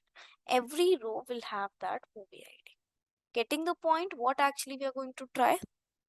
We just want that every movie ID should be present in another column. So every row, if I'm talking about this particular row, it should have the movie ID here only. Instead of I need to scroll up and see what is the movie ID, every row itself should display one movie ID. Okay, now how we are actually gonna try it? How? Let's see. So first of all, what I have done is I have taken a Boolean format. So wherever I am having a true value, that basically means it's a NaN value, and NaN values were the movies. Wherever we were having the NaN values, that was movies, right? So pd.isNull command, pd.isNull helps you to find the null values, remember? Now I want to find the null values in the ratings column, and I have converted that into a data frame. That the null values what I got, I've converted back into a data frame. So wherever I am having a true value, that basically means it's a movie ID, and wherever I'm having a false value, that means it's a customer ID. So basically, why I have done it? Because I want to know the index values where I am having the. If I know the index value, I can easily fetch that. So to find the index value, we have done this. Let's see. Now see, I have filtered the data. Filtered means wherever my value of ratings is true in the complete data frame, in this complete rows, wherever the value of the data frame is true, please give me that particular indexes. So it filtered out my data and provides me only the true values from that column. Clear? Okay. Now if we check the shape also, yes, 4499 shape. We have checked the head, we have checked the tail, like normal. Then I have done the reset index. Everybody knows what is the meaning of reset index. Here our index values are like this: 0, 5, 4, 8, 9, 6, 9, 4. But I want the index value to be original 0, 1, 2, 3. So what reset index will do? It will make a new column and fill this values, and index will be your 0, 1, 2. You can see like that. So index here, these values got one another new column, and index are resetted to 0, 1, 2, 3, 4 and so on. Clear? Okay. Now the working of a code is started. Now think that the first index is this. Second movie start at this index. That what it basically means is, okay, the first index is here, the second is 548 index where a movie 2 is present, here movie 1 is present. That means in between this means 0 to 547, I need to fill all the rows with 1. Similarly, how many movies I need to fill to is 694 minus 548. but 548 itself is a second movie. So basically from 548, but here it is not 694. 694 means the third movie. It is 693 here. Till 693 we need to fill it with 2. Similarly, for third movie we need to fill it from 694 till 2706. Yes or no? So what I got is that if I subtract a value from its previous value, I will get the number of times that movie is to be filled. How many rows I need to fill it with 2. So that is 694. 694 minus 548 minus 1. These many times I need to fill it with 2. Right? So this is for the second movie. Similarly, for the third movie, it will be 2707 minus 694 minus 1. Clear, everyone? So this was the concept. This is the concept we thought that we can do. So I will get that these many times 1, then I can easily run a for loop. That these many times 1, these many times 2, these many times 3, and so on. But how we can actually achieve it using Python? Concept is okay, but in Python we need to do. So what I've done is, if in case, like, let me explain you with a small number first. Like, forget about this. Suppose we have index values like this: 1, 2, 3, 4, 5. We have index values like this. Now see, if I want to subtract 2 minus 1, 3 minus 2, 4 minus 3, 5 minus 4, how I can do it? I can create this into two different methods. One, it will store the value from the first index. So this is a 0 index now. It is stored from first index 2, 3, 4, 5. And here it will take the first 4 values, means accepting the or excluding the last one. 1, 2, 3, 4. Now can you subtract both of these values? 2 minus 1, 3 minus 2, 4 minus 3, and 5 minus 4. We can do this easily, right? If I try to split that into two different categories, not two different categories, basically two different values, and then subtract these two values, then I will be achieving the goal of 2 minus 1, 3 minus 2, 4 minus 3, and 5 minus 4. Now, okay, one more thing you need to understand, that it's fine that 2 minus 1 will give me 1, so there will be a 1 value. Again, there will be a 1 value. 4 minus 3 will give you 1 value. 5 minus 4 will give you 1. But what about this last? Are we getting any value for this last index? So note this, okay? We will not do anything of it as of now, but note this point, that we are not getting any value for the last. That means the method of solving the above values versus the last value will be different from each other. So how it is, I'll tell you. So let us now talk. Okay, we got it, that what we need to do. The thing is, again, how? I have a value 1, 2, 3, 4, 5. How can I change it into 2, 3, 4, 5? How can I change, guys? And even how can I change it to 1, 2, 3, 4, 5? No, 1, 2, 3, 4 only, because 5 will not be included. How we can do this? Log function means slicing. Can we achieve this task with the help of slicing? Okay, let's see how. So first of all, if I take minus 1, so if I want to exclude, so you can see it will extract all the records from the index column except for the last index. So that is the second part what we were finding. So it started with 0 but ended till 4497. So in our reality, the last index value was 4498, the last index value. But when we sliced it, we got 4497. So last value is excluded.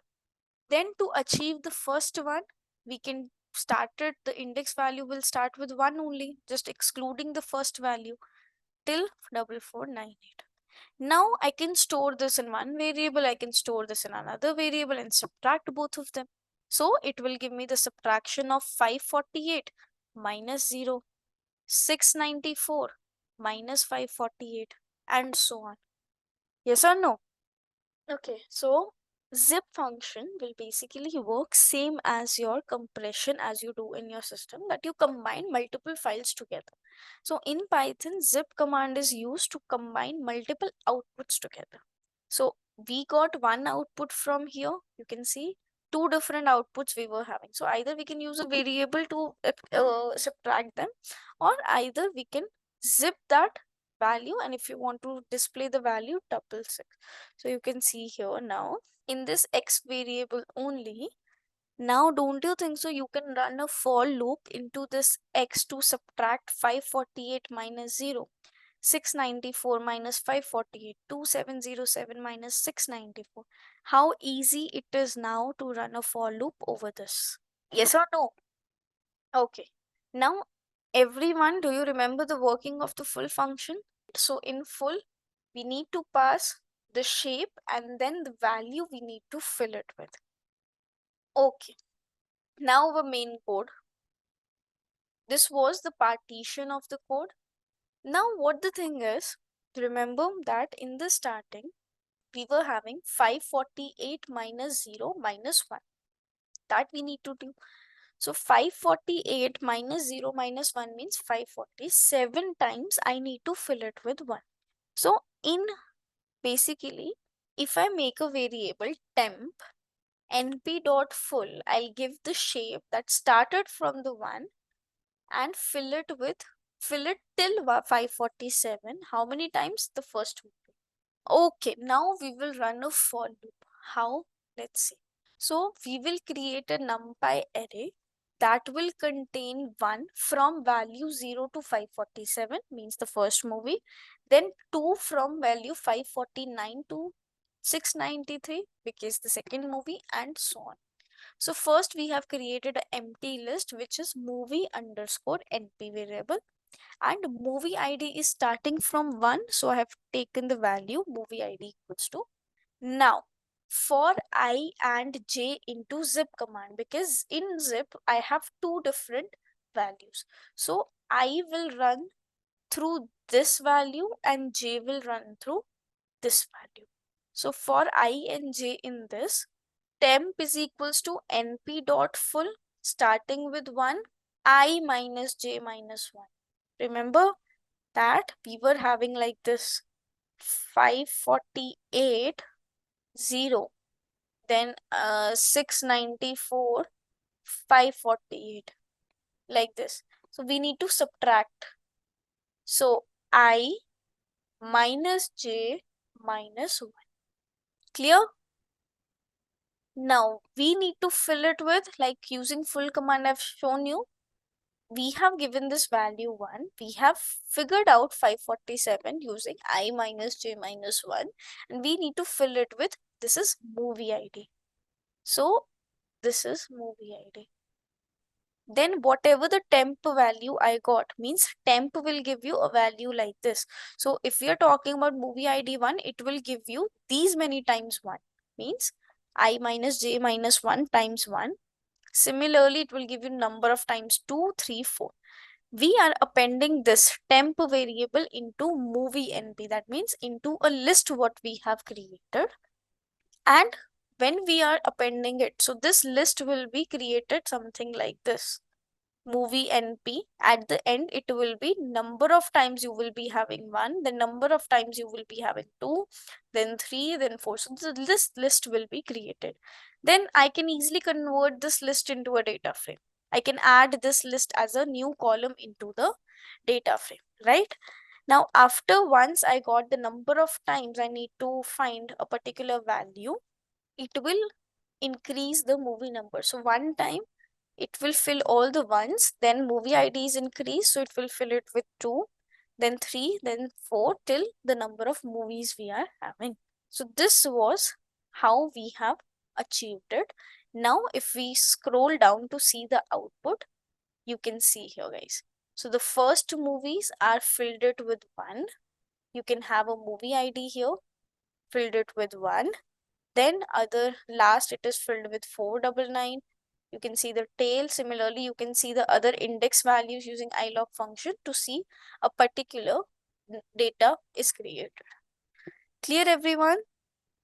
Now, if you're confused, ma'am, how we have changed into data frame, so we have not changed into data frame here. We have just created a list using the next command. You can see this movie underscore np first change into integer, and that values are appended in one new column of movie id, then converted customer id also into integer, and then printed. So that was the next step we have created into a data frame. When we are finding the number of customer IDs, so in your customer IDs, we also have the movie IDs here now in the starting. So this is not a customer ID, so you need to subtract these values.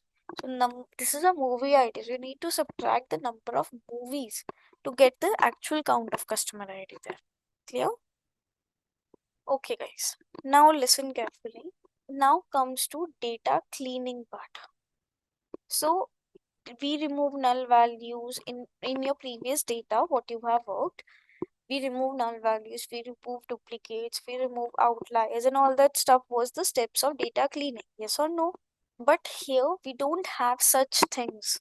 We don't have like we cannot even remove the duplicate values because it will remove all the customers who has given the ratings multiple times. And even the ratings columns cannot, we can remove duplicates because maybe 3 movies got 2 ratings and all that. So duplicate values is not the option here. Null values is again not the option, and outliers are not considered here. So how we do data cleaning here, right? So there are 2 methods of data, like not 2 exact method, but this is something you need to think yourself how many more you can take. Like I have taken 2 categories in the sense I have thought that if I talk about customers first of all, so the customers who has given less number of ratings, they can be fake accounts. Like suppose I am a director of some movie and I want to increase the ratings of that movie. So basically, I will open 4 or 5 accounts, or even 1,000 accounts I will open, and from that accounts I will give 5 ratings to my movie, so that ratings will be increased for my movie. But the thing is that 1,000 accounts what I have created, I will not use it more oftenly, right? Because that is something I've just created for that movie. So the customers who has given less number of ratings, can you can we consider them as a fake accounts? If you are not satisfied with this fake accounts also, just think in a manner like you have a person like me. I am seeing very less movies. Very less movies I'm seeing. Suppose I have seen like one movie only I will see throughout the 1 year. So if I'll rate that movie, so most probably I will like that movie because only one movie I'm seeing in a year. So genuinely, I will give 5 ratings to that only. So will you trust that person who is not much experienced with movies and will randomly give any kind of ratings to any movies? Will you trust that recommendation of that person? No, right? So that means again that customer has given less ratings to the movies. He is not seeing much movies, but still he gave rating.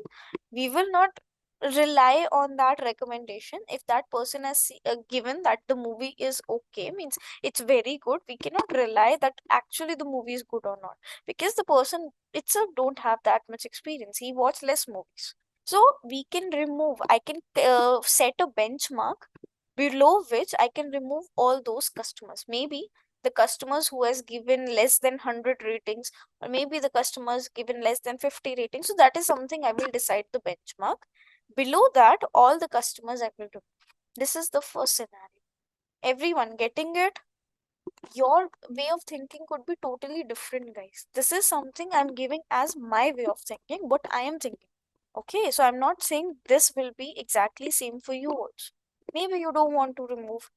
Okay, so first, as of now, just try to understand what I am saying. Just go with my perspective as of now, and after that, when you will try this project yourself, you can try your own perceptives.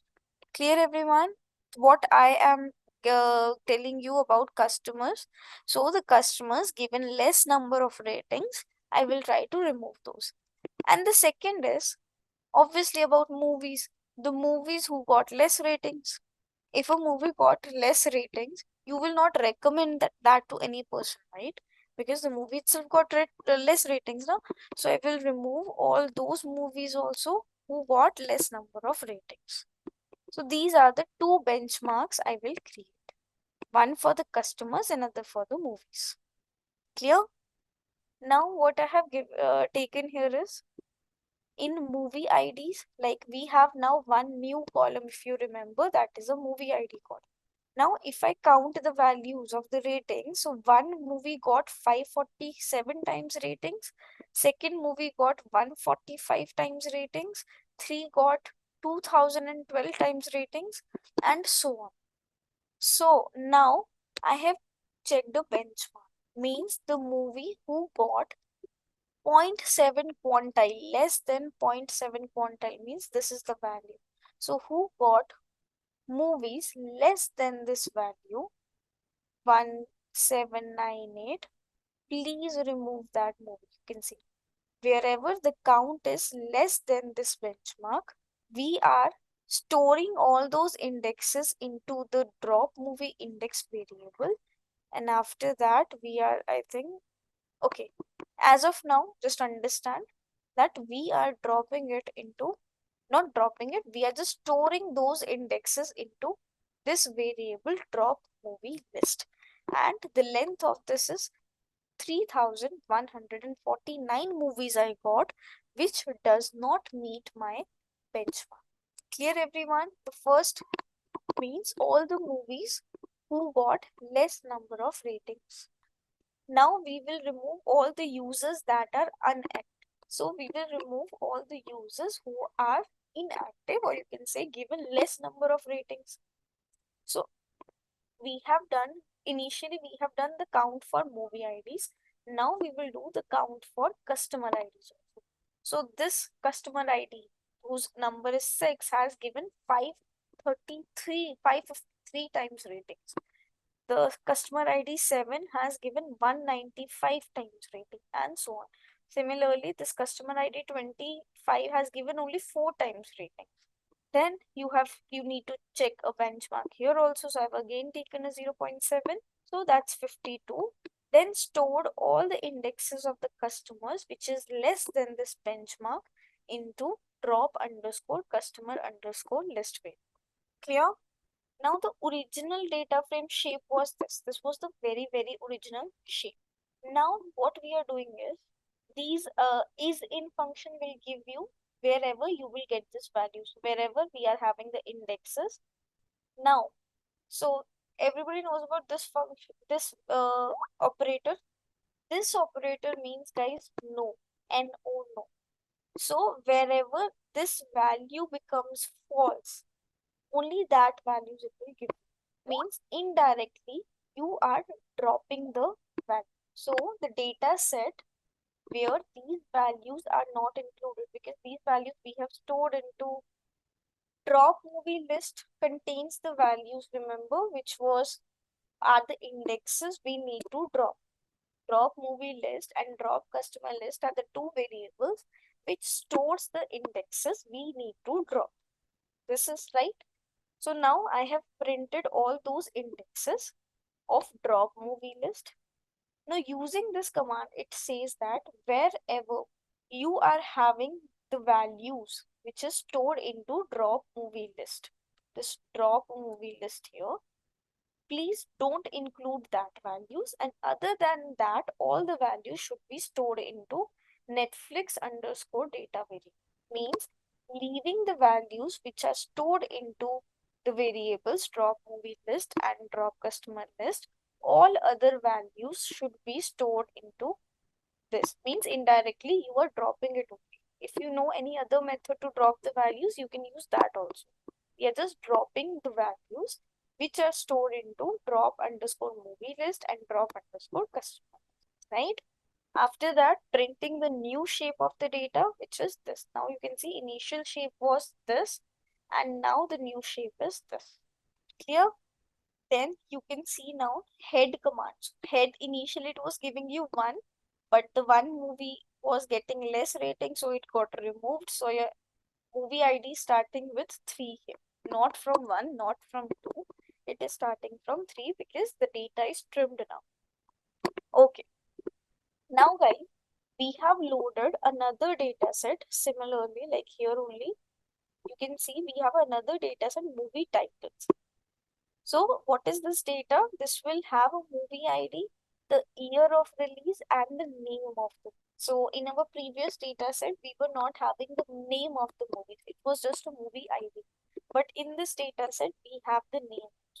So we have loaded the data set. Okay. So these are the, you can see, 4499 movies you are having and the specific name of the movies. That means every movie ID got a name. Okay, now the surprise. Remember what was the surprise we discussed? Surprise is a library which consists of the algorithms we need to use for the recommendation system. So you need to install surprise package like pip install scikit. After that, model building. Now it's time to build our model. We have cleaned our data. Now it's time to build. So import certain libraries, reader, dataset, SVD, and cross-validate if we want to validate our model. Now, what does reader helps? What does reader helps? Reader will try to convert your dataset into a format which SVD algorithm wants. That's it.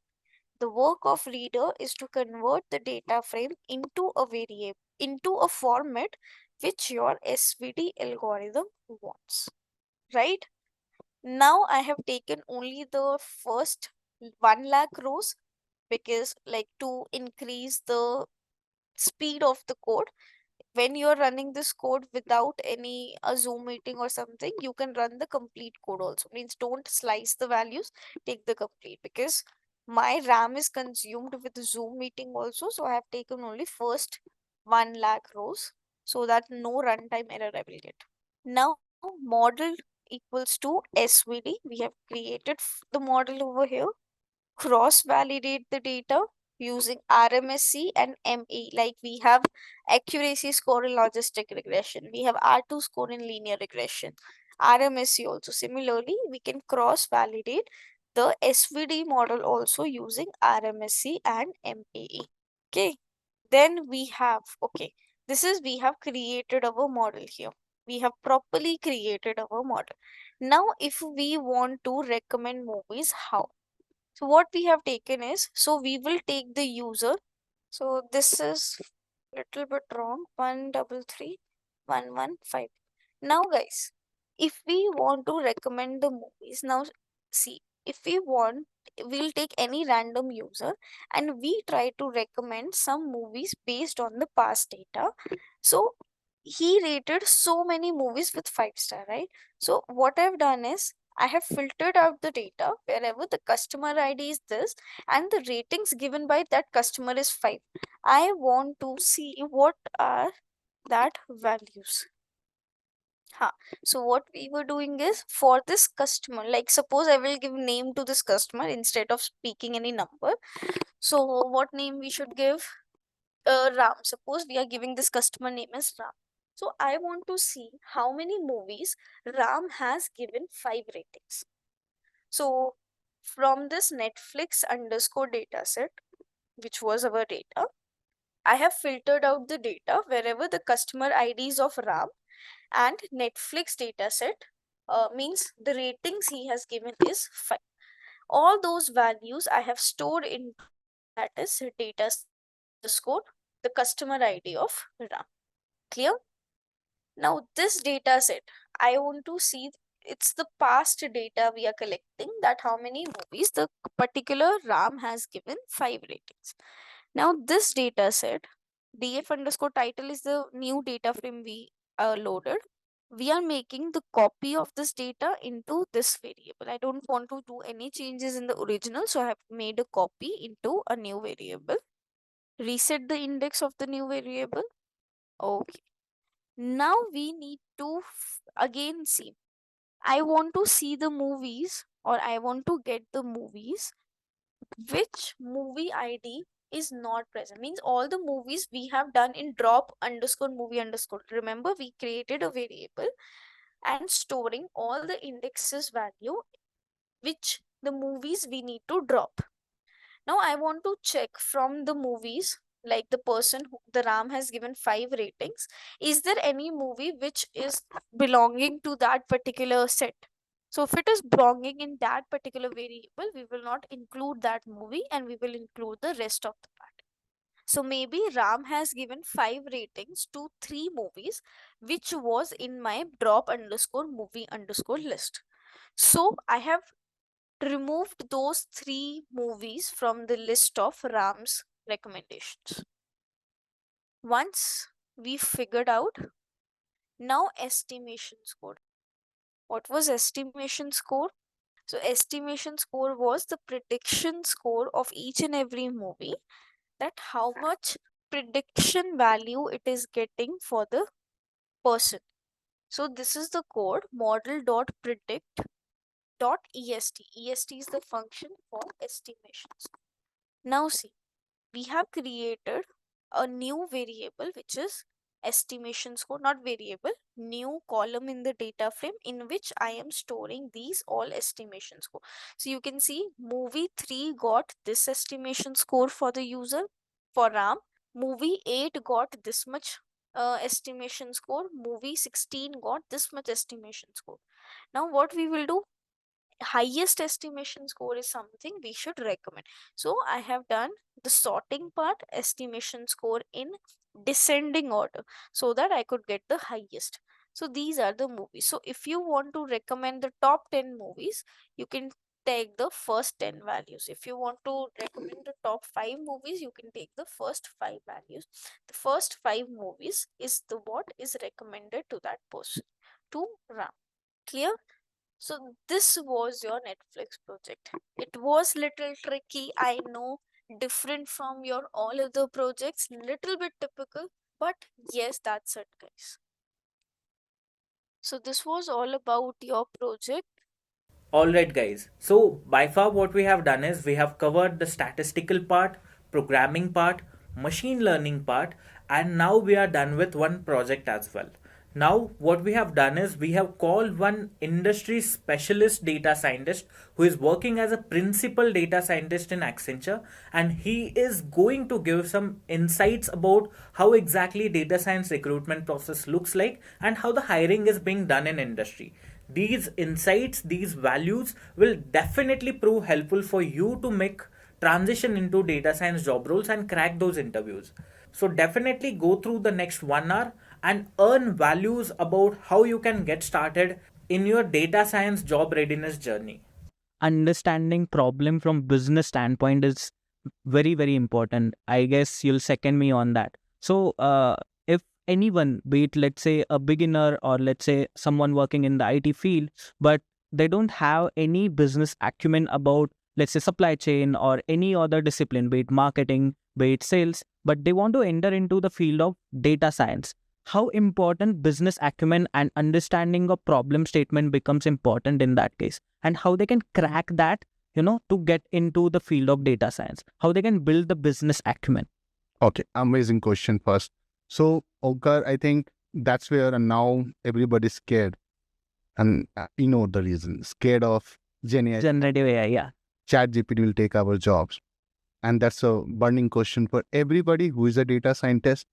Everyone who is trying to be the data scientist, they are thinking, is it really the good field? And that's a question I think everybody is looking out for an answer. So I'll take some time to answer it. Yeah, Please allow me to do that. sure. So I think now, and take my word, mark my word, going for the 2024 and onwards, just knowing Python is not a skill. Just knowing machine learning algorithm is not a skill. It was never as well. So if you go back, right, everybody has always seen data science, AI, machine learning, right, all these buzzwords, always a horizontal. Mm-hmm. So let's understand what I mean when I say horizontal. Horizontal means these are going to be the common to every business problem. And then we have verticals. So like I'm part of one of the verticals called supply chain, right? Someone might be working in marketing. Right? Doing a lot of campaigning, buying and doing A/B testing. Yeah. Right? Then someone will be trying this into the healthcare industry, right? In a control group and test group, running statistical model. No, they're not even doing literally advanced machine learning. With the Google coming in their IO saying that will scan the retina and they will, diagnose some of the diseases even faster and having better result than some of those machines, right? The diagnostic machines. So these are the things you need to understand that. I'll take my example because I'm in supply chain for the longest time. Supply chain, if you understand, and that is something a training cannot fulfill that. It will take some time to build the business understanding, right? If you understand, let's say I'm working in network optimization or let's say inventory optimization. If I don't know the basics of inventory, the fundamentals, what are the key issues that keeps coming for the business, I cannot be able to use the horizontal, the tools from machine learning side, right? And likes of that to come to or to judge it or to make it better use of those tools to deliver the best for my customer. So business acumen is something you need to also explore. Where are you good at it? For the instance, right? If you take my journey, I was in HP for a very short time. It was a small stint, right? I was there for 9 months or so. I was trying to do something in finance, internal audit. I tried, explored, I failed. I came back to supply chain. What should be the framework to someone who's trying to be in this field to assess themselves? So for example, I am trying to be a data scientist. First, I'll also try to bring data science as a tool where I should apply the verticals. So let's say I want to be in supply chain because I have done some operations in some of the courses in my BTech or MTech or wherever, MBA, right? I'll try applying data science in those areas and see that am I able to understand the business problem? Can I give a good solution? That's where a lot of data scientists, they suffer once they start their career. So for 2-3 years, they will, go and grow. But after that, they get stagnant because they're not able to tackle the business problem. They don't have a very systematic approach to answer the problem, right? And that will only come with experience. And this is something, it's like wine. With time, it will get better. It will get better. Yeah. So we just talked about how important understanding the business part of is, right? But how do you formalize in form of problem statement? For example, if I'm trying to solve one problem in form of supply chain management, but I'm not able to formalize the problem statement itself. So how that is formalized in any organization or at an organization level? So let's take a simple example. Suppose somebody is saying that, okay, I need to optimize my cost while meeting my service level targets, right? So that could be customer satisfaction for the uninitiated. Then we have to come up with the problem statements, right? And that will be more detailed one. So this is more like coming from the customer, like the headline. Objective the chunks of it. Objective of the project is this. I need to fulfill all the demand and minimize the cost. Cost is everything. Yeah, boss. So how you will go? So if you are having some experience in this field, you will start with understanding the inefficiencies in the process. For that, you need what? You need data. So we look at, are they able to utilize their warehouses, right? So warehouse is, again, it's a simple term for the supply chain guys. For the other, they might be confused. So warehouse is more like, you keep your material stores and nothing like a storage room. Are you able to utilize it efficiently? How much is the utilization? Data will tell you. Then you can go and communicate to the client.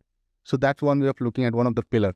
Then you will think about, okay, what is moving between the warehouses and the DCs, which is distribution center, till the customer? Logistics. Yeah. It can be aeroplanes. It can be trucks. It can be as simple as a courier guy on the bike. Yeah. Are you utilizing their time as well? Are you not, moving things a lot? So suppose I have to deliver to you something, but I first deliver to the other guy and that guy delivers to you, you unnecessarily increase the cost. Yes. It's as simple as that. So these problems statement, which we are trying to understand, will come from the data. and it has to be on the line with the business overall objective. Yeah. End of the day, I need to minimize the cost while maintaining the service level, which is your customer satisfaction. Okay. If that answers. Yeah, that makes sense. So now going back to the data science as a discipline, now we have a lot of learners associated with us, a lot of aspirants who are trying to get into the field of data science. I mean, it's a per se data science is kind of buzzword in the industry right now. Everyone wants to be a data scientist, but there should be some criteria to check whether if I am really a good fit to become a data scientist, right? So what would be that criteria? What would be the framework to test if I am a good fit to become a data scientist? Very good question. And thanks for asking. Everybody wants to be, the ones which are trending. Yeah, definitely. I wanted to be an actor and I decided to be an astronaut because I watched this. If somebody has... Yeah, definitely. Right. Then I wanted to be a businessman because I started watching a lot about Mukesh Ambani.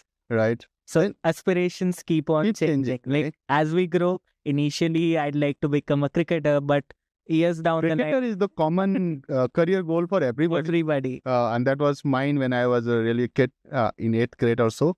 So end of the day, aspiration keeps changing, which is good.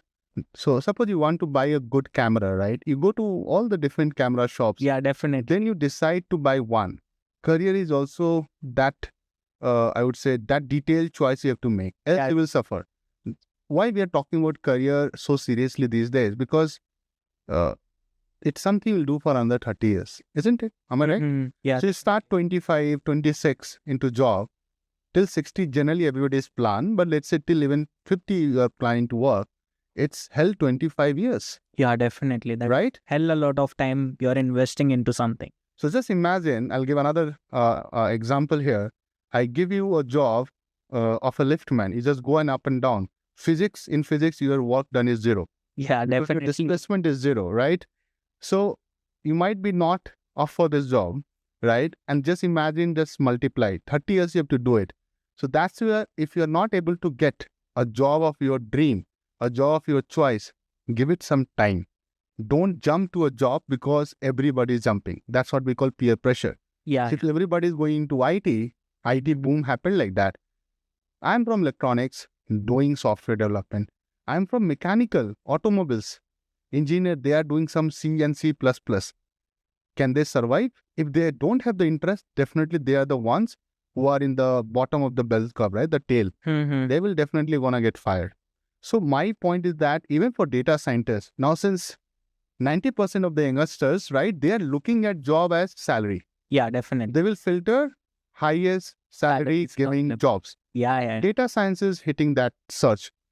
Then they think, oh, I can be the data scientist. And then this framework which you're trying to understand is very important. Can I be the true data scientist? How can I assess that? You have to start doing little bit of, reconciliation. I would say reconsideration of, your aspiration. You have to test it, and you can test it at home. You don't need to go and join some training program to do that. I'll help you with the framework. When I wanted to be data scientist, first thing I started doing that what data scientists do. Like we have talked about, and I'm damn sure that on your podcast, the previous one, there were a lot of good speakers speaking about what data scientists do. Yeah. Can you take a problem now? Trust me, when I was trying to be a data scientist, nothing was there. Now we have Kaggle. Yeah. We have Intellipaat, a lot of playlists and videos to help you answer that question. In my time, nothing was there. So what I did, whatever the information we had, right, I started looking into it and try to understand what they do, right? Can I do that? Do I have the background, right? So before even, tapping into that, decade back, data science was not even a major thing. Like people were not discussing about data science as highly as they are discussing it right now. So how you got across this career domain? I mean, that's a big query that is going inside my head right now. So that thanks goes to the mentor. So he gave me there's something called data science coming, right? So he was in US and he said that, and he was more into research and EST. He said he was in Germany, so he said go for data science. And then I started searching for the word. So you just piggybacked on his word, or like? No, I did all the homework. So I was good at maths. Okay. right? Yeah. So that's a big motivator in Right. that case. I was good at maths. Machine learning is mostly mathematics, Mathematics. right? And I was good at maths. The reason was I'll go back to my, if you allow, I'll go back to my training. So I also do a lot of training, which I would like to talk about. So when I was in BTech second year, third year, right, I started teaching mathematics for IITJ. Oh, damn. And I hope everyone knows that IITJ maths is the toughest. Difficult exam Right. in the world. So I was doing great, and I realized that maths is something is on my side. Yeah. Coding, to be honest, now I'm doing a lot of coding, but that time I was zero in coding. Zero means zero. There was something called C, letter C by Yashwant Kanitkar. Did not open that book. Somehow I passed, right? But now I feel that two things you have to understand for data science. Maths is something you have to have a good understanding, and not the whole mathematics, to be very clear here. Linear algebra, probability and statistics, and calculus. Yeah. If you're good in these three areas of the maths, I'm not talking about trigonometry, geometry, and all those stuff, right? Or even those gamma, beta functions. Yeah. If you are good in these three areas of maths, right, and just decent, you will be able to do a good job in, any electrical job. At the end of the day, you're going to crunch the numbers, right? Yeah, You're going to crunch the numbers, right? Then comes the logical understanding, that logical aptitude. Yeah. Are you able to quickly get a problem and divide into like a decision tree? Yeah, and Left, right, building center. the intuition for it. Right. If you're able to do that, then comes the third thing, bring the domain. That's the most important ingredient of the data scientist recipe. If you bring up this spice, I'm good in, let's say, marketing. Yeah. I understand marketing. You've read something about it. Or you've done some course, right? Some of the guys study operations research. You can go and come in my field like optimization and all, right?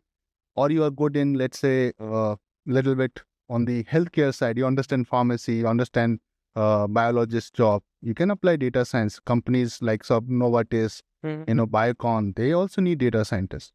So that's how I feel, you have to build the framework, explore that, give it some time, do some internship, right? And once you have this clarity in mind that, I'm able to do it. And there are a lot of websites which help you to test this whole thing, right? You can take some mock tests, understand your Python understanding, understand what you're able to get into statistics or not, and can you test it, then understand the domain, and then apply, do some internship. Once you are doing great in that, try to get in a job. Generally, you have to do this while you are in college. Okay. I got that point. So now, before we summarize the framework, what I'd like to ask is how someone can build the coding skill. So like you mentioned, you come from electronics background. You don't have any background in programming. And that becomes a challenge for many because programming is overall a different beast itself, right? It's not, as intuitive as mathematics. It doesn't come naturally to you. You need to understand the language. You need to perceive the nuances, keywords, matrices, and everything. So in order to make that happen, how someone who is coming from non-tech background can approach a programming? Okay. And what will be the best way for them to learn the programming? Okay, first we need to get rid of this taboo that, programming is only for technical people. We do programming every day, right? When you're trying to ride a bike or drive a car, you are taking those logical decisions. It's a flow chart. Yeah, definitely. Right? So I have to take a U-turn, right? I have to make sure that I switch on the indicator, right? Right? It's more like following the rules of the arena. If you talk about Python, because Python is the biggest programming language for data science as of now, I did R programming. It's another program. Okay, yeah, I know. I did not know anything about Python when I joined Accenture. But R is like more close to statistical modeling. Right. But R is doing a lot of stuff, to be honest. Statistically, even for machine learning. R is there, but generally Python has come up a long way. Let's take Python. What is programming? Programming is getting any problem and break it into logical solution, right? And I always feel a big problem, you take it, you break into small modules. That's what I call program. Yeah. The small modules are called program. I'm not talking about any programming language here. It's just like on a plain paper and pen, you can write how I'm going to approach this. Divide into small modules or segments and try to solve it logically. So for example, I'll take a very simple example. If I have to, let's say, find the second highest salary in each department, right? So in here, a lot of people must be working, right? What should be my approach analytically so that I can find? So how will I find it? If I have to solve this problem on the spot, it's very simple. I'll try to find the, by department, the max, all the salary, rank it up and find the second one. Yes. Right? Simple. Someone has to do manually, he can do it. Just imagine this is something you are going to write in Python. So then you need to know the language of the land, which is your arena, the rules. The data frame you have to build, you have to know the filter, the function. But if you're able to do the first step, which I just talked about, the program will come naturally. Yeah, the analytical mapping of a problem. Yes. Tomorrow you might be using not Python, let's say XYZ. Then you have to learn that also, right? Python might phase out. Yeah. So don't worry, Python lovers. I'm not saying it's going away, but it might, just like it has happened with R.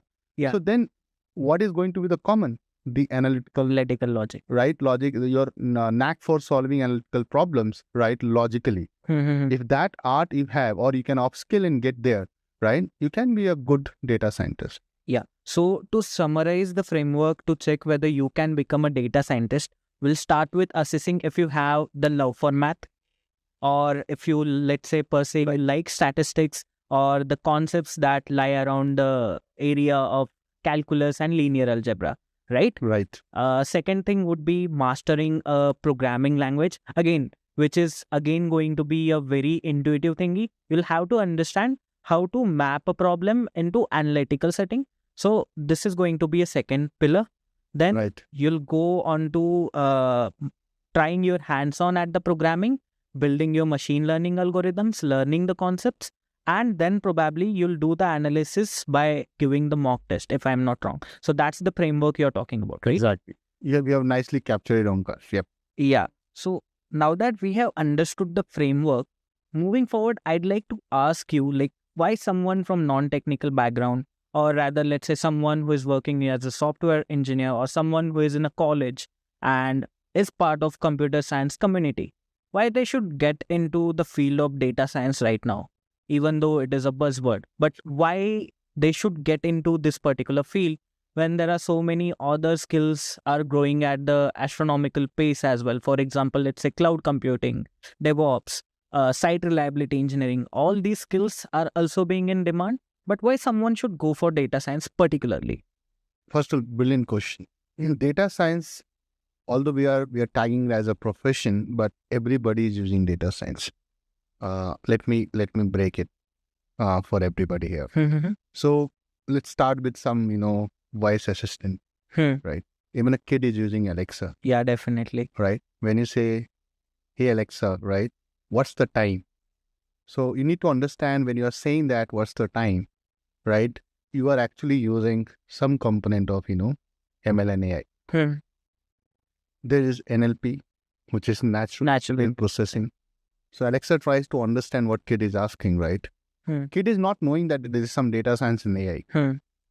Second thing, I feel that if I take another example, like nowadays everybody is using smartphone, right? You have those AI camera, right? Of your Face ID, which iPhone has, and likes of might have a different name, but unlocking your phone with the image. You're doing image process. Yes. Right?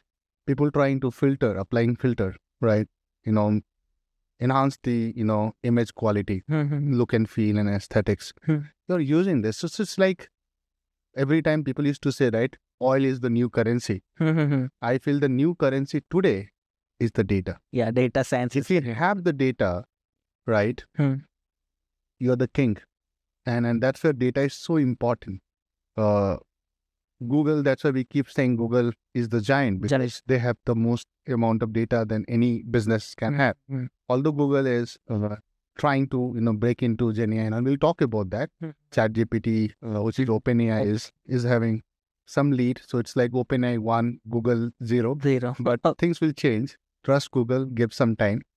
So data science is something anybody can quickly relate to. Like site engineering, definitely another career, right? For that matter, chartered accountant is another booming career, right? But not everybody can be the CA. But data science, everybody is able to analyze, oh, this is data, then we can come something. People are trying to, put some videos, they understand some analytics. You get summary of your expenses, that where do you spend? Bank is giving you that. Oh, you spend a lot of money in movies. Yeah, I'm watching so many movies, right? You're spending a lot of money on food, and then you're sitting on a theater watching movies, eating popcorn, and then you realize, look at me, right? You might be thinking I'm eating a lot of popcorn and watching movies, and then on one fine day on a weighing scale, it is scales up. Then you realize, oh, data is coming from everywhere, and people try to relate it with data because they're using every day, right? So I feel anybody who has a knack of doing, again, going back to that, that they're good at maths, they are able to solve some analytical problems. They are I would say, the pure, true choices to be the data scientist. And it's very easy to get into it. Again, I would like to give some caution, quote unquote, that, data data science and the data field is really challenging also. But yet it's very rewarding as well. So I remember that, when I started my career into data science, the pay was still better than IT. But now if you see, right, and to give you some numbers, and I was the placement coordinator in IIT Kanpur as well. Oh. So that's where I can give you some real numbers, not some, made up numbers or inflated numbers. Today, I think a good data scientist, right, they might be easily getting somewhere close to, 10 to 15 lakhs, right? But there are some tier 3 companies or 2 companies, tier 2 and 3 companies, they might give you, but even still you will get 8 to 10 lakhs in cities like Bangalore, Delhi, Mumbai. And the roadmap is really amazing, So suppose you want to go and grow yourself in data science field, sky's the limit, right? So you can be the head of data science as a more like if you see from the career aspiration side, right? And somebody easily can go 1 CR plus, right? Oh. So it's such a huge bump up if you see. And data science is not going anywhere with the, ChatGPT coming into the picture. People are a bit worried, right? And we were interacting, right, before this, right? That we are losing job. I think you gave me some number, right? Yeah. So I read this very intriguing fact from Economic Times. They wrote in their article that in last year, 400,000 people lost their jobs. And out of those 400,000 people, 22.8% were from software engineering background. So, I mean, these many IT professionals, that too from booming segment of software development, lost their jobs. But when it comes to data science, that figure lies in like single digit. So, of course, data science is not going anywhere. And I second you on that note. But like, what would be the future dynamic for data science probably 10 or 20 years down the line? Okay. I'm no astrologer, but still I'll try to answer that question by analyzing trends analyzing trends and data, and with my experience so far. I think any data scientist who is focusing on data science along with a domain, they are irreplaceable. Okay. That business acumen we were talking about, right? That gives you an edge over the other data scientists. If you're just trying to take some data, doing some summary, charts, visualization, or some model you are building, you are going to get replaced. People are worried too much after the ChatGPT came into the picture, or likes of ChatGPT. Recently, Devin has come. Yeah. It's like a full framework for software development. But doesn't mean software developers are going to just go home. It's not like that. Any tool with every century, or with, I would say for data science every year, to be honest, every year data science field or some other fields, they will have some advancement. You need to keep flexible, be flexible, adapt to those things. And I'll get into the details and try to take advantage of that. So for example, before ChatGPT, there was a concept of AutoML. You might have heard about it. AutoML, what it does, it is like low code, no code. So you're not going to write big Python codes and get your machine learning framework modeling for that, right? It is just very fast. But it doesn't mean that my team, right, or any other data science team, they're not doing any coding today. What they're trying to do, AutoML works, but can it be generalized? No way. Every business will have their unique problem. and you need a unique solutioning approach. If you're good at solutioning, that will come on the back of business understanding along with the right set of tools that AutoML cannot give you. Yeah, definitely. So same with ChatGPT. Now I'll tell you how we are using ChatGPT, how I'm using individually. So now our, production time of developing a tool or asset has declined, or I would say has reduced to a great extent. So let's say, I'll give some number hypothetically. Let's say I'm taking 3 months to make a good tool, data science based supply chain tool. Now we can do the same thing in 1 month. Does it mean that people are losing their job? No, it's just that we are now able to churn out more outcomes in less time with the help of tools like ChatGPT. How are we doing that? We are trying to take a simple approach that, let's say I want to create a code for a small module. I'll ask ChatGPT to give me a skeleton, right? And then try to use that skeleton as per our requirement. So still you need somebody who is a data scientist, who are more of a Python programmer, to take that skeleton and enrich it. So it's like, just like Jupyter Notebook gives you some auto command, right? So suppose you're writing code, it completes it. Yeah. But does it mean that it will complete everything which you are envisaging or you're envisioning here? No. It has to be some skeleton, but you have to start adding it. So just like, make and shift home, right? You have like walls, you start, assembling, you are doing faster. But then somebody is making those assembly or the sub-components. So just like somebody is building ChatGPT, you have to use for your data science work, but you have to be adaptable here. You have to be, learning the new technologies so that you can use in your own job, own work, and then see that how can you add value on it. So now if you're only learning Python, you might be feeling a little scared or jittery about that, oh, I might lose the job because you're only knowing Python. But if you know the business, you know that how I can solve the problem, what is my approach, and how can I make it better with the using these tools or leveraging these tools, you are anyway replaceable then.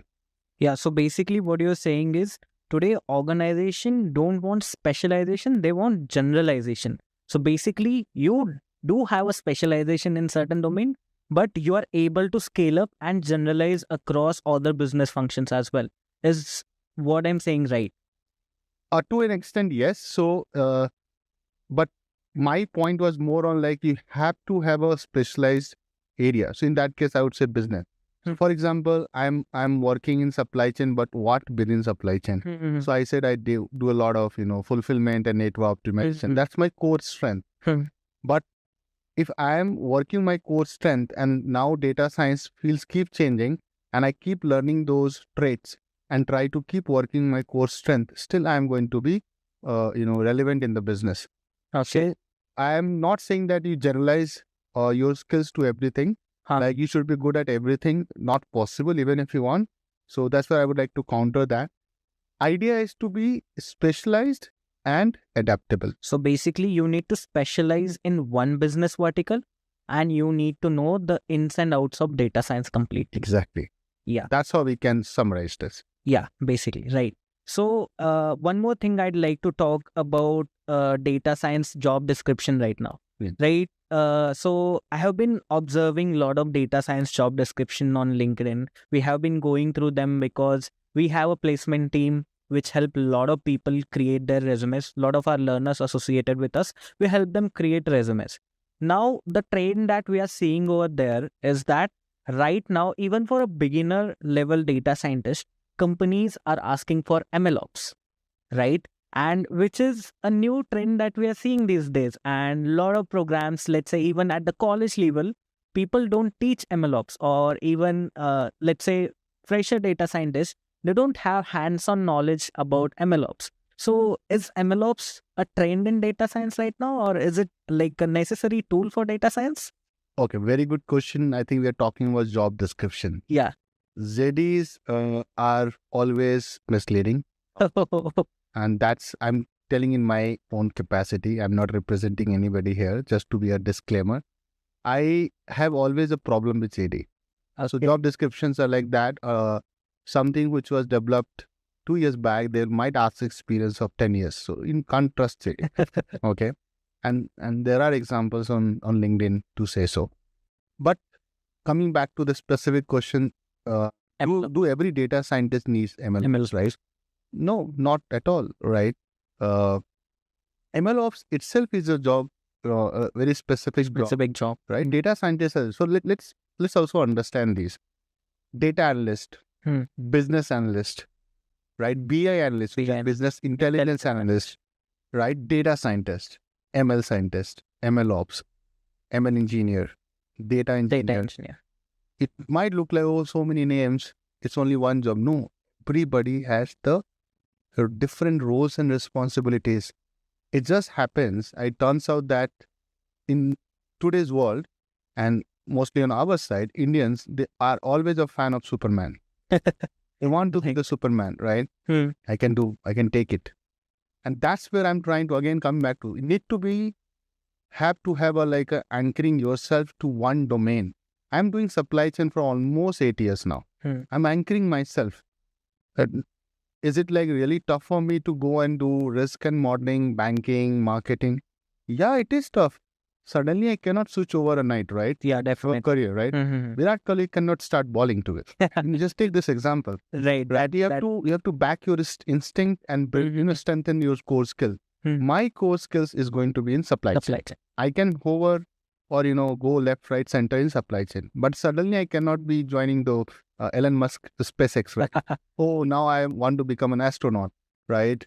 Or I want to become the engineer, the space engineer. Not possible. Yeah, done for this life, right? So my 2 cents to the youngster is that back your instinct and work on it.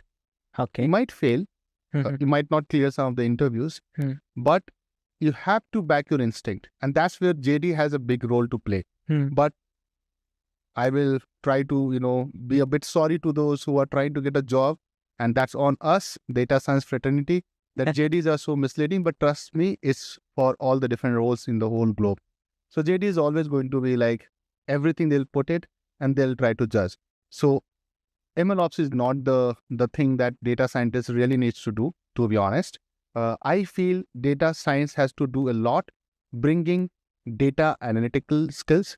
Like we talked about in the first segment, that data analytics is all about understanding the data, quickly do EDA, which is exploratory analysis, right? And then once data is ready, can you use the existing machine learning algorithm and try to find the best one for you and your business problem? That's what data scientists do. So it's more like I would say it's a mixture of, a data scientist is a mixture of business analyst, because he has to know the business as well. At the same time, data analysis, he has to be good at data analytical skills. Third, they might need to report these summaries, and they need to know the BI as well. So like, the libraries like Matplotlib, visualization libraries, Seaborn, Plotly, right? So that a data scientist is like, and that's why they're getting paid the highest on among these JDs roles. MLOps is a different thing. It's more like your machine learning project lifecycle, right? Deploying it, what are the version history, controlling that. Someone else can do it. It's like I am the data engineer, I am the data scientist. So it reminds me of the Kamal Hassan movie, right? If someone can relate to my humor, that one guy playing all the roles, right? Yeah. Then you will be in a big trouble. Okay, understood. You also mentioned that you are part of recruitment lifecycle at your organization right now. So can you give us some insights about how the recruitment process is catered right now for data scientist job roles? Yes, and I would be more than happy to do it, because that's where we are also struggling, and like us, other organizations are struggling, because the candidates are also following the JD trend. If JD is saying, can you do this, they'll write, I know everything, I'm the Superman. But the guy will ask you a question, right? Interview is not like just, oh, come on, you are the Superman, right? You cannot appoint yourself. So then the Superman has to defend himself or herself, right? Wonder Woman or Superman, right? That, oh, I'm really the Superman. And generally 99% it's not the case. So what's we are struggling with? And that's where the guys who are looking out to polish the resume or CV, right? Mock interview, I'll give some bites for them as well. So first of all, don't go and write anything which you've never done. Okay. Just for the sake of getting your resume selected, because it is a waste of time for everybody, for the HR, for the guy who will come to interview for first round of interview, right? Because you have written something like, and now with ChatGPT, they are using some fancy words and resumes are getting better and better. So our resume filtering system is not able to reject those. ATS. And we need to, ATS, we need to do something about it as well, because AI needs to be applied there as well. Just like, other systems are using AI. But question is that interview is going to be more like a physical process, right? All we'll do on virtual, but we're going to face on a video camera. You can't lie, right? So that's where you need to be specialized. Suppose you say, I'm very good at data analysis. So somebody is asking about Pandas, right? You have to defend your skills in that. You have to answer questions, right? So that's where I feel, try to be honest, number one, ethical in terms of writing what you can do, and then give an open room that, okay, I'm very good at Python, but SQL I can manage. And you have to mention that in the interview so that you're not going to get asked question on SQL. And even the interviewer is not going to come from SQL background. The guy has to from the Python background. So that's where these resume getting selected, chance is very high, right? And it has to be very clear cut. And always try to keep it on one page. So if you are writing like a 3-page or 4-page resume, trust me, if you are coming from somewhere less than 5 years experience, you should not have more than 2. In ideal case, it's 1 page is enough, right? And always try to, give them a very good summary of what you have worked on. And that summary, you cannot ask ChatGPT to prepare for you. Yeah, definitely. I'm being very, trying to very clear on that, what you can ChatGPT and what you cannot ChatGPT. You're trying to understand the Python code, you can ChatGPT. But if you're trying to make a summary for your resume, you can't ask ChatGPT. This has to come from within, right? You cannot ChatGPT your summary for your profile. Then I feel that you need to have right projects, and you have to make sure that in the first 15 minutes of your interview, generally the first round lasts somewhere close to 45 to 60 minutes. So in the first 15 minutes, you have to showcase your strength without giving the interview an idea about your weaknesses. Okay. You have to bring your interview to the core Basically, you'll have to strategically plan your whole interview process. Right. And as a matter of fact, it might happen that the interviewer will get little, left, right. It is your job that, if you can request humbly that this is one project I have done, can we start from there? Maybe start from there and try to get into conversation like we are having one. Okay. Let's not try to make a Q&A, right? In interviews are always, Q&A. More like a conversation, not like Q&A. And then comes the technical part. And that's where I feel that don't go and say something which you have not done or which you have just copied and pasted on your GitHub profile. And we'll talk about that in a moment. You have to go and talk about something which you know thoroughly. In any interview, and especially in data scientist interview, right, we don't judge on somebody's on syntax. If somebody is doing, so my 2 cents to them, they are doing really injustice to the people who are trying to be data scientists. Because see, look at that. They're trying to learn SQL, they're trying to learn Python, R, Power BI, Tableau. You can't expect them to know every language like back of their hand. Yeah. But they should be able to clearly come out up with that, how to read a file. They can't miss that. Yeah. You have to use Pandas. You have to know what are the libraries, what are the code structure, right? Syntax, you can go little here and there. That plus minus 10-20% is there. And then we have ChatGPT, Google, right? It's fine. But end of the day, you should be quickly able to understand the question, answer it. Second thing comes, which I feel today's candidates are missing a lot. They are also trying to get into so many things at once. To try to articulate your strength, right? So if you're trying to solve a case study, start with the problem, what data you have, what kind of assumptions you want to make, how will you use the data or information at hand to break it into, solution, and then explain how will you code it, right? It can be as simple as a machine learning project. I feel that some of the key projects you should have in your kitty if you're trying to be a data scientist role, it has to be something in predictive analytics, right? So applying machine learning algorithms like random forest, XGBoost, right? Interview might start with a linear regression question, but ultimately they'll go there. Yeah, obviously. Right? And then comes the visualization part, which nobody talks about it. Everybody thinks Power BI or Tableau or some charts is bullshit. No. End of the day, you're not going to talk to the business stakeholders by using some lines of code, right? Definitely. Or you will not say, I'll use, max depth equal to 3 for a decision tree model, right? You are going to say that, this is what we did. This is how it helps you to answer this problem. And there's a very nice book on that I would like to recommend to everybody. It's called Storytelling with Data. Okay. Right? So you need to know what charts can be used for what kind of storytelling, right? And you need to bring up those charts right at the right point, and you have to explain with the charts. You have to have the key 1 or 2 takeaways from those charts and have to, let the others talk. Because in these meetings, you'll not get more than 10 minutes, right? You cannot show 100 lines of code, or you cannot show, 20 slides. So basically, guys, what he's telling is you need to create resume according to the industry standards. Don't use any GPT or AI influential tools. Make sure that you highlight your summary yourself, right? Add projects onto it, and make sure you build your portfolio over tools like GitHub itself, right? If that summarizes, or you can participate into Kaggle competitions. Yes. Yeah. Kaggle is definitely, or likes of Kaggle is definitely. And for that, I think Intellipaat does provide you. I have been told that, they have really good playlists curated for the need for the algorithms, like whatever algorithm you want to. And Kaggle is your your practice ground. There you can go and showcase your work. And some of those works you can, publish on LinkedIn using your GitHub profile. Okay. And trust me, the guys who are scouting for data scientist candidate, they give value to these things, right? But it cannot be just, you can just, poke somebody's work, copy paste on your GitHub profile, say I have done it. Then again, you are going to get caught.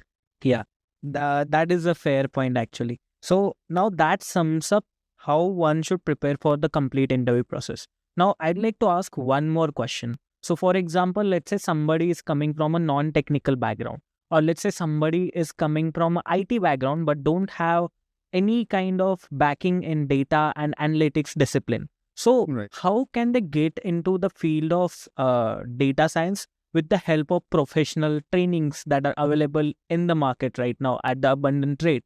How professional certification can help them better make their career transition better into data science? Very good question. I think those who are working professionals, right? And especially I have seen majority of the IT people, right? From other fields like non-technical commerce, BSc, right? Not like engineers, to say so. They want to come into data science, right? And I feel you need to bring that at a serious note, that aspiration. Then you have to go for professional training, like sort of Intellipaat is doing for, at a reasonable rate. And why it's so important? Because a lot of time I have been told that, these things are on the YouTube, you can search, but that motivation factor is the thing which I feel, right, that you have to bring into the equation. It's not that these information are not readily available, but it's not curated, right? It has not been backed by industry expert, right? So likes of Intellipaat and other players in the market, they bring you the authentic training, right? And give you the industry exposure as well, and the motivation. So you see, right, someone who is coming from an electronics background, doing data science in supply chain, consulting and all, then you see that, oh, I think I can also make that happen. And for that, you need that professional training. In my time, it was all, you can either go to IITs or NITs and get some course. But now this has become, in last 5 years or so, it has become upskilling is a big course. And I feel you are not upskilling, you are downskilling, because others are upskilling. And that's where professional training has a lot to say. And we give value to them, because you have gotten into, rigorous boot camp for, let's say, 6 months. And that gives you a lot of clear understanding, right? What is data science, how you can prepare for it. And when you are working professional, right, you can, once the boot camp is complete, you can take some internal project, because you cannot be going as a fresher if you have 10 years of experience, and try to work within your team, every team will have data, and bring some machine learning based use cases. And that can become a ground for you to do internal jump into data science domain if your company is having, or you can try jobs outside. Okay. That's I have to say on this. So from your lingo, we have got a lot of data science wisdom, and I'm damn sure as much as I have learned from your wisdom, definitely all of our learners and all the people who are trying to get into data science, they'll learn as well. Thank you so much for dedicating your time to us and being part of this podcast conversation. So moving on with our first question. Explain the types of data science problems along with the data sets used for each problem. Data science problems can be grouped based on what we're trying to solve. For example, one common type is classification problems like fraud detection. Here the goal is to categorize data into classes such as fraudulent or non-fraudulent. The datasets here are usually highly imbalanced, meaning there are far more non-fraud cases than frauds. Sometimes these datasets can even have a time series structure. Another type is regression. This is where we predict a continuous value. For example, predicting house prices. Datasets here might have features like the number of bedrooms, location, and property size, and the target variable would be the price feature. Then there is time series forecasting. This is used to predict future values based on historical data. A common example is stock price prediction or sales forecasting. Another type is recommendation systems. This is where we suggest items like movies, products, or songs. The data sets often include user preferences, item characteristics, and sometimes behavior logs like clicks or purchase history. Lastly, we have clustering problems like customer segmentation. Here we group similar entities based on features like age, income, or spending habits. These datasets don't have labels, so we look for patterns. Each type of problem has its unique dataset structure and challenges, but it's all about understanding the data and the problem we're solving. Moving on to the second question. What are the common issues in raw datasets that require cleaning? One common issue in raw datasets is missing values. Some rows or columns might be incomplete. For example, in a dataset of customer records, you might not have some records in the contact number feature column. This can be solved by the following methods. For numerical columns, we can fill them with the mean where there are no outliers, whereas median in case of outliers. And for categorical data, we can fill with the mode. Another issue is duplicates. This is where the same data point appears multiple times. This often leads to skewed analysis. The duplicate function can be used to identify the duplicates. There could also be outliers in the data, like a few incomes could be way too high or way too low compared to the rest. This would again lead to inaccurate prediction. You can use scaling methods like standardization or normalization to deal with outliers. I have a separate video on standardization versus normalization. You can check it out in the description. Inconsistent formatting is another big one, like dates in different formats or text fields with varying capitalization.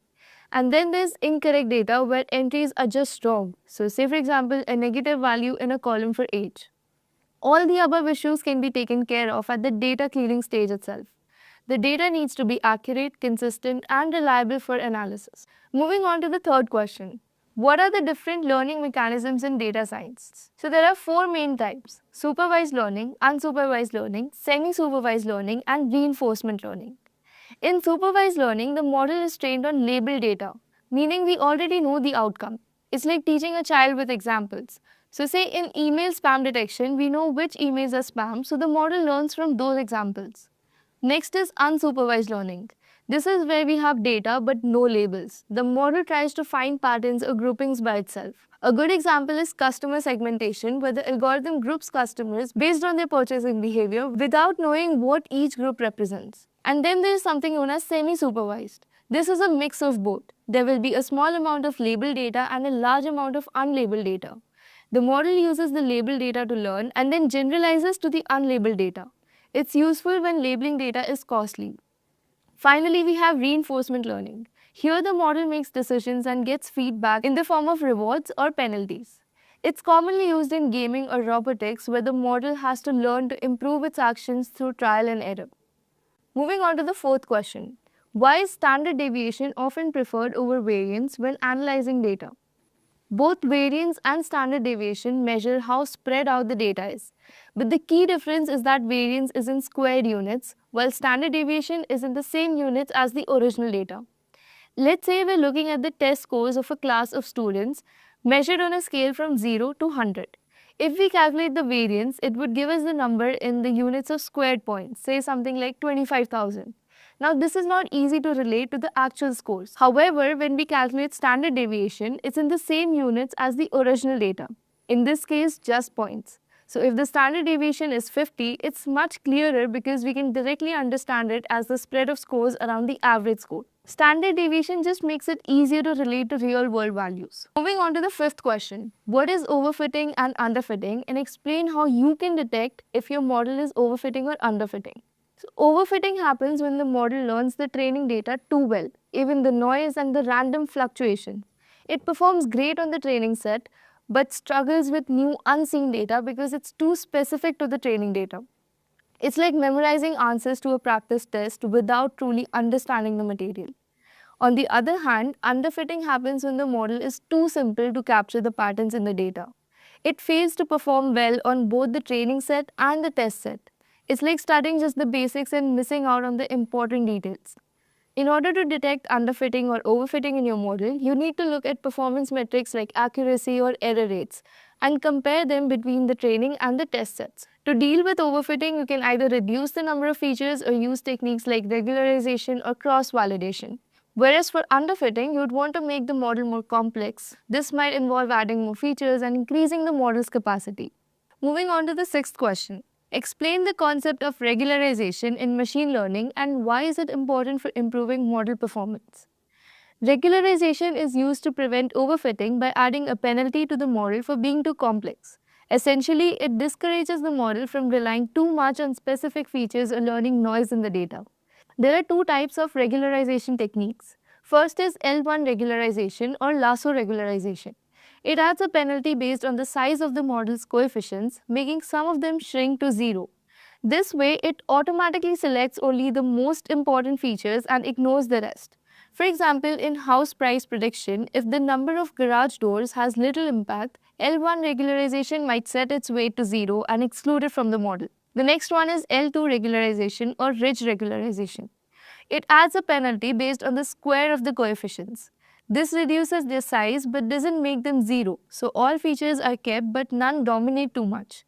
For example, in predicting house prices, if the area feature has a large impact but the number of rooms has a smaller impact, L2 regularization will ensure that both are considered while preventing the area feature from overpowering the model. Regularization is important because it helps the model generalize better to unseen data by controlling complexity and preventing overfitting. Moving on to the seventh question. If a model performs well on training data but poorly on unseen data, what technique could you use to understand its generalization ability? This is a classic case of overfitting. To understand the model's generalization ability, we can use cross-validation. With cross-validation, we will split the data into multiple smaller sets or folds. The model is trained on some folds and tested on the others. This process is repeated multiple times and we average the results to see how the model performs across different subsets of data. It's a great way to check if the model is consistently good across various splits or if it's just memorizing the training data. Moving on to the next question. What is the role of activation functions in machine learning models like linear regression and logistic regression? Activation functions are used to introduce non-linearity into a model, which allows the model to learn complex patterns in the data. In linear regression, there's actually no activation function because the output is simply a linear combination of input features. It's used for predicting continuous values. In logistic regression, however, we use the sigmoid activation function, which squashes the output between 0 and 1, making it suitable for binary classification problems like predicting the yes or no outcomes. So the main role of activation function is to help the model make more accurate predictions by capturing complex relationships in the data. Moving on to the next question, what is the confusion matrix, and describe a situation where false positive is more important than false negative and vice versa. A confusion matrix is a tool that is used to evaluate the performance of a classification model. It shows how well the model's predictions match the actual outcomes by displaying the number of correct and incorrect predictions. It's basically a table with 4 values. One is true positive. These are the correctly predicted positive cases. Then there are true negatives. These are the correctly predicted negative cases. Third is the false positives. These are the incorrectly predicted values as positive, also known as type 1 error. Lastly, we have false negatives. They are incorrectly predicted values as negative, also known as type 2 error. From these values, we can calculate other performance metrics like accuracy, precision, recall, and F1 score, which give a clearer idea of how well our model is performing. False positives are more important than false negatives in cases like a medical test for a rare disease. A false positive that is incorrectly saying someone has a disease might lead to unnecessary tests, but it's safer because it ensures we do not miss any actual cases. Whereas for a spam filter, a false negative, which is a spam email getting through, is less risky because you can always delete it. But a false positive, where important emails are marked as spam, could cause you to miss important messages. Moving on to the 10th question, why do we prefer a decision tree over a random forest? A decision tree is a simple model that splits data into branches based on features, making decisions based on these splits. It's easy to understand and visualize and works well for smaller, less complex problems where interpretability is key. A random forest, on the other hand, is a collection of multiple decision trees where each tree is trained on a random subset of the data. It combines the results from all these trees, which usually gives better accuracy and reduces overfitting. You'd prefer a decision tree over a random forest when you need a simple, interpretable model or when computational resources are limited. But if you need better accuracy and robustness, especially for complex datasets, random forests are the better choice. Moving on to the 11th question, what is naive in naive Bayes theorem? Basically, what we're trying to understand here is what does the term naive stand for in this naive Bayes theorem? So, the word naive in naive Bayes basically refers to the assumption that all the features in a dataset are independent of each other. But if you consider real life scenarios or real life data sets, this assumption does not really apply. Why? Because, say, for example, you have a house price prediction dataset. You will have feature columns like number of bedrooms, number of bathrooms, balcony, the area of the house, and so on. Now, in real life, if you consider the area and number of bedrooms, number of bathrooms, so are supposed to have some sort of correlation between each other. But what naive Bayes theorem does is it is going to consider that these features are independent of each other, that is, they have zero correlation between each other. Now, this assumption will not apply in real life, but surprisingly, it works really well in many situations, especially for classification problems, right? So, naive Bayes has a major application in classification problems. Alright, so naive Bayes basically calculates the class probabilities based on feature likelihoods, assuming no dependence between them. Clear? So, this is the formula for naive Bayes theorem. This is the posterior probability of the hypothesis. This is what the naive Bayes is trying to calculate. This is the likelihood probability, which basically is the estimated value for each feature, assuming that all the features are independent. Alright, so this is the assumed value. And then we have our hypothesis probability and our evidence probability. Alright, before we move to the next question, let me take you guys to my notebook and show you guys the implementation of naive Bayes. Alright, so the implementation in Python is very easy for any naive Bayes. So basically we have 4 types of naive Bayes theorems. First one is Gaussian naive Bayes. So this works well for continuous data. So the Gaussian naive Bayes basically calculates the mean and the variance, and then it goes for the probability. Then we have multinomial naive Bayes. So this works for the discrete data set. Like it is going to count the data and then it is going to go and calculate the probability. Then we have Bernoulli naive Bayes. This works for binary or Boolean features like yes, no, true, false. Then lastly we have categorical naive Bayes. So the name itself suggests that it works for categorical data sets. So you can easily import your naive Bayes theorem, whichever one you want to apply from sklearn.naive Bayes, and then you have to call your function and simply train it using the fit method. Alright, so once that is done, you can go ahead and predict it, and this is what your output is going to look like. Alright, so basically this is how it has classified it as 0 and 1. So that is all about the naive Bayes theorem. Moving on with our 12th question, what is imbalanced data and how do we handle them? So I have already made a video on this particular topic and I have explained each and every concept in a lot of detail. So you guys can go ahead and check it out. But right now I'll just cover this concept in brief so that you guys get a basic idea. Alright, so imbalanced data basically happens when one class in a data set has a lot more samples than the other. Now what does that mean? So consider this example over here. So this is a balanced data set. Now why is this a balanced data set? So we have two classes over here, female and male. Let's call them A and B. Alright.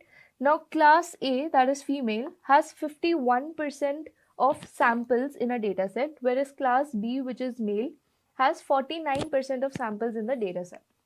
Now this is a pretty you can say balanced situation. Why? Because we have almost equal number of samples, right? 51% and 49% are not that far away.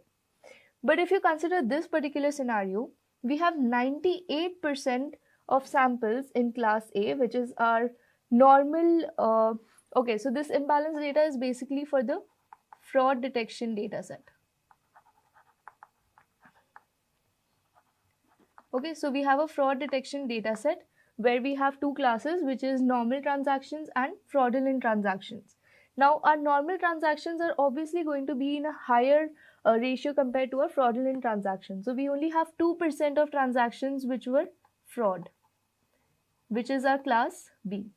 Alright, so the number of samples of class B is comparatively very less as class A, right? So this is going to lead in poor performance in the minority class. Basically our model is going to be biased towards the majority class, right? So say for example, my model predicts not fraud or say normal each time. My model is going to be 98% accurate. Isn't that right? So now with a 98% accuracy, I can say my model is working pretty well. But the cases I am most interested in. Now the entire purpose of training a model on fraud detection dataset is to detect the fraudulent transactions, right? But if my model is failing to do the one goal it was trained for and it is giving me 98% accuracy, I can say my model is practically useless, right? So this is why we need to handle the imbalanced data sets using techniques like undersampling, oversampling, and lastly we have SMOT, right? So in undersampling, basically we take random samples from our majority class till they are equal in size with our minority class, right? So basically we are making our data smaller. So say we had 1000 samples over here in our majority class and 100 samples over here. Our final data set is going to contain 200 samples, right? We are randomly going to pick 100 samples from our majority class.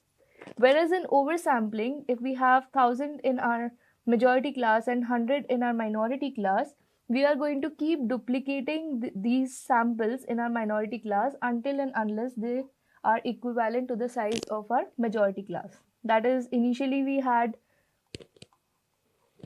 1100 samples, now we are going to have 2000 samples in our entire data set, right?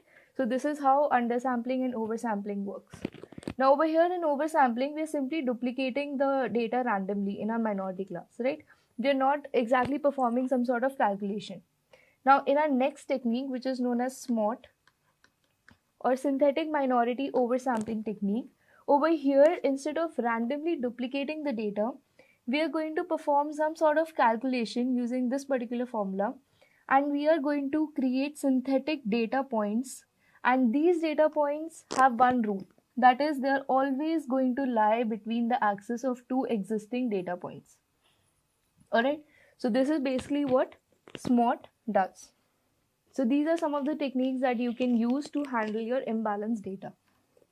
Moving on to the 13th question, state the scenarios when the different tests can be used and also explain the p-test.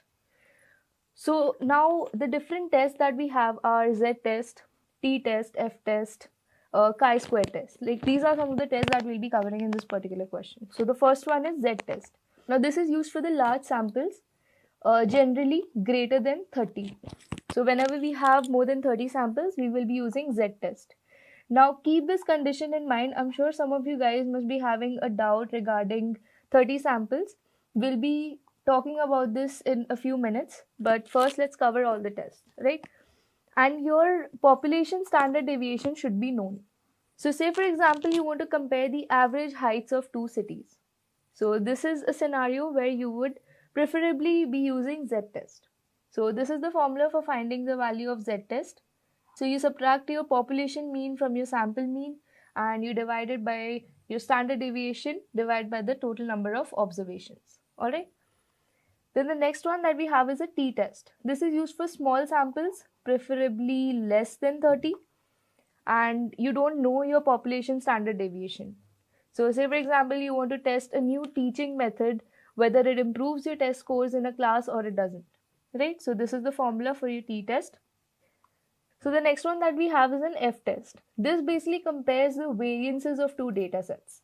So say for example, you want to check the variability in scores from two teaching methods. This is when you'll be using an f-test. So this is the formula. You divide your larger sample variance by your smaller sample variance, and then you can look up the f-test table to find the value. Then we have a chi-square test. This is used for categorical data to test relationships between your features. So say for example, you want to analyze whether genders impact the product preference, right? So for cases like that, you would be using a chi-square test. This is the formula for your chi-square test. C is your degree of freedom, O is your observed value, and E is your expected value. Alright. Then lastly, we have our p-value. Now the p-value is not particularly a test, rather it is used to determine whether the result of a statistical test is significant or not, right? So basically a p-value is a decision rule that compares with alpha. Now alpha is generally 0.05, right? This is the standard value of alpha. It could vary based on the problem, but in general we keep it 0.05. Now, if our p-value is less than or equal to 0.05, we reject our null hypothesis. But if it is greater than 0.05, we fail to reject the null hypothesis, that is, we accept our null hypothesis. Alright, so say for example, we want to test a new drug, right, and its effects. So we'd be using a p-value in this case. Now, before we go ahead, let me quickly take you to my Google Notebook. Alright, so we know the general rule of using a t-test and a z-test is whether a sample size is greater than 30 or less than 30. But if you take practical scenarios or real life scenarios, our data set usually has around 1000 samples, right? Whenever we go to train a model and we pick a data set, it is going to have at least 1000 samples. Now, out of those 1000 data points, if we try to take out only 30 samples, it does not make sense, right?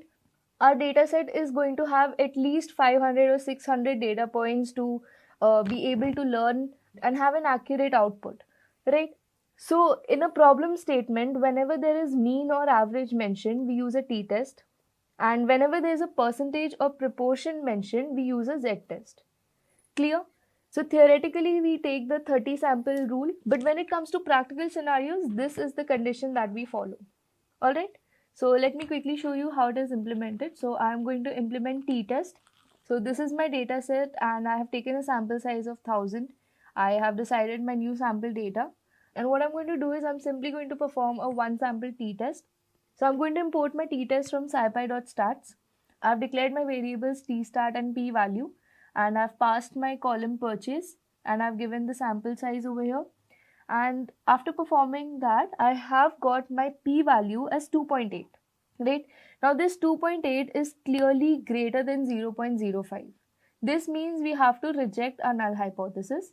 And over here we have given a conclusion, that is whatever was our alternate hypothesis has become our conclusion now. Alright, so this is basically how we perform any test in Python using the libraries. So moving on to the 14th question, what are eigenvalues and eigenvectors and why are they important?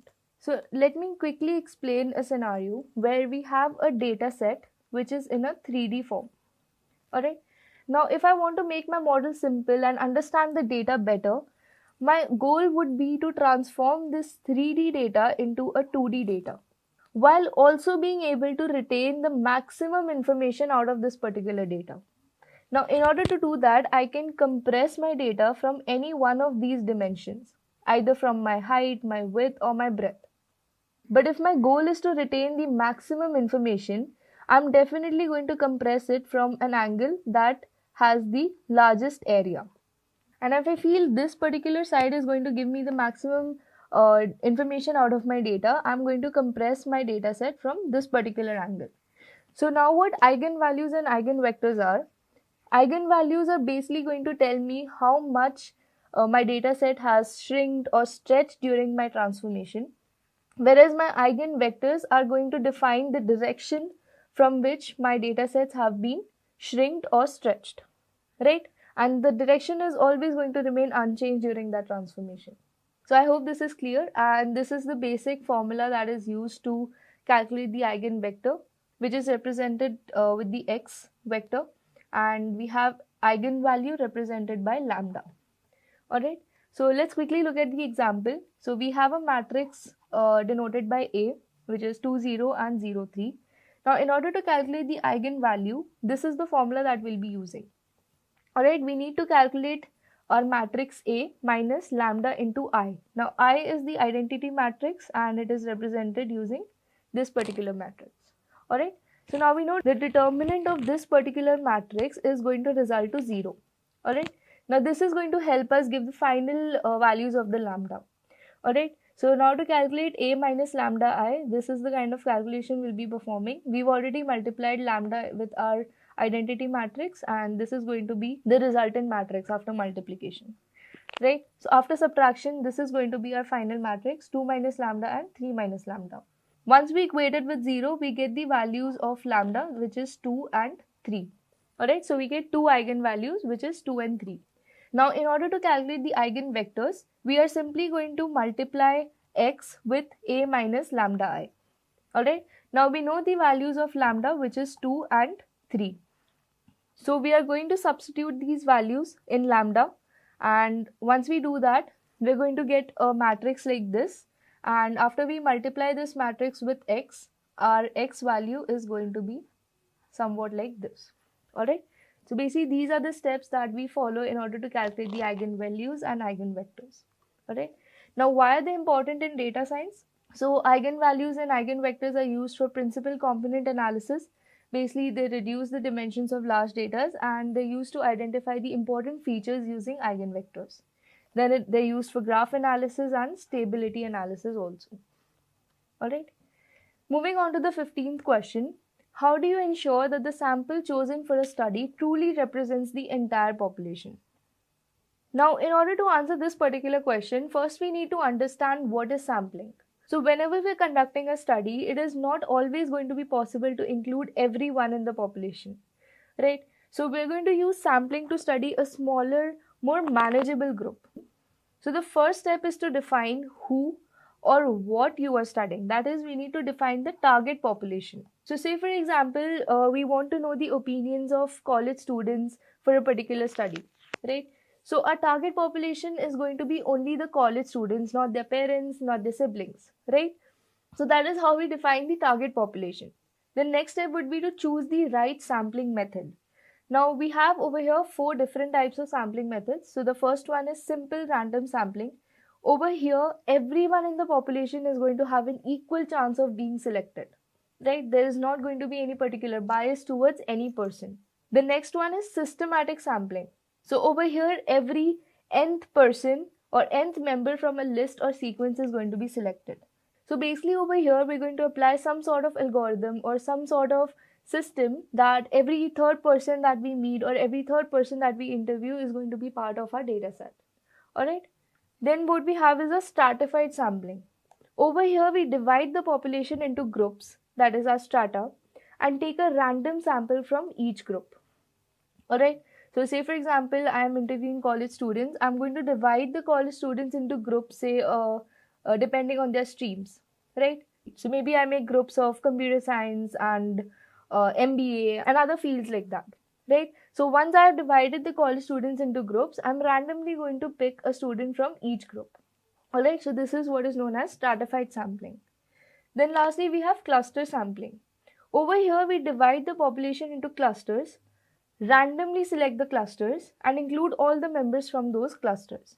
Alright, so over here I'm not going to select an individual from a group, rather I'm going to select the entire group randomly. Alright, so this is known as cluster sampling. So depending on our problem statement, we need to choose the right sampling method. Then third is to ensure sample size is adequate. What this means is larger samples are better because they reduce the likelihood of errors. So say for example, if we are polling 10 people to understand a city's preference, we are going to miss the diversity of opinions, right? A sample of 1000 is going to be much more reliable and much more adequate. So this is what ensuring the right sample size means. Then lastly, we need to avoid bias. Bias occurs when certain groups are favored over the others. So say for example, we only survey people from urban areas and we ignore the rural areas. So our result is going to be completely skewed, right? Obviously, the opinions of urban people are not going to match with the ones of the rural people. So this is basically how bias enters the sample. So we need to avoid bias in order to have a sample that truly represents the entire population. Alright, moving on to the 16th question. What is a gradient and gradient descent? So gradient basically measures the slope or rate of change of a function. Alright, this is the formula for gradient. Basically we have a function and we have a gradient with respect to x and with respect to y. Basically all the independent variables of a function. So we perform differentiation and we get the final value. Alright, so gradient basically points in the direction of the steepest increase. Alright, so if in this case we had our y value as say positive and x value also positive, then this gradient would be signifying that in whatever direction we are moving so far is the direction of the steepest increase. That is, we are going in the increasing direction, right? It is leading us to the maxima. Alright, but say in case one of these value was negative instead of positive, this particular value was negative. Now this would indicate that the direction that we are heading to is the opposite of the direction of our increase. That is, we are leading towards the minima. Alright, so basically gradient tells us how much the function is increasing or decreasing as we move in different directions. Alright, then we have gradient descent.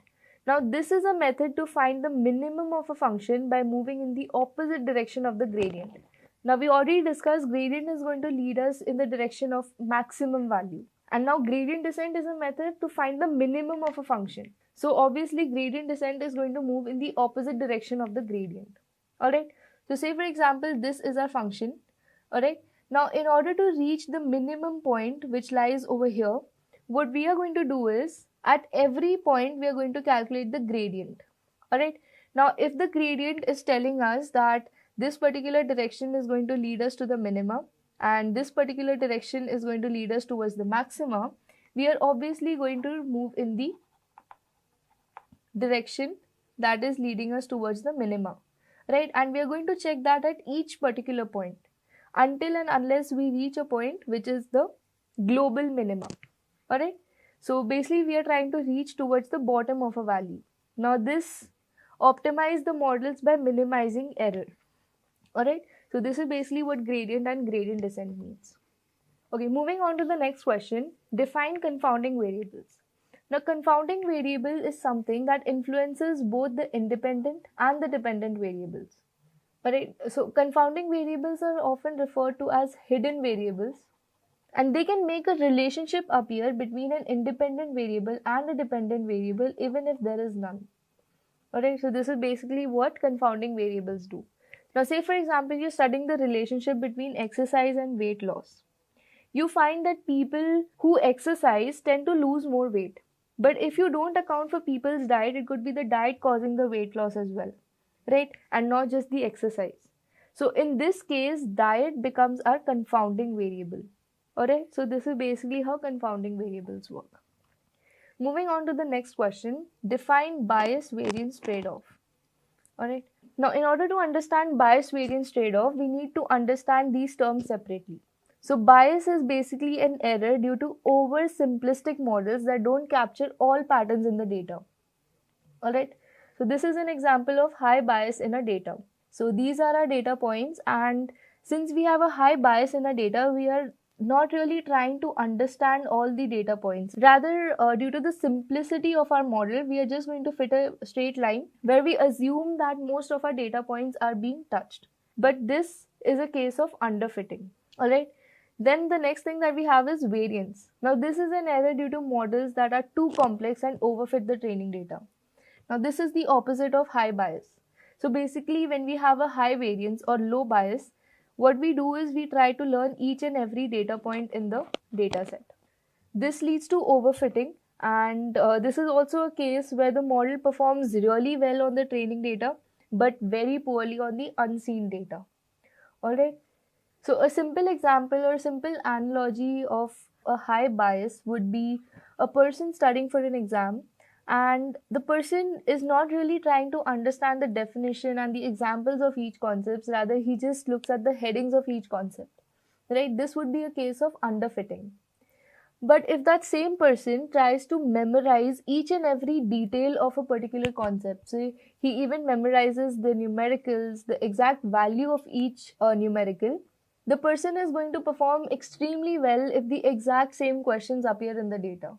But if the values of a particular numerical or a particular question are changed even slightly, the person is going to fail in that particular case. So this is an example of overfitting. Alright? And overfitting happens when there is a low bias or a high variance. And underfitting happens when there is a high bias or low variance. Alright? Now the entire goal of bias variance trade-off is to find the right balance between bias and variance. Now if we have a low bias and a high variance, our model is going to fit the data well, but it is not going to generalize it. Alright? Which basically means overfitting. But if we have a high bias and low variance, our model is going to be too simple and it is going to miss important patterns or even the general patterns, the basic learnings of the data. Alright? So the goal is to find a spot where the model is complex enough to capture patterns but simple enough to avoid the overfitting. Alright, so this is basically what it means. This is the kind of point that we're looking for, which gives us the optimal solution. Moving on to the 19th question, when do we use deep learning in a project? So in order to answer this question, we need to answer what is deep learning. Now, deep learning is basically a subset of machine learning which uses neural networks with many layers. Alright, so it can handle complex data which includes images, text and audio. Alright, so here is an image that indicates machine learning and deep learning. So in machine learning, we have an input data, then we perform feature extraction, and then we perform classification, and then we get an output. But in deep learning, we have an input data, and our feature extraction and classification are performed all together with the help of neural networks, and we straight away get the output. Alright. Now, when do we use deep learning in a project? So we use deep learning if we have a very complex and large data set. So when our data is large and unstructured, that is, our data includes images and videos, right? So this basically makes our data complex, and it would be better to use deep learning in such cases. Alright, so say for example, we need to analyze the medical images. Alright, so say it is a cancerous cell data set. Alright, and we need to define whether the cell contains cancer or not. So we can use deep learning and basically neural networks in cases like this. Then comes the need for feature extraction. So whenever we need to automatically learn useful features from raw data, say for example, we need to identify objects in a photo. Alright, so we can use deep learning again. Then when our model needs high accuracy, so when a high level of accuracy is crucial for the task, we would go for deep learning. Alright, so say for example, self-driving cars will need precise object detection and in real time, right? So we would go for deep learning. So some projects that use deep learning would be image classification, speech recognition and natural language processing. Some other would be a chatbot, traffic sign classification, newspaper summarizer, image caption generator, human age detection and so on. Moving on to the 20th question, what is OOB error and how is it useful? So OOB error basically stands for out of bag error, which is a concept in random forest models. Now, this is a way to estimate the model's accuracy using the leftover data that isn't used during the training. Alright. Now, we have an original training data of size 5.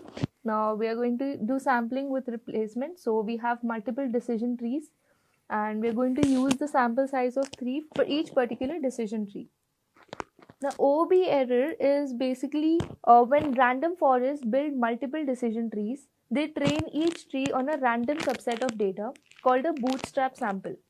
During this training, some data points are going to be left out. Now, these are called the out of bag data points or OOB error. Alright, so once the random forest model is trained, the out of bag error or the out of bag data is going to be used to test the predictions. By aggregating the errors from all the trees, we calculate the OOB error. This is an estimate of how well the model performs on unseen data. Alright, so OOB error is useful for internal validation, which basically provides an unbiased accuracy estimate without needing to separate validation data. Then it also saves resources. So it is going to eliminate the need completely to split the data set into training and testing sets. Right? Since we are already leaving out some data to be tested on, we do not need to split our data set separately. Then it also provides performance check. So it is going to help identify if the model is overfitting or underfitting. Right? So some examples of OOB error are suppose a random forest model trains on 70% of the data, which is a bootstrap sample, and the remaining 30%, which is our out of bag data, is going to be used to test each tree's prediction. Now we aggregate these predictions to compute the OOB error in total. Alright. Moving on to the 21st question, define and differentiate between convex and non-convex functions. Now, as you can see in this image, we have two graphs. Let me tell you, this is a convex function and this is a non-convex function. Alright. Now, in order to understand convex and non-convex, let us recall gradient descent. Right. Now, the purpose of gradient descent was to find the minimum of a function, right? This was used to minimize the error or loss of a model, correct? Now, if we talk about this particular function, if we start from any point, say initially we have a point over here, or you can say we start from this particular point, we know that our minimum point or a minima lies somewhere over here. Is that correct? As you guys can see, this is going to be, or somewhere over here, this is where the minimum of our function is going to be located. Now, if we start from this particular point and we calculate the gradient, we are going to be led into a direction somewhere over here, correct? Then when we calculate the gradient over here, we are going to be again led in this particular direction. And this process is going to be continued until and unless we reach this particular point. Now, in a convex function, it does not matter what our starting point is, because no matter from wherever we start, we are somehow or the other going to be led to the minimum point of our function, right? So, convex functions are said to have one and only one global minima, right? Now, if we talk about non-convex functions over here, so say my starting point is somewhere over here. Now, if I try and calculate the gradient, I could be directed in this particular direction or this particular direction, right? Or I could be directed towards this particular direction depending on the exact slope of the function at that particular point, right? So say if I'm directed in this particular direction, then I calculate the gradient in this particular point again, I'm going to be led somewhere over here. And once I reach this particular point is going to be considered my global minimum. But is that correct? Is this my global minimum? No, it is not. This point is supposed to be my global minimum. But since I do not have any lower point than this at this particular point, this point is going to be considered my global minimum. So basically, convex functions are said to have multiple local minimas.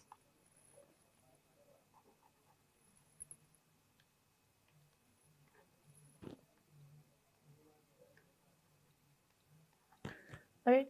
As you can see over here, this is another minima, this is another minima, this is another minima. So whether or not you reach the global minima depends completely on your starting point.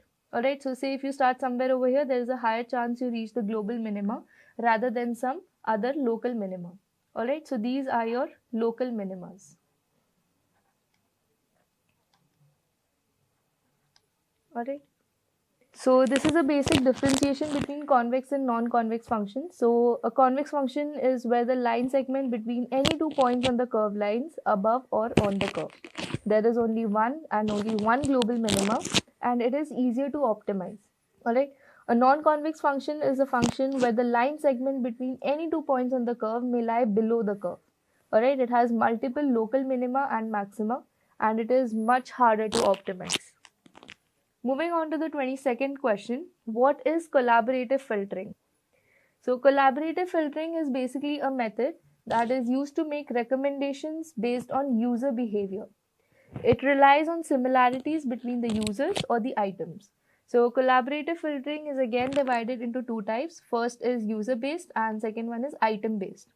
Alright, so user based collaborative filtering is basically when items are suggested based on users with similar preferences. Alright, and item based collaborative filtering is basically when the items are suggested similar to what the user has liked previously. Alright, let's understand this with the help of an example. So there are two users, user 1 and user 2. So both these users have several movies in common. That is, they have both liked these movies or they have highly rated these movies. Now, if user 1 has watched a particular movie that user 2 has not, there is a high chance that this particular movie is recommended to user 2. Alright, so this is basically how user-based collaborative filtering works. Then we have item-based filtering. So basically we have three users who go shopping. So user 1 has shopped for these particular items, whereas user 2 has shopped for these particular items. Now if a third user has shopped for this particular item, this user is going to be recommended items from the similar category. Now if this is not clear, let me give you another example. So say if you buy a book about machine learning. Now what the system is going to do is, the system is going to recommend similar books in the same category to you as well. Maybe you get recommendations of deep learning as well, right? So this is how item-based filtering works. Based on your previous preferences, based on your previous likings, you will be recommended items in the future. Clear? Moving on to the 23rd question, what is a lazy learning algorithm? Now, lazy learning basically refers to algorithms that postpone generalizing from the training data until they receive a query, that is a new data point. Now, they don't process the data during training, but instead they store it for later use. Alright.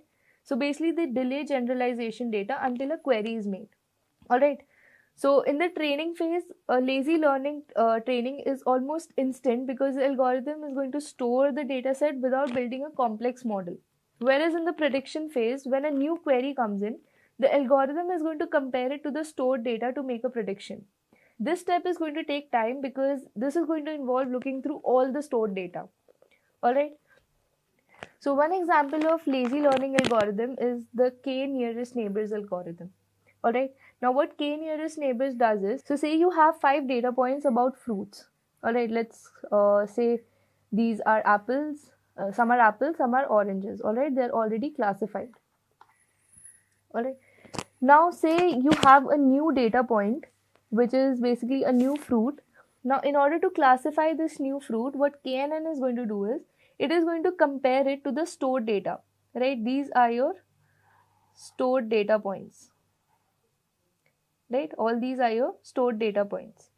Now KNN is going to compare the stored data point and check the k closest neighbors for the new data point. Alright, so say if most of the neighbors of this new data point are apples, KNN is going to classify it as apples, otherwise it is going to classify it as oranges. Clear?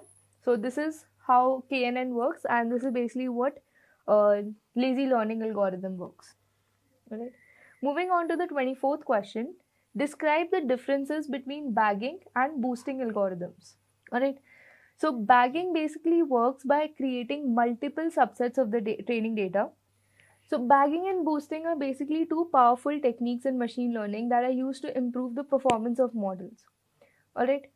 So both of these models are basically going to combine multiple models, but their approach and goals are completely different. Okay. So first let's see bagging.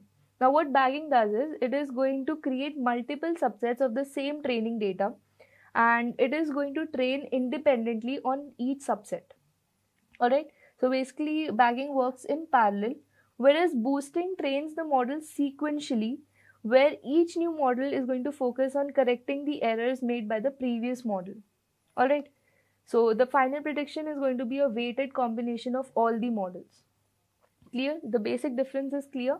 So let's look at the approach. So bagging basically follows a parallel model training, whereas boosting follows sequential model training. The goal of bagging is to reduce variance, whereas boosting has the main goal of reducing bias and variance. Alright.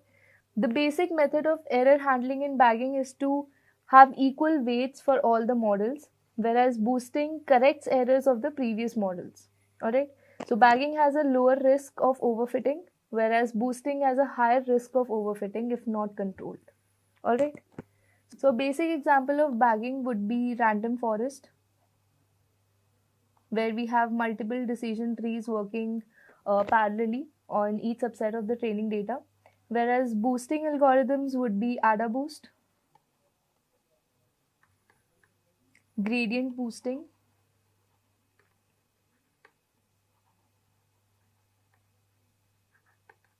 and XGBoost. Alright. Moving on to the 25th question. Explain the central limit theorem and its importance in data science.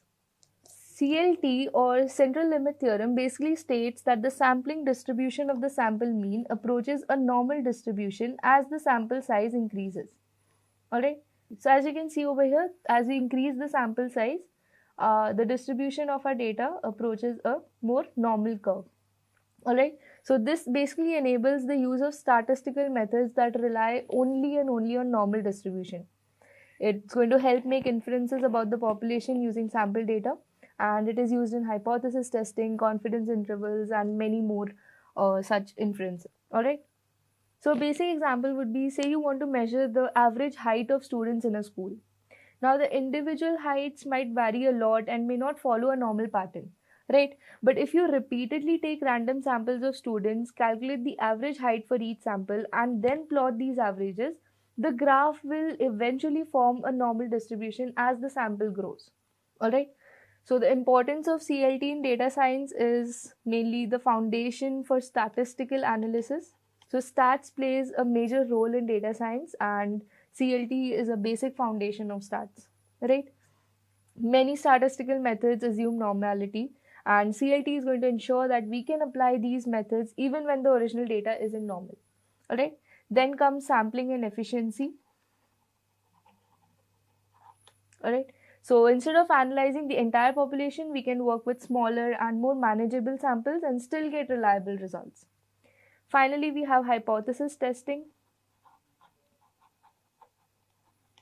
Alright. So CLT is used to calculate confidence intervals and perform hypothesis tests, which are essential for making data-driven decisions. Alright. So this is the importance of CLT in data science. Moving on to the 26th question. How do you decide which learning algorithm to use for a given problem? Now, choosing the right learning algorithm depends on multiple factors, such as the problem type,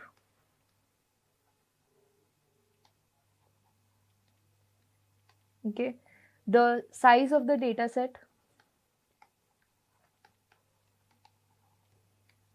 then finally the outcome, that is the outcome you desire. Now here is how you can make a decision step by step. Alright, so you need to start by understanding whether you're solving a regression problem, that is you're predicting continuous values, or is it a classification problem where you have categorical data, or it could be a clustering problem where you have to group similar data. Alright. Then comes the data set size. So if you have a small data set, you can use algorithms like logistic regression or SVM that go better with the smaller data. But if you have larger data sets, you need to use algorithms like random forest or neural networks that can handle the complexity and the big scale, right? Then comes your computational power. So if you have limited resources, you can use simpler models like linear regression or decision trees, right? You should not go for something complex like random forest. But if you have computational intensive tasks like image recognition, you have to go for neural networks, right? Then if you need high accuracy, that is your outcome. If you need a higher accuracy, especially if you have a complex problem, then you need to choose an algorithm like gradient boosting or deep learning, right? If your data is very noisy, you need ensemble methods like random forest that can reduce the overfitting. And if you have imbalanced data, you need to go for algorithms like SMART, that is synthetic minority oversampling technique, or you can combine it with SPM. Alright, so this is basically how you choose your learning algorithm. Moving on to the 27th question. Now this is a sort of scenario based question which have a very high chance of being asked in an interview. So the question goes, your features have values ranging from 1 to 10,000. How would you prepare the data for machine learning? Alright. Now in order to prepare the data with features ranging from 1 to 10,000, you'll need to scale it. Alright, so machine learning models work much better when features are on a similar scale, especially when ranges vary widely. Now, a typical example of a dataset containing values from 1 to 10,000, basically a dataset containing outliers would be, say we are analyzing the salaries of various groups of people. Alright, now there would be people who would be earning in thousands, somebody would be earning in lakhs, and there would be a very few people who would be earning in crores as well. Alright, so now the people who would be earning in crores would barely be either 4 or 5, right? These people are basically the outliers in our data set. Now, before we go ahead and train our model, we need to take care of these outliers or these values that range widely, right? So, some of the techniques that can be used in scenarios like this would be normalization or standardization.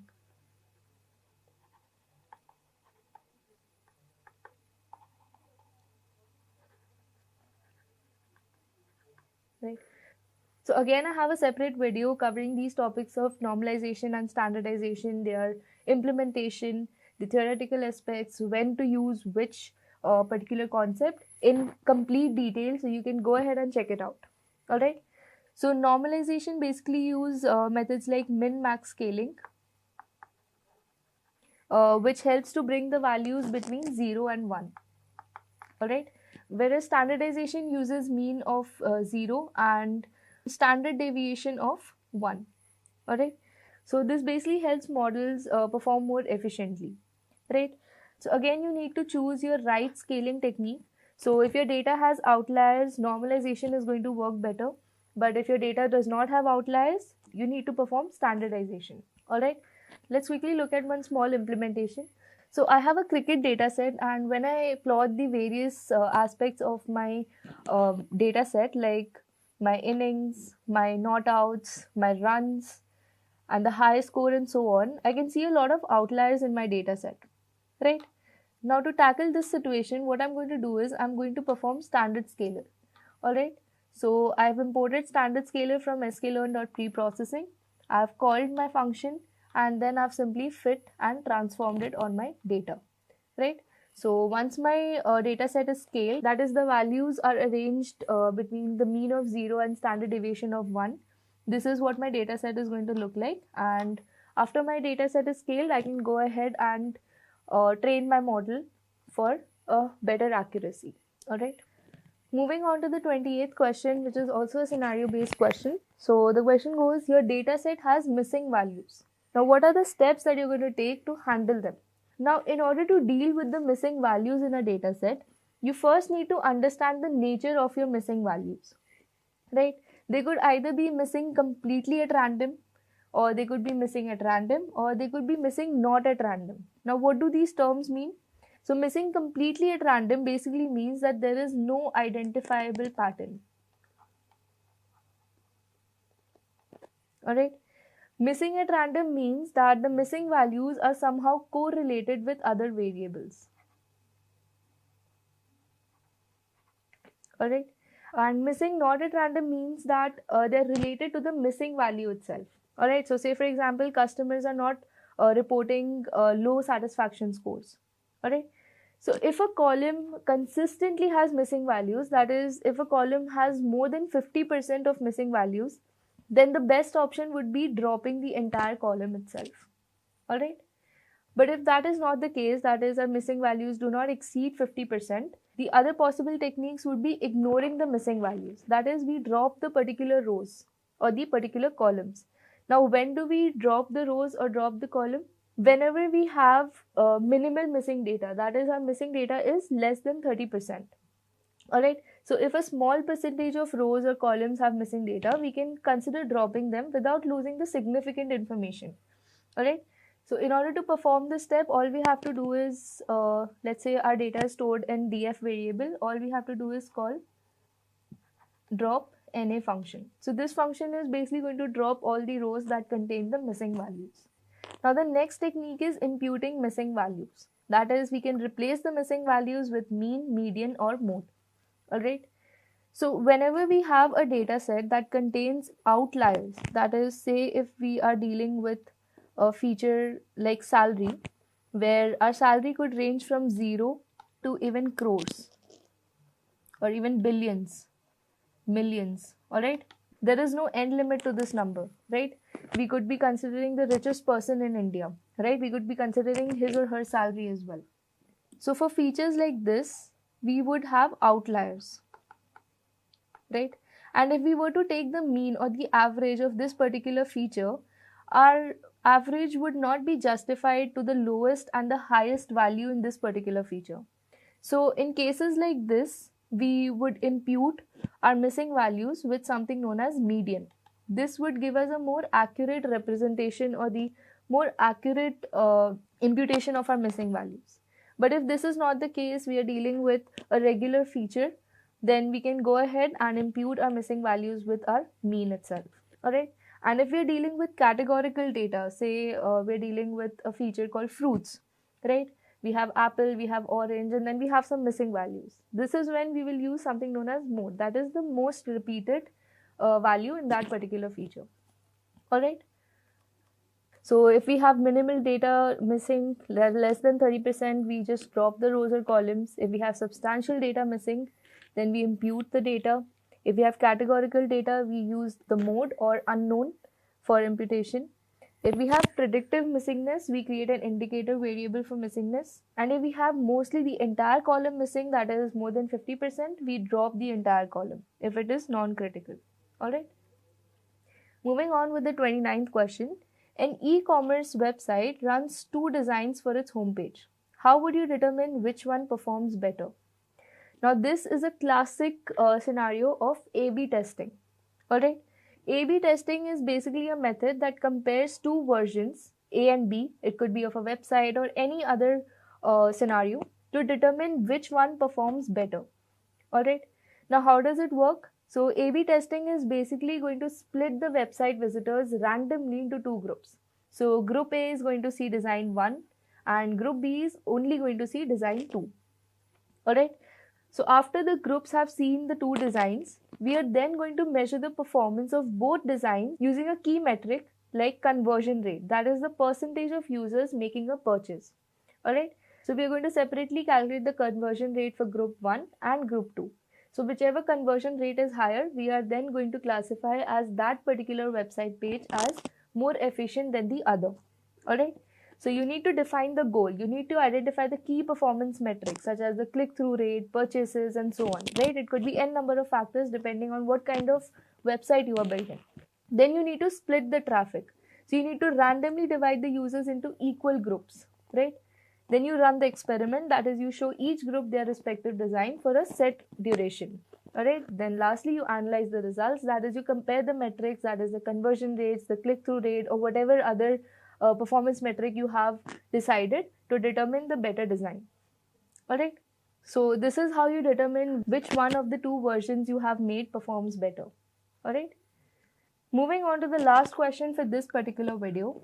Your dataset has 50 columns, but not all are useful. How would you choose the important ones? Alright, so this is a classic example of feature selection. So feature selection basically involves removing the irrelevant or redundant data, which is the main objective of our question over here. Right, out of the 50 columns, we need to keep only the relevant ones and remove the rest. Feature selection basically helps improve the model accuracy and performance, and it also reduces the computation time, right? So say for example, out of 50 columns, only 10 are useful. This is going to reduce the data size significantly, right? So the basic methods for feature selection are correlation analysis, right? You need to identify the highly correlated columns and remove the redundant ones. right? So basically, if two columns are highly correlated, one of them may be redundant or basically useless. So say for example, if age and years of experience are strongly correlated, you can keep either one of these, right?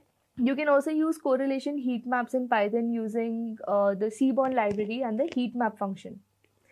Then comes feature importance using models. So you can use models like random forest or gradient boosting rank features by importance, right?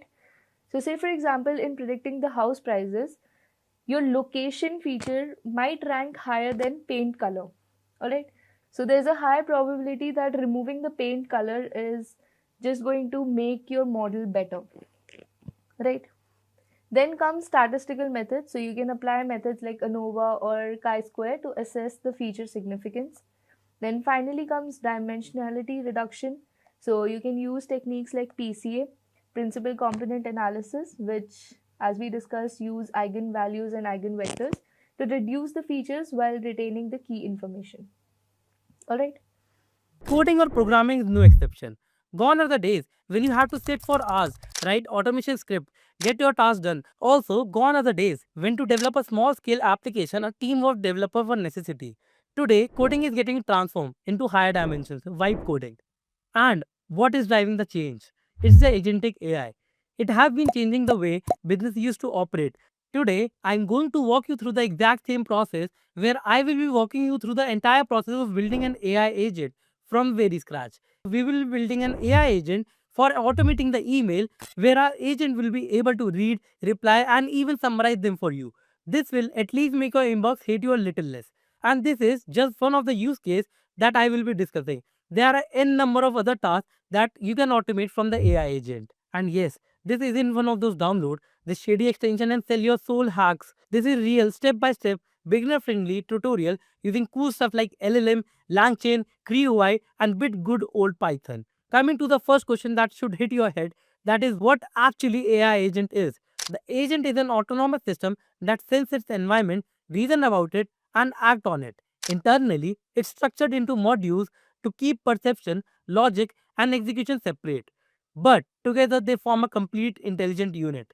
This entire loop from sensing to acting is what defines the behavior of an AI agent. An AI agent is a system that can perceive its environment, make decisions using the knowledge and the memory, take action and achieve the specific goal, and goes in the loop. Let's start with an environment. This is everything an AI agent interacts with. It could be the real world or a digital space. Technically, the environment provides the observable input, the sensors like microphone, cameras, temperature. These are all the external stimuli that agent just detect and respond to. In short, this is where the data originates, and it's all where the agent sends back its action and responses. Next, we have the perception. It's the part of the agent responsible for processing raw input that basically gives you the input meaning from the environment and covering them into structured and meaningful data. Technically, this could involve things like speech to text conversation, natural language processing for understanding text, image recognition for visual data. Key idea here is to perception acts as interface between raw data and internal technology. Now, let's move to the decision making. This is the core reasoning engine of the agent. Technically, this is where the agent evaluates current inputs and against its memory and knowledge to decide what to do. Now, the action module. This is where the agent executes the chosen responses. Actions can take many forms depending on the use cases. Generating text, example, chatbot responses. Calling APIs, example, sending an alert mail. Typically, where you integrate your tools like GPT modules, messaging APIs. So technically, this is the bridge between the internal decision and the external outputs. Now that we have all the pieces, perception, decision making, and the action, let's wrap them all in one main component that is called an agent. Now, to make this whole system work, we have three main components. The first one is the LLMs, large language models. This is the brain of the operation. It is actually understands language, read emails, write responses, and make things sound human. Think of it like an AI agent knows how to read, write, and understand. LangChain help us to talk to the brain. It's like a translator between the code and the AI model. LangChain help us to structure conversations, handle prompts, and manage how the AI respond to the different situations. The second one is the CreUI. Now this is where it gets really fun. Crew I let us build an entire team of AI agents. You can give each one of the role like email reader, summarizer, and responder. And Crew I manages them like a project manager. It assigns a task, set a goal, and make sure everything runs smoothly. Put them all together, and you have basically got your mini AI powered workforce running behind the scene. Alright, before diving into the code and getting our AI agent into a poor inbox, let's set everything up in the PyCharm because no one likes error popping half the way through. We are going to create a virtual environment. This is like giving a project a clean room to work in with no outside junk, just what you need. Okay. Step 1. Create the virtual environment. In the terminal inside PyCharm or any terminal, type this statement. The command tells the Python to create a folder called venv, which will contain all the project dependencies, totally isolated from rest of the system. Step 2. Activate the virtual environment. For Windows, next command to type is this. If you are on Windows, this will activate the environment. You know it's working because the terminal will show venv in the front of the prompt. If you are on the Mac or Linux, use the source code instead. Same effect of the environment is now active and ready for the Python. If you see the error, command not found, cannot be loaded because of the running script is disabled, don't panic. On Windows, just run the PowerShell as admin and type this one. Install all the required libraries which are visible on your screen. Now, we will walk through the code line by line. So let's get started with the code. Open the PyCharm, make a file, go on desktop, new, file, make a main file, let's say auto underscore mail dot py. This is the file where you are going to code. Make a new file, go on desktop, new file, make an environment file, name it like .env. In this file, you are going to store your username, password, and the API key. And remember, in this email password, you have to use your app password. You can just go to your Google account, manage your Google account, enable two-step verification, and add your app password to it. And use the app password instead of your email password. Go back to your main file and starting with the code. The first part is the import files. This is the most important part of the code that allows your code to run error-free. Then we have this printing statement that shows that our code has started. Code started. Then we have to load that .env file that we have just created. We have created this file so that we can store a username, password, and the API key that we don't want to hardcode in the main code. Going back to the code, in this particular part of the code, we are importing the email from the env file that we have just created and the password and the API key. Grabbing the username from the environment. In the similar way, we are grabbing the password and the API key from the environment. Through this printing statement, we are ensuring that all the credentials are, all the creds are imported perfectly.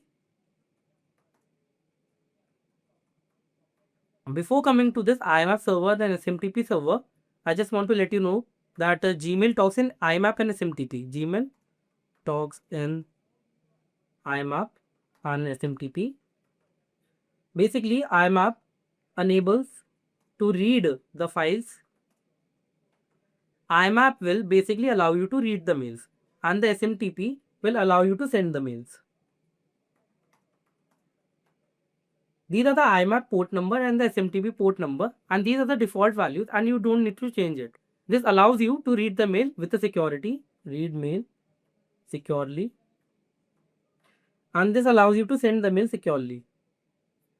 Coming to the LLM is equal to chat OpenAI. This particular line will allow you to initialize the ChatGPT language model using the Open API key. You can fetch the API key from DeepSeek R1 from this site. Go on the API section, click on Create API key, go on Create API key, name your key, let's say test.key, click on Create, copy this, go back to your code and just paste it in the Open API key section in the .env file. We are using it as an LLM that can perform various NLPs, for example like classification and analyzing patterns and giving it in human readable form. Now coming to the agents, we are creating an agent to summarize and read the mails in your inbox. To this agent, we are assigning a role to read the emails. The goal is to understand and summarize the incoming email. We are providing a backstory to it, that you are skilled in extracting relevant information from the messages. In this particular part of the code, we are defining a function to decode the weird email subjects, including, for example, like this. That is not in a human readable form. In this particular part, we are breaking the pieces into human readable form. Breaking into pieces in human readable form. And this particular part of the code allows us to rebuild it in human readable form and reconstruct it, basically rebuild it. And then we have this def clean function here.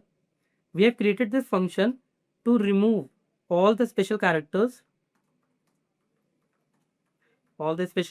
from the mail, and this will only keep the letters and the spaces in the mail body and the spaces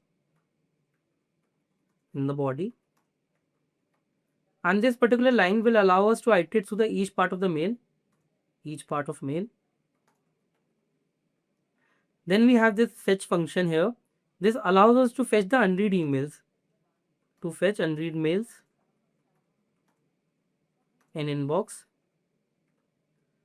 Then we have this particular line that allows us to securely log in. And this particular line allows us the username and the password. And in this particular line, the creds are there to log in, And in this particular line, we'll get into the inbox of the mail, And in this particular line, it will see for all the unread mails, And in this particular line, it will create a list of all the unread mails,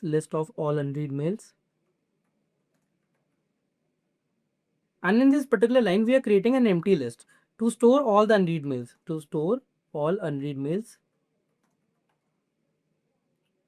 Then we have this for loop here. In this particular for loop, we are iterating through all the unread mails,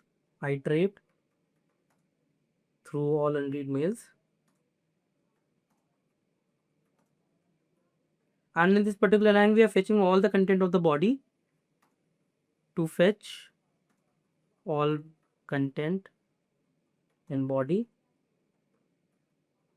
Then we have this raw email message data. This allows us to get the raw emails,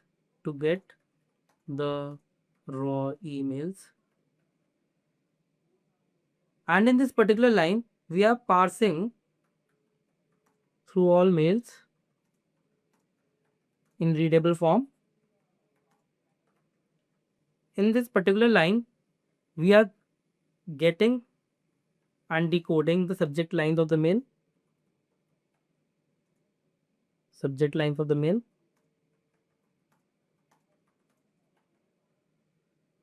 And in this particular line, we are getting the sender's email address.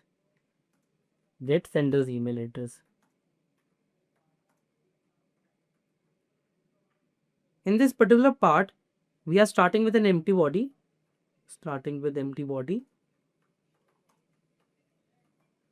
And in this particular line, we are checking if the mail has multiple parts or not. For example, like text plus HTML. In this for loop, we are walking through all the parts of the mail.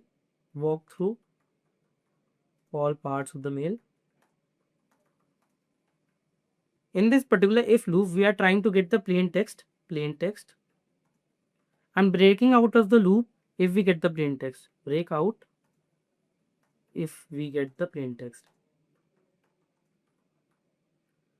Coming to the else part of the loop, if we only have the one part in the mail, then we started encoding the mail, get encoding, and then we will lastly decode the mail, decode the body of the mail.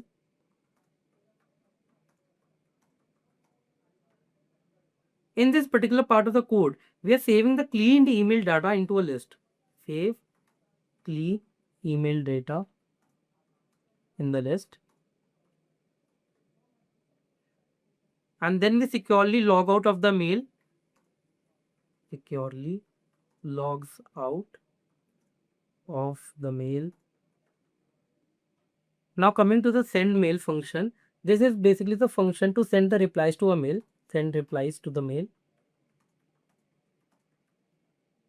In this particular line, we are creating multi-part email object, create multi-part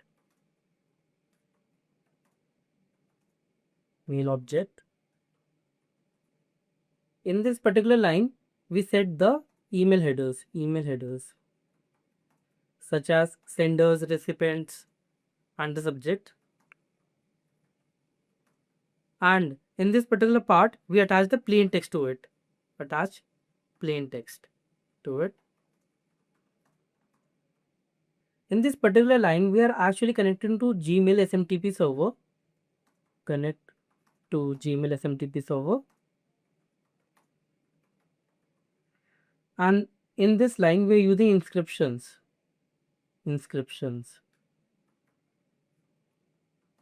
for sending the mails. These are the email username and the password for the login credentials. And in this particular line, we are actually sending the mail.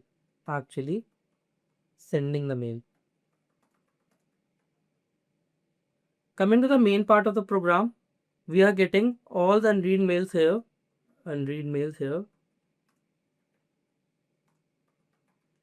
We are collecting the count of unread mails. And then if we don't have any count, then we simply reply with no new mails. And if we have the mails, we will see the count of unread mails here. In this particular for loop, we are iterating through all unread mails and giving the task in the description to the agent that gives the summary of the unread mails. Get the summary of unread mails. In this particular line, we are utilizing the crew UI to assigning the task to the agent. Assigning task using crew UI model. In this particular part of the code, we are allowing the crew AI to do its work, and extract the summary out of it. Summary extract. In this particular part of the code, we are just printing the email details and the summary and sending the reply, I will get back to you later shortly. And at last, it shows that all the auto replies were sent. Let's run the code. The output has been generated. It has printed started, that we just printed at the start, started. And then it has loaded the environment that we have created. It has my email username and the password, and the open API key is true that we have generated.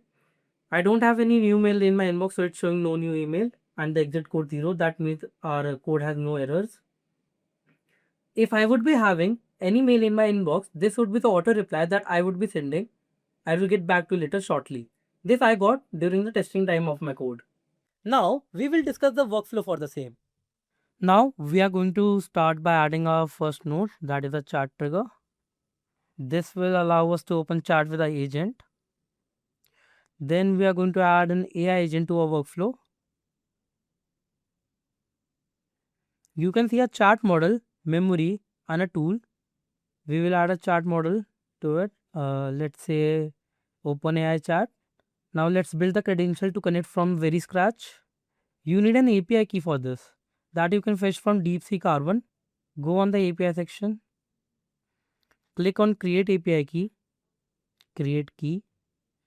Give your key a name. Copy this and paste it back. And for the base URL, you can just copy this and paste it in the URL section. And make it as API v1.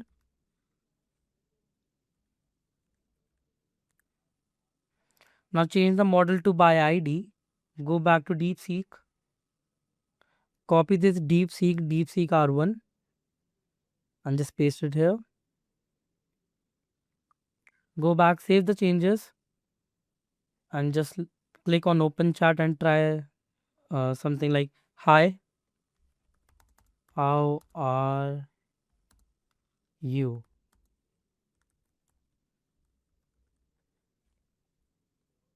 You can see every node is working perfectly and the reply is being generated.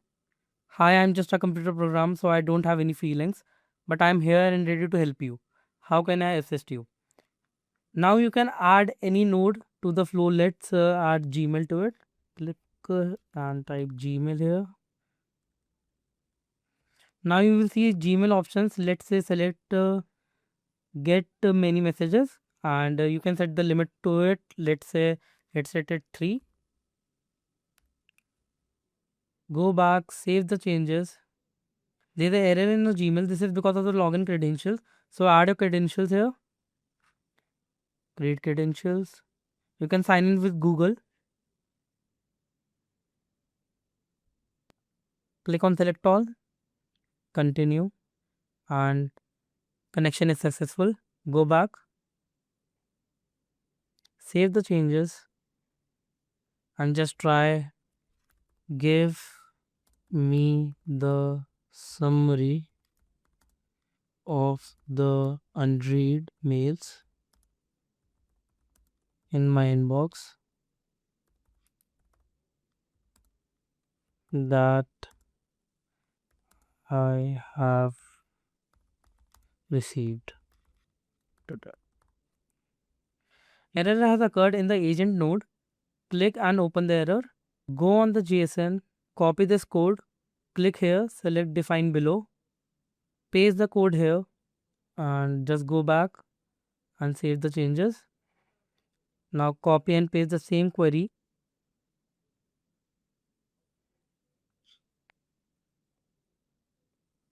Now you can see every node is working perfectly. You can see the subject and the snippets of the unread mails. Like this is my first mail that I've received in my inbox. This is the second mail with the snippet of complete work before deadline. And this is my third mail. Eat your medicines on time. You can just scroll it down and you can see the additional recommendations also here generated by the AI. Like this, you can create a AI agent and utilize different models such as GPT, Gemini, O3 Mini, etc. and make your work efficient. It's been just a few years since we have started hearing about AI era is near, and some call it revolutionary while others thought it was just a hype. But guess what? AI era isn't just near now, it's here. And it's not just smart, it's getting hella lot of serious. AI powered automation is already knocking at our doors with the AI world evolving faster than ever. Why am I suddenly saying this? Well, the things in the fiction are no longer just fiction. It's a reality encoded in terms of artificial intelligence. Think about it. From transforming AI workflows to agents writing code and managing systems, it has simplified everything smoothly and faster than ever. Not only this, but even the CEO of Cursor AI says now is the best time to build. I mean, just listen to this. I actually think this is a really, really exciting time to be building software. Yeah. Like we remember what programming was like in, 2013, 2012, whatever it was. And there was just so much more cruft and boilerplate and, looking up something really gnarly. And that stuff still exists. It's definitely not at zero. But programming today is way more fun than back then. It's like we're really getting down to the delight, concentration, and all the things that really draw people to programming. Like, for instance, this element of being able to build things really fast and speed, and also individual control. Like all those are just being turned up a ton. And so I think it's going to be a really, really fun time for people who build software. I think that the skills will probably change too. And for all the tech dreamers out there, the ones who grew up imagining having a buddy just like Jarvis or Friday from Iron Man movies, someone we can talk to who can automate the tasks as well and execute them just through the commands. Even that is becoming possible. Yeah, that's no longer just a dream or a science fiction. It's the reality. What? Too stern to believe? It's all thanks to MCP servers. MCP servers, what are they? Think of MCP servers like a USB-C for AI. Instead of creating custom connections for each tool like GitHub, Gmail or database, MCP offers a universal plugin and play system for AI to connect to any tool quickly, making integration simple, scalable and more efficient. Alright, MCP servers don't just make AI smarter, they transform it into a connected AI system. Like imagine all your favorite tools, APIs, intelligent agents, from IDEs to large language models, all talking to each other and connected seamlessly. It's like turning your isolated AI models into an interactive, hyper efficient ecosystem. So, to understand this in a better way, let me give you an example. We all developers use GitHub, right? For updating code, merging requests, managing repositories. It's a must have, but also a time eater because normally it takes hours or even days to streamline everything. But what if I told you you could automate those tasks in minutes with just one command in your code editor? Or another scenario, how many of you use Notion for better productivity, task organization, and management? Almost everyone, right? Notion has already surpassed 100 million users worldwide, making it one of the most used tools. So, how about if you could automate creating pages, updating the tasks, managing content with a single command? That too directly from your code editor. That's the power of MCP servers, and especially if you're into AI or development, this isn't anything you should miss at all. In this video, I'm not here to just tell you about them. I'm going to show you how to build your own MCP setup, turning your code editor into a mini Jarvis like assistant. So let's see it in action. Alright, now that we have discussed some stuff about MCP servers, how they work, and why are they gaining so much popularity nowadays, now let's get straight into building our own MCP server. But before we start, here are the prerequisites that you will need to know. First is, what you will need is an AI code editor like Cursor, Windsurf, or Cloud Desktop, then a GitHub and a Notion account. So first we will move up with setting up our GitHub server for automating our Git operations like creating a repo, adding files, or even updating them. And yes, you can control the permissions you grant to this server. How? I'll show you in the video. So to start with, initially, I'll go with the GitHub MCP server. For that, I will go to MCP So. So basically here, you will find a lot of tools from which you can build your MCP server for different tools. From that, what we need is this GitHub. So here, you can see all the things related to the GitHub MCP that is listed down, like how to use the key features, use cases, etc. So what we require is this server config file to create our own GitHub server. So copy it. Now go to the Cursor IDE. From here, go to settings, click on MCPs, add new global MCP, and it will automatically create a mcp.json file. So now paste the copied server config file here. Once this is done, we need to generate our GitHub personal access token to connect to your GitHub account safely. Because this is our GitHub MCP server config file, and this token, we have to generate it. For that, we will go to our GitHub account. From here, go to the top right corner, profile icon, then scroll down to the settings. This is it. Click on it. And lastly, you can find the developer settings here. Select on the personal access token, then click on the fine grained tokens. So this is one I created previously, but we will generate a new one. So here, now it will ask for a password. Now let me tell you why this will ask for password. Because you are giving the access to your GitHub account. You understand that, because it also gives the access for CRUD operations like create, update, read, delete, etc., which can be dangerous if in the wrong hands. For that, it asks for a confirm access. So provide the password you have for your account. Alright. So after providing the password, it will give you the access to generate personal access token. Now for the GitHub token name, I will name it as GitHub MCP. The description will be like to connect. Okay, this is not available. GitHub MCP server. This is available. So description will be to connect my GitHub account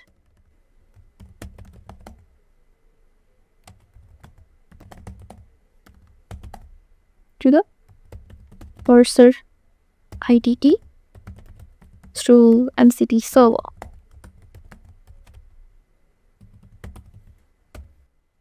Alright, so for the resource owner is basically your account name, like GitHub account name. Then for the expiration date, select 7 days as we are just experimenting with it. But if you need more, you can choose more days as well. But remember, If it is on the 7 days, your access token, which connects your GitHub repository to the cursor, will be expired after 7 days. After that, you have to generate a new one. So select on that basis. I will keep it as 7. After that, repository access, I will click on all repositories. After that, click on the permissions, repository permissions specifically. Then for the actions, I will give the read and write. Administration, read and write. Then for the commit statuses, this is it. Read and write. Contents, read and write. Issues, read and write. So whatever permissions you are going to give here, only that tasks can be performed by the MCP server. If you have given like for the deployments no access and you are trying to deploy something, it will not happen. For that, you have to generate a new access token with this permission, read and write, and then you can do the operations based on that. So from now it is enough. So I will click on generate token. It will ask for a confirmation. Click on it. Then here are your GitHub tokens. So copy it, then paste it on your cursor ID. So it should be here. So it is done. Now let's check our cursor settings. So let our GitHub MCP server, the dot here is green as you can see. Our GitHub MCP server is ready to perform our GitOps. So first what we will tell it as. So now I will ask it to create a new repository on my GitHub with the name how to build an AI agent from scratch. Okay, now let's see whether it executes or not. So yes, it is happening. So you have to accept this for the confirmation. Well, there's also a setting in here in the cursor settings where you can go and you can already turn on the auto enable so that it will not ask you for the permission or confirmation again and again, so that you don't have to confirm things again and again. You can go for that mode. So it has already built and it is saying the path is here. And let's see. So yeah, this is my account and this is the new repository we just created. Let's see it in details. The repo. See, updated now. It has been created just now. So since it is empty now, let's add a readme file. So now I will ask it to. So it is generating now. It means it is reading the files and accessing some resources from the web, and then it will generate it. So again I said you have to accept it.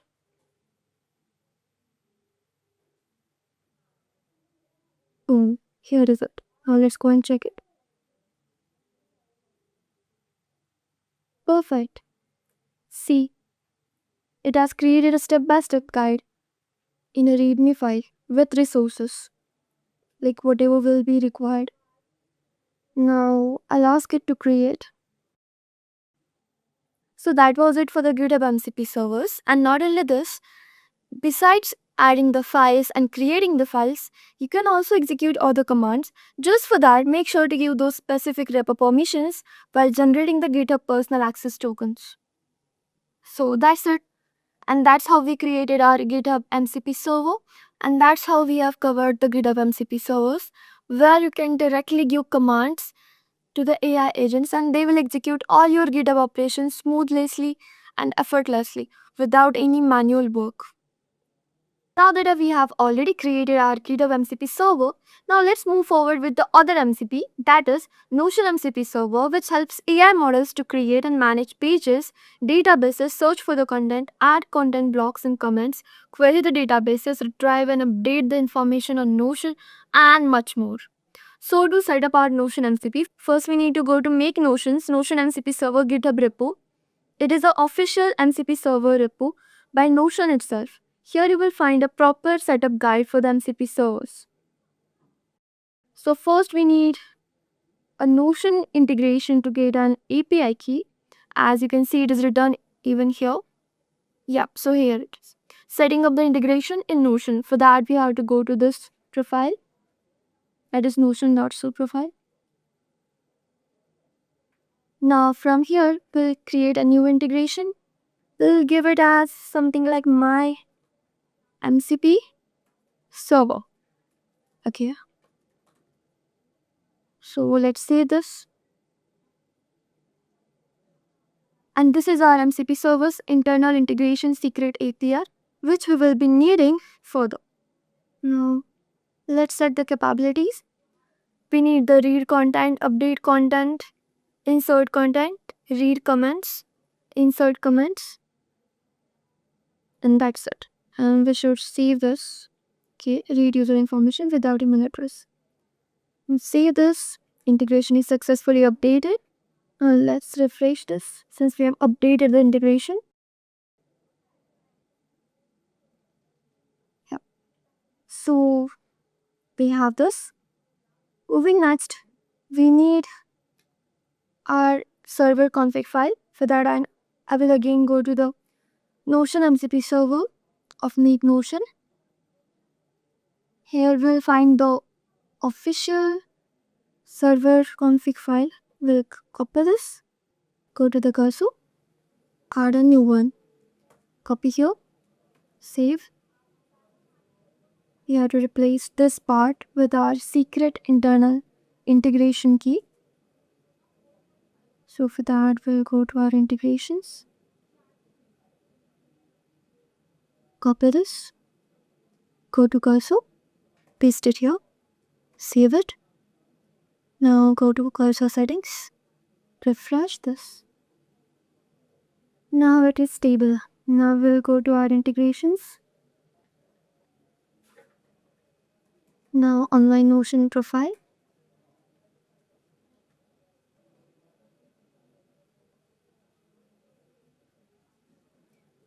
Now this is completely empty page, so I'll go to this 3 dots, scroll down for the connections. Then here I will search for my MCP server. Since that is our integration, we'll confirm it. Then it will be, yeah, you can see that my MCP server is connected here, active in the active connections, right? So since we have connected perfectly, now let's move forward and ask it, hey, list me all the pages in my Notion workspace.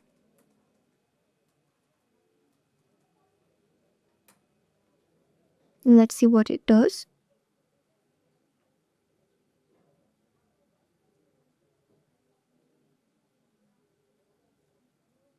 So here it is.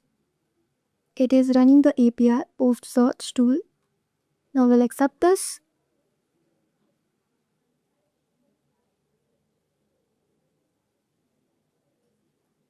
Wow, it gave me everything about it, like created, edited the last log also. So perfect. And it also analyzed that this appears to be only page in your workspace currently.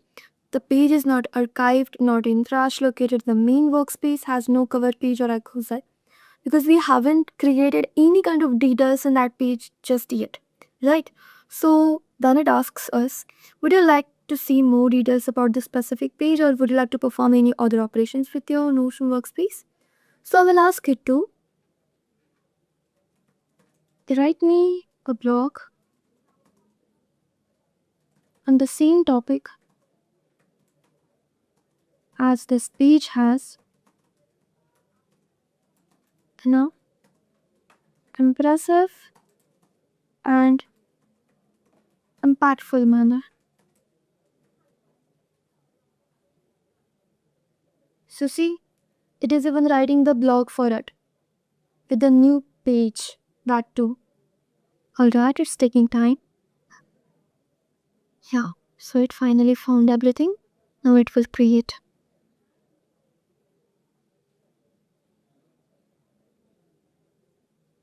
Perfect. So now let's see what it has done. For that, let's check our Notion. Refresh.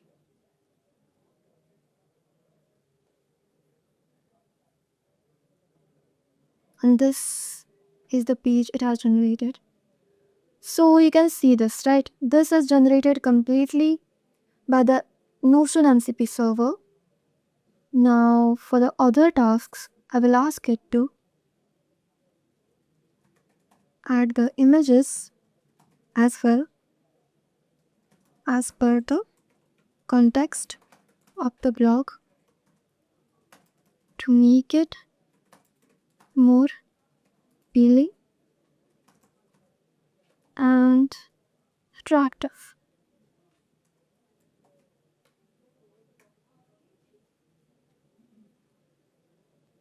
See, it can even add the images as well. It's searching for the images and it finally found it. So I'll accept this.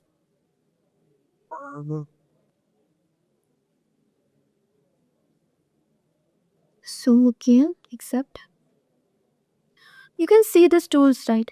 So these are the tools that come bundled into the MCP server APIs, or like whatever API you use for, like the GitHub one, Notion one, even the Firecrawl or Google Workspace.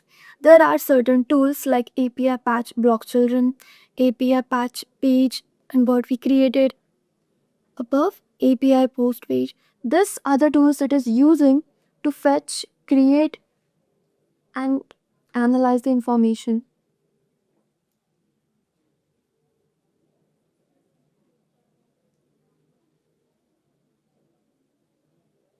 Okay, it says it has already done it. Hiding the images. Let's check out. Refresh.